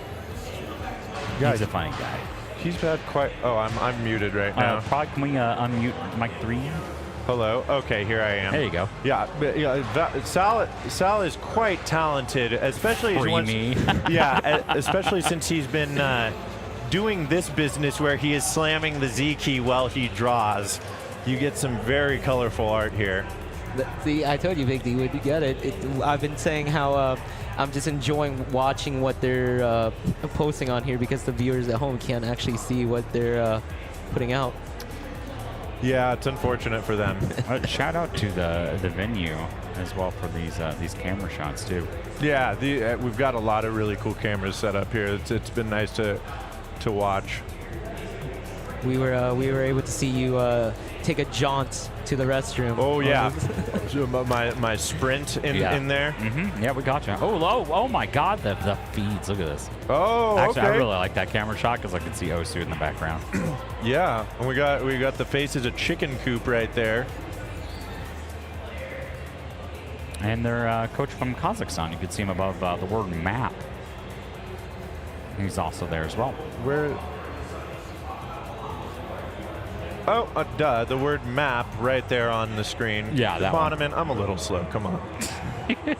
Okay, who am I kidding? I'm a lot of slow. Here's the thing. So I watched map 1 here between Zlice and I'm a Fancy Lad, right? I'm a Fancy Lad is like a 300 ranked player, where Zlice is a 30. Right. And I'm a Fancy Lad, literally a Fancy Lad actually hit 100% on their map pick. Seriously? Yeah, did not miss a single one. So they have like map picks where they take turns picking what song they want to play? Yeah. They have a veto system. Oh, that's so cool. Yeah, they actually do. It's wild. Yeah, Fancy Lad is kicking. So that you can see that kind of like one name. I don't know how the coloration kind of looks on the viewer's end, but it's either red if you're down, green if you're up. So there are the rankings coming in here. I don't know what that means. Wow. Yeah, he absolutely killed it. I'm a Fancy Lad is pulling out some moves out here. Osu on land, who'd have thought? It's basically like DDR for your fingers. It is, yeah. Fox is my enemy. So, okay, I'll give you some backstory on why Fox is Sal the Observer's enemy. Okay. So back in Philadelphia, our last event that we did, Fox on the map of Dust 2.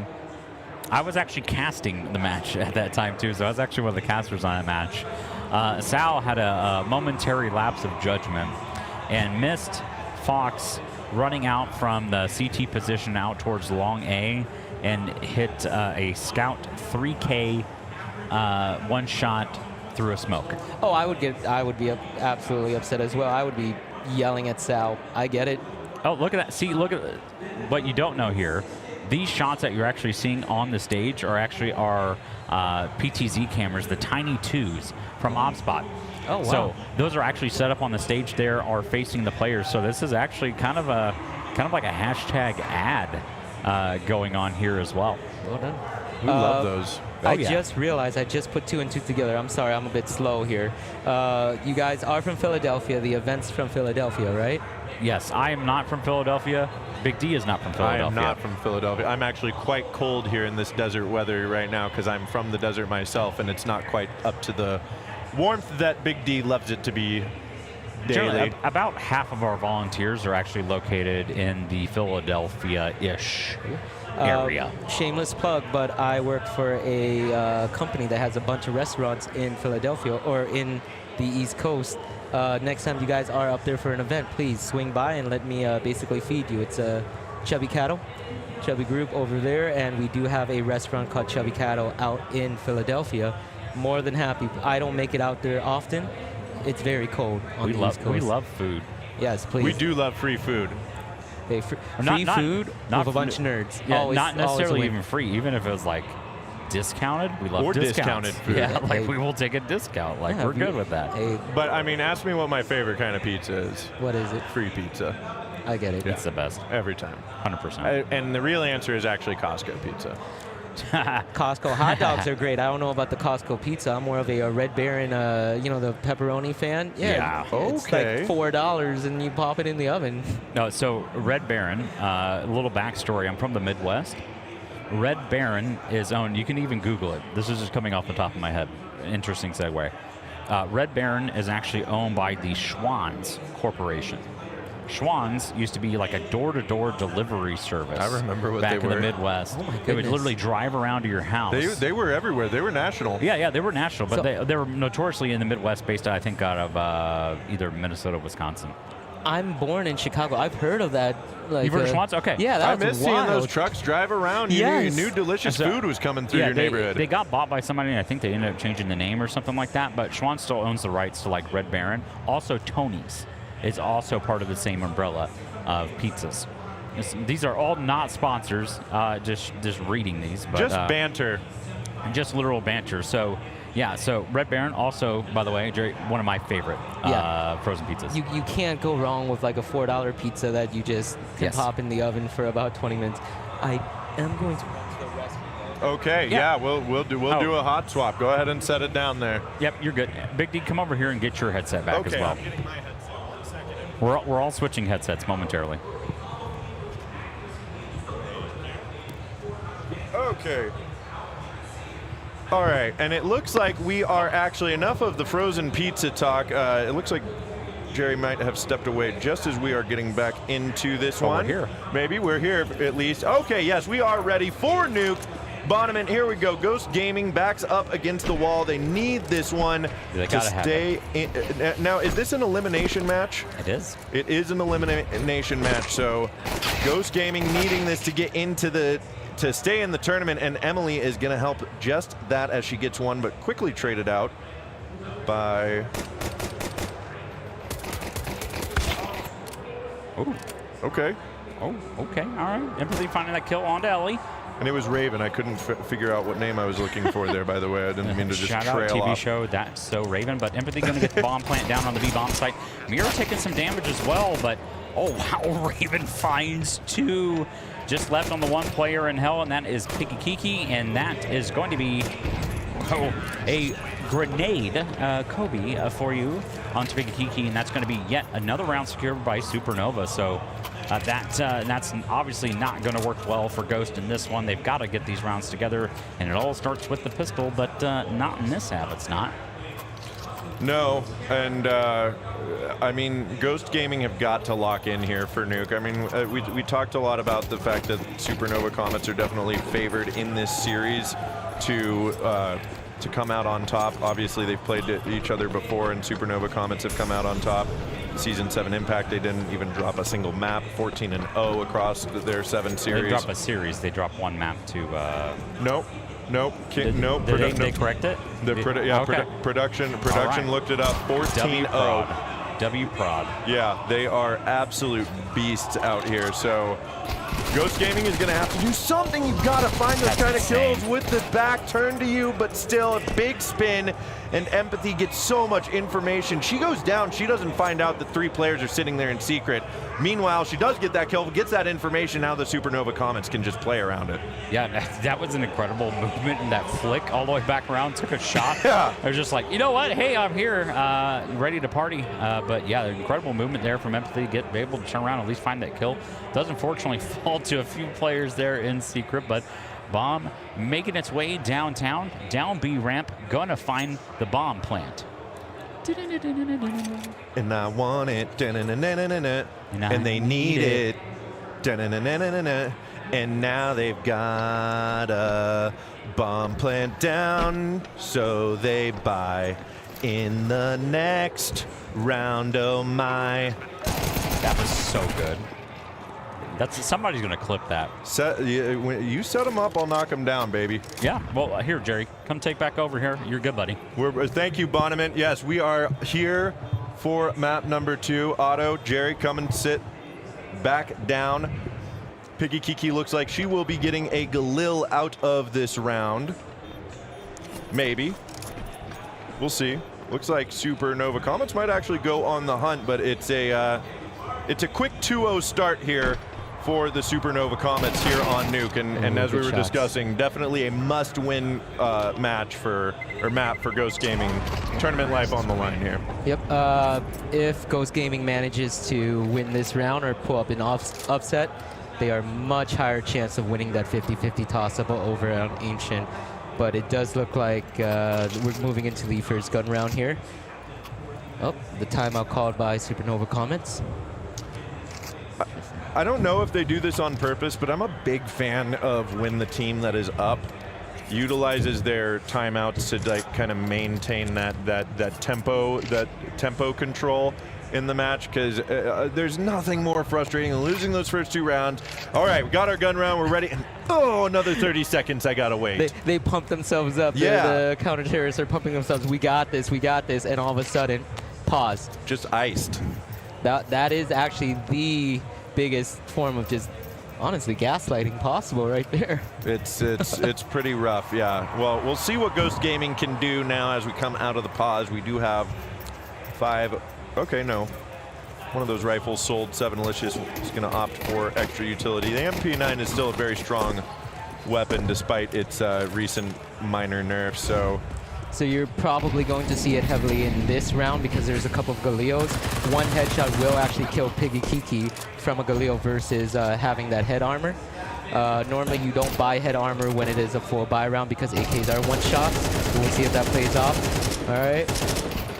Doesn't look like it will right here as Fox. I mean, Supernova Comets have just sprinted outside and are in hell underneath Ghost Gaming 20 seconds into the round. It looks like Ghost Gaming are holding on pretty well, but now they're going to line up here. STX punishing to an Ellie, very low HP. Piggy Kiki is going to even these numbers out, but HP definitely favoring the Supernova Comets, and I think they have a fair bit of information as to where these final 2 players are here, Otto. Piggy Kiki here has sights on Serendipity going down, 1-for-1 trade. STX going lower. XTX does have the bomb planning right now. Going into a 3K round. Galeo versus an AK. Ellie very low here, but does have the defuse kit. So if Ellie can get this play off, there is a chance that the round can be salvaged. There's a possibility, but with her so low and STX posted up, this door open as well. Ellie's going to peek in. She might find a timing if STX thinks about turning around, but she really just doesn't have to, and there it is. There it is. The utility gives it away, and even more so, STX knows those double doors are closed behind her, so she can play with her back there because she knows she's going to be getting a sound cue prior to being shot at from that angle, right? Yep, another pause on our end here. STX had a really nice round there. I believe that was going into a 4K round. So definitely got to get a bit of gold or a bit of money. I'm sorry, I'm so used to other types of funding here. Very, very good economy on the side of Supernova Comets. Very low amount of money on the side of Ghost Gaming. They are on a full loss money. What would it call that? The loss bonus? Yeah, they're on the full loss bonus. Yeah. And thank God that was a short tech timeout.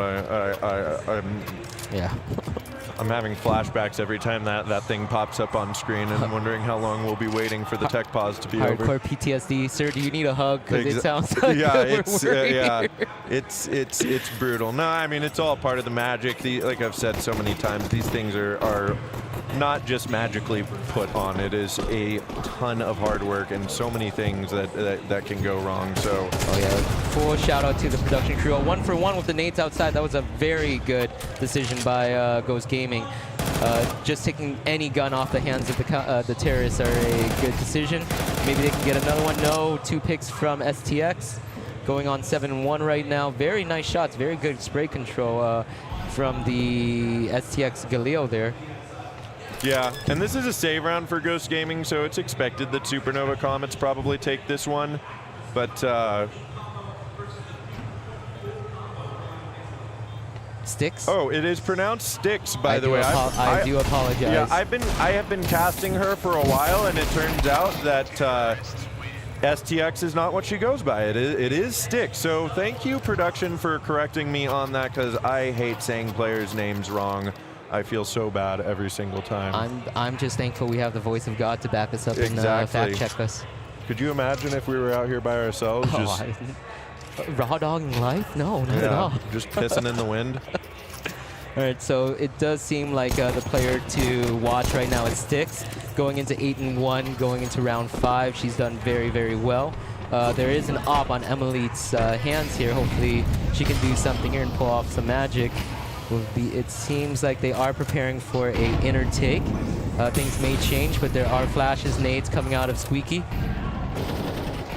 Yeah, fast execute here. Mira's actually going to find the opening, holding on. It's 1 for 1. But A-side has essentially fallen. The bomb is going to go down. A lot of fire up here in Heaven is going to block these 2 players out of the site. They'll quickly try to get in there, but another one coming through. It is always so tough trying to retake Nuke from Heaven. They've got those 2 players up there, so it's still possible, but now Sticks has found 1 player, and I think Ghost Gaming have got to just go for a save here. Yeah, missed nade. Not exactly what Ellie was going for, pushing out, and it looks like Ghost Gaming are, yeah, they have to go for the save here on the op now. Yeah, so that position, oftentimes players might think that an op on Heaven is actually a phenomenal choice. No, so when you're in nest with that op, all it takes is a smoke or a molly and you actually get displaced as a CT. We just actually got to see it right then and there, a timeout coming out from Ghost Gaming. But when there were 3 mollies or 2 mollies and a smoke being thrown up there was nothing that Emily could actually do. And at the end of the day, even with 2 people in nest, 1 gets taken out, Emily is no way to be able to help them out. Yeah, exactly. And it's so easy to lock people out, like you said, of that Heaven position. I think one of the main reasons that the op will play in Heaven if it's not going outside or ramp is just because of how it can support between both on A site and the outside. But with the wall of smokes that any team that plays nukes knows, it's really hard to actually do anything with that op from that position. So I'm not a huge fan of the op up there either, but I can understand why players go there every once in a while. But I'll be honest with you here, Otto. I'm not sure what Ghost Gaming can do to find an advantage in this round, because between these two maps, it has just been there has been a massive skill gap between the two teams. So I have noticed they do generally have a bet, just like that, the one-for-one trades, but they're able to push out and displace. What's happening right now is that Comets are getting a bit comfortable. They know their shots are better, but by doing that, when you have those two-person pushes, they're able to at least get the trade and get people off of their guns. Are they going to win the round? No, but at least it's damaging their economy a little bit. They're showing signs of life at the very least, but I mean, the Supernova Comets in a 2v1 are sprinting into their own mollies to get the kill. When you're going up against that level of confidence in the server, you feel absolutely helpless. So, you know, Ghost Gaming, it's not like they've never been in these positions before where they can't fight their way out of it or navigate it, but man, these are some of the most overwhelming and oppressive rounds or oppressive games to have to play Counter-Strike in, where it just feels like the opponent, nothing you're doing is right, except for maybe finding those couple of opening kills from trades. So I don't think I had a chance to ask you guys, do you know who the in-game leader is of Supernova Comets? I'm not sitting in silence. I'm waiting for production to answer this one. I think it's Styx. Yeah, sounds right. If it's not Styx, it might be Serendipity. It is Styx. So that's what I was noticing. The very first game, Styx wasn't really outperforming, meaning she was taking the lead as, you know, the IGL, calling the strats, calling the things. This game, she seems a lot more comfortable, a lot more like, hey, look, this is our map, this is our territory, and she's actually pushing out a lot more often. She's taking a lot of those chances and winning those 50-50s, and Empathy just walking through the smoke and taking out Emily there. The team does seem a lot more comfortable. This is really their map, and Styx is showing it. It's showing why she is a good, capable IGL while still grabbing the frags as well here. Now it is a 2-for-2, and both terrorists have ops. This is a good chance. Nope. Fox taking down a very nicely placed shot through the crack of small door. Yeah, I mean, that was a good couple of kills there for Ghost on trying to get down here to B, but I mean, even having two ops is so... I mean, this is just not the weapons you should have in post-plant nuke on B, right? Like, absolutely never. But, like, this is the level of confidence that they have, and when they're not getting punished for it, why not keep doing it, right? Empathy getting some really nice shots there as well. The entire team... Okay, so we are getting information that Empathy was the main opper. Fox came on, so they are able to both juggle both opping and AKs. I will still, just like you said, maintain the fact that you're not really supposed to be holding two ops, holding lower, but it worked out for them Double op on T side is always a little questionable, right? Like, there's... Maybe you get away with that on Train, maybe you get away with that on Dust 2, but on a map like Nuke, two ops on T side, that's ridiculous. So I'm actually not surprised to see that one of those ops gets kind of tossed to the side here. I don't think they're keeping that second op, right? No. Styx should buy yeah. AK. There you go. There it is. Okay, yeah, Empathy did drop it at the end of last round, so.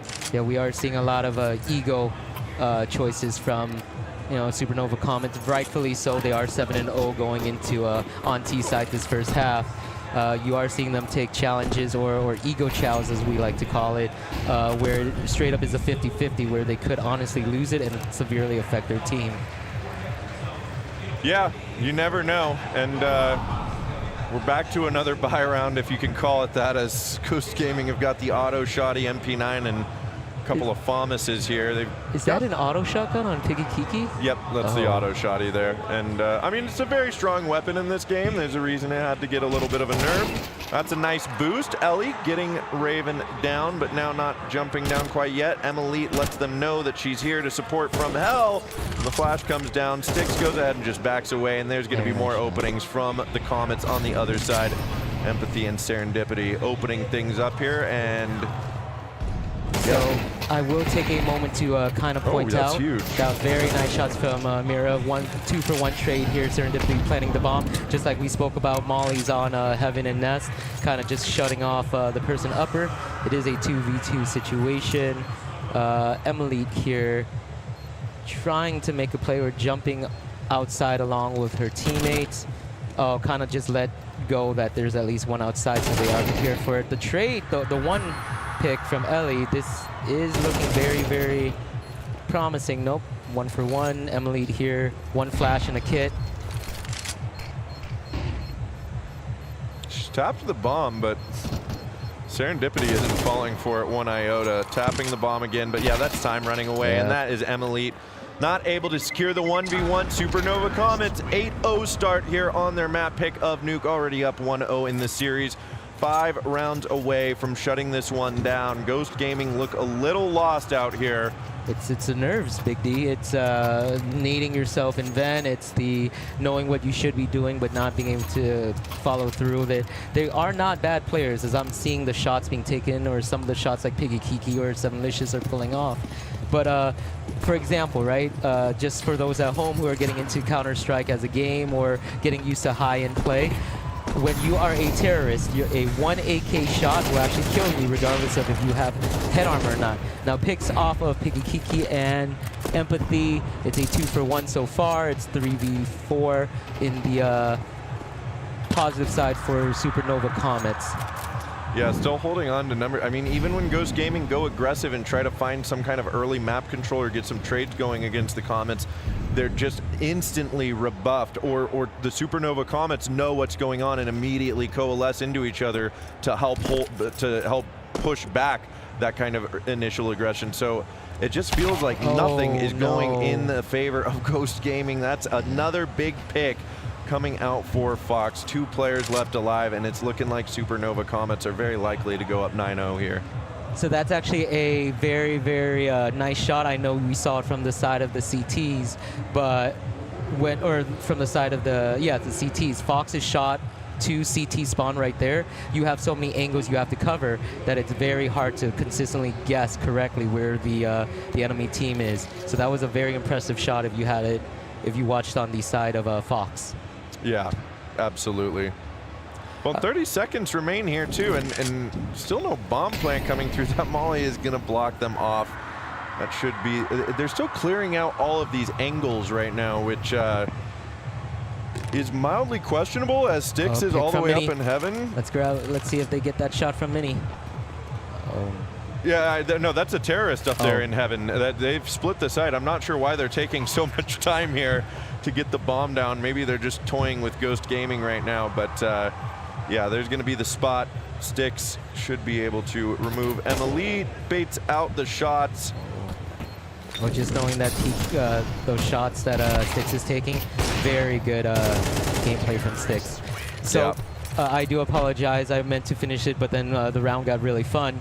When you buy head armor on counter-terrorist side, if you know that it is full buyouts from the terrorist side, there is no reason to spend that additional $350 because a one shot from an AK headshot, which it sounds like Supernova Comets are pulling off very consistently, it's a waste of $350, Big D. It really is, yeah, and I don't know. It just feels like Supernova Comets are running away with this one. It was a little more competitive on Anubis, but yeah, they're just cleaning them up. Again, they're going for that early round aggression, and it's a 2-for-1 trade this time. Make it 3-for-1, and nothing coming through. It's the 10-0 start. Supernova Comets not taking no for an answer here. Yeah, I'm gonna take a page out of your book. It's funny, you're starting to be the pessimistic one. I'll be the optimistic one. Yeah, hey, Styx is having the game of her life. The Styx is doing exactly what I saw, being comfortable as the IGL, being able to be like, hey, look, we're just gonna run and dominate on our map. She's really showcasing her entry-level skills here, or her entry fragging level skills. Yeah. We'll see what else comes through of it. We've got the door blown, the Molly down, early utility going out towards A. Piggy Kiki wants to try to get aggressive here with that auto shotty. If she can shut them out of hub, maybe she can get something going, and there's going to be Emily That's a big pick from Emily, Huge. taking out the outside player. They don't have to worry too much. Now that Piggy Kiki won AK, unfortunately on Piggy Kiki. Raven here trying to get that pick from Hut or on top of the silo there? The silo, yeah. Oh, nice nade. Very Sending nice it nade. through Hut there. Good damage, and hold on now. Ghost Gaming might be in this one. You never know here, Otto. Yep. It is down to the 3v3 for a moment. Fox a bit low, but as you said before, you know, the op, one shot, one kill, so there's no need to have anything more than 1 HP. Serendipity seems like they're meeting up with Fox here. It's going to be an outside take. This is the point of view that I was speaking of. You have so many angles here that Fox has a very nice guess on that shot. It could have been up top, it could have been window. The fact that she cleared out that just speaks to her experience on taking outside with an op. Oh yeah, this is one of her more comfortable maps, if I'm not mistaken. Yep. That right there is the quintessential outside opera skill. Yeah, absolutely. Well, in under 30 seconds remain, and actually Ghost have a player down here. I believe that's Mira waiting. No, it's Ellie down here on B, waiting on catwalk, and 15 seconds remain. Supernova Comets have got to make a move. The smoke will go down on side. Ellie spamming trying to deny.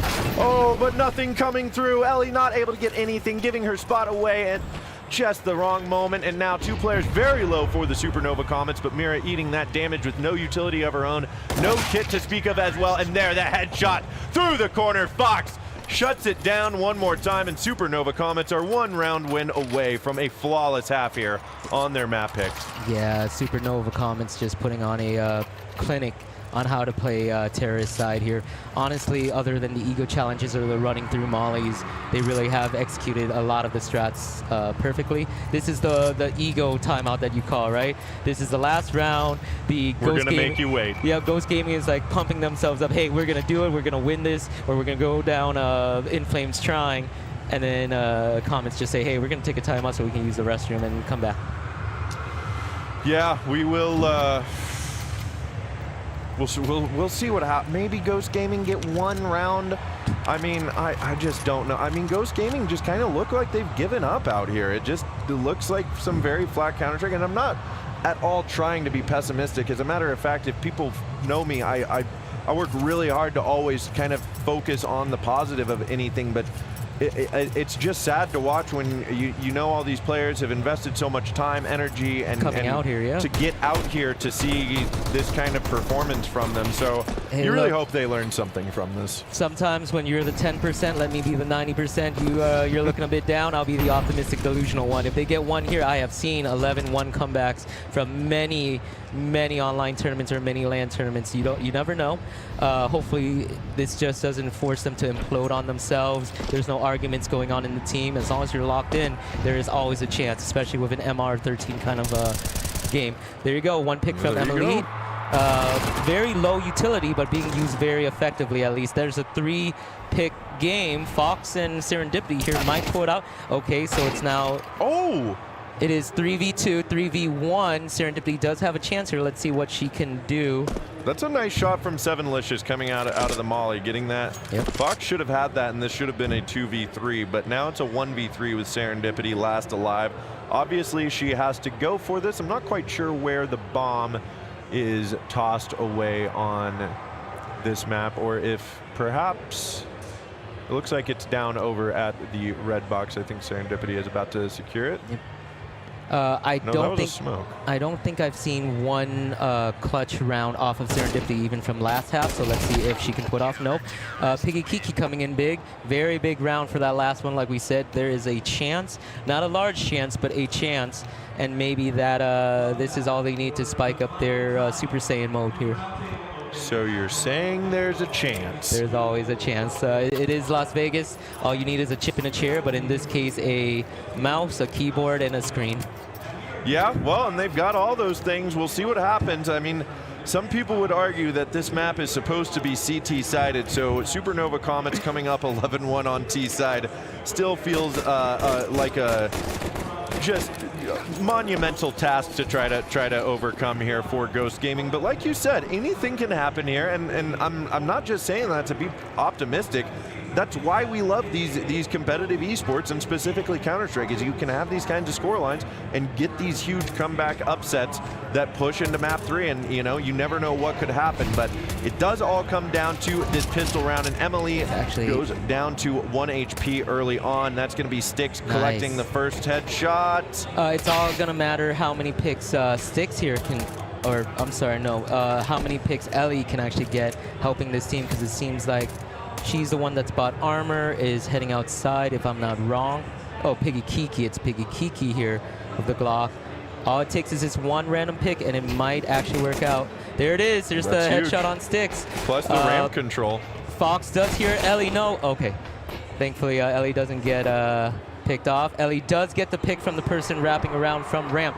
Very nice pick right there. Now it is a 2v3 situation. Technically, again, Emily with 1 HP. Someone can breathe on her, and she'd go down. They are trying to both retake ramp. This is actually a really bad decision because you have 3 people watching one side, and nade takes down Raven to 63 HP. Very decent nade on that end. Dooley's not known for their accuracy here. Yep. No, Dooley's in any situation other than sitting and trying to stop a rush definitely have a tough time. So looks like Ghost Gaming might string 2 together here, collecting this pistol round, and they do just that. Nice shot. Yep, it's Ellie, like I called it before. Ellie having a decent round there with 2, Piggy Kiki having 3. It looks like Ellie's finally waking up from her earlier nade on herself in vents. She is getting a bit more comfortable. Hopefully that comfort and that warm-up didn't come a little bit too late. We'll see. This is their pistol round. If I were the CTs, or if you were the CTs, Big D, would you be buying here? Would you be Deagle armoring, or just full saving? I'm a big fan of the force buy on second round CT when you lose that pistol round. Just like I said, you get to that first, you might like lose the next 2 rounds, but you have pistol armor and could potentially pull the round back. But you, more than anything, you eventually save that next round, and then you get into your first gun round with full utility and the economy working in your favor. So meanwhile, they do get an opening kill here, actually 2 as a matter of fact, and it's just Fox last alive. If she can get 1 here, that would actually be some decent damage to the Ghost Gaming economy. So Ellie's job right now is to do nothing other than to run and immediately pick up those AKs that were dropped by her teammates. Fox here has a Deagle, so hopefully, or if anything, he might get 1 pick, something like that, but Ellie definitely needs to pick up some of these AKs that have been dropped. Now Piggy Kiki putting the bomb down upper. Fox here about to get that kill. Yep, absolutely nice shot. That is the AK, oh no, the Galileo in the hands of Fox. I can't see him her getting another kill, but we never know. It all depends on if Ellie's on that game with that defender's advantage with the, no, it's just a full save like Fox. I like this save for Fox. You get 1 gun out of this round, you at least get one more player on your team with full utility in the next round. So I think this is a really wise move from Fox. Yeah. One of the, I guess, the drawbacks of Nuke is that it's very small places to go actually save a gun, right? Oh, a very nice shot from Ellie. I don't know if you saw that, but she jumped, rounded the corner, landed, and shot basically 2 bullets and hit 1 headshot. Huge. Yeah, timeout coming from Supernova Comments here. I don't think this is an ego one. No, this is definitely not. This is a, hey guys, let's get our shit together. I apologize. This is Sean Street. Let's get our strats together. Let's stop trying to be overconfident and full buyout. The sad part is it's not going to be a full buyout. There's 2 MP9s on the side of Supernova Comments. I would honestly just sell those guns, buy a Deagle or something, and then sit, literally just babysitting the ones with the M4s, and that way you can kind of pick up the guns in case a 1-for-1 trade. Let's see if they see that or if they kind of clock that, because there's no point in having an MP9 unless you're holding Ramp or Squeaky here. I think that's a debatable take. I think the MP9 is one of the strongest guns in the game right now, and especially with the way the Counter-Strike 2 works, with how much running and gunning is necessary, and how like, there's a lot of issues with Counter-Strike 2 as a video game right now, and the MP9 exploits a lot of them. I didn't know that, okay. Yeah, the MP9 is a preferred weapon choice for many players on the CT side, even over a rifle sometimes, because of how strong it is and what a benefit you get from it as well. But Fox taking some shots off. Fox and Empathy both taking down 1 each. Ellie did get naded through Hut. So down to 6 HP around there. Sevenlicious trying to get a pick outside. This is a very bad trade for Sevenlicious, but she takes it. Most people wouldn't know, but that overlook covers 99% of a CT's body, and you can only hit the head versus the CT being able to pretty much see half of the body when they try and take that peek. Very, very nice shots from Sevenlicious. Let's see what they can do on a 2v4 situation here. Yeah, we will see a lot, and on Nuke these days too, a lot of the players to try to overcome that difficult, angle to take down the CT, because you're right, it is really hard to see the CT over that white box outside. Six being taken down by Ellie. Hey, his warm-up's actually come through. It's a 2v1 situation, 1v2. Ellie, if you get this pre-fire here in mini, there might be a chance. It could be a chance. She's very low, but she does have the bomb. 20 seconds, though, and they can hear her moving over onto B. And now out. Okay, there it is. Map and series point. Supernova Comets need one more to knock Ghost Gaming out of Frag Vegas here. Did this map also go the way you expected it to go, Big D? Yeah, this is. I was hoping for a much more competitive series. I heard while Bonnement was doing some of those interviews around there prior to getting into the first map, you heard some people saying for Ghost Gaming, you heard some people saying Supernova Comets, but everybody was saying somewhere around the 13-7, 13-8 region, right? And I was hoping for a little bit more of that, but no, this is going about as I anticipated, and now maybe even more so. They still get out onto A, spilling through, and only one kill for Serendipity before going down, but help from Styx and Fox, and now last alive it is Emily, but not for long. And the Supernova Comets find themselves in the playoffs of Frag Vegas. Very well done by Styx as the IGL, very well done by Fox. A lot of very, very nice picks from the outside. Honestly, if you look at the score lines and the kill counts from both teams, this is indicative of a much closer game than the score line actually states. Like the points from Ellie being 11, 14-12 by Piggy Kiki, you see this as like more of a 13-10 kind of game, not a 13-3. Yeah, I think that Ghost Gaming played better mechanics in this map, but Supernova Comets, this is their map pick, and they're just... It's their home, yeah. Yeah, they're showcasing their tactical prowess over it, and Ghost Gaming may have gotten a few more kills and looked a little bit better out there, but Supernova Comets still able to just mop the floor with them. I imagine there is one of the Comets coming over for an interview, if I had to guess. We're sending our people on it, but Otto, you were telling me between the breaks that you have a history as a Counter-Strike player. So I was a very big nerd back when I was a youngin'. Played a lot of Counter-Strike, Source, 1.6, Sivo main, Cal main, all that. Now that I'm old and my hands don't work the way they used to, all these youngins are definitely out-fragging me. Don't think I can get anything over like silver.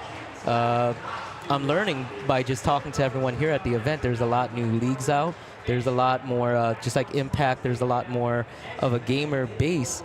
I'm only hoping that, all the love that Europe has for these games are slowly coming over to America as well. I think the passion has always been there for.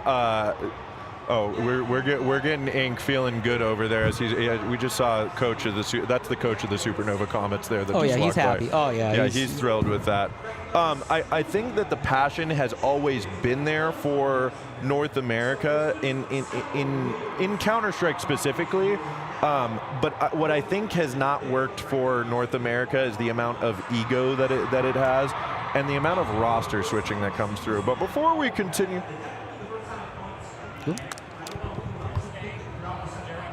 Oh, okay. We're saying bye to Jerry. Jerry, thank you for joining me. And now we've got one of you gets to sit next to. I'm Big D. Raven. Empathy. I'm Big D. Nice to meet you. Sorry, I'm not yelling to the stream here. I'm yelling to them because they can't hear me without headsets yet. Can you hear me now, though? I can hear you. Okay.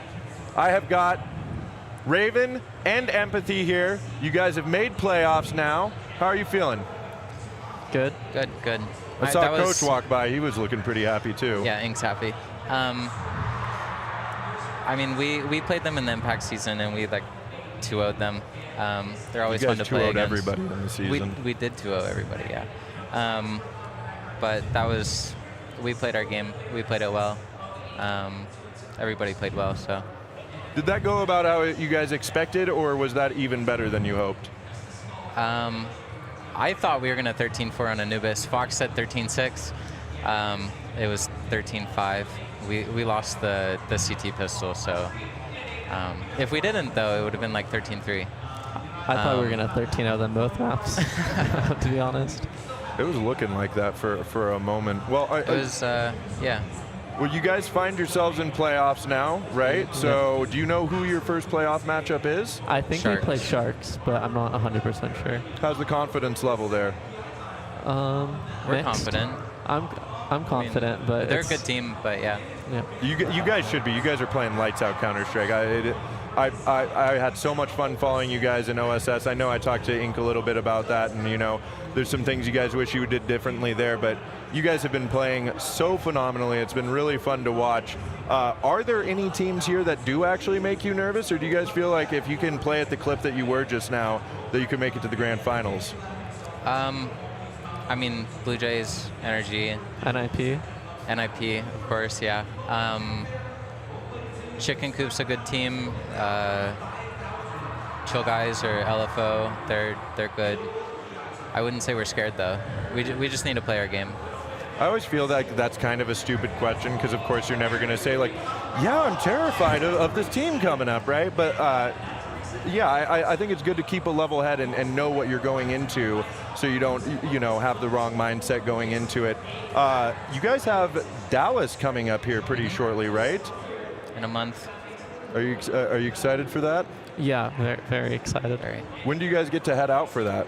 The 19th. 19th, yeah. So does something like this feel like no matter what happens at an event like this, it's really good practice for that setup? Always, yeah. Always, yeah. Even just like any games we can play, like whether it be OSS or just our advanced season, it's always good practice. That makes sense to me. Well, I don't want to keep you guys from your team too long. I appreciate you guys coming over and hanging out on the couch with me. I'm sorry I don't have more questions for you, but I imagine you guys probably want to go celebrate a little bit. Do you have any more matches you're playing tonight? We might have 2 more BO3s. I think we play again tonight. Okay, well, thank you very much for joining me. It was really nice meeting both of you, and congratulations on your win. Thank you. And then is Bonneman coming back over here? Who knows? It's okay, and now it's time for Laying It Down with Big D. I, of course, am your host, Andrew Big D Mora. Okay, that's it. That's enough of that. What are you doing? I got Bon. I was keeping the spot warm there for you, Thanks, Bonneman. buddy. Yeah. I don't know what we got going on next. I know that we're setting up for something else, so we'll kill a little bit of time here, and I think I got maybe get somebody else to release me into the wild so I can go put some pants on. Let's see who's next up. I gotta check the schedule. I think Big Donnie is. Because that was technically what, our second one of the day? No, that was the third. That was the third? That was the third because Blue Jay, because they did one this morning. What one did they do? Yeah, they did. Okay, so this was number 3. So number 4 is coming up next? Yeah, so we got 4 coming up next, and then we've got 5 total for the day, correct? There could be more depending on schedule. Who knows? Could be more. You never know. Yeah, it's probably 5 or 6 today. 5 That's what I was or thinking. 6. Yeah, so let me check the schedule. I gotta go in Discord and check the pinned. Mr. Bonneman's taking care of this right now. 4 is me and Buckethead. Oh, okay. Yeah. Well, where is Mr. Buckethead? I don't know. I think I saw him behind Ghost over there actually a little bit earlier. Yeah, he's wandering around making the circles. Well, yeah. That was kind of a blowout, Casey. I don't know how much you were paying attention to that map, but it was... So I was actually on a voice call with my wife because I hadn't called her yet. So okay. I was saying hi to her while I had a little bit of free time there, but also went and talked to Blue Jays who advanced also to playoffs and things like that. And I was the person that went over to Supernova and I was like, hey, we need somebody for an interview. And we grabbed one, and the other one's like, well, I'll go too. And I'm like, okay, fine, let's go. So yeah, I put two of them on the couch. I felt bad I didn't do a very good job of swapping between asking questions. I just kind of hurled my questions out into the open and waited for an answer, but... Oh, no, that's perfectly fine. So it's something as well to kind of like Supernova is kind of like new to the scene of CS as well. So, we're all about, giving exposure where we can and things like that, really, when it comes around to it. So it's great to have not only Ghost here, so part of their ownership is here, or at least their team staff is here along with that team, especially to see like Sevenlicious playing and stuff like that. I've watched a lot of Impact casts and see like Sevenlicious actually like cast or like on the desk and things like that. So to see her as well, playing at LAN is super cool as well. And with Supernova, their actual owners are like here. Like they were actually filming. I don't know if you saw, like while you were interviewing, they were here filming you. Oh, is that who like all of them were? Uh-huh. Oh, Yep. I thought they just wanted to see Big D. Well, probably that too. Someday we're gonna play on a LAN team, Bonneman. Sure. People, you and me fascinated by Sevenlicious over there playing on LAN. Someday somebody's gonna be fascinated, like, wow, that's Big D and Bonneman playing on Dude, LAN. if they ever have, like, by that time, if they have like a 40 and up league, hey, we'll come up with it. Call it maybe it's sponsored by AARP. Dude, I would dominate. I would be #1 in the world if I played in 30 plus only. Yeah, dude. No, I'm confident in that. I'm pretty sure I would still get shit on by Kerrigan. So. Oh fuck. Yeah. She would be in that, don't. wouldn't he? Okay, NACS 30 plus. No, because Ponalone is still there. Damn it. Yeah, you're screwed. Who buddy. do I think I am? Yeah, it's not happening, dude. It's not happening. Hey, we got to give that dream up. Maybe #2. Maybe. Yeah. I could be #2. #2. Or are you just calling me shit? No, #2 is #1. It's a movie reference. It's fine. #2's #1. Yeah. Who does #2 work for? Who does #2 work for? That's right, buddy. You show that turd who's boss. I don't think. Probably no one in chat knows what movie that is, and that is perfectly fine with me. No I'm way. okay with it. No way. Are we that old? Yeah, I think we're that old at this point. No, come on. Everybody Dude, knows it is who what that it is. No, no, no. I will be the first person in human history to beat time. Mark my words. Yeah. That being said, would you be bothered if I went to find Donnie to swap out with me? Go grab Donnie. Oh, yeah. Okay. We're actually going to go ahead and send to ads. So when we come back, you will have Bonneman and Buckethead, and then I will return later after that series. Thanks so much for joining us, and stay Absolutely. tuned.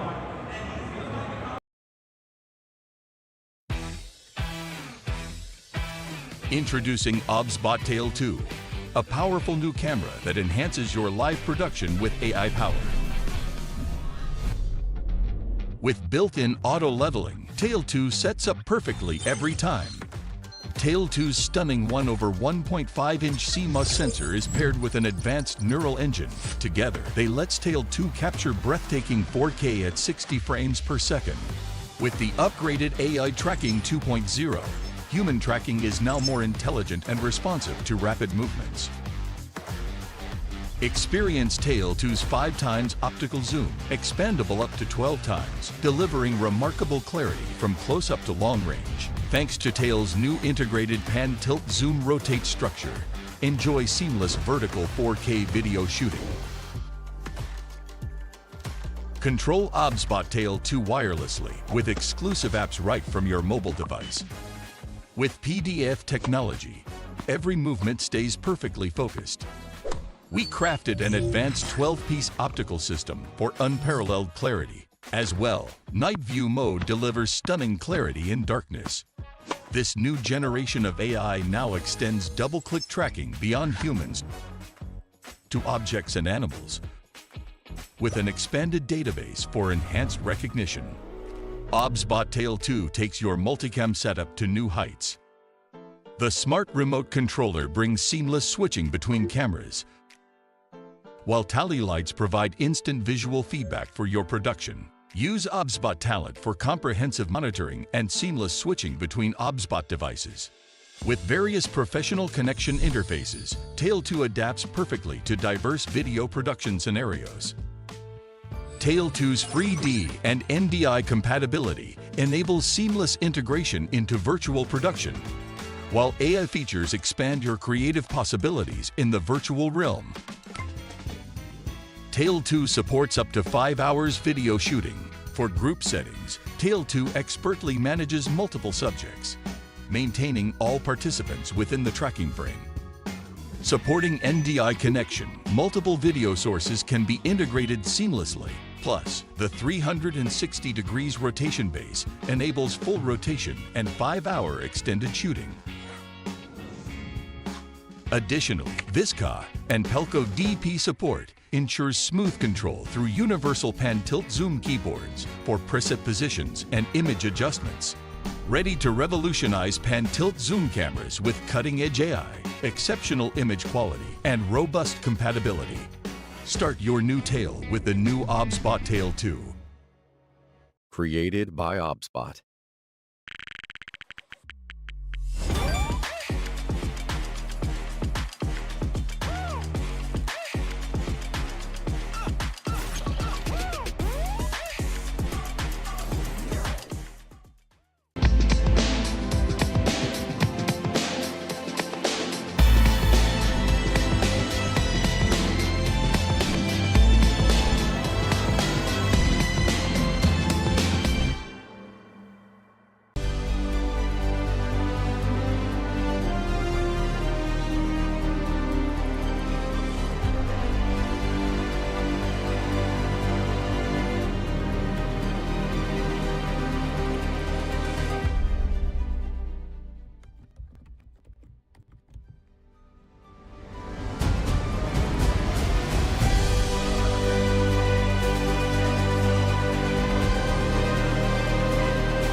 Welcome back to the stream, ladies and gents. We're finally into playoff Counter-Strike here at FRAGxLVLUP in the Las Vegas Expo Center. I'm with Bonneman, and I'm Buckethead. I forgot to say my own name. Are you excited for playoff Counter-Strike? I love playoff Counter-Strike. This is the part that everybody goes to a frag event for, especially now in 2025 with VRS points. Yeah, big deal. Now that we are in the playoffs, this is where the VRS points start to come into play. Some teams fighting to get their first VRS ranking. Yep. Some teams fighting to, make it further into the upper tiers of VRS, get invited to more tournaments. And it appears that we have NRG FlyQuest as our game of choice for the quarterfinals. There we go, buddy.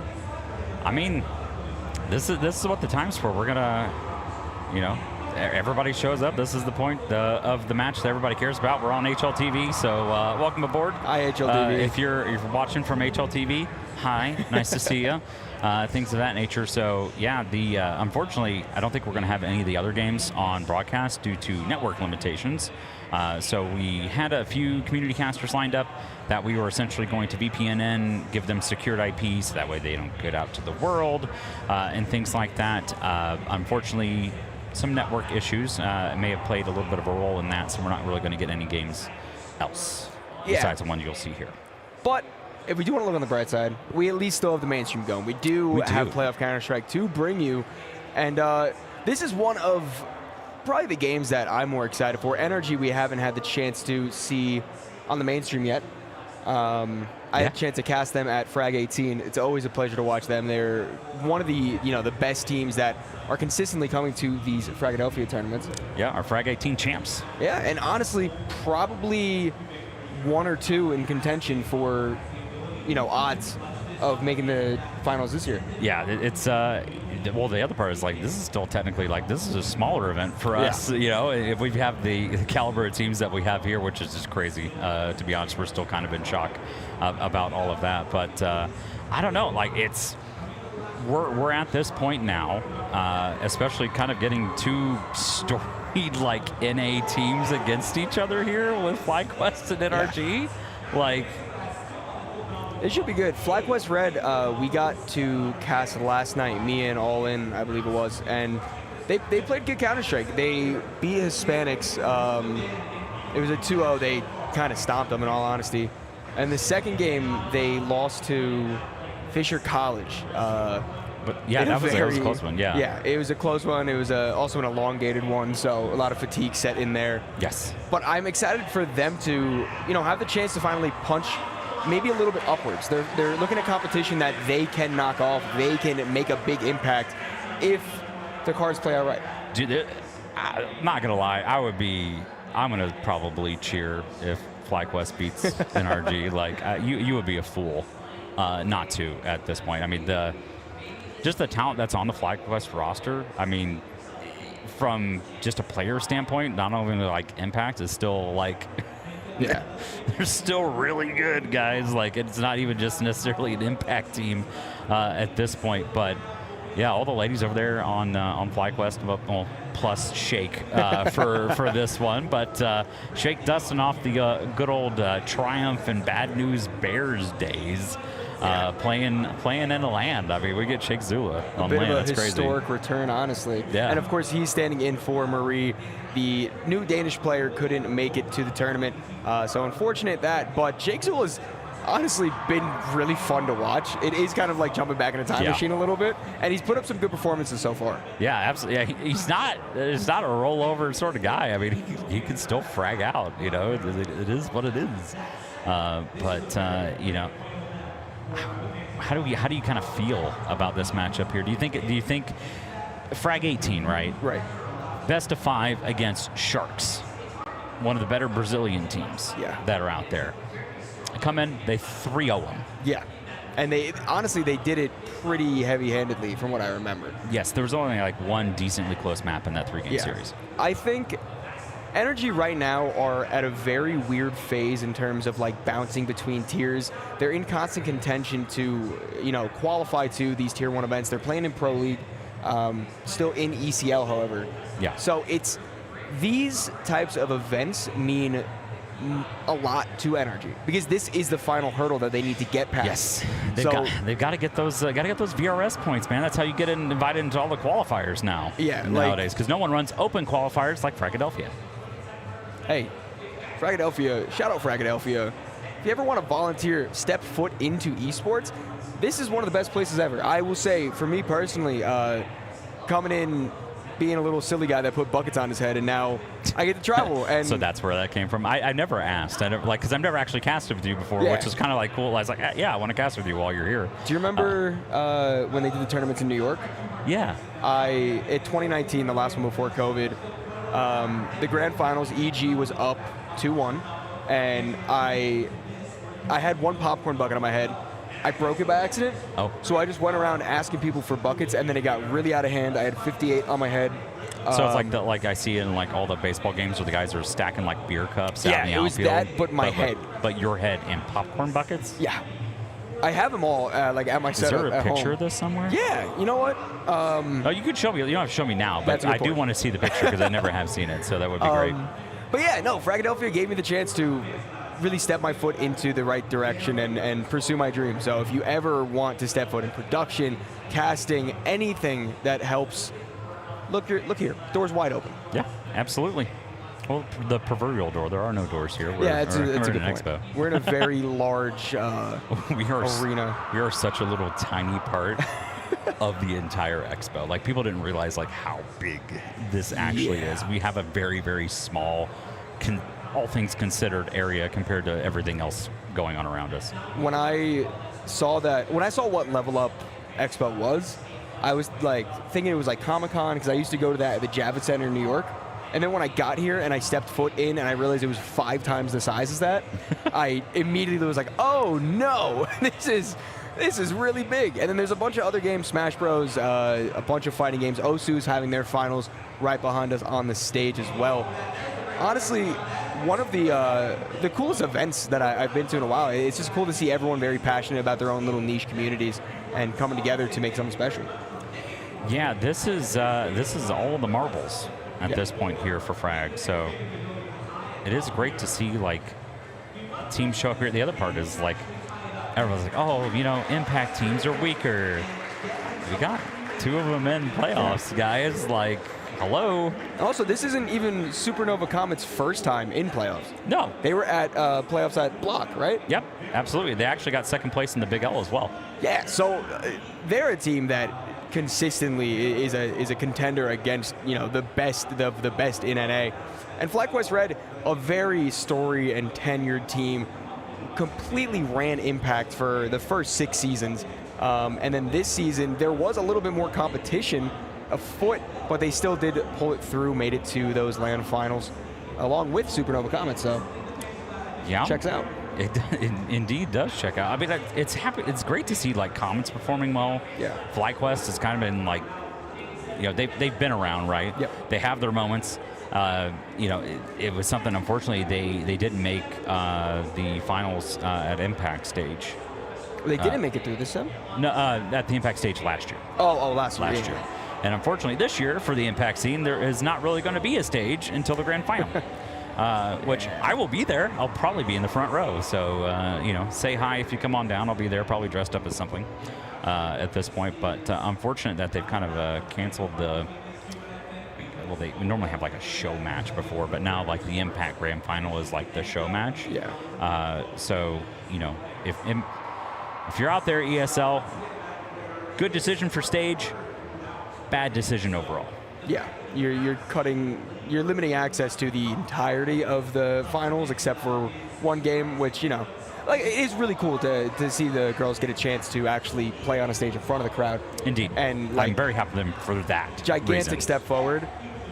But, you know, there's more than just one game. But either way, this could be their chance. This could be their chance to play on the stage in front of this amazing crowd here in Las Vegas. Yeah, they have the chance. Like, we're going to be on stage tomorrow, so tune in.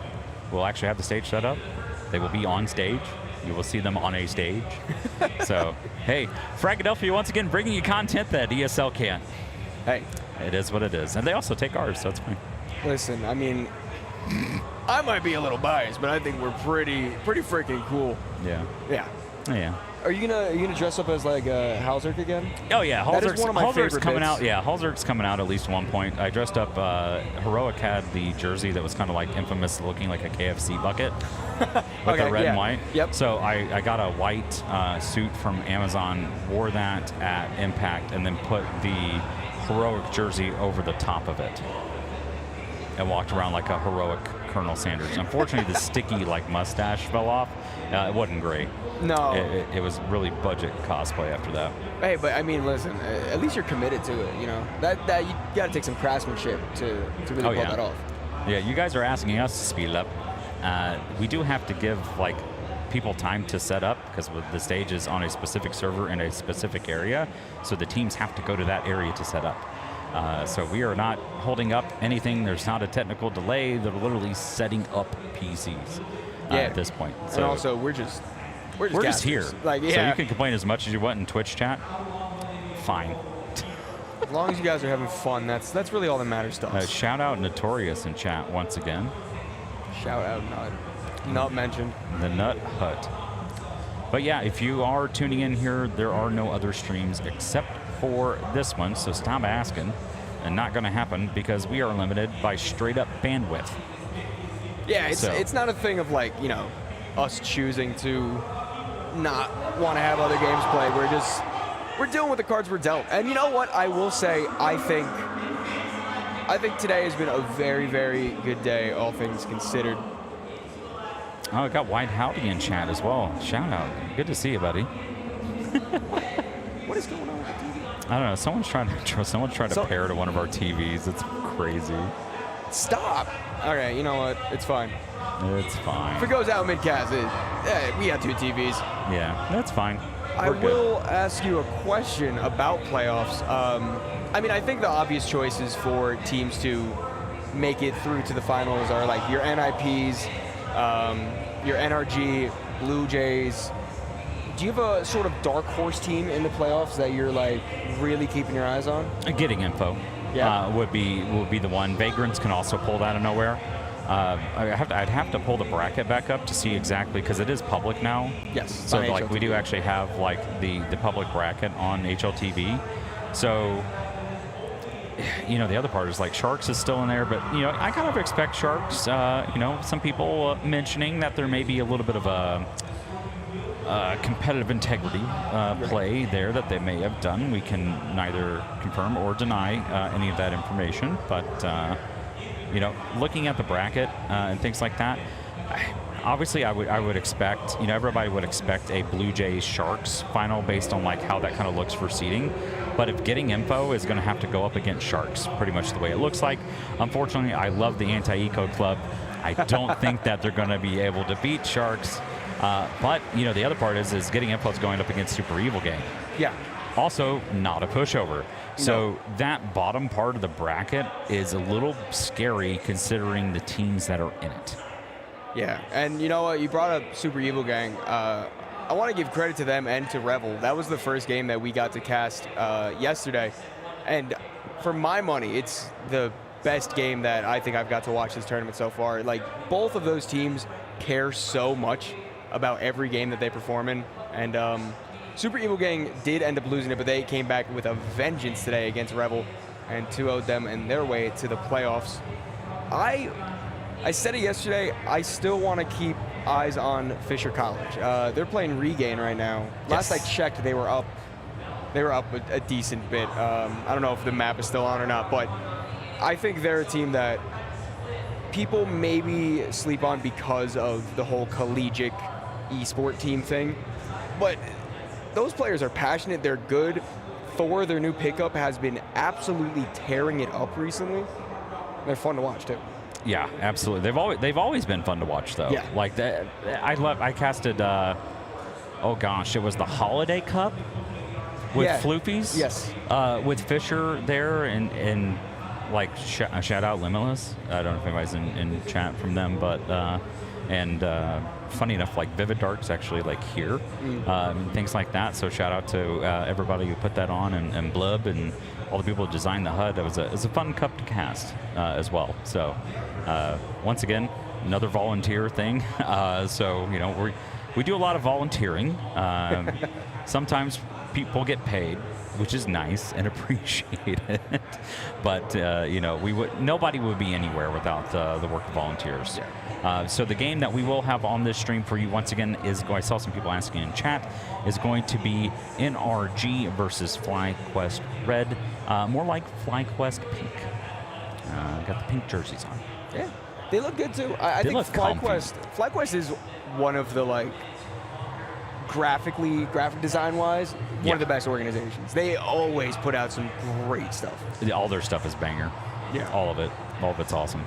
I just, at the time, funny enough, because I'm on my weight loss, but at the time I was like, man, you don't have anything bigger than a 2X. I can't buy it, because at the time I was wearing 3X. Now I'm down to XL. So there you go. It's time. It's the FlyQuest merch arc, I think, is upon us. I like it. Yeah. You gotta support all your Counter-Strike organizations. Fish, to answer your question, it's not up to us. Oh, do they want us to start the game? No, they're asking like, why was this one picked over NIP? I don't know. I'll never know. Neither will you. It is what it is. Okay, like we can't predict the future. You know, we show up here And I look and I see what 2 names are down at the bottom of the ticker, and I know who I'm casting. So believe me, we know exactly as much information as you do. Yeah, we just show up and hang out. And in all honesty, I think that NRG FlyQuest is potentially one of the most interesting matches in the first stage of the playoffs. Yes. Like you said, the bracket is now open. It was this one, the Chicken Coop game. I don't remember. I think they were playing Vagrants. Yeah, I think it was Chicken Coop Vagrants. That game's probably going to be close. And then there was let's see, Vagrants is playing Blue Jays Ninjas. Chicken Coop. Oh yeah. Dude. So okay, let's look at the breakdown here. Right. Okay, so obviously I would want to see Vagrants against Ninjas. So like, yes, I get it. I get it. If we had more chances to give you more streams or set up a second production area, believe me, we would broadcast the game. I would like to see if I'm picking here, right? Right. I would like to see the matchup from, obviously, I would still take NRG FlyQuest. I would look at Ninjas and Vagrants. I would also look at Game Hunters and Supernova. Yeah. I don't know what to expect with that one. And then also I would look at Getting Info Super Evil Gang. Well, the vetoes are starting to roll their way through. FlyQuest Red banning Nuke for their first. NRG banning Ancient. I would assume Inferno, I would think a Dust 2 pick might be in the cards, or Train, depending on how Energy wants to take it. I think they'll go Train. I hope they go Train. I hope they go Train, because I don't think FlyQuest... FlyQuest Red played Train like twice. They took Dust. That makes me feel smart. Maybe it's a Train Decider then. I will take that any day of the week. I would be happy with a Train Decider. FlyQuest Red, they played Train twice in Impact from what I remember, and I think they were 2-0 in it. Yeah. So definitely no slouches, but they do end up banning it, which makes me sad. It makes everybody sad. I wanted to watch it. I know. Dude. Mirage. Okay. You know what? That's fine. This is okay with a that. new map pool for me casting this event so far, so I'm perfectly fine with it. We get all sorts of stuff here because we don't know what to expect. And the other part is like, majority of the teams, you're playing like a pug stack. You're like, oh, what's their map pool? I don't know, probably the easy ones. So we typically see a lot of Mirage Dust banned right away in those, and then everything else is up for debate. But typically a lot of those pug stacks hate to play Nuke. Well, yeah, I mean, Nuke from every side of the ball is probably one of the most difficult maps to get your head around on a tactical standpoint. Yeah. Pugging Nuke is a lot of fun. Like, Nuke is a great map, but... Sometimes. Fair point. You can say that about every map, though. Well, yeah, but like it really shows on Nuke if the players aren't willing to like rotate out of like heaven or into hell and things like that to help with outside or with the ramp push. So you just have to be a good. That one shows if you're willing to be a good teammate. Yeah. But Nuke is, on a tactical standpoint in Counter-Strike, Nuke is a beautiful map to watch. And if you don't know what you're doing and you're going against someone who does, you're not even getting around. Yeah. That's how the cookie crumbles with that one. Yep, indeed. But we are going to send everyone to Inferno shortly. This is the first time I've casted Inferno at this event. Yeah. I've not had any Infernos. I don't know if Inferno's been on the broadcast at all. I don't think Inferno's... Yeah, no, it hasn't. Hey, you know what? I like your shirt, too. You can't hear me, but I like your shirt. He's actually right in front of us. Look, you can see him. He's staring at the camera. Look at him. Blinking contest. Who's going to break? Who's going to break? Who's going to break? Don't do it. He's really invested in Don't succumb to the pressure. Somebody told him he was on stream. Maybe. That or there's like a red light showing that it's on. He just really wants to be a part of all the action. Yeah. I don't blame him. W fans. Yeah, no. I'm actually really excited for the stage matches tomorrow. I think it's going to be... he finally broke. Oh, damn it. Come on, dude. You're still on. No. You're still on. Come back to us. Lock it in, man. Stop checking Twitch. Maybe he's seeing if he's on the stream. No, he has the stream up, I'm pretty sure, on that computer. So he's looking back up now, but he's giving him a little side eye. Okay, so with Inferno Dust 2 Mirage, I don't know FlyQuest's Inferno that well. I know NRG is a team that very much so likes Inferno. It was one of their go-tos during Pro League. They played it a lot during Kansas City Frag. So I know they're comfortable. I can't speak as for FlyQuest. I do know FlyQuest likes Dust 2, however. They do. Dust 2 is kind of like an NA staple now. Like, we see so many teams, like Complexity now has started picking Dust 2 against people. Like, we're seeing it a lot more. I mean, I do like that change that they did on A, though, with adding the self-boost. Yeah. As well, to get into Catwalk early has been a W favorite of mine. Shout out to Supernova, advancing in our last game against Ghost. They've got a interesting game ahead of them against Game Hunters. Yeah, they do. I feel like it's always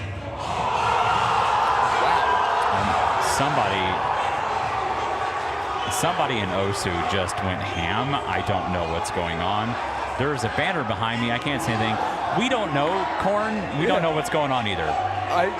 Oh, there's the stage though. He is happy. He is. Oh, Fancy Lad. He's Fancy still Lad again. Going. Oh no, he hit a perfect on it. He had no oranges or reds. Oh damn. So that's actually really good, which means he literally finished a map with a continuous combo. Damn. Yeah. So I have been picking up. Like, I don't know if you saw me. I was standing like over here watching Osu earlier, but essentially, as long as you get the top two, it still continues the combo. So it really comboed the entire map. I give a lot of credit to them. He's smiling. That dude's happy as shit. That game, it just looks so difficult. I've never tried to play it, but I can't move my mouse that quick. I can't click buttons that quick. Especially when they go all rapid fire and then you gotta hold it. I would get all messed up with the throw rounds like that. I stay away from it. I can't. Yeah, these also, by the way, the 55 and the 308, I did ask part of Osu's production. Those are world rankings. Really? Yeah, so those this are is like world rankings. It's a big deal right now. Yeah, it's actually a really big deal, which is why they're up on stage. So, honestly, there's a lot of, for every esport that is here, there are a lot of big name players going on. I can't speak as for Iron Mouse Osu, was but downstairs. Yeah? Yeah. Dude, and then at Smash... Shout out VTuber Iron Mouse. For the Smash Bros, MK Leo was there. Thank you, Sal, for putting Dude, that I up. love chat right now. They're invested with like huge upset incoming. Yeah, Fancy Lad, by the way, in the last match, beat the 30 overall world seed. So Fancy Lad having a hell of a tournament here. Hey, he's got a great name, too. Yeah. Every time that Osu's been on the TV that's a little bit further ahead from us, it's been him. Dude, put Window Wife on, is that Window Wife? Window Wife. Oh, like I live in the window as a cat. I get it. Put Window Wife on Frog Watch. Yeah, I mean, he's really got to earn that 55 right now because 308, that's an upset. Yeah. Ooh. Yeah, Fancy Lad literally hitting stride at the perfect time, having a career tournament. I love talking about esports that I don't understand. So shout out as well. So those player cameras that you're seeing are actually our OBSpots. Ah. Yeah, those are the Tiny 2 cameras. So shout out OBSpot. Yeah, OBSpot helping us very much here at FRAGxLVLUP. Shout out to all of our great sponsors, Daddy Skins as well. We had a lot of fun before throwing some money at our cases.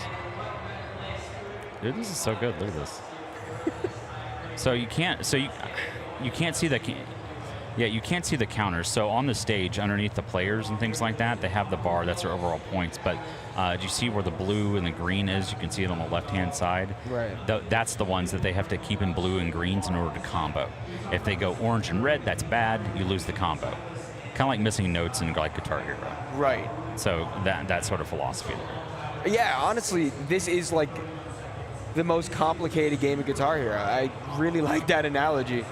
If there was competitive Guitar Hero, I would be all over that. That is a missed opportunity. Yeah, 100%. I don't even know what happened to Guitar Hero. I don't think they've... The best part is Guitar Hero are the people claiming that people that have videotaped them are like, oh, they stitched the video or they slowed it down. There's a lot of like fraud watch activity in the competitive, like there is a somewhat competitive Guitar Hero community. I had a big phase where there was this YouTuber who did competitive Guitar Hero. His name was UKG Monkey, and he would just he would just stream him playing Guitar Hero every day, and for like 2 years, I watched the hell out of him. So he doesn't stream anymore, but somehow this gets to him. Shout out to UKG Monkey, great guy. They're actually really close here. Fancy Lad's up a little bit here. It just sounds like I'm like stuck in an endless loop of like 200 BPM music. Is this like a best of blank series? Or? It is a first to 6 points, so 6 victories. Okay. 6 maps or songs. Is there? Does it say what the series score is on the screen anywhere? I don't see it. I think it might be part of that scoreboard on the bottom. Oh, on the. Okay. On the actual near the player. That or it's like first to 1 million or something like that, dude. That's a lot. Window Wife clutching it up here. That was probably Fancy Lad's song pick on the last one, so. Yeah, I was looking at the picks and bans while the other game was going on stream, and I was off. That screen scared me. There was way too many options. I had no idea what I was looking at. But this is, I understand why people are getting excited about it. Like, this is impressive. Yeah, not only that, but the guy hit essentially a full combo song on LAN on stage. Like that's something like, you know, you can go back to like playing something on like Expert and Guitar Hero. Like, you're not, the odds of someone actually doing that is insane. And the fact that if you've ever watched these people, they're playing on like drawing pads as well. Yeah. Like drawing this is not a mouse movement sort of game. It's wild, dude. What was the? There's no Window Wife upset. Window Wife is a higher seed. Come on now, chat. Jesus. I don't know. You know, maybe production can get a free cam and go show you guys the NIP game. Yeah. We could also potentially do that. Oh. Observer says no. Well, but the that's Observer okay. doesn't have to do the free game. So. Yeah. Exactly. So I think somebody just choked. I heard whoa. When their name flashes red, is that bad? Does that mean they're when their dropping name flashes combo? red, that means they dropped combo. Oh, Yes. okay. Yep. Ooh, I'm learning. I You're actually learning. feel smart. See, right? Like, you can actually pick this up as you kind of watch it. You just kind of infer what's going on. So yeah, you got it perfectly. I'm a Fancy Lad is not doing good this game though. No, He but is good. Window Wife did drop the combo. So the thing is like, you know, obviously the combo is exponential. Yeah. So they're actually like, there is a chance even if a player's down like 100K, like they can actually legitimately still come back. Wow. It's always cool learning about new little worlds that I never fully knew existed. Yeah. So zoom in on the actual scoreboard there on the left hand. That's their production doing that. That's crazy. We're actually stealing Osu's feed. Perfect. Why is there a pillow on the couch? Can we talk about that? You know, sometimes you just gotta get comfy. Sometimes your back hurts. You need to have a little bit of support there. It's crazy. I'm actually getting like invested into this in all honesty. Oh, okay. Oh, well, look there. Okay, so here you go. The red is bad. That means you completely missed. Orange is like you did kind of shit, and then green and blue, thumbs up. Oh. Nope. Oh my God. Okay. There's a Counter-Strike fan. That's a FRAGxLVLUP shirt. That guy is in pain. You know, we don't know what's going on here. Oh, we're going left. We're going right. Look at the guy on the stage. There's a cameraman on the stage. He doesn't know what's going on. You can't see the player. It's the monitor that's lit up. That's Window Wife there on the left. I feel like sitting in a full like 5 PC booth. Oh, we're going that by no, yourself. We missed. There's the door. See yourselves out, chat. Bye-bye. What are we doing? I don't know. This guy's got a mic in his hand, though, so he might be the arena dude. I don't know. This is so good. I feel like they don't know that we have this feed live. Right yeah, they don't know what we're actually brought. Oh, he's stealing shit. Security. Is that MBG's cousin? Who is that?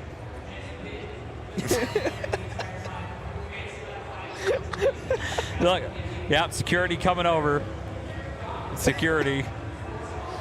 Oh man! On the bright side, to tap back into Counter-Strike a little bit, we put it back. Do have put it back. Yeah, we caught your ass. Caught in 4K. We got players joining the server now. Yeah. Oh, I think it's over. Window Wife completes his story. Window Wife taking the dub. Can't see him. No. No, lighting is a... Give a hug. Thank God. Look at Osu being fucking cheerful. Let's go. More esports should be like this. Look, they're so happy.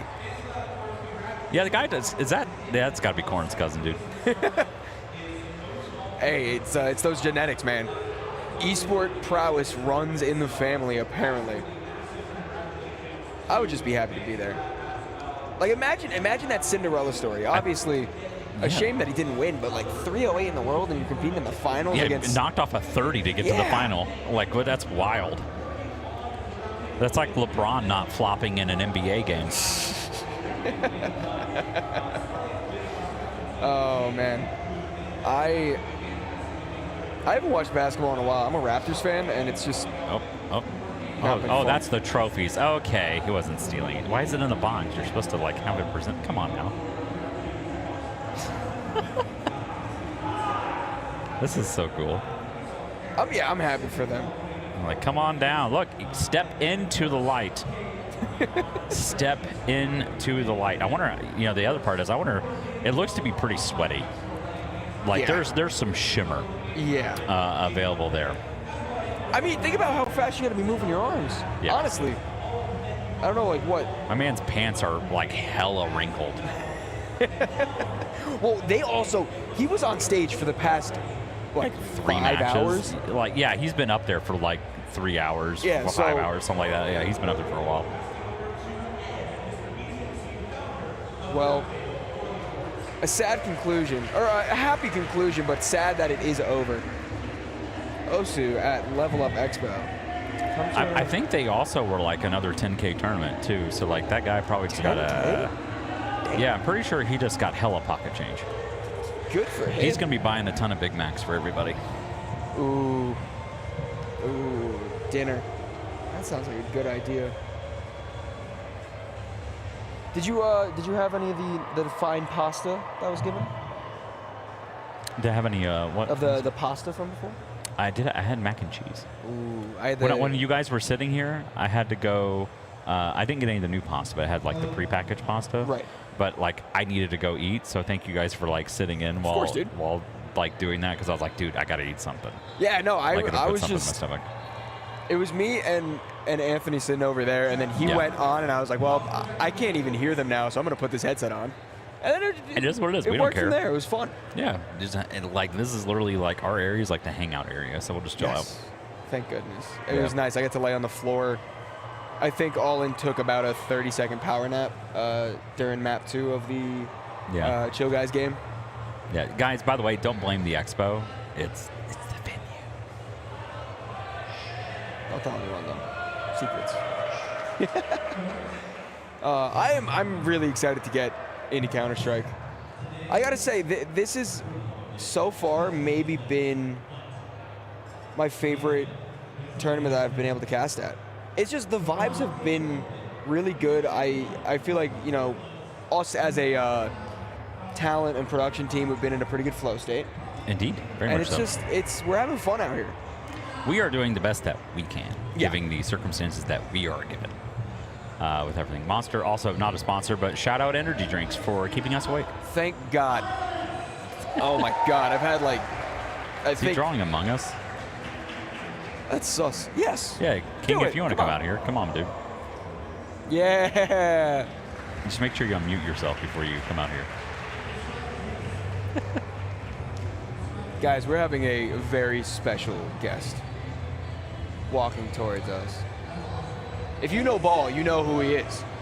Well, people are requesting ball cam. I probably wouldn't use the term ball because you're gonna they're gonna hear it and be like, ball? No, no ball cam this time around. No. That's that was at Philly, right? I think so. King, where are you going? He's not. He doesn't want to walk in front of the shot. Oh, well, that's very respectful of him. Someone's got to switch it to wide. Yeah. Is there somebody on prod? Oh, okay. Oh wait, the observer's on prod? That's crazy, dude. Oh my goodness. What's going to happen now? Ladies and gentlemen, we do in fact have the owner of one of the most storied esports organizations in North America today, Tsunami. I don't know about stories. Introduce yourself, sir. My name is King. I work here.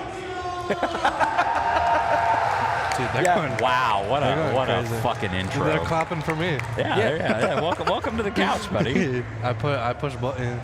I push buttons. You do more than that. You're also you're a great emotional support. Everybody's saying hi to you. I'll let you read chat if you wanna say hi to anybody. Hello everyone. Hi Crown. How are you doing? Dandrews, fuck you. Just so you guys know, I'm not the one that decides what game goes on stream, and Sal. Yeah, none of us three. Yeah. Nope. And Not Sal, anybody. Thank you for not even the guy in the saying FRAGxLVLUP shirt. Yeah. Oh, Dandrews said thank you? That's the first time he's ever said that to me. Who? Dandrews. Oh. He's actually a cool dude. I love that guy. Since Osu's about over, there may be more bandwidth. Yeah, no. It's all surprisingly, posted locally. Osu doesn't take much bandwidth. Yeah, like nope. I was surprised. We were given a drop feed of like internet, and they go, "This is your internet." That's what we get, guys. Yeah. Like that's it. That's all we get. But it is something that I also think that I didn't think that this was going to be as big as what it was going to be. Yeah, and they weren't like, prepared for it. Whoops. Yeah. No, it's definitely a cool venue. It's a good experience to be here. Yes. We're doing the best we can of what we have and can do. You know, we had. Can I talk about?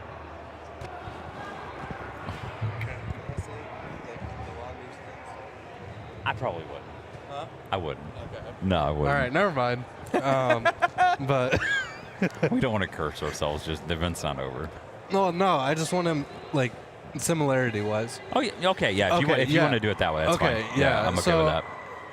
If some of you knew about the Launder's Land stuff,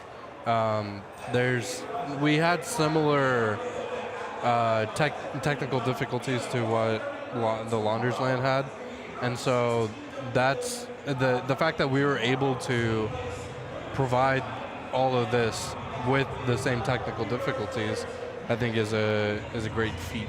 Yeah, well, we had had to replace some switches and stuff like that along the way. Someone unplugged an Ethernet cord. That was earlier today. Someone just was like, "Oh, I'm trying to find a wire," whoop, and never plugged it back in, and then boom, away we go. And that's why we had a bunch of Anders. Yeah, this guy, we literally was like, wow, is Anders here casting? Osu? But no, it's a dude who literally looks like the North American version of Anders. Yeah. Like, I know Anders was like watching, or, he definitely tunes in from time to time and liked a couple things we put on Twitter. If we could find a way to get a picture of that guy and at Anders and be like, "This you, bro?" It just like that would be awesome. Didn't know you were casting Osu tournaments now. Yeah, dude, we're multi-platform. We can produce events. Come on down. Yeah, honestly. I will produce what would be something Power Wash Simulator. Ooh. Where's that Dude, shit at? If that was an esport, I would watch the hell out of it. I would too. Like what? Who wouldn't? Right. Bucket, have you played that or seen that? Yeah. Yeah? Dude, it's so great. You made me think about a lot of things when you said that. My brain was processing like, dude, I would train. I would train my body, my mind. I would take my time out of my day and play that game. Yeah. And become the best in the world. This is great. Because I could do that. Counter-Strike, I've tried my hardest. I'm not good enough. Like, I wonder what the DPI is for. It's like the recommended DPI is for Power Wash Simulator. Yeah, we're waiting on some tech stuff. There's some tech stuff going on that our staff is fixing. So once everyone's getting in the server. Wait, this caster is signing fucking autographs? What the hell? Who is that? Anders? Budget Anders. Dude, someone take the picture. Hold on. Take the picture. Let me get the picture. Hold on. Do you have a clear shot? Kinda. I've got a great optical zoom here. High definition camera. Come on. Guys, get out of the way. I need Budget Anders, dude. Where'd he go? He's still back there. Disappeared into the I crowd. see him. I see him. He's not facing us though. Oh, okay. Okay, I'll try to snap it Wait, later. we can ask Anthony to do it. Yeah. Anthony. Hey, Anthony. Come here. Take a picture of Budget Anders. Oh, he's running away. He's running away. Take a picture of Budget Anders. Hurry up. Take a picture of Budget Anders. On his phone. No, he can send it to us on Discord. He's fine. Why? No, why? We're gonna post Just on take a Twitter. picture with him. It'll be funny. Go get a selfie with Budget Anders for us, please. Yeah, go get it. No, we're gonna do a funny. I'm not gonna do a funny. We want to do a funny. Well, no, we're hard at work. So Iceman is here too. Iceman, fellow caster, is also like in at the expo as well, and we were both talking. We're like, is that Anders? We were sitting right here, and then he just walked over there. We're like, is that Anders? I said it all day. I mean, I know Anders was looking for work, but I didn't know competitive Osu was in his wheelhouse, dude. He looks exactly like him, bro. He does. It's so crazy. I wonder if he's also a fanboy. But like, people are literally walking up to this dude getting autographs. Yeah. I actually I did have somebody ask for my autograph today. What if people think that he is Anders? I don't know how much the competitive Osu world blends in with CS to where they recognize that guy might be Anders. There was the people with the FRAGxLVLUP shirts at the stage before. Oh, there's CS community. And that's like some of the frag people literally were up there like watching, like somebody in like a frag shirt, like literally was up there watching. There you go. Hold on. No. Camera. No, the stream was blocking. God damn it. That's a shot. I got it. Oh, I'm zoomed. Oh my God, it's beautiful. Brother, I got it. It's so good. It's so good, guys. Please peep the Twitter in about 30 seconds. It's like if Anders and Matt had a baby. It's true, yeah. Oh my Big and God. Tall Matt, yeah. It's like if Anders and Big and Tall Matt had a baby. I don't. This guy obviously is probably like Jesus in the Osu scene. Probably. Let's see, Don Anders. Oh my God. What's his Twitter handle? Who? Anders Bloom, I think. Is it Bloom? Yeah. Let's see. Nope, it's not Bloom. Anders on fire? Yeah, it might be on fire. Yeah. On fire, Anders. Room on fire days. On fire, Anders. Is that what it is? Yeah, it's on fire, Anders. Yeah. I got him. He's starting to pop up a lot more again in the Counter-Strike scene, which is really cool. He's doing Astana? Yeah. He's doing a lot of actually he's been doing like almost every PGL tournament this year so far, I think. This is a W Twitter post. You're welcome. I might. Can I get cred? No. I don't even want cred. Guys, go like and retweet the Twitter post, just please. Just because you don't want cred doesn't mean I don't want cred. This is important. I'm going to do this right now as well. Yeah. I'm going to go. I'm going to switch over to my account and do it too. You see that? Notifications on. Yeah, I do. Hey, King, I will say, you and like Zen from Anti-Eco Club are the people who like and retweet the most FRAGxLVLUP stuff. That. Like, can confirm. I can't even load Twitter.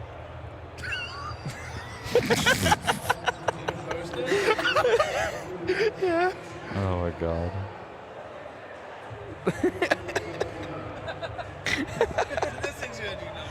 It's so good. It's so good. Guys, I think we did it. 3 reposts already. This is wild. I feel like you caught him in a very bad moment too. Yeah, it's not a great picture. It's kind of shit. But it's okay. It's also probably like 4 a.m. for Anders right now, so he's not going to see it. No. He's going to wake up and have like 100 notifications. Come on, someone in chat, please tell me you went and saw that. No one is saying anything. Why did King Avery just DM'd me and only put bread? Avery? Yeah. I don't want bread. Stop pulling up the bread, dude. It's not. We're not doing this. Bros. We're not doing. I'm never eating bread again. Floopies, can you confirm? Does he kind of look like a Budget Anders? I think that's maybe the most on the nose comparison. No, guys, stop it with the fucking bread. We're done. We're done. Move on to something. Little bit? Okay, all right. At least you get some sort of semblance. Thank you for confirmation. No, what I was saying. Who's on the FRAGxLVLUP account saying bread? Is that Sal? Yeah. God dang it. No, Floofies. I was saying. Not me. Floofies. I was saying that he looks like if Big and Tall Matt and Anders had a baby. Yeah. Yeah, that's legit. Anthony, if we get 5 gifted, I'll take off my shirt. You have anything to say, just in general? Yeah, 5. No, and it cannot be from anybody here. No cop out. No cop out. Stop. Why is Avery messaging me toast? I'm happy it's not just affecting me then. Yeah, Floofies. Come on, 5 gifted. No, not Floofies. Why? I wanted to be like an actual viewer gifting 5. Man. Like if Flom can chill out for some cake and a bottom fridge cam, why can't FRAGxLVLUP? I have just received 6 notifications saying bread. This is getting out of hand. From a group chat, and then from Avery, and from my friend Sawyer. This is wild. I don't like this anymore. Anyway, so I'm getting bullied. What is it? Dio. Oh. They just told us. Oh, so wait, somebody told us? Who told us? It'd be funny if it was him. Oh my god. It's like, hey guys. By the way. My wife got a gifted sub. What the fuck? Oh, is your shirt coming off? Yeah, I gotta take it off. Woo! Let's go. But I have a shirt on. That was the bit. Gotcha.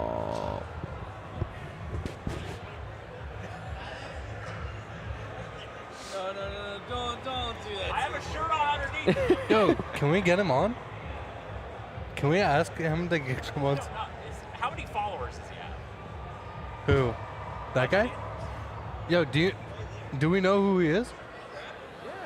Like, well, how many followers? 2.6K. 2.6. Dude, 2.6K. Well, yeah, dude, he's actually kind of famous in Comp Osu, dude. I just took off a shirt for 5 Can gifted. we ask him? I don't care. Ask him if he wants to be on stream. Look, we do have I'm leaving so you guys can interview this guy. Okay, yeah, no, we'll run it. I'm gonna make you guys interview him. Why You've me? done this. Huh? Why me? Well, you were the one that started it, so. I know, but should I be the one to finish No, it? Which one of you guys is gonna go? He's Canadian, bro. He's Canadian? Wait, maybe he sounds like. Hey, Hey, we got to tell him to come out to Frag 19. Yeah. That's going to be an exciting one. Caster, read the gifted sub name. Oh my god. Wait, I have to read it because I'm that asshole. Okay, hold on. Gifted sub name. Gifted sub name. No, I'm not reading that.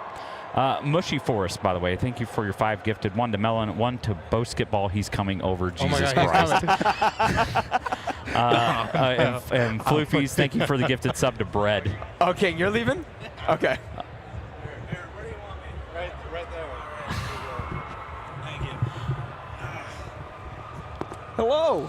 So hello. Welcome. It's a pleasure to be here. I'm Andrews. Nice to meet you guys. Nice to meet you as well. we have to come clean. Uh-huh. There is a Counter-Strike caster named Anders Bloom. Mm-hmm. Are you aware? I was told before I walked over here. Okay. This is Anders. Okay. Yeah, I do see it. I do see the resemblance. Okay. Yeah. Well, yeah. We wanted to see if you would come on cast. You were signing autographs too. Yes. Within OS, I'm pretty well known. I've casted the OS World Cup, and a lot of other major OS tournaments, past iterations of the Roundtable and other places as well. So, yeah. So we're in a little bit of a tech pause, by the way. So thank you for coming over as well and hanging out with us. But so I kind of saw. I've been picking up. I'm not familiar with the competitive OC world. Sure. Okay, so I'm not. However, I was mesmerized for 30, 40 minutes over there on stage while you guys were casting, and there was a loud cheer. So I assume, based on what I was watching, that he comboed the entire song and didn't drop. Is that why everybody was cheering? There were a few loud cheers. I do think we saw a full combo at some point. Probably the loudest cheer was at the end of the match after somebody finally won the whole tournament. Because we've been here since 11 a.m. playing matches. Yeah. So after 9 hours of gaming, at some point it's good to be done. Yeah. But yeah, there's definitely a few of them. Some other ridiculously loud cheers. You may have heard people just screaming near the end. Yes. There's the scoring system that we have. If you miss notes or otherwise hit them very poorly, your overall score actually goes down. Okay. Oh. So at the very end of a map, there's a pretty small score difference between the two players. One person has been winning basically the entire map. The other person is on the comeback, has been, comboing through after missing very early on. The person who had the advantage just full chain missed and dropped a bunch of accuracy, so dropped a ton of score. On the very last pattern of the map, the other person hit it perfectly. The score swapped. We go to tiebreaker because that's the very last pick of the entire match. Gotcha. So okay. it's one of those things, you can't script it any better. Like, you could not make it up and have it be real if you wanted to. Yeah. Right? There's just no way to actually write that, and I don't even think you could rig a match to be that close if you tried. Yeah. So that was something else. That was a really awesome end to what was, at that point, it's still a very, very close match. I gotta say, from like your side of it, I'm very impressed that you can keep up with that. Like, I'm not familiar with, I know what Osu is, but I'm not familiar with like competition Osu. Right. Trying to watch that and process the colors and the flicking around, I don't think I could put into words anything that was going on. So I'm just genuinely impressed with your guys' work. It's the same for me watching anyone cast Counter-Strike or really any FPS. Like, I know kind of, I understand the games, but I don't really play all that much. And so trying to cast anything or like make sense of what is going on in a pro match is pretty much impossible. So I have a very similar sort of problem when I go to look at any other, especially FPS games. I'm just not normally a huge FPS player. Did you catch COD Mobile yesterday? A little bit of it, yeah. That was loud. That was very loud. Yeah. Although I kind of get it. I think they had some kind of ridiculous prize pool for the COD Mobile tournament. 100K? So, yeah. What was your prize pool? Like 10K. 10K? Okay, so ours is 10 as well, yeah. Yeah, it's pretty good for OS in particular. Yeah. I think the World Cup prize pool is 5,000, so. Oh. Yeah. Wow. So this tournament had a higher prize pool than the World Cup, which, that's why there's a lot of people, there's a couple players here from Canada who flew out, trying to get a decent share of the prize pool here. There was also a big upset going on, right? With I'm a Little Lad. Was that his name? I'm a Fancy Lad. I'm a Fancy Lad. He's not necessarily an upset player by any means, because he was, so the United States in OS, their World Cup team, they had the single longest win streak of World Cups of any team. They won almost every World Cup from 2015 until 2023. They won all but one of the World Cups. So they lost once in 2017, once in 2024. And he was captain of their World Cup team for several years. He has since kind of gone into retirement a little bit, but he made comes back every once in a while for some LAN tournaments in particular. And if you're that good at the game, you don't really tend to get bad over time, right? You can come back and just kind of pick it up and dust it off a little bit. Yeah, and he's still second to one of the current USA OWC players, their star player right now. So like, you guys didn't even get like the compressed air. They were shooting off confetti for COD. Did you guys get any of that? I don't think so. No. Man. I know. See, that's where it's at. There's still some confetti over there near Anthony. There's still some green confetti on the ground from yesterday. They were here like midnight with brooms and sweeping. Oh, I got to read chat. What does chat say? In all now? honesty, we also we had the live feed of your guys' like stage cam on our screen for like a good 30 minutes. That is hilarious. Yeah, actually. he was just looking around too. He was looking at different people, the stage, the pillow on the couch. Yeah, it was an interesting time for us. That is funny. I missed Matt's message, by the way, production. What did it say?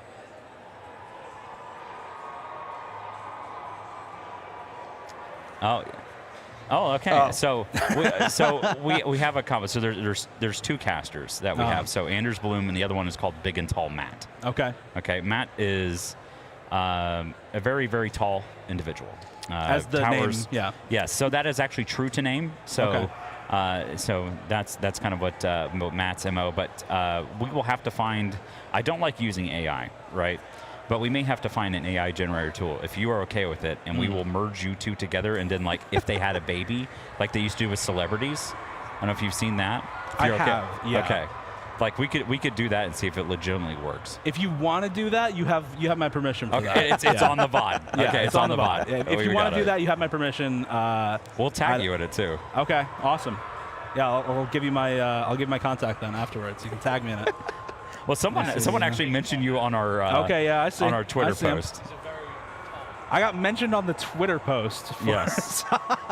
Yep. Look, like literally, someone said. Oh yeah, that is indeed me. Yeah. Perfect. See, look at that. Whoever exploding is. I don't know that I know that person actually, but. ... It's an observer for locally hated. That's a CS. Yeah. Oh, wait. Yeah. We have bleed over into OSU from CS. That's crazy. Oh, there's tons of bleed over. I work with the OS internal team on a lot of stuff. Partly the World Cup, partly some other things, and there's like nightly CS lobbies that go on in the OS internal server. Dude, it's crazy. And we get put near each other at the expo. Like literally the same area. Yeah. That's just right awesome. next to each other. Yeah, like literally, like we could wave to the other casters, like sitting. We could have just like waved to you the whole time. Exactly. Off screen, so that would have been great. Did you guys get hit with the like extremely loud foghorn at about like noon today? Probably, but honestly, between the raves and all the other things going on in this venue, I don't think I really noticed. Yeah. I just kind of block it out because if you really care about all the loud noise, you're just not going to have a good time here. Correct. So. Good way to think about it. This is definitely a testament to noise-canceling headphones. Oh, yeah. Yeah, definitely is. There's, I mean, I don't know how many other loud events going on in this hall, so definitely need some of it. All right, that is, I think, probably about all the time I have. I see a few other people I know heading out, so I'm going to head out myself, but thanks for having me on. Appreciate it. Absolutely. Thanks for coming on. Yeah. Well, see, there we go, guys. That was a lot of fun. I'm not gonna lie, that was a genuinely for good coming time. over to hang out with us, by the way. So, hi, Ant. We appreciate it. Oh, hi, Dominic. Hi, Anthony. So Dio's Twitter handle, by the way, is Dio is taken. D-I-O. Dio is taken. Oh, he's from Ontario. He could come cast. Frag19. Now, should I? Well, I'll DM him later. That's fine. I'll DM him later. This is the start of a We're beautiful cool friendship like that now. Yeah. So it's just going to be a OSU CS collaboration tournament now? Yep. Dude, imagine a frag event with also competitive OSU now. Because we've bled that crossover. This is something I was never honestly expecting in my lifetime. Yeah, I never, no. I mean, if they're all cool like that, bring them on in. Yeah. No, I mean, listen, the more the merrier. Any way we can, like, just have fun and support each other. Yeah. We're all all do just it. Gamers gaming, dude. Looking for a little outlet. Speaking of have fun, I do just want to point out, I see 10 players. Oh, my God. I see 10 players. I also see a crossword puzzle. That's true. That is very much Can we help him out? Can we help him out here? What are we looking for? One across, opening remark? Monologue. A statement? Or, yeah, a statement, a monologue. Oh, T second letter? Oh. Oof. Wait, one down. What is that, slack? Slack lines for short? Chat, can you help us? Crossword is slack lines for short. It's not bread. It is 3 letters. Oh, I don't know.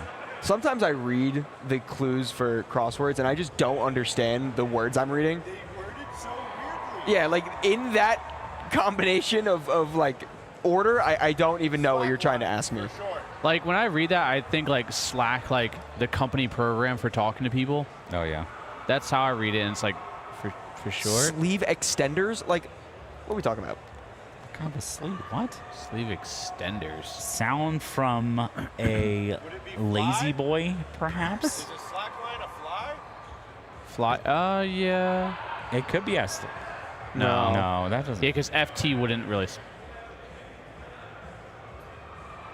Creek.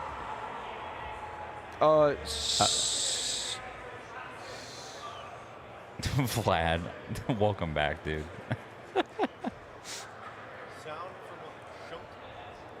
Anthony, Big and Tall Matt says, "Don't do me dirty again." I don't know what he's referring to. I don't know. I don't know. It'd be really funny if the game started. Anthony, you bloop head. Don't do me dirty again. It didn't. I'm keeping you on your toes, buddy. Oh. I'm right, lost what I did to Matt. Where's the match? It's coming. As soon as you gift 100 subs, we will start the match. That is not bait. That's comedy. I generally don't know what I did to Matt. Now I'm mildly concerned. All right, because I saw the caps lock. That means something, right? That or his keyboard's broken because we're so great. I don't know, man. Yeah, there you go. About to gift 1,000 subs right now. Technically, by gifting subs, you are Dom. Welcome to the Dom Frag community. Gifted sub to 100. That's... No, that's not happening, Fluffy. That's, oh, I mean, that's accurate, though. No, because I said 100 gifted subs.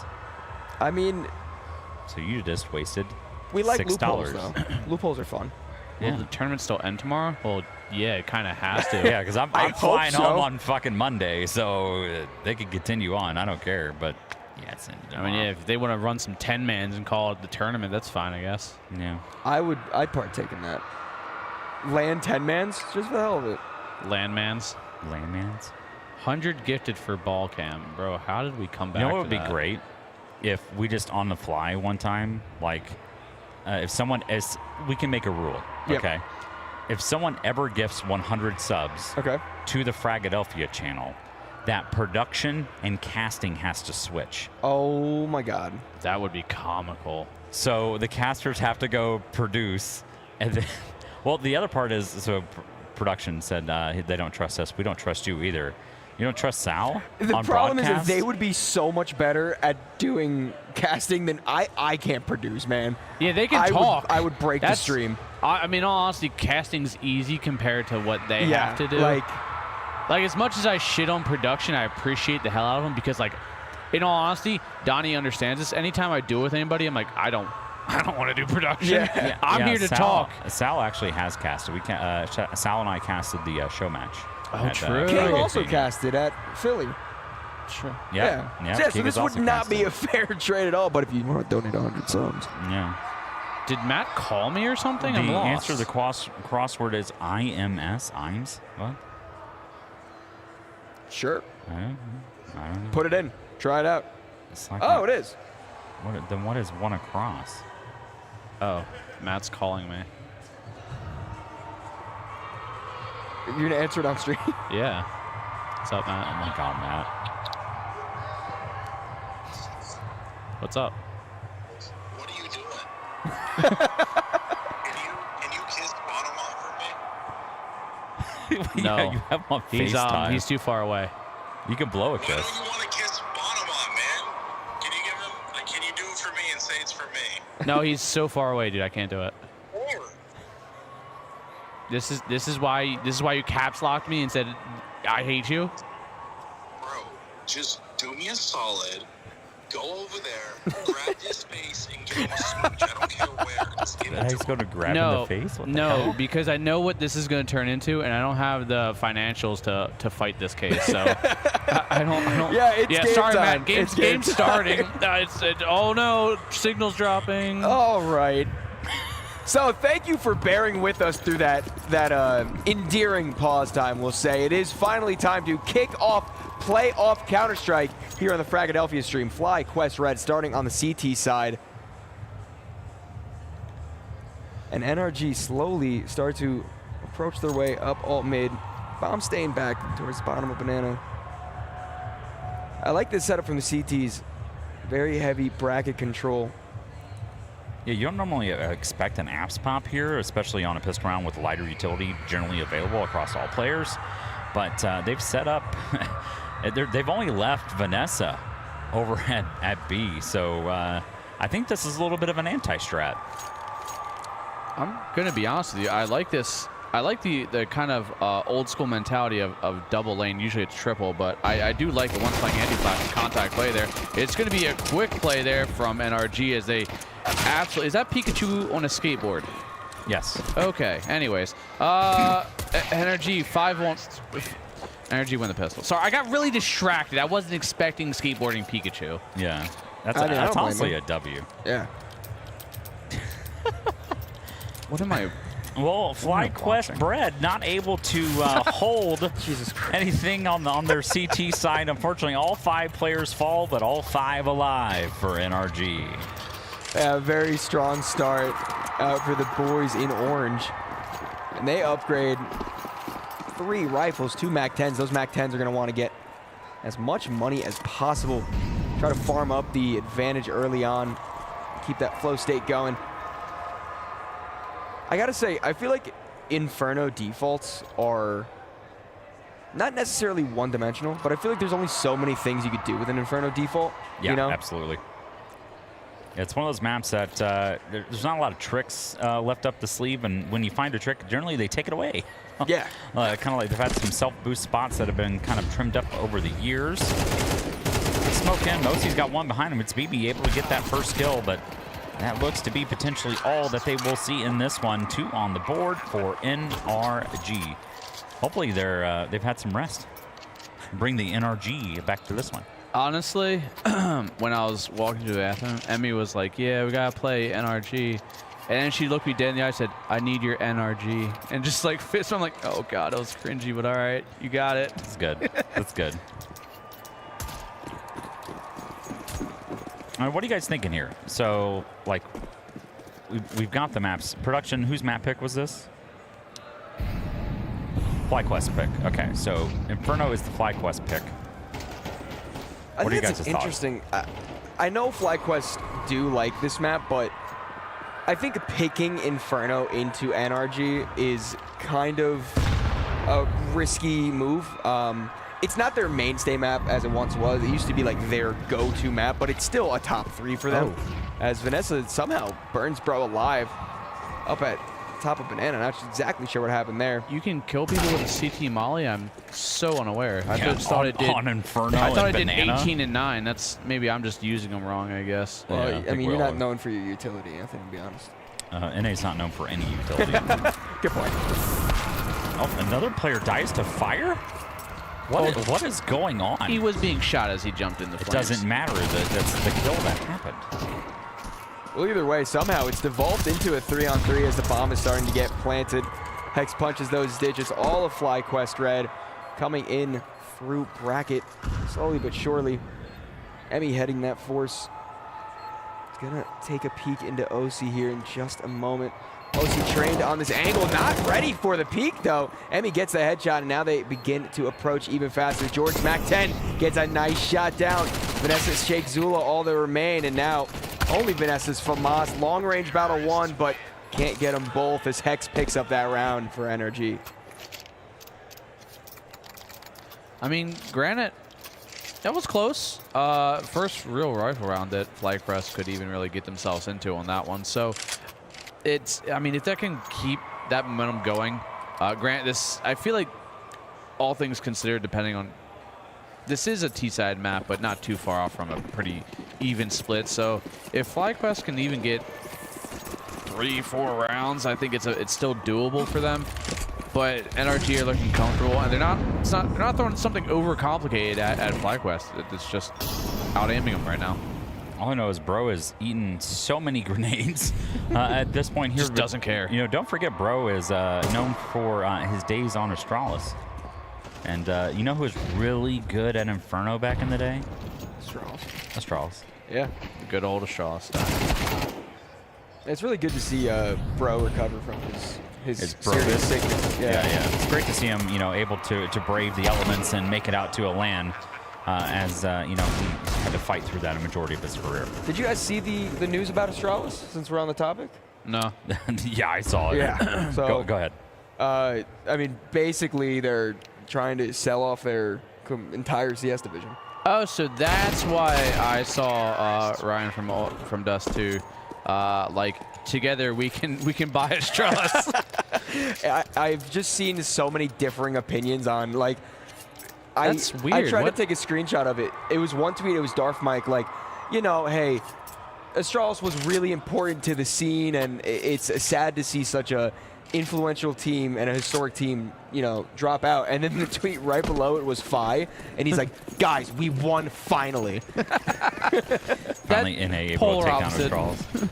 It's the only way we'll get it. It's all we can do, I guess, at this point, is to just hope EU financially crumbles. Once again, Bro eating a grenade. Nitro also eating a grenade. Wow, Shake. All right, Shake. Shake it off, buddy. Going back to clock a little bit. Bibian also gets one for herself. Now peeking into the op of Emmy. OC drops himself. George, the only one left. Bomb is down in front of him, but 5 CTs to contest with. He does have a fallback method in through mid right now if he wants to commit with it. The Banana player's not aggressed, but instead, gonna just work his way into the apartments. He could try to play the time and throw the CTs off a little bit, but considering the positioning of the player Banana, these other 4 CTs don't need to move at all. They know that this is going to be the eventual sight line, and surely he falls back. So I was gonna say Emmy gets a shot, but guess not. I mean, 45 seconds left. He could have the option to rotate. Granted, he wouldn't make it too far. Best bet, but it's going to be walking right into Emmy.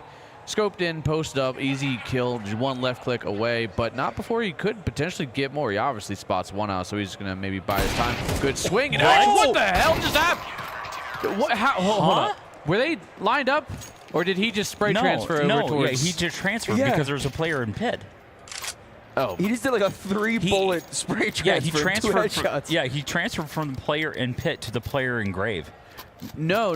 Player in pit was the one who killed him. He shot Emmy on center site, and then I'm pretty sure adjusted over towards either library or arches and got both. Yeah, he did. Jesus, what? That was. No, I won't miss the scout kill. I won't miss the scout kill. That's like one of the best pictures I've ever taken. Hey, shout out to Sal. Doing a great job. Great, man. Now, NRG opting to change it up a little bit. They are putting a little bit more pressure Banana than they have the previous rounds. I do like FlyQuest Red's stance on Banana right now. They've had a good mix of starting out slow and aggressing later on. The Molotov miss does force the fallback, though, so that space conceded to the T's if they choose to take it. Meanwhile, bracket control also on the table. Shake Zula spotted out, but falling back to avoid his life being lost until Hex stabs him in the back.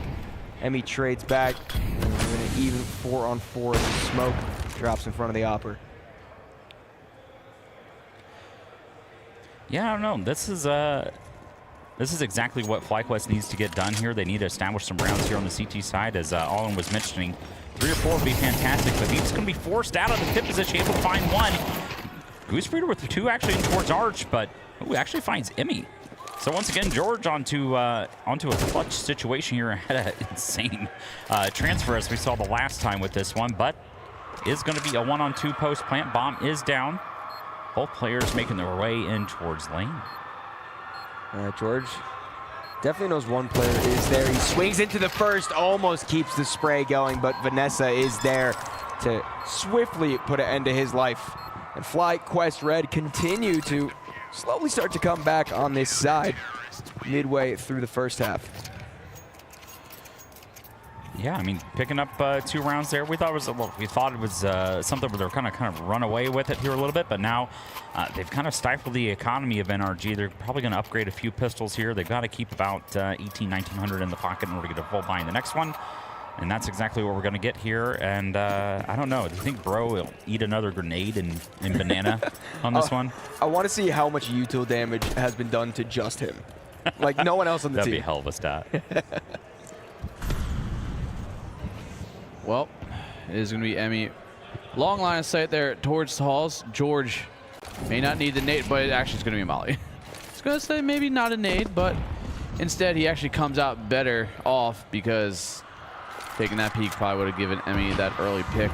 But it's Tech 9s and some Deagles here for NRG. Emmy repositioning, finds one in towards Hex, falls back, holds the off angle for the cross, finds another, is able to actually retreat and avoid Bro and his P250, leaving Bibiana to find one. Last now, 5-on-2. Nitro fallen. Bro, last alive, has upgraded to a Deagle, but doesn't matter. Emmy finds that one as well. 3K for her in the round. and FlyQuest are closing that gap. Yeah, 3K for Emmy, 2K for BB. So I know NRG going to have to rethink this one just a little bit here on their T side. But George, 13 kills through, well, he technically didn't get a kill the last round, so he had 13 kills through 6 rounds already to start this one. So, yeah, he's warmed up. Yeah, and I think this goes back to the point of how important this is for both of these teams. Like, I do want to stress the fact that even though NRG is a bit of a higher level in terms of the tier tournaments they get to go to, these VRS points that come from tournaments like FRAGxLVLUP are so important to keep their spot up at the top. Ooh, as a nice little spray comes through, Emmy dig down low. Nitro there for the trade of Bro's demise. Emmy forced to keep a deep angle on CT. Molotov blocks any form of CT aggression, while the lurk of Hex might come to fruition. Doesn't seem so. Flash on Banana, sees Vanessa peeking. That's one, only one, however, as Nitro is there for the quick response. The T's not wanting to act off this yet, though.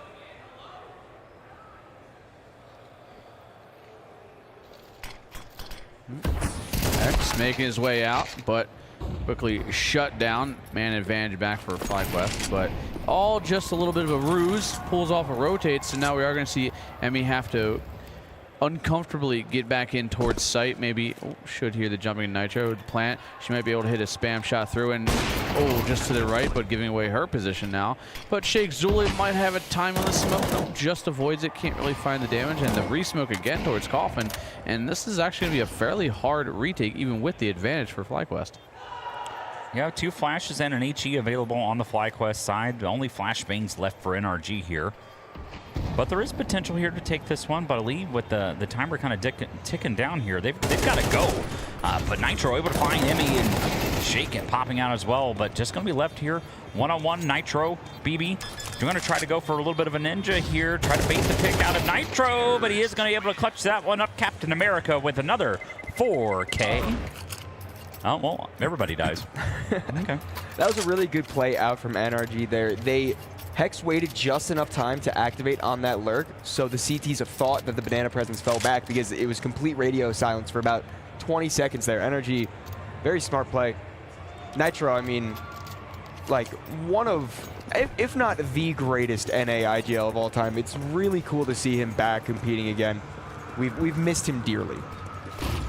Much needed, because NA kind of lacks IGL roles. Not the role itself, but good ones. Speaking of good things here, Emmy with the XM, and that makes me happy.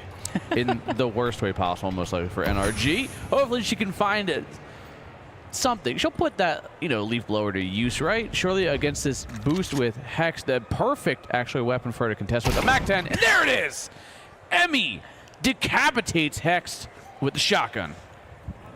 God damn. Might have been a bit of a jump scare there. I know if I'm Hex and I'm swinging into that, I'm like jumping back in my seat somebody just a little holding bit. a crouch peek angle on you. a crouch peek off angle in apps. Like, what?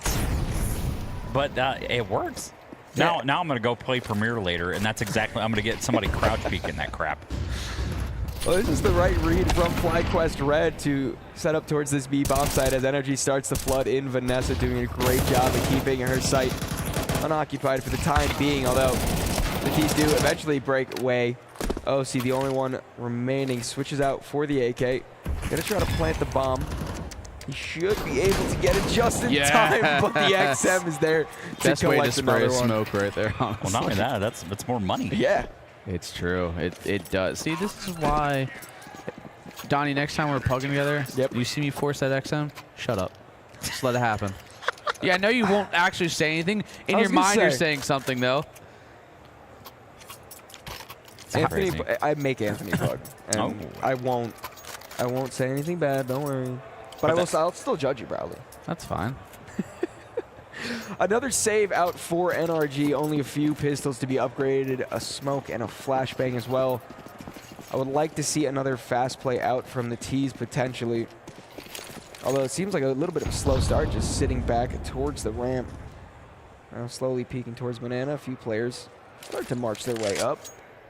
CT's playing it passively this time around. They should know that the economy has been it's at least low for the T's. They might not know it's completely broken, but they should be expecting quite a vicious pop out on this B-bomb site. Start to run in, bro. First in line. Vanessa's M4 once again. At least good to stop that initial push. Now it's a bit of a waiting game as the Molotovs block out the T's. As they push on the site, Vanessa trying to spray, almost misses it, but the USP comes out. She finds 2 more. The T's start to run through another headshot. Vanessa is there for the ace. The ace of spades shines bright here in Las Vegas as FlyQuest Red ties up off the back of Vanessa. You know, me and Donnie had a conversation before this started, and I was upset because I'm like, Donnie, dude, we didn't do any like Vegas puns yet. As he just threw out the ace of spades Motorhead comment. Nice. Yeah, be proud of him. I'm so proud of him. He's come so far. Listen, man. You really gambled with that one. Well, you could say I went all in. Yeah, that's me. Put the Seinfeld bass line in now.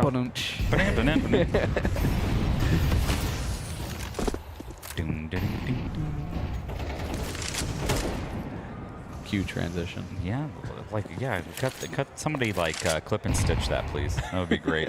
Any volunteer video editors out there? We still need some for FRAGxLVLUP. We'd love to see you come on down. But NRG are going to finally get a full rifle round. Now, I don't necessarily know if OC plays T-side op for this one for NRG, but every rifles nonetheless. I've seen plenty of clutch moments as well from OC with a rifle in more recent days. OC Primacy indeed. Well, maybe they can make something happen, or Emmy can just continue to farm up her ADR. You know, I'm just going to put it out there. She asked for my NRG, and now she's doing great. So I'm going to take this as I'm the reason why she's doing so good is because I gave her a fist bump. So I'm going to add that to my resume. Well, the site hit is soon to come. Only 1 CT on the initial site defense. A fast flank is underway, though. Opshot doesn't quite hit Bro to open that site up. And now with smokes blocking off everyone, NRG at least have time to plant. OC trying to hold this back line. Finds 1 headshot. Not quite there for the other one, but Hex is there to double back. And Vanessa and Bibian forced to fall as they need to save into the next. NRG have secured at least a tie going into the second half. Fantastic job for them. It's looking a little weird for a little bit there, but they're at least going to get the tie to this one. But I mean, All-In brought it up as well. FlyQuest needed at least 3 to 4 on the CT side. FlyQuest already sitting at number 5. Yeah, they've looked great so far. I got to say, they are playing very well off of each other. They're moving around the map in a cohesive unit. And even like though this round the flank didn't work, they had great timing there to start pushing Banana before the hit even came through. Just didn't win the gunfights over at the top of Banana. Yep. I mean, this is actually a very like productive and successful half, you know, kind of bouncing off what you guys said. I mean, you could almost say like they kind of gambled on this one from the start. They've put a lot of focus, and they're just kind of reading RG really, really well right now. And granted, this is their map pick, but this is NRG, and the fact that FlyQuest are putting up such a good fight proves that, you know, it wasn't just luck they got here. They got here because they, well, damn well should be. Yeah, absolutely. It's their map pick as well. So, and Hemi finding that first kill on the apps. FlyQuest Red with the player advantage, especially with Bibian coming in through apartments. Only 2 Ts remain, and OC very, very low health. So Nitro's going to have to do most of the heavy lifting. Smokes come through. The bomb site should be secured for the Ts. I assume FlyQuest Red will wait for reinforcements to come through, although that nade. This nade could do another nade. Disastrous things. At least it's not the Bro this time, you know? Unless. It's the OC. Nitro 1v4. Captain America's going to have to do it all if he wants his team to secure a lead at the half. Not quite able to land all the spray on any of those players, and the swing from Banana sees him fall. A very competitive first half for first game of playoffs here. Yeah, you know, it seems to be what happened to NRG. You know, we are in Vegas, right? So throw it up to Jersey. Okay, there's this famous DJ named Pauly D. Oh my God! Yeah. I know he's out there today. Steve said it this morning. Yeah, DJ Pauly D is in town. In fact, here in Las Vegas, and they're trying to speed this up and lose so they can go see Pauly D. That's right. That's exactly what's trying to happen here. But you know what, Pauly D and Mike the Situation used to have? Used to have something called a blank horn. Oh God! That would be a grenade. Yeah. Horn. Yeah, but it's not in a good way. Yeah, not in a good way. Because you have to lay on the grenades for the boys. Well, I know, but yeah. So yeah, that's right. But NRG was eating the grenades. Yeah, they definitely were that entire half. Maybe one specific person. Not gonna name any names.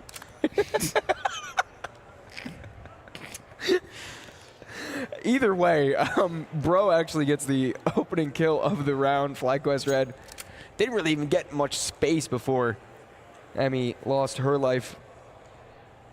Now Vanessa trying to activate just a little bit towards bracket. See who she can distract. Well, the rest of her teammates push up Banana. Very nice shot to start off George's dual Berettas. Might be able to spray and pray just a little bit, although he has to fall back. Now space is going to be given up. It seems like they're going to double back towards bracket, try to hit on the A-bomb site. Yeah, I would as well. Dualies kind of scare me in the pistol rounds. Yeah. Because, you know, especially in the pro scene, they tend to put armor on that player as well, so they're literally a raid boss. But Hex finding the first in towards the pit is going to get mollied out of that position. Bro sitting here on mid-site, but kills coming in. Goosebreeder finds one, betray back from Bro, and that's 2-on-2 now for FlyQuest. FRAGxLVLUP getting the bomb plant. This could be in FlyQuest's favor. Yeah, 2-on-2. We don't see a kit, so they're going to have to take this contact. FRAGxLVLUP, though! Crouch peeks the stairs, but doesn't expect him to be that close. Shoots the kneecaps, nods the head. And it's Bibia last alive in the 1v2 clutch. Can she do it? Oh, in a decent position. She should get checked at this angle, but for now doesn't. Peeks into one. It isn't planned for her, so they're going to have to take the fight, and she falls. The Dualies gets the kill. She was kind of just playing the sneaky angle that, you know, well, the bomb's not planning for it. And it should just come through. Yeah, just about there. Yeah, pretty close. They're lucky they got that kill in time. The bomb was planted anywhere else, she would have had such a powerful position, but the post plant being intended for FRAGxLVLUP, unfortunately he falls in the apartments and not much he can do off of that. However, I do like this force buy coming out from the T-Force right now. Yeah, absolutely. Bomb plants is going to allow them to do that. You know, actually, funny enough, I actually believe the bomb plant worked in that sort of scenario. NRG typically do not carry a kit on their CT side, that from what I've seen in a few games I've casted from them. But it kind of worked because they didn't expect the player to be sitting there in that back cubby position, so it actually kind of bought them a lot of time in actuality. So unfortunately, it's one of those ones where it just kind of works. And with Shake planted in apps, they figured that there was a player probably in that short pit position. Potentially, they were trying to force out that play, but I don't know. It was close. Definitely very close, and hopefully FlyQuest look to make this one close too, unless Osu Supremacy. Osu. God, dude, I'm crazy. Too locked what a in. crossover, dude. Osu Supremacy reigns supreme here between him and Hex, finding the 3 kills. Now it's a 2-on-5. Emmy with a MAC-10 with none other than Goosebreeder with 1 as well, as they start to climb their way up the stairs and towards halls and maybe back down the stairs as well. Yeah, surely this on paper should be close to unwinnable for FlyQuest Red. There's such powerful positions here from NRG. I mean, a bit scared to peek from Boiler. Maybe a distraction from Goosebreeder is what's needed. She will activate off of the smoke thrown. Flying MAC-10 gets that kill, but not much can be done after that. NRG convert off of what could have been a scary force buy. Indeed, it could have been. But NRG showing a little bit of, you know, they're getting pretty comfy here on the CT side, but it is going to be essentially a light pistol upgrade for FlyQuest. Not getting a bomb plant in that one there, so not going to be able to carry any SMGs and armor into the next round. So this one should be going the way of NRG, but I've seen some pretty sick pistol shots before out of Emmy, so maybe we'll see a couple more of those, but that nade is perfect. doing their best interpretation of Bro there, catching all the damage, all the nade in the top. And Bro wants a little bit of revenge, and he might just get it, and he does. Bibia eating that one too, 22 HP. A Molly on top, maybe they'll get a Molly kill. No, actually, it's just going to be Bro and Nitro get in the kills, looking for more, and it's Nitro farming up the 4K. The utility damage is already looking good on the NRG side, but FlyQuest are now in it with the rifles backed by a full belt of utility. It's kind of crazy. Isn't that like Nitro's second 4K? Yeah. Of yeah. the game? So 8 of his kills have come off 2 rounds. No, Nitro's looking sharp today. Honestly, all the players on both teams have had their moments to shine so far. And it is still close. The buys are back for the T's. No banana presence being allowed in just yet. TT's opting to play it more aggressively. Goosebreeder wants to get close and personal, however. Close angle Bro will meet his demise. And her team is close to follow. Nitro tucked in at the sandbags. This is always a dangerous position. If you get a little too overconfident and not clear it out. But instead, the T's fall back. Bibia, the only one close by. 3 CTs located around this B site area, but now that they clear banana, rotates, it should go back towards A, just as FlyQuest Red breach their way into bracket. And George actually went and cleared half wall as well, actually. Yeah, it was Nitro actually went and cleared half wall. So George is actually fully rotated over here to the A-bomb side. Jake Zula rolling back the clock once more. He sets up a nice 2v2. FlyQuest Red now able to get a bomb plant down. An SNME versus Nitro and OC. Uh-oh. They're typing. That's never good. Emmy getting taken off there by Nitro, and Vanessa burning to the Molly, but finished off by their rifle. And it is going to be 2 alive here. Nitro now with the 3K, and he is now currently sitting 15-7. That ADR doesn't look accurate, so I'll just disregard it. And it seems like NRG are now kind of put in a little bit of a cruise control situation where just kind of go to the basics and close this one out. Yeah, they're zooming indeed. Rifle round coming out of FlyQuest, so they're not going to fall away just yet, but they are starting to build a little bit of the cash on the NRG side, so this one is getting away from them just a little bit for FlyQuest. Once again, this is their map pick of Inferno. And I feel like that was always the danger of choosing Inferno into NRG. Once they can really start to get that ball rolling, you know they're going to be comfortable in this map. You know they have so many, you know, competitive tier 1 reps on this map. They know what they want to do. FlyQuest Red, to their credit, seemingly has definitely done their homework, though. Yep, they're still putting up a little bit of a fight here on their T side, but you'd expect them to, you know, if it's your map pick, you would want to run, you know, a few rounds out on your T side here, but it's still 4-on-5. Anything can happen here, especially with all 4 players grouped up towards B, sitting on the edge of that smoke, and Bro will indeed fall. Nitro sitting in the back. OC here to defend as well. I mean, they just can't get through this defense. Yeah, I think they kind of woke up the beast there. And RG may have been taking them lightly at first, I feel like, and then, you know, once FlyQuest showed them that they can compete, and RG kind of decided, let's start throwing them strats out there at them, and it seems like FlyQuest can't really have an answer for it yet. But maybe, you know, I mean, Dust 2, I wouldn't say it's a very strat-heavy map. It's pretty straightforward, and we can obviously, FlyQuest can, you know, they got some aimers, so if this one goes sideways, maybe they trade map picks. There's definitely the potential for that. Right now, the actuality is a lot of pistols in mid. The nade doesn't quite break the smoke the way it is wanted to, but that nade does a lot of damage, including getting a kill on Jake Zula. That opens up the round. Goosebreeder there for the trade, flashed off, but does not matter. George has to try to defend this bomb site, but a perfectly timed wrap comes in for FlyQuest. Nitro is falling back quick, but the timing should be good enough for this bomb to at least get planted.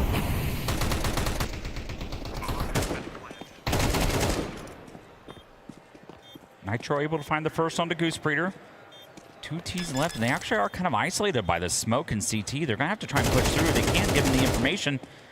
Vanessa not anywhere to be found. It may, in fact, be better off. He actually finds a lot of damage there, but not able to get any kills. Unfortunately, NRG is going to put this one on to their first map point. Yeah, I mean, we saw just NRG again. Just a stretch since these sides flipped. And FlyQuest, maybe just the CT side was their easier side for them.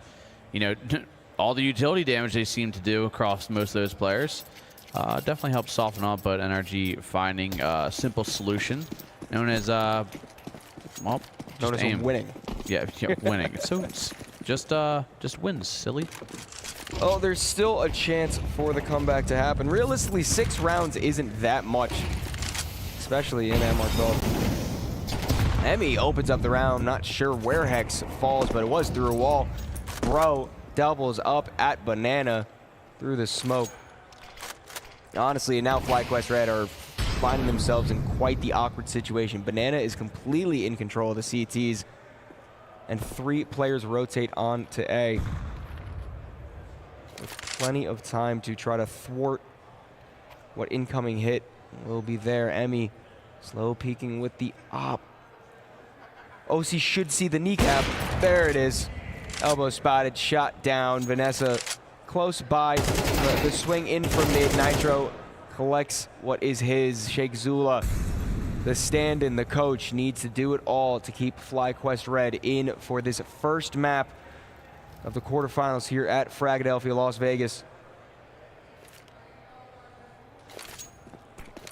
Well, FRAGxLVLUP going to give it a go, but to no avail. 13-6, and RG showed dominance on their CT side, absolutely just stonewalling them out of this one. I mean, FlyQuest, it looked promising. They were trading rounds. It was, you know, 6-6 half at that point. So there's still a chance. Like I said, Dust 2 is not a very technical map. It's literally straightforward. Everything's just a giant straight line. So I feel like NRG and FlyQuest could kind of go back to what they were before and just trade maps. You know, this guy's not left. We still like his shirt. Yeah, no, he's got a great shirt. Yeah, he's still here. In fact, I wonder if he has the stream pulled up on his PC. I hope he does. I hope so. I hope so. But a little bit of a break coming in here, a little bit of a chance to run away, but the players are going to be essentially auto-connected here. And there is we do run auto start going in from map 1 to 2, so hopefully the players come back pretty quick.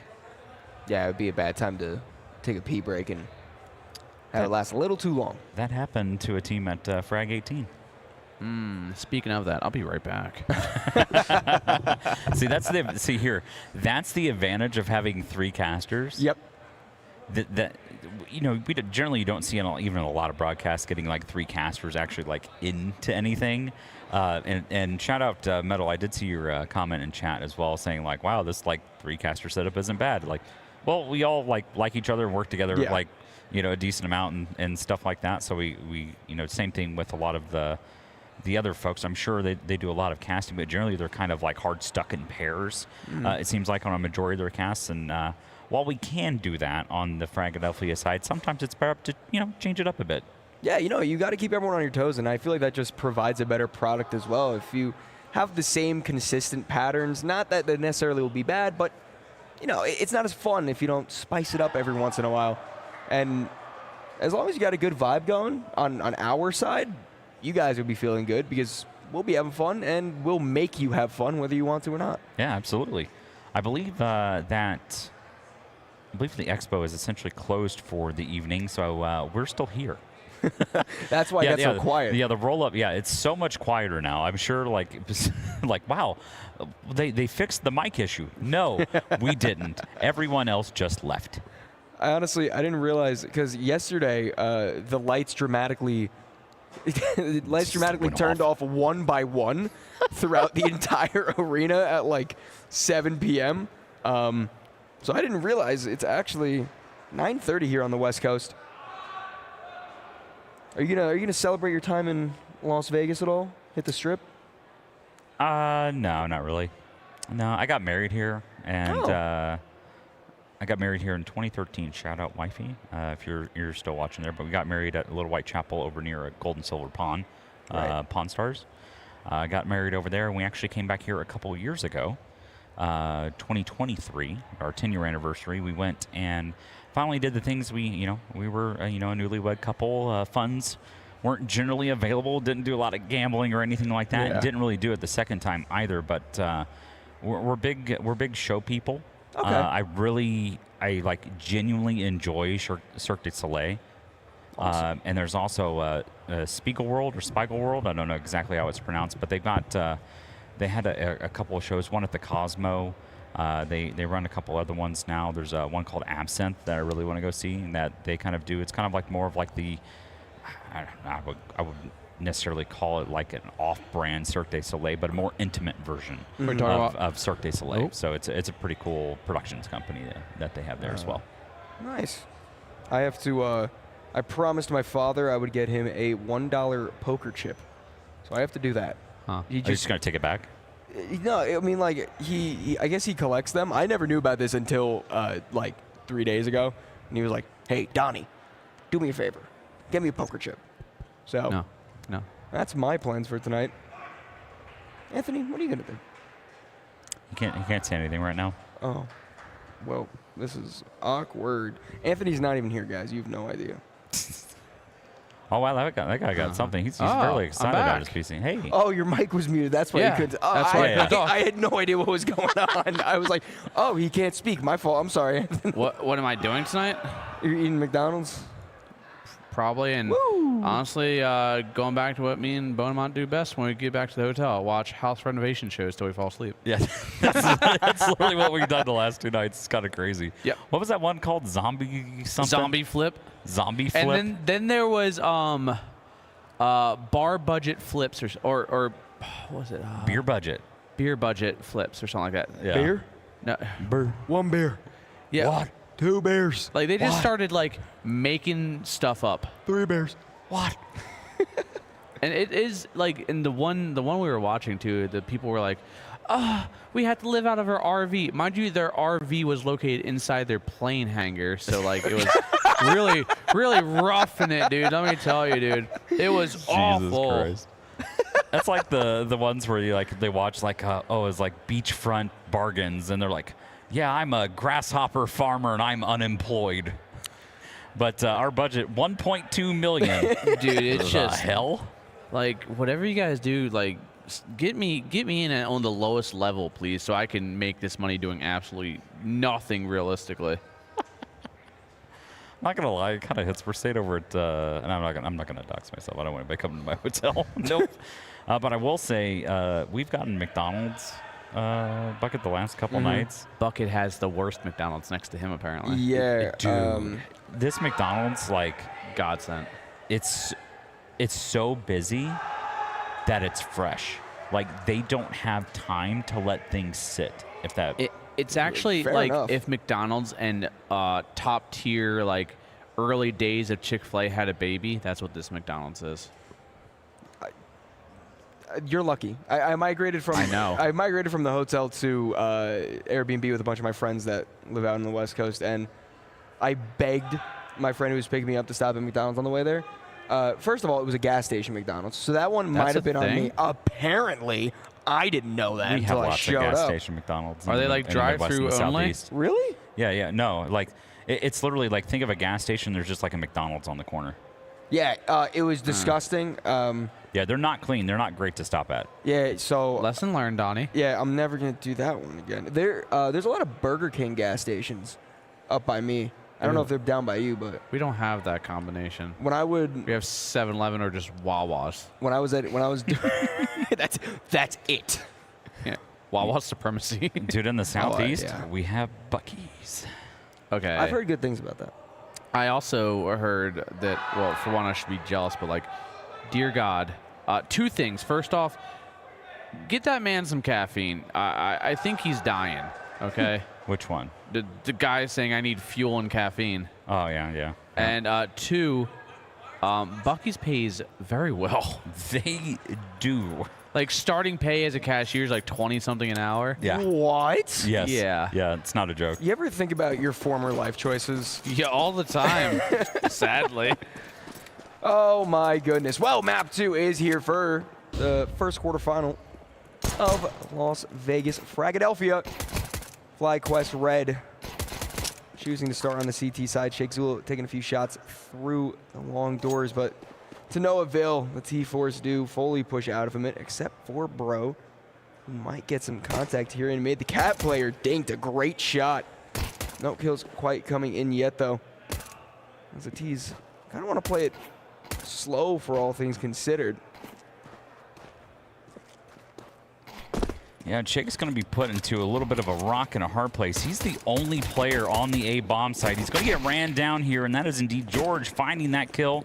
Everyone else going to have to push and scale back through. It could even be a 4-player Cat retake would be kind of interesting here on the CT side. I mean, Bibia has a smoke, double flash, so she can smoke right there exactly where she's standing. But they're just going to kind of run out. Bibia going to throw another flash potentially here, but they're playing anti-flash and just contact area. And it's just NRG with minimal effort and maximum design flaw. Or not maximum, actually. Just, well, dude, they did good. They did, yeah.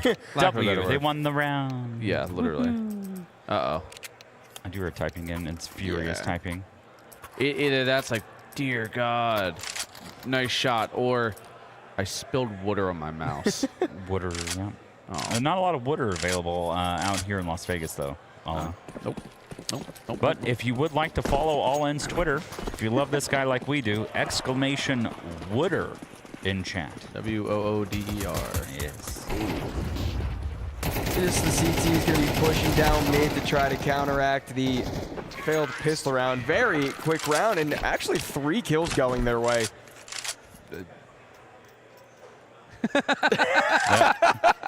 He did. Shout out to our observer Sal. He finally got the scout kill on Dust 2. Good job, sir. It. Wow. We're clapping. Dude. Uh-oh, I see a scout. That means Sal's not moving this whole time. This is also OC, so surely he gets the... I love this Oh, boost. the timing. That timing Just not missed gonna get it. Yep. Well, he tried.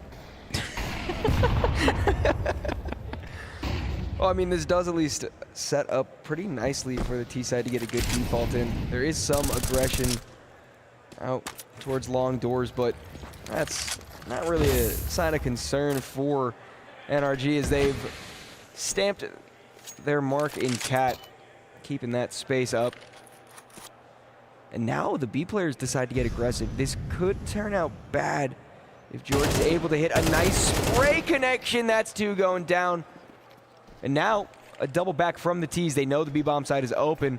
They're going to try to get there as fast as possible. Goose Breeder nearby, but smoke blocks out, trying to stop those rotates. And Nitro taking down Emmy. Is finally going to go down here for the NRG side. Nitro finding the head of Goose Breeder, and it's just going to be left onto the other NA legendary IGL, Shakesula. And for the 1v4, spots a little bit of damage on the Nitro. But we'll find that kill on George. Hex with the cleanup. George finally dying. He was sitting at 7-0 so far. Yeah, I mean... George is having a great night. Yeah. No one else on Energy really having anything else past 1 or 3 kills, while George is just soloing FlyQuest, apparently, is what it's looking like on the board here. And I think the fact that, you know, Emmy has yet to have an op or anything of real, you know, impact, sitting on 0 kills, is might unless... There we go. See, just doesn't mention it. Hey, you reverse capture cursed it. Good job. I know what I was doing all along.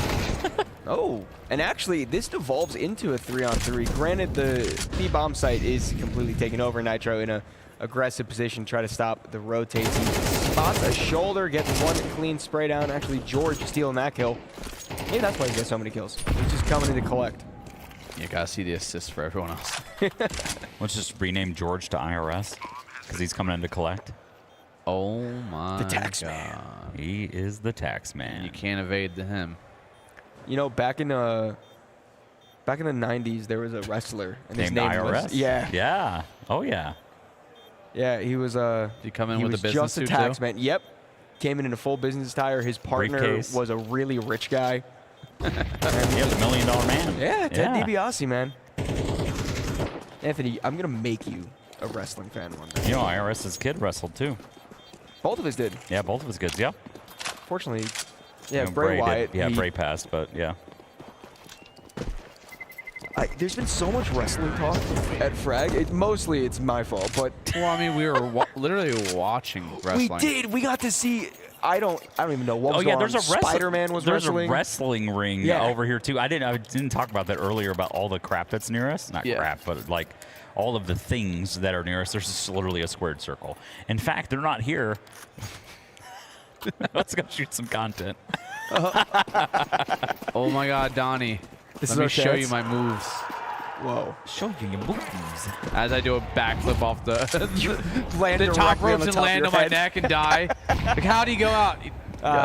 He got in a wrestling ring. He told him not to. And we don't need any more of that. As there's a video of you cheering me on to do it. Like, I told him not to. No proof. No proof. No face, no case. Let's go. Just apparently like a bro no longer has a face as he's out of the round. FlyQuest up a man advantage here, but for how long and can they keep it in their favor? Hopefully FRAGxLVLUP might be able to add another one to the tally. Dodge grenade in the flash, but no. Hext, of course, answers right back. Brings it back to a 4-on-4, a 4-on-3 as NRGs have a site control and now the advantage. Oh my goodness, just absolute domination from NRG right now. I gotta say, all of their players, specifically right now, look so sharp. Granted, I mean, OC's 1-1, Bros 1-3, so they haven't had much time to shine. But like the time to kill on all these players is just so high. Nice nade, keeping the util damage up. We like to see that. But I don't think much else is to come. Getting 2 kills there, given the situation, not the worst thing that could happen, but no AK surviving into the next round for the CTs. Yeah, NRG just sitting on piles of cash though.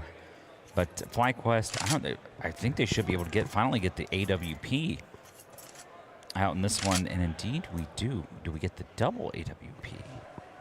Yes. No. Goose passed that over to Emmy. So just going to get the singular AWP. Now, BB still has 57. Could get it one more. Wouldn't let's be the double? Yeah, typically, he should be. It should go on to Goose, I would imagine, would get the other AWP if they wanted to buy one. That utility damage is looking amazing. I wonder what the util damage was on Inferno. That was insane. Yeah. 8 enemies flash. Apparently, Nitro's the only one who threw his flash. Yeah. On his team. It's like 8. 0, 0, 0, 0, 0. Well, you know who's kind of playing support a little bit there, and the IGL role. That's that's the kind of the dead giveaway there. But the other part, he's sitting at 6 and 2, and he's throwing all the flashes. Yeah, no, he's pop flashing himself in. He could just be a one-man show right now. Captain America, the one-man show. And he's entering into long. He's doing everything, folks. Well, the man of all traits won't quite get anything done just yet. Shades of the pistol round. 4 players start to walk up long. A nice flick shot doesn't quite do enough for the kill. But George in mid might be able to get a kill, but instead he falls in lower tons. And now, NRG do make their way to the bomb site, albeit a man down. Well, Nitro's still on 8 HP. FRAGxLVLUP from Cat, and he gets absolutely demolished. Emmy with a quick answer, though, finds another, as we do see retake slowly encroaching onto site. Goose Breeder from afar in towards long. OC might have spotted out. Very suspicious that he is still looking over there. Emmy finds another, and here comes Emmy riling up the squad to find another. You know what? Make it a 4th, but no. Goose Breeder finds it, runs through to stick the bomb as well. A 3K and a defuse, and she should just about have it. Yeah, I think there's just enough time. Oh, that was actually closer than I thought it was going to be. For FlyQuest Red, finally break that goose egg open. Goose egg. You get it? Because goose breeder. Yeah, we're really on the ball right now. My Look God. at us. Ball, no ball. Yo. Yeah, we know ball. We know Counter-Strike. And you know what I know right now? I know what I know.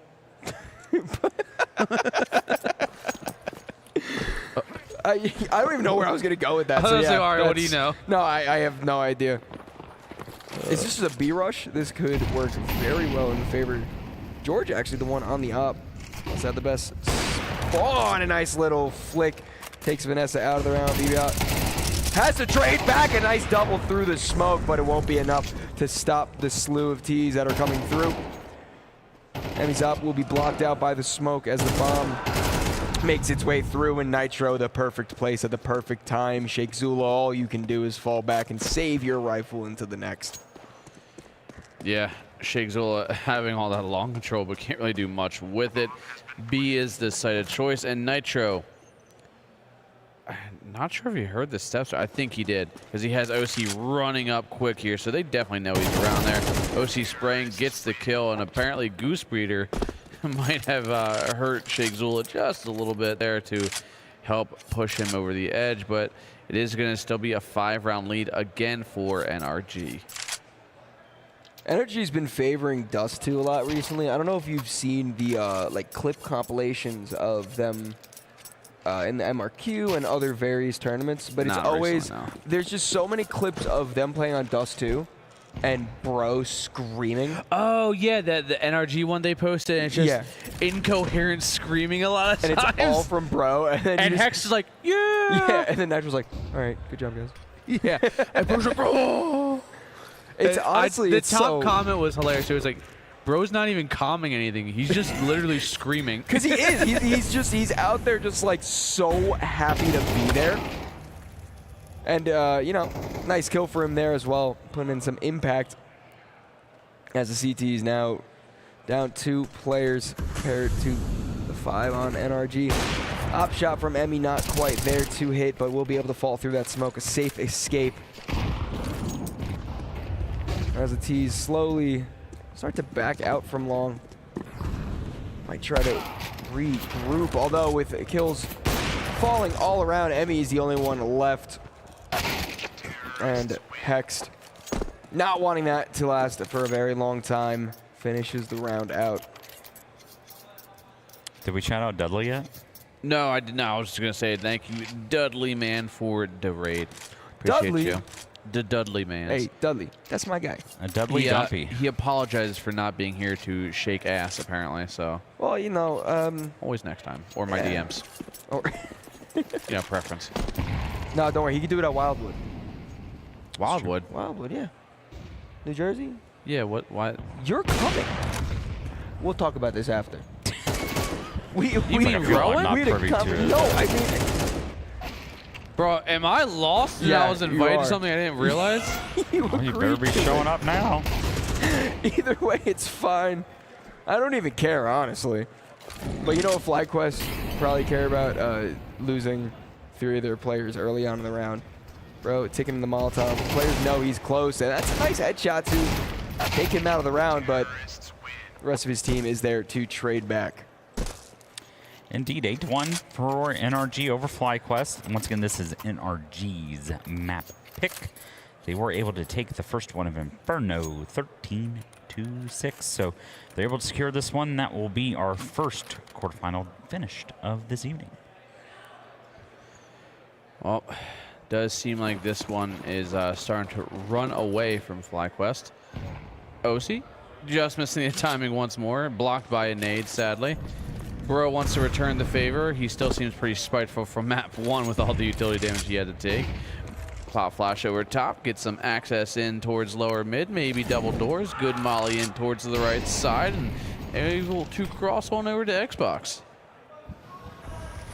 I did see someone in chat ask about why Shake is playing. That would be Marie is not here with us for this tournament. So Shake, as the coach, stepping in here. We don't care who plays.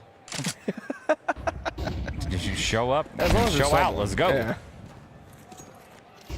Well, FRAGxLVLUP, as soon as you call on his name, he does find the opening kill of the round, but The rest of NRG starts to flood through on Cat. Bro dropping down to CT. Might be able to catch Emmy off guard. He does a good spray to convert that. Goose Breeder forced to fall back towards Goose, but burning in the Molotov. The Nitro also collecting kills. It seems that FlyQuest Red are not long for this world. NRG, I gotta say, are running away with this map. Yeah, and give you a little bit more background there for Shake. VRS now is essentially tied to a 3-player core as well for tournaments and points and things of that nature. So as long as they retain their 3-player core, if they do need a sub or two, technically as long as they're retaining that core, they will be able to acquire VRS points as well. So a little bit more backstory information for you. Yeah, good on Val for fixing that after the whole M80 debacle that happened at the beginning of the year when they had the stand-in. Oh, yeah. That was not good. But, hey, you know what? Valve's... I got to give credit to Valve. It's not perfect yet, but they are definitely stepping in the right direction. I do fully believe that. Yeah. I mean... Better than Overwatch. That's a low bar. Also, please, Goose, please find a kill with that. It would make me so happy. Mainly because I'm a Mag 7 abuser. Well, she's trying. CT, but not able to find anything. Nitro with an op. Picked it up from OC, who fell earlier. We're getting Nitro, just the man of all trades. Your captain, my captain. Goose, I don't know if they're going to try for a knife. Nope, that's Bro getting a kill once again there. 4 alive, op retained for NRG. Going to be passed back over to OC. Round 12. Nitro and Opper back in the day. If you'll remember the Grand Slam run. Yeah. They didn't have an Opper, so Nitro was like, all right, I'll do it, I guess. Worked out well. I mean, yeah, they freaking won everything, man. You mean 3 of them? No, they... To have the Grand Slam, that you need to have 3. 4? 4, oh, 4, sorry. But, like, you know, they won some other stuff, too. Trades back and forth to open up the round. This is the last round of the half, so last chance for FlyQuest to try to get really much of anything going in. Bro is gonna slip past that flash perfectly. Vanessa none the wiser. Walking back through the smoke with the knife out. Bro knows she's behind. The Tech-9 spray. One more bullet could do it, but not quite there. George already flanking in through CT. NRG have just read this defense side so perfectly. FlyQuest couldn't really get much going while NRG was on the attack. And the half ends 11-1 in favor of NRG. Yep. It did. He's right. He's got a point. It is factual. Nothing but the facts available here at FRAGxLVLUP. More like FAGxLVLUP. Because we're just bringing the facts. Yeah. No, sorry. You're thinking the wrong one. This is Breadadelphia. Yeah, bread. It's better than Yeastadelphia. Yeah, no, I can't go back there. Was your ex that bad? Oh my god. Oh my goodness. OC, what are you doing? Shooting heads, that's what's getting done. Bro doesn't want him to do it by himself, but OC's not done. Goose Breeder, the last one alive. She falls. NRG match point. little extra zhuzh there towards the end. Little head armor check. Yeah. You got head armor, right? I don't know. Dink.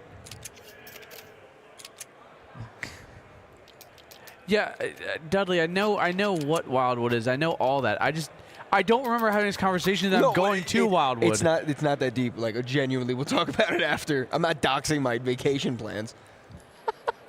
I don't think anybody's hunting us down anytime soon. Hey, if we do, it's an honor that you take that much effort in finding me. Yeah. It'd be me, let's be honest. You can't You already find out where I live, silly. You slept on my couch. You can find these two beautiful faces to have FRAGxLVLUP events if you would like to come say hi. Yeah, honestly, you can find us. I will graciously sign mouse pads all day. You can find us at Rowan coming up. Imagine being a caster and having people come up to you and get autographs. That's mental. I signed a tennis ball one time. I signed a kid's shoe. Did I tell you about that? Kid's shoe? Yeah, it was after the Buckethead fiasco that I told you about with the New York. I was at the Shake Shack across the street from the Barclays Center, and some kid was like, Mr. Bucketman, can you sign my shoe? Probably sounded exactly like that. It was. It was like, it was a child, and I was like this 17-year-old dude with a stack of buckets, and I was like, sure. 3 scouts in play means the observers are scared. Oh, boy. Sal, this is a nightmare fuel for you, buddy. Yeah, you're going to get fired if you don't make this work. Oh, my God. There's like boosts everywhere. Jesus Christ. Oh, no. You got the kill. He got it. Let's go, W. Sal. Oh, no. Oh, they're pushing top mid. We're missing the other kills. No. You can't risk it. We can't miss a scout kill. Yeah. Oh, no, we're getting a FAMAS kill. This left on to Goose Breeder 1v4. This is for the tournament. We are not going to get it. NRG advancing to the next round of our bracket here with a very convincing win, 13-1 over FlyQuest on their map pick of Dust 2. Yeah, NRG clearly looking comfortable, looking confident, and ready to battle further into this tournament. Unfortunately, that does mean FlyQuest Red are bowing out. A great showing from them, however. I just want to point out that Pikachu hasn't done a kickflip yet, and I'm kind of upset. That's true. Poser. Honestly. I think actually we have a little bit of a speaker out there. If Pikachu, if you could hit a kickflip on stream, I'll slide you a 20. Honestly. If you do an ollie, I'll give you 5. He ain't gonna do it. Nah. No, he's not gonna do it. Pikachu. Pika. Pika. Nah. Stop staring at your phone. It's not that important. Okay. Then I will step to the side. But we are going to get somebody over here, I believe, for an interview momentarily. We will let you know who that is as they're making way over. Actually, the camera may also pick it up as well, so we can see who's walking, whose pace is fast. I'm too tired for that to try and work in another joke. Jesus Christ. Oh, it's all right. We're in the late stages of the night. I believe one more game will be broadcast. Oh, we're getting hexed. I see Sal walking him over. So proud of Sal. Look at that guy. Look at this guy. He's observing. He's bringing guests over to the couch. What a guy. He's a player manager, an observer, an artist as well. But on the couch, we're joined with the lovely Hexed. My man, great showing tonight. Yeah, not bad. Not bad. We've hit the late stages, so excuse the brain frog. But yeah, so coming into this, FlyQuest Red give you Inferno, map you guys have proven to be comfortable on in the past, and then Dust 2. I brought up on the cast how there's been a lot of clips of just bro screaming, and it's always on Dust 2. I didn't realize that till now. You're right. Yeah. But yeah, so how did you guys feel coming into this game? Was there just a lot of confidence going into camp? Yeah, I mean, I knew we were playing. I figured out we were playing against Sheikh Zula. I didn't know he was playing, so after that, I knew it was over. Like I was like trying to run at him every round, and then he hit some insane shot at me. I was like, holy shit! Oh my god, this guy's a demon. But yeah, so I just kind of ran at Alan every round. It was good. Yeah, we were wondering. It's like it's kind of the NAIGL battle from like like 6 years ago. Yeah. From back in the day, but I don't know, man. Like that. That's something. You've got another matchup here, pretending if things kind of fall into place of you guys ending up against Sharks. Oh, really? Again in a final. I thought it was against Might. Well, no, I'm saying like there's a potential in the bracket. Final? Oh, yeah, for the bracket okay, for everything to fall in as they are Nip first. Well, they got to be. They had to go past Anti-Eco Club first. Wait, did they almost lose? I don't know. Oh, I mean, if they almost lost, that's insane. It would be. Do you coming in this tournament? I mean, this is a pretty big event for Frag. There's a lot of higher level teams here. Do you want to face Nip in the final? Like, is that your goal? Well, we're facing Nip in the semis right now as it stands. So never mind. That'll be like the people's final. I don't look at it. Yeah, absolutely. But no, hit him with the flex. I can't be doing that. I can't be doing that. Lighting's harsh, dude. That's bad. It's bad. I can't be doing that. But yeah, I mean, I want to play Nip. I want to see how. But I wish it was like on a setup where we're all comfortable. You know what I'm saying? Like the monitors are kind of questionable, but yeah. I mean, I'm kind of curious how it's gonna go because I don't know how much confidence they have right now, but I'm interested to see. And then the Sharks is, I mean, Sharks should be not that bad. I mean, I know they had food poisoning today. Oh gosh. So that might like give us a little advantage. I'll take it. But yeah, I don't even know who we're playing next. Honestly, I think it might be Might, but. Well, right now, Chill Guys is up 1 map. It's map 2 right now. They're up 5-3. The only other game that's ended is Fisher beat Regain. So still a lot of question marks up in the air. Gotcha. Ooh, Chicken Coop might pull up the upset against Blue Jays. Oh, boy. Love that. Interesting scenes here. But yeah, so going into the later stages of this tournament, I mean, what do you guys need to keep in mind? Like, how are you preparing for these upcoming games? Because now this is where it starts to get serious. There's VRS points on the line. So what does that look like for you? I mean, we can't really do much. I mean, we have Slava, like Intershine at home, doing some prep. I think Daps might do some prep. So, I mean, those are the only things we really got. We can't really do much here. Yeah. So, because I don't have a laptop. So, but yeah, so we just kind of got those guys working away for us. I appreciate that. But other than that, we can't really do much. So, just kind of hitting some slots on the way to the venue. You know what I'm saying? Anybody win? Not me. That's for sure. He walked off the plane and immediately won $7. Dude, I was literally like off. I was walking on the catwalk, and then I just start seeing colors and shit. I'm like, oh my god, the dopamine is filling my body off rip. I need it. Yeah, I was like, oh my god, I'm gonna win so much money, and it never happened. Well, maybe that money is actually the FRAGxLVLUP prize pool. Yeah, I mean, honestly, I might need that to go positive or even at all. Honestly, dude, it's bad right now. So you're telling everybody you're down bad. It's not good. I'll tell you that much. Oh man, but I don't know. So who potentially? Yeah, you're technically you're thinking you're going to play Might in the next one, but overall, have you guys dropped a map yet at all? No. And anything? So this could. You didn't drop a map in Frag 18 either, did you? No. See? I'm just saying, if we beat NIP 2-0 and then we just like don't drop a map all of a sudden, we're like we might be like Vitality, watch out. You know Yeah, watch out. So put everybody on fraud watch. We won 2 frags. Watch out, Vitality. You know what I'm saying? Was there any Fint in the server? Sadly, no. No Fent? No. Okay. I mean, I think I said Alan was like cooking some Fent, but I said medium rare Fent, but like, it didn't. I didn't get any, so. Oh wow. Yeah. So he's not a team player? Nah, I don't know. He's like not sharing any. It's That's like crazy. Weird. Yeah, I don't know. I do have one last genuine question for you guys. Besides, of course, the beautiful FRAGxLVLUP, you guys are looking forward towards Dallas and towards the major. So, you know, what kind of prep work's going to go into that? 'Cause you can't have much prep work here, which I understand, no laptop. Yeah, of course, no laptop. I mean, we're going to have to, we're going to see, what can I say? That's a very good point. I mean, I don't think fucking EU teams are watching this shit, like writing shit down right now. Oh They're my like, God. What is he going to say? But nah, I mean, we're just kind of, we're going to change some things up for the tournament because we're going to show some stuff here, obviously. Yeah. And then we have like some like other like qualifiers or something before then. Yeah. So we're going to have to change some things up in the next 3 weeks. What we're going to change up, no idea. So I can't even say anything about that.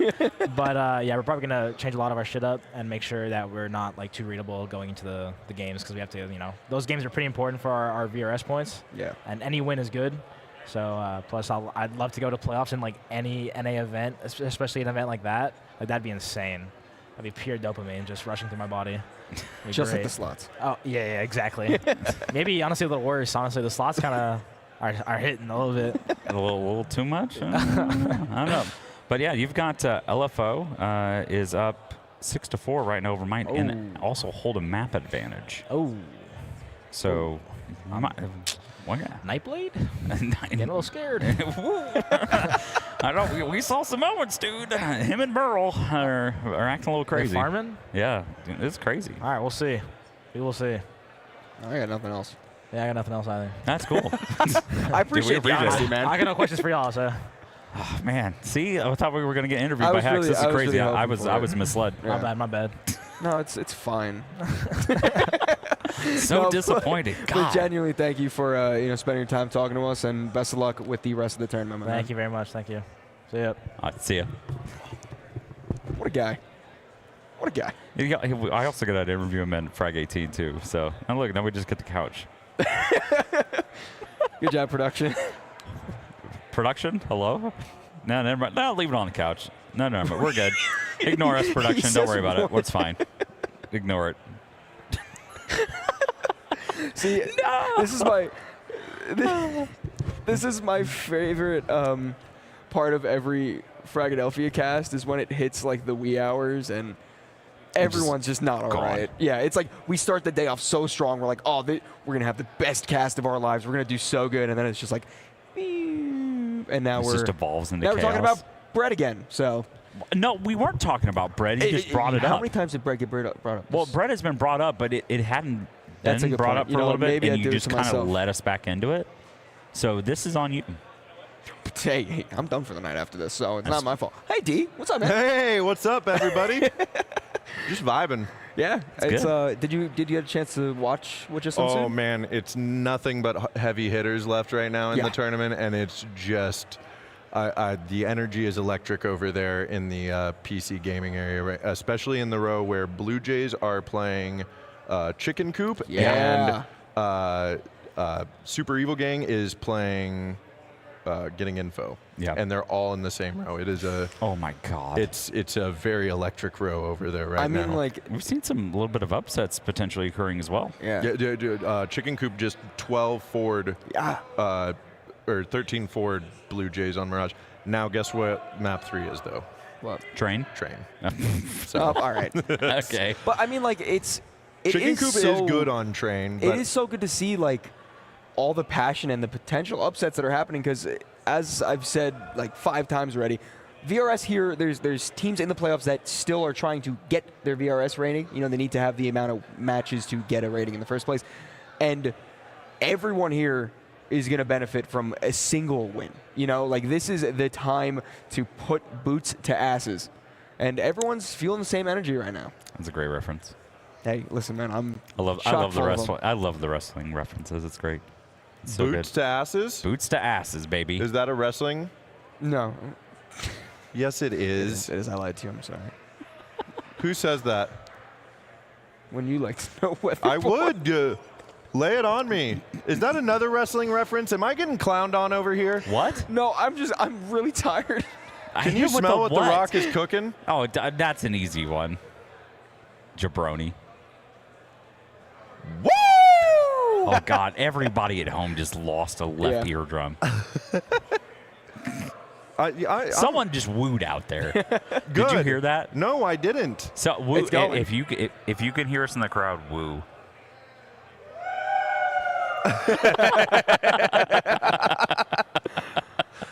Nice, thank you. W crowd, dude. Yeah. I see those guys over there. I see you. There we go. We got spectators here. I mean, it's getting late, but we still got one more series to do here, boys. Yeah. I'll stay over. I'll keep casting as long as games are on. I don't give a shit. I mean, I don't get tired as long as I got this headset on and I'm yapping to somebody, right? Well, I guess you guys don't know that, but trust me on it. That's what happens. But yapping to somebody. So if you were solo casting, anything? No. Say you were solo casting and you just have production. You're kind of like you're casting from yourself at home. No, I would be falling asleep at the wheel there because I'm not getting my energy from somebody else. Please do not yell for ball cam. What's ball? What's? What do you? Better be careful saying it out loud. I don't want to get people too excited. I'm not giving you. Oh yeah. I'm not going to say it. Do you want me to? Big deal. Oh yeah. We're so cooked. Chad, are we cooked? Chad, are we cooked? Chad, I didn't need you to be serious with me right now. Are we cooked? Is this it? Is this what my life has led to? This moment? This is what it all comes down to. This is like everybody's like tuning in like this is the shit that gets clipped. Yeah. Afterwards. This is the type of stuff that makes people want to come down to FRAGxLVLUP. Are we just going straight into what? Are we gonna send it into this one? Are we sending it into? Why not? That's Vagrants and Nip. I know the players. Yeah. Yeah. Ooh. And unless this is just for us, our viewing pleasure. No, they could. But no, this is the Observer PC. They could put this on broadcast. Oh. No, I'm not gonna shush. I see it. Mom, pick me up. I'm scared. I'm scared too. I'm in Las Vegas. Not really. It's not bad over here. It's actually really cool where the expo's at because the monorail actually comes off and drops off at the entrance, which is super cool. So if you're anywhere from like the MGM all the way down to Sahara on that side of the strip, you can actually make the exit off here at the expo, which is super cool. That is super cool. I drove my car here, so it's just been nice having my car whenever I go anywhere. But baby, you can drive my car. Is that a wrestling reference? No, that's just a song. That's the Beatles. I'll be honest with you, that one's not a wrestling reference. No, that's a it's wrestling not. reference. No, it's I think not. I think it is. I know a little bit about wrestling, okay? There's no cars in wrestling. D, I haven't told you, I haven't seen cars. You want to hear a secret? Tomorrow, lay it on me. I'm going to wear a wrestling shirt. Are you? Yeah. I do love the Offspring shirt. Thank you. I am a big fan of your Americana this is, shirt. My first time around trying to, present myself a little bit more nice. I usually just kind of like throw on a sweatshirt and like baggy pants, albeit my pants. Don't look at me in my hoodie and baggy pants. No. I meant like I look like I walked straight out of Vesuvius. You're wearing pants, so they can't ask for a ball cam because you're wearing shorts yesterday. No balls. Was there a ball cam? Yeah. Did I accidentally show my balls on stream? There was a point where someone put that in chat, and then for a second we were like, oh no. Oh, what is Big And D then Sal wrote that my fly was down in the middle of the thing, and that wasn't true. And I was like, I panicked so hard. I guess we're watching NIP versus Vagrants though. We're here. Ninjas in Pajamas up 6-0 right now. Vagrants. I had a little chat with Mason in between games. He's not stoked about the team's performances, but they're hoping to get something going here. It's going to be tough, as Nuke is, NIP's playground. And indeed, looking like that, we've already got a 2-on-2 here early on in the round. Still a minute 30 left on the clock, but Wrinkle able to find the first kill. Consti just left posted with the AWP towards Hut. Bomb is being planted by Snappy. Actually, there's 3. I thought, I always thought I saw 2. The HP of the low player. Consti eats the dink, and that is going to be the round secured. Number 7 already on the board for Ninjas in Pajamas. The ADR will also be off on this, by the way, since we jumped in mid-map. That's all right. By the way, just to let the viewers at home know. There's I'm not sure if you guys know this. Snappy has a 1v5 ace clutch. Well, it's actually not an ace clutch. He's a 1v5 clutch on Nuke, where the other team just doesn't defuse the bomb. What happened? Oh, yeah, he did. Yep. Yeah. It was on the B bomb site. I don't remember where or when or why or even how. He was on Falcons at the time. Okay. But yeah, he was the only one alive, and just for some reason the other team didn't defuse the bomb. And then he won. Okay. Yeah. So shout out to Snappy. Was this on Nuke? Actually, yeah, it was. That's why I That's why I brought it up. Because I said on B bomb. On Nuke. Yeah. Come on, D. Dude, I'm falling asleep over here. You can't expect me to know what the hell's going on. No, because now I don't know what I actually said, so I'm scared that I messed up. Oh, but you know who actually messed up? That will be Mason. He falls trying to jump on top of Hut. Sandman pushing down. Actually, equal trades back and forth, albeit the weaponry not quite the same for Vagrants as it is for Nip. And now they do control the upper bomb side. Arizose gets that plant down, but not in time as Brett comes in with a backstab. Sandman, last alive, coming in from the heavens. A huge nade brings him down, and Wrinkle, crisp as ever, taking the head off. That's brutal. No way we get attacked. This is what we watched. We were doing so good. This is what we watched with Ninjas in Pajamas against Revel last night on Nuke. Revel took 2 rounds off of Ninjas in Pajamas on Nuke. Yeah, they sure did. You know. Shout out Jack Rowe and Company. Shout out Jack Rowe Olive. It's Jack Rowe Live, by the way. It's not Jack Rowe Olive. Yeah, I know. I'm going to keep talking about it, so it's the highlight of my weekend. Yeah, Blue Jays and Chicken Coop split 1-1 so far. They're on map number 3. Blue Jays is up 3-0. So far on that one. Ooh, Supernova and the Hunters there, Brazil, tied up 10-10. In map 1? On map 1. That's huge. Wow. Yeah, and looking for Org, LFO, look to be taking this one 2-0 over Might. What's the score? 12-5 currently on the second map. And whoever wins that will go on to play NRG, right? Hey guys, do you want to play Wordle? Hey. No. Is it bread? Okay, now let's go. Honestly, Green. the way you draw B concerns me. I've seen you do that I always think it's multiple going to be a times. lowercase. You and do. then You draw the lowercase and then add that upper hump. Oh, that's upsetting. Jesus, stop. Yeah. There we go. Okay, thank you. There's a semblance of hope left in the world. No, he's going to. No, don't you do it. Don't. That's an I. He's no. It's no. It's a no. B. Okay, it's a lowercase b, everybody. That's chill. No!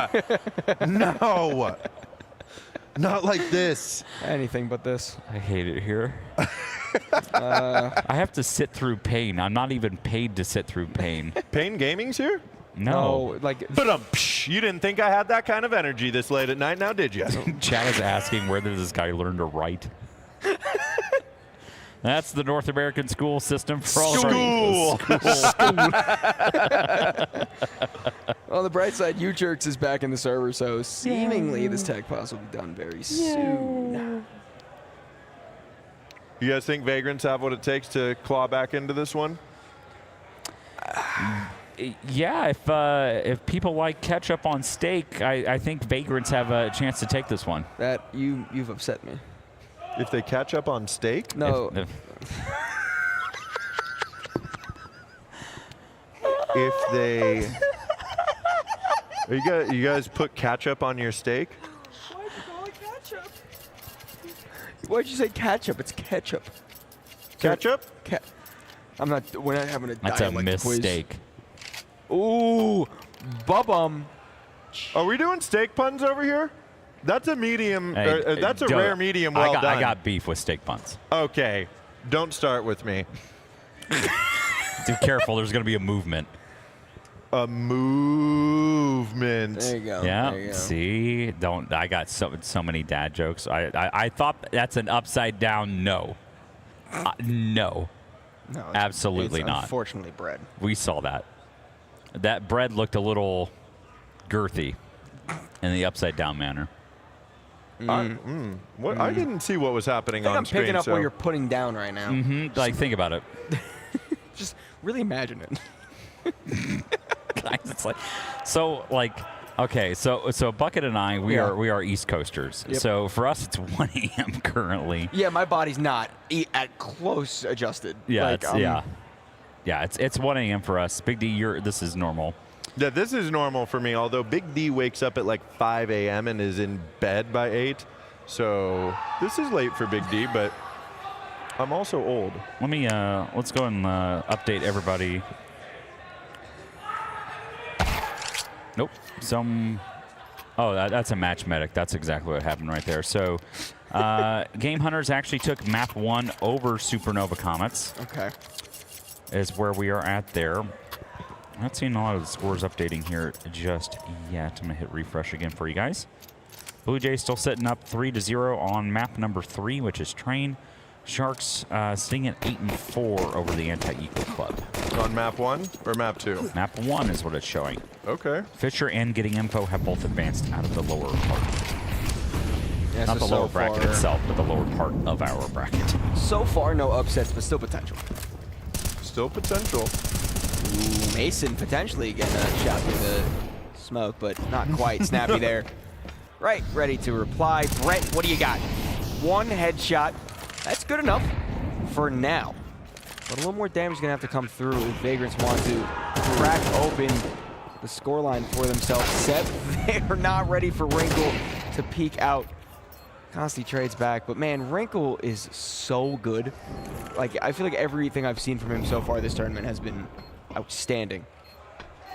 Wrinkle was a lot. When I was watching Wrinkle play last night, he was just lights out, wandering around, doing whatever he wanted. Although now we're down to the 1v1. Rostos, 1 shot's all he needs to the body. Knows Consti's low, no problem. Ninjas in pajamas, still not dropping around here on Nuke. Man, 13-1 on the scoreline so far. That's you know, it's kind of good. That's all right, I guess. You know, yeah, that's all right. Whatever. I've seen better. That's fine. Yeah, Honestly, I don't even 13-1 and 11-2. Oh, look at that. You have a fan. Do I? Yeah, you have a fan. Hey, that's my boy Simon. Shout out to my boy Simon in the chat. Not Simon Sharpie from Take Flight, but Simon, my friend from from Dallas. But yeah, we love Simons. Yeah. Simon, get your ass down to FRAGxLVLUP and play with the team. What was that Simon guy on? That like signed to One Direction. Simon Cowell. Simon Cowell. Yeah, he's Simon too. F that guy. That is true. That's my only talking point. Wrinkle doing wrinkle things. Yeah, it's really good here at FRAGxLVLUP.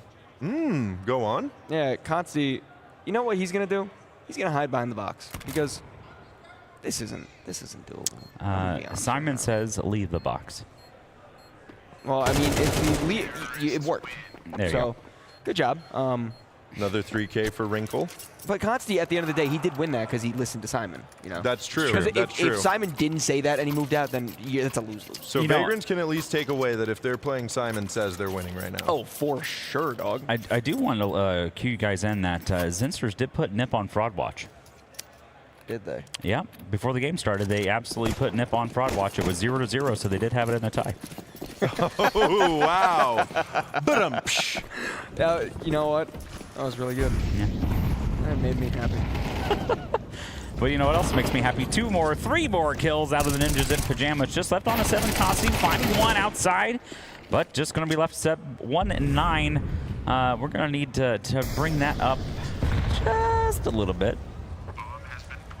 This is it. Seb's locking in for the 1v4. You can feel it, maybe. There's the opening. No. Okay, no, I thought no damage done, but my eyes couldn't register the gradient quite in time. No, half HP down for Seb. And the 1v3, another smoke going down in mini. I mean, he's just going to be forced to save this AK. No kit, time ticking down. Nice setting it. And, no. Nah. No. Yeah. Thought about sending it. That's the American way, dude. All gas, no brakes. That's how we do it. And that is getting that kill. An 11-0 start here for Ninjas in Pajamas. You know what? I have a request, Big D, for this round. Yeah. I haven't been able to do an ad read yet for Be Quiet. Oh. So in honor of Shush, can we cast around like this? Yeah, absolutely like that. Okay. Coming out of CT spawn. This is brought to you by Be Quiet. Okay. Here we go. Last round of this first half of the second map. Things are really struggling for the Vagrants here. And just absolutely lightning fast counter. Such a good spray. And Vagrants are not ready for it ever, it seems. They have gotten around here. Sandman has snuck up. Okay, now they've got the advantage of 4v3. Can they get another one? No. Wrinkle is going to turn around and get that kill blind. 3v3 though. You can't discount Vagrants out here, okay? Ninjas in Pajamas. They've got full outside control. They've made it down into secret as well. Wow. I know. This is fantastic where they're eating up. Wrinkle able to find the field out towards red. He's pushing back towards garage, able to find, potentially may find the back of the player here in garage. Mason holding the secret position, does die to Wrinkle, just left on the Brett. 1v3 situation. Brett, you have to do it all to put this team. Oh, come on, Brett. Brett, the round's not over yet. The round's not over yet. Yeah, Ninjas in Pajamas, they're Jesus good. And this round was brought to you by Be Quiet. Yeah, so if you ever want to be quiet, be quiet. Just be quiet. Yeah, their fans are. If you want okay, but really they do like have that. fantastic products, and we are big fans of them down here at FRAGxLVLUP. Fans? Oh, we are big fans. You know who else makes fans for your computer? Crazy? Yeah. Be quiet. Be quiet. Oh my God, we're fans of fans. Oh, you're on the case, guys. I love it. Oh my goodness gracious. Yeah, nothing makes me cooler than Be Quiet. Nothing makes me quiet. Like Nothing makes me video card like Be Quiet. They don't sell video Wait, cards. it doesn't work. Nothing makes me computer. What? Like Be Quiet. Oh, we're having fun out here. Look at this. I think this is NIP going ahead and shutting it down. 13-0, flawless victory on Nuke. Not really that big of a surprise, but We're here. Hi. Hey. Hey. The cam is on. Good. Yeah. Wait, come back here. No. Anthony, They saw Anthony, cake. You got to come back. Anthony. Never mind. He's laying down. Yeah. We don't have a camera to show. We'd have to get free cam. Comfortable floor. I did lay down there during when the two of you were casting. And No, I was sitting over here for a while you guys had Anders on. No, but there was one point Bucket was actually spread out across the couch while two people were sitting here. I laid down on the couch. I've laid down on the floor. Yeah, these two were taking naps over here. Dude, okay, so I'm gonna be 100% honest with you. I've got pizza from the whatever. Papa John's. Yeah, I thought I was gonna die. That good, huh? It did not. My tummy. No. Also, okay, you know what? I had a personal issue with something. Uh-oh. I went there and I said, can I get a plain pizza? Right? What does that denote to you? What would be on that pizza? Cheese, sauce, Yep. bread. Okay, it's all we need. Bread. The guy said, "What's a plain pizza? We don't sell plain pizza. We sell cheese pizza and pepperoni." And I was like, "Dude, do we really have to play this game right now? You know exactly what I mean when I say plain pizza." He thought you wanted literally a dough skin cooked in the oven and handed to you. That made me upset, and my tummy was hurting. You upset him when you asked such a ridiculous question. Well, I just... Plain pizza? Where do you think you are? The East Coast? Northeast? Come on. I wish I was, because my tummy wouldn't hurt from the pizza if I was. And the pizza would be better, too. Yeah. Just would have been good, and I would have been happy. But no, we can't have anything good in this world, apparently. But, shout out to chat. We hope you enjoyed your 6-7 rounds of Nuke. Yeah. You finally got to see NIP. Vagrant's had a chance on there, and it was before we joined the broadcast, but we are actually going to get you into this one. It's going to be the Anti-Eco Club versus the 9F Sharks of Brazil. That's a big hold there from Nix. I mean, Sean gets up close and personal.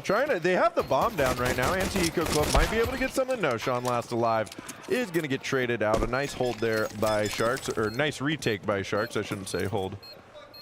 But we are getting information here that map 1, Sharks won 13-9. Anti-Eco Club, by the way, is our last mixed team here left in the tournament. So they are down a map right now, but pushing Sharks to 9, getting 9 rounds off of Shark.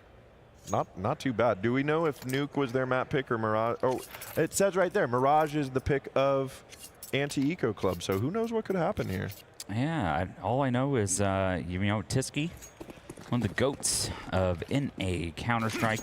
You get to see him on land, folks. He's got the smile. He's got the looks. He's got the urge to herbal. No one else has seen that commercial in my life, I swear to God. He's got the urge to herbal. Is that for, herbal essence or something? It is. See, there you go. Okay.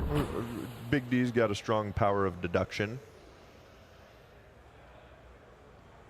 Maybe. You know what? I got a strong. Is it stream appropriate to talk about? Desire to sleep. I heard that. Well, as these kills come through, we may just be able to do that sooner than later. But Anti-Eco Club forcing up in the second round. They actually find these 2 openings here. And there are M4s for the Sharks, but a very light set of utility and trying to rely on only aim here against the force buy of the Anti-Eco Club. Destro waiting. That's going to be the finishing blow. 5 alive for Anti-Eco Club. And I was talking to somebody recently. It might have even been Buckethead. I don't know who I was casting with recently. I'm too tired to recall the name. But we were talking about what a tragedy it is when you win the pistol round on CT side and then you lose the following round. Honestly, it's better to just lose the pistol. If you can't convert that Anti-Eco or if they force, whatever. Oh, Anti-Eco Club. Oh my. We're playing the Anti-Eco Club. It all it's makes hard. sense now. Yeah, Tisky coming out is going to try to see what he can see, and all he gets is certain death. Pain. Pain. I think he at least got the information that 3 players are there, but Gafalo, okay, just going to get his head blown off. Arrow takes him down, and now B site is open, and the force buy for 9F Sharks not really working out the way they might have hoped. Donnie, Bonneman, are they going for this, or do they save these and hope to carry them into the next round? Maybe get some exits. Also, are these pink smoke or the smokes pink to anybody else? They are. So in fact, that is actually one of the FRAGxLVLUP things, and actually we saw someone else also kind of took it from us afterwards. But they are to signify which smoke is from which team. So the CT smoke will have a little bit of a blue hue to it, while the T smoke will have red. Heard that. I like that. Very, very cool. Well, it's not cool as far as you're concerned for the anti-eco club. Losing a rifle here to the 9F Sharks. Well, I guess this answers my question, too. The Sharks do just go for the exits, and there they recover one of the M4s that they lost last round, and they all have armor for the second round. I think that's a nice move by the Sharks there. So either way, though, we got anti-eco club up 2-1. They've got the lead, indeed. They've got the lead. Gain the lead. Gain the lead. Lost the lead.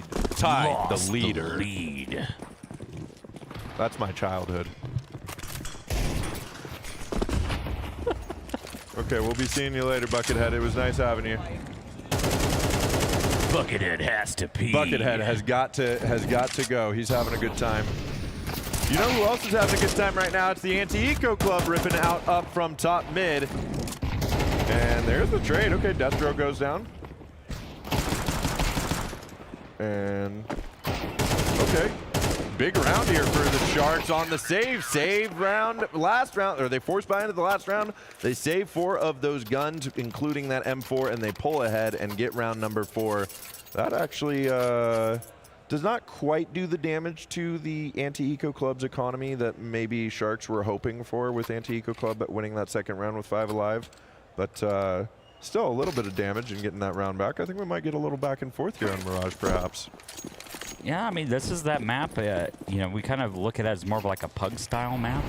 But, you know, Anti-Eco Club, they are, you know, a kind of a pug stack here, but a lot of them have a lot of familiarity with playing at FRAGxLVLUP events. So it's something everybody has that mentality here. We're actually going to see Zen absolutely hit a zinger onto Doc's head. 3 kills on the board for Anti-Eco Club. 2 remaining here. It's already in, and Gafalo. Bomb is actually going to go down. Nade not going to find anything just yet here. They are held in towards this stair position. Nade not going to find anything either. There's a kit available on the CTs, but they're going to tuck tail and run. It's another save here for the Sharks. Yeah, okay, we are getting the back and forth. That's a beautiful opening there for Sean to get that deagle, open things up for Anti-Eco Club, and now they get a 3rd round here on T side. I'm liking what I'm seeing from the Anti-Eco Club. I got to talk to Sean a little bit before they got into this match, and he's feeling very confident about these players he's getting to play with right now. Oh, excuse me, I say Sean. I think Z-H-E-N-N is pronounced Sean, is it not? No, it's Zen. It is Zen? Okay, well, Big D. Messing up names, classic Big D move. So when I've been saying Sean, I was saying Zen, but... that's his actual name, though. But that is his actual name. That's why I thought it was pronounced Sean. Yeah. No, all good. Slayer. So I'm trying to get my Halo 3 arc on. Yeah, dude. I'm only like 10 years late. It's fine. You can do it. I believe it. Can I? Yeah. You can. You can do anything you set your mind to. Okay, but Nyx can't make that cat jump. Instead is going to just sit out here with the op in front of the smoke. There's actually a double op set up here for the Sharks as Doc swings out, gets 2 kills on the M4, can get back to safety, and Zen up here in top mid is got a little help from Destro coming out. Maybe they can find this late round trade, but Nyx posted up. Will he be ready for this? Okay, there's 1 and 2 for the Anti-Eco Club. Doc is very low as well. There is the kill coming through there for Koala, but Sharks have 2 very low HP players. I mean, Destro is really low as well. Destro. But time favors Anti-Eco Club. Yeah, time is going to be on their side. 2 low players available for Sharks. Potential couple Taparoonies here from the AK-47 will swing this one back into the favor of Anti-Eco Club. But first player spotted out, and that should sound the alarm bells that something is going on here Goes one player towards truck, and actually Destro going to be able to find that kill. Bomb going to go down here from Zen. It's a 2-on-2. Both remaining Shark players low HP. The AWP is going to make its way up towards Catwalk. One player moving towards Market, and that is an excellent position from Destro. Able to get 3 kills on the round, and that's going to force Koala actually onto the save. Going to recover in AWP, and that's a hell of a round from the Anti-Eco Club. I agree. I was here for the entirety of that round. Yes, and Donnie, the round that previous. whole thing earlier, what I said, that was just a joke. Yeah, I just decided not to talk. And it's really impressive to see what happened through that time. Well put, yeah. No, I mean, okay, listen. I couldn't have said it better myself. Anti-Eco Club picking up 4 rounds early on in this game. This is really makes nice me from them. Excited. Well, and the question I have is how does Koala get out of that round, that long of a round, with absolutely full utility? I guess the molly he would have picked up because they have the T-molly, so maybe he recovered for some of that utility through the round off of the ground, but kind of weird seeing a full set of utility on a CT player at the end of a 1.5-minute round. I'd say there's a decent chance that at least 2 of those 4 were picked up because he did travel quite around the world. I mean, even though I was there the entire time, you know, I just don't know. Either way, I do know that that is an op shot that does not fully connect. Tees will start to approach their way up in mid. Koala tag down low, but Nick's there for the first kill of the round. 2 Sharks player already very low. Zen himself not looking too hot either. But as they start to push up, Goffalo falls. Only the USP in his hands. Op caught out. More pistols fall. Doc, my man, you are not gonna win this round, being honest with you. Yeah, I think I can agree with you there. USP, no armor.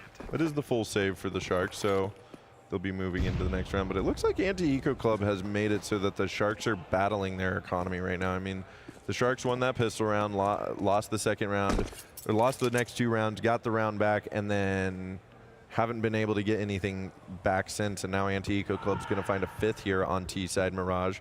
Again, it is their map pick, but a pug stack playing this well against an actual org is definitely a sight to behold. Yeah, no, it's a feel-good story, you know? It's a feel-good story. I like that. It's nice to see. It's nice to see up-and-comers get a shot to compete against talent that they may have thought they wouldn't compete against, you know? Turk's over here wandering around with computers here. He's so happy. He is. He's always got a smile on his face, man.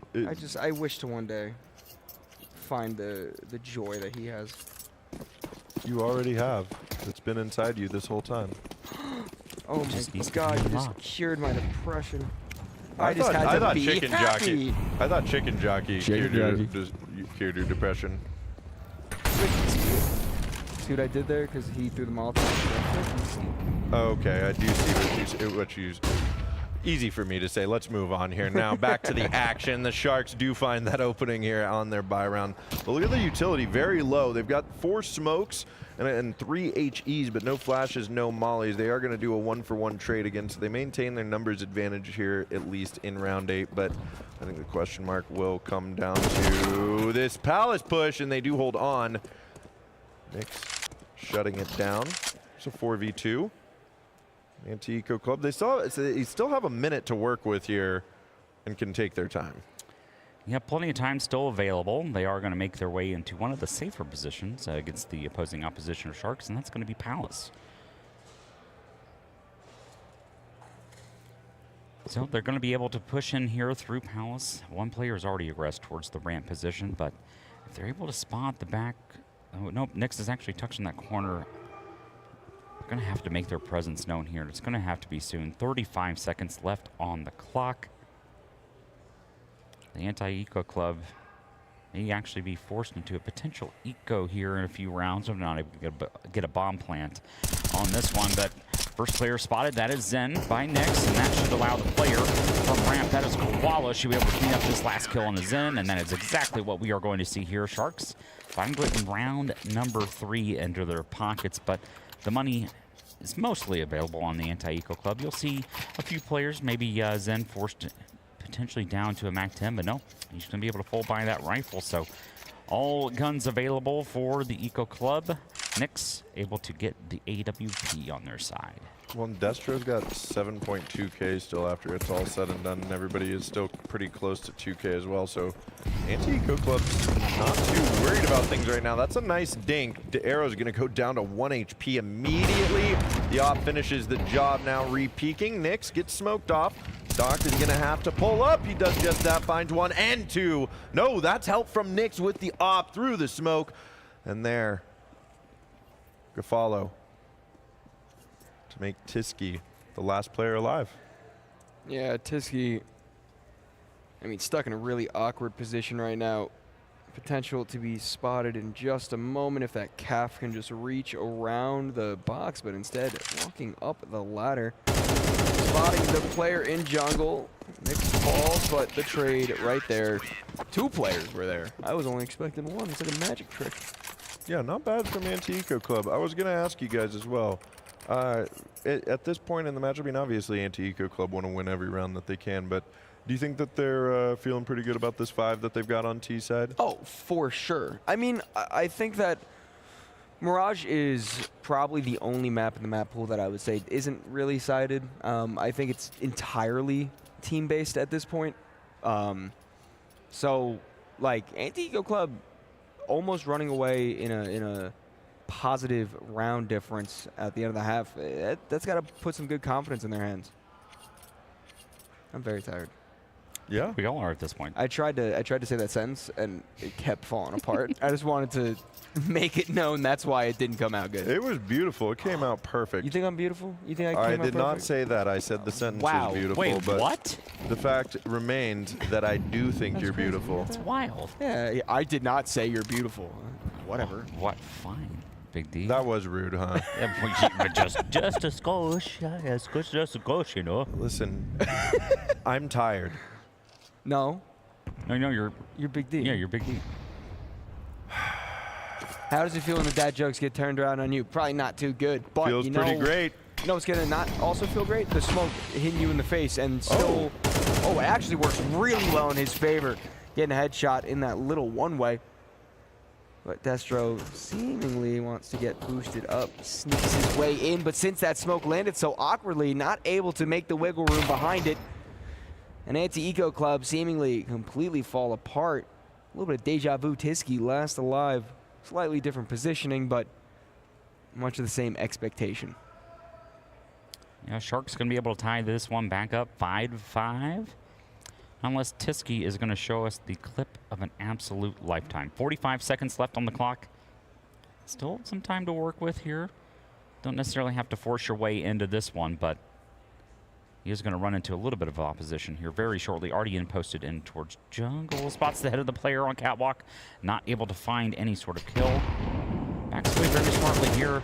A lot of damage onto the AWP, but no kill just yet here. He's going to have to force his way. This is on the cat player of Doc, and that is going to be the kill. And the round secured for Sharks, up 5-5 now. Yeah, tied up. And they force Anti-Eco Club actually into save here. I think with the loss bonus, they should be able to pistol armor still, or at least a couple of them. You're going to see Sleep Zork get that 5-7 armor. Yeah, Zen, Destro. Looks like just Arrow and Tiski might. No, okay, we got a decent little light buy here out of Anti-Eco Club. Let's see what they can cook up. We got a MAC-10 here. Love me a good MAC-10. The big MAC-10. Yeah, Sleep Zork, want him to put it to good use. He is just running through the apartments, completely caught off by the player Get Right. That is Doc opening up the round. And I feel like that kind of just puts his teammates in a bit of an awkward position, maybe having to gear up to hit out on the site sooner than they would like. The mid presence isn't fully there yet. No, but Doc is isolated here, and the market players are not rotating in, but here come the kills for Sharks. And despite getting a player up into window, nothing doing. Zen last alive is on the Deagle, but flawless round for Sharks as they take the lead back here on Mirage. And yeah, we'll have a nice full buy round here going into the last round of the first half of our second map of our 5th best of 3 series for day number 2 of Frag Vegas. That holy shit, where did that come from? Ask Donnie, I love doing that. That is his. That's so good. His favorite reoccurring bit. Have you ever seen? Like, have you ever heard like there's a frog in the log in the bottom of the sea? Yeah. That's You can do that. I used to be able to when I remembered it. Bog? It's whatever. Like you keep adding on a new thing at the end of each verse, and then it goes until it's like really long, and you have to remember every single thing. But now having to remember how to take or hold on to A side, it's Sharks. They actually end up losing all 3 players on this side of the map. There is a 4th, but Nyx is going to fall as well, and it looks like Anti-Eco Club are going to tie it up 6-6 half. Yeah, love to see it. NA Pride at its finest. Yeah, looking great. NA standing toe-to-toe with Brazil as Anti-Eco Club keep it tied. I'm thinking about the Radlenbog now, the song. It's like feather on the bird and the egg and the egg and the nest and the nest and the tree and the tree and the hole and the bog down in the valley. Oh, the rattling bog down in the valley. That's right. That's what I'm thinking of every single time I do that. I think I missed about 20 seconds of just various words, but it's good enough. We're gonna, by the time that me and Buckethead come back to casting tomorrow, we'll have the whole thing, not just memorized, but rehearsed as well. So we'll be up another few hours after this. We're pulling an all-nighter here, buddy. But first off, let's see if Anti-Eco Club can hold on to A side as this split is going to come through. And Arrow's in a very awkward spot, but still grabs that opening kill. Now flooding out through a main. Zen is back here waiting for a push. Looking to deny. Plant gets one as he falls away there. Coming in to help out, it's Destro. Now numbers for Anti-Eco Club as the Sharks are falling. It is just Koala last alive from Tetris, but not for long as Anti-Eco Club not only win the pistol round, but deny the plan. I don't know if anybody can hear the yelling over there. That's the Anti-Eco Club. Yeah, that was Anti-Eco Club losing their mind. What was the score on Nuke? 13-9. 13-9, yeah. Interesting. Yeah. I mean, honestly, like, dare I say Sharks, some of these rounds have looked a bit outclassed, in all honesty. You can't discount Anti-Eco Club. Like I said, yeah, Tiski Masterclass here. Zen was talking to me, like I said, about the fact that he's just... One of the things is Zen speaks English and the other 4 players are speaking Russian, and so it kind of creates this environment while they're a HUD team where the comms are all just focused on Counter-Strike when they're coming through. So I think that might be helping them out quite a bit, but right now we do have Sharks. Oh, looking like they might be able to get a plant here. Yeah, they will be out on the bomb side and no one's there to defend it in the immediate time. Although the CTs are coming in overwhelming force. Flash in the market sees Zen die after 3 Ts have to try to shoot him down. Rest of the defense now swarming the site, but Sharks hold strong and able to keep 3 alive as they tie it back up. 7-all. I don't know what I heard somebody, I heard some kind of, we heard something somewhere, but I think that was, okay. Something's happening. And it looks like it's going to be a light buy from the or no, this is their bonus round actually. The Anti-Eco Club, no? Yeah, it is. Yeah. Yeah. Yeah. Yeah.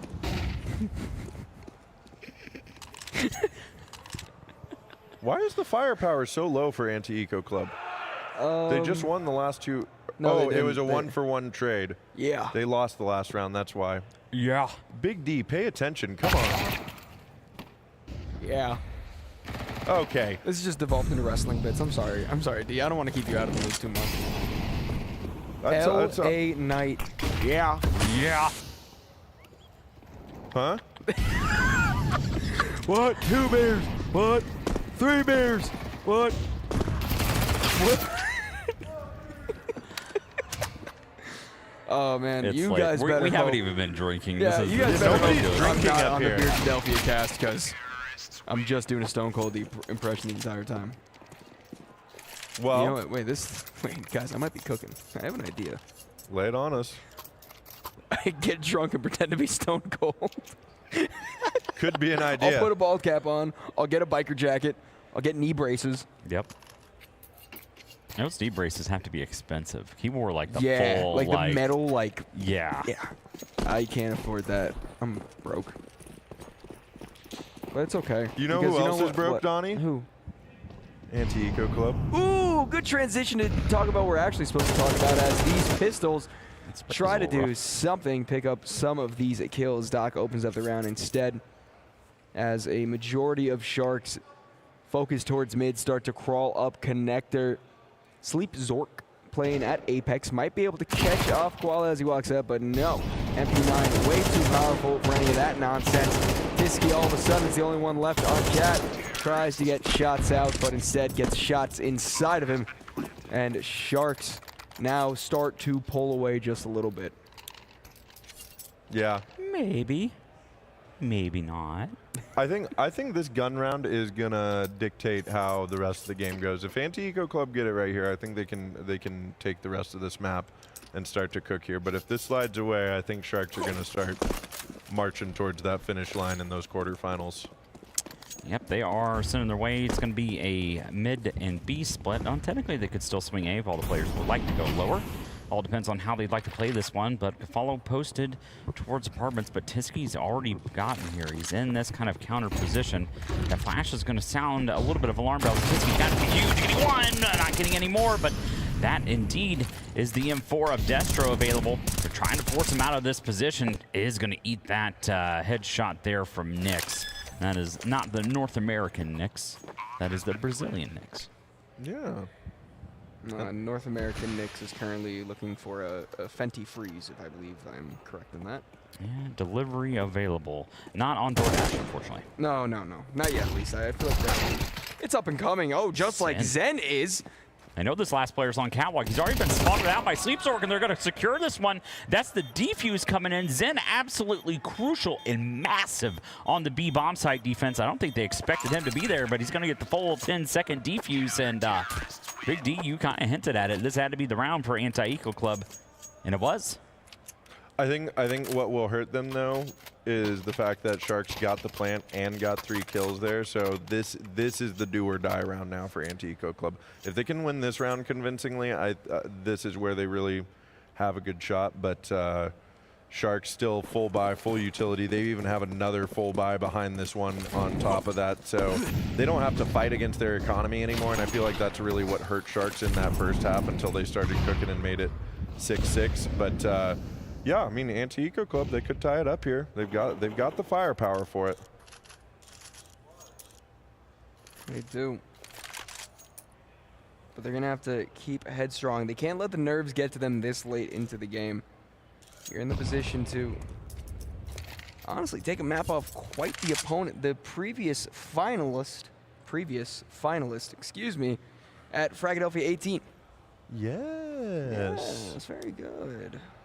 Yes, here's where they were. Okay, and there's the opening. A minute into the round. Double for Doc, excuse me. I can't see from Big D is a bit blind at times, but yeah, Zen going down as well. And it looks like Anti-Eco Club immediately have to go for the save. That it's going to be a good kill for Destro, but RDN is, how do you say RDN's name? RDN. RDN? Okay, I just want to clarify. I think so. Yeah, big round there for the Sharks. That's as exciting as that was for the Anti-Eco Club in the last round. I think that is potentially one of the last nails in the coffin. You never know, though. They are the Anti-Eco Club. They could pull out the Anti-Eco. You never know what to expect when you walk into FRAGxLVLUP. And you know what? We don't either, and we come here a lot. Yeah, we're the guys that do the thing, so. If that means we don't know, then how are you guys even supposed to know? Flashbang comes through, Destro gets one, but that's it. Tisky, he'll stay alive. He'll stay alive. He'll stay alive. He'll stay alive. Oh, okay, that was a little close. No, I wouldn't lie to you guys. Oh, I appreciate that. Yeah, no, of course. Thank you. I find you all as my friends. You're a man of the people. Yes. You are a man of the people, aren't you? I try, you know. I'm just here to have a good time, man. I love Counter-Strike. I love... Stop saying Brett, dude. King, I'm here for everyone besides you, okay? Okay. You know, and I was feeling bad about what I said earlier, so now that guilt has been lifted. Thank you very much. Yeah. No, I know they didn't hear, but I did. It's unfortunate they can't hear production. We should have like a rule, like post 10 p.m. that prod goes live. Production on the is mic. live. Yeah. No way we quadcast. You got the ball. No, he wouldn't cast. He would just No, he would. He would insert be little live on the comments. mic. He gets the feed. He could do it. You know, King, why don't you just... If he wanted to, he could just like mute all of us and just take over the stream. That's so real. I didn't even think about that. That's crazy. I'm on stream now. Oh, Hey, King, welcome in. What do you think about this match so far, King? I want anti-eco. I think we all do. I told you, it's not favorite. It's the feel-good story. If they can knock off Sharks here, unfortunately, they do fall yet another round down. I think this is the moment where the Sharks are locking in to finish the job here. This, I know I keep saying this, this is the do or die round for Anti-Eco Club, though. This? This. Oh. This kiss. This kiss. Incredible. Yeah, no, y'all lost me. I know. Okay. Who sings that one, by the way? I don't actually remember. That was just one for... Oh, maybe it's Shania Twain? It sounds very Or Shania-y. Cheryl Crow. Cheryl Crow. Cheryl Crow. Cheryl Crow, maybe, but... More of a Fred Durst guy. I'm a big Fred Durst fan as well. Don't get it twisted. He loves Meatloaf. Oh, my wife knows. Faith Hill. Oh, okay. It is. It's Faith Hill. There you go. Wait, what time is it? It's almost like 2 a.m. She's supporting NACS. You love to see it. My wife can do it. You can do it, folks. Yeah. And that is a round for the Anti-Eco Club. That's the do or die round. That is it. No, it is at 9-11. Man, Marsborn's here as well, just hanging out, and they also guys? love Cheryl Crow. Marsborn. It is really cool. I got to say that throughout this tournament, there's just been a lot of orgs in our chat. Yeah. Just You love hanging to out. see Even it. the teams that aren't playing, they're just like, oh, what's up, guys? Shout love out to to all see you it. guys that support the growth of the scene, not just of independent teams. It's cool to be a part of it. And you guys are all part of it. And we're a big family. We are. We love to see it. NACS is growing. We're making a comeback. We're going to be back better than ever.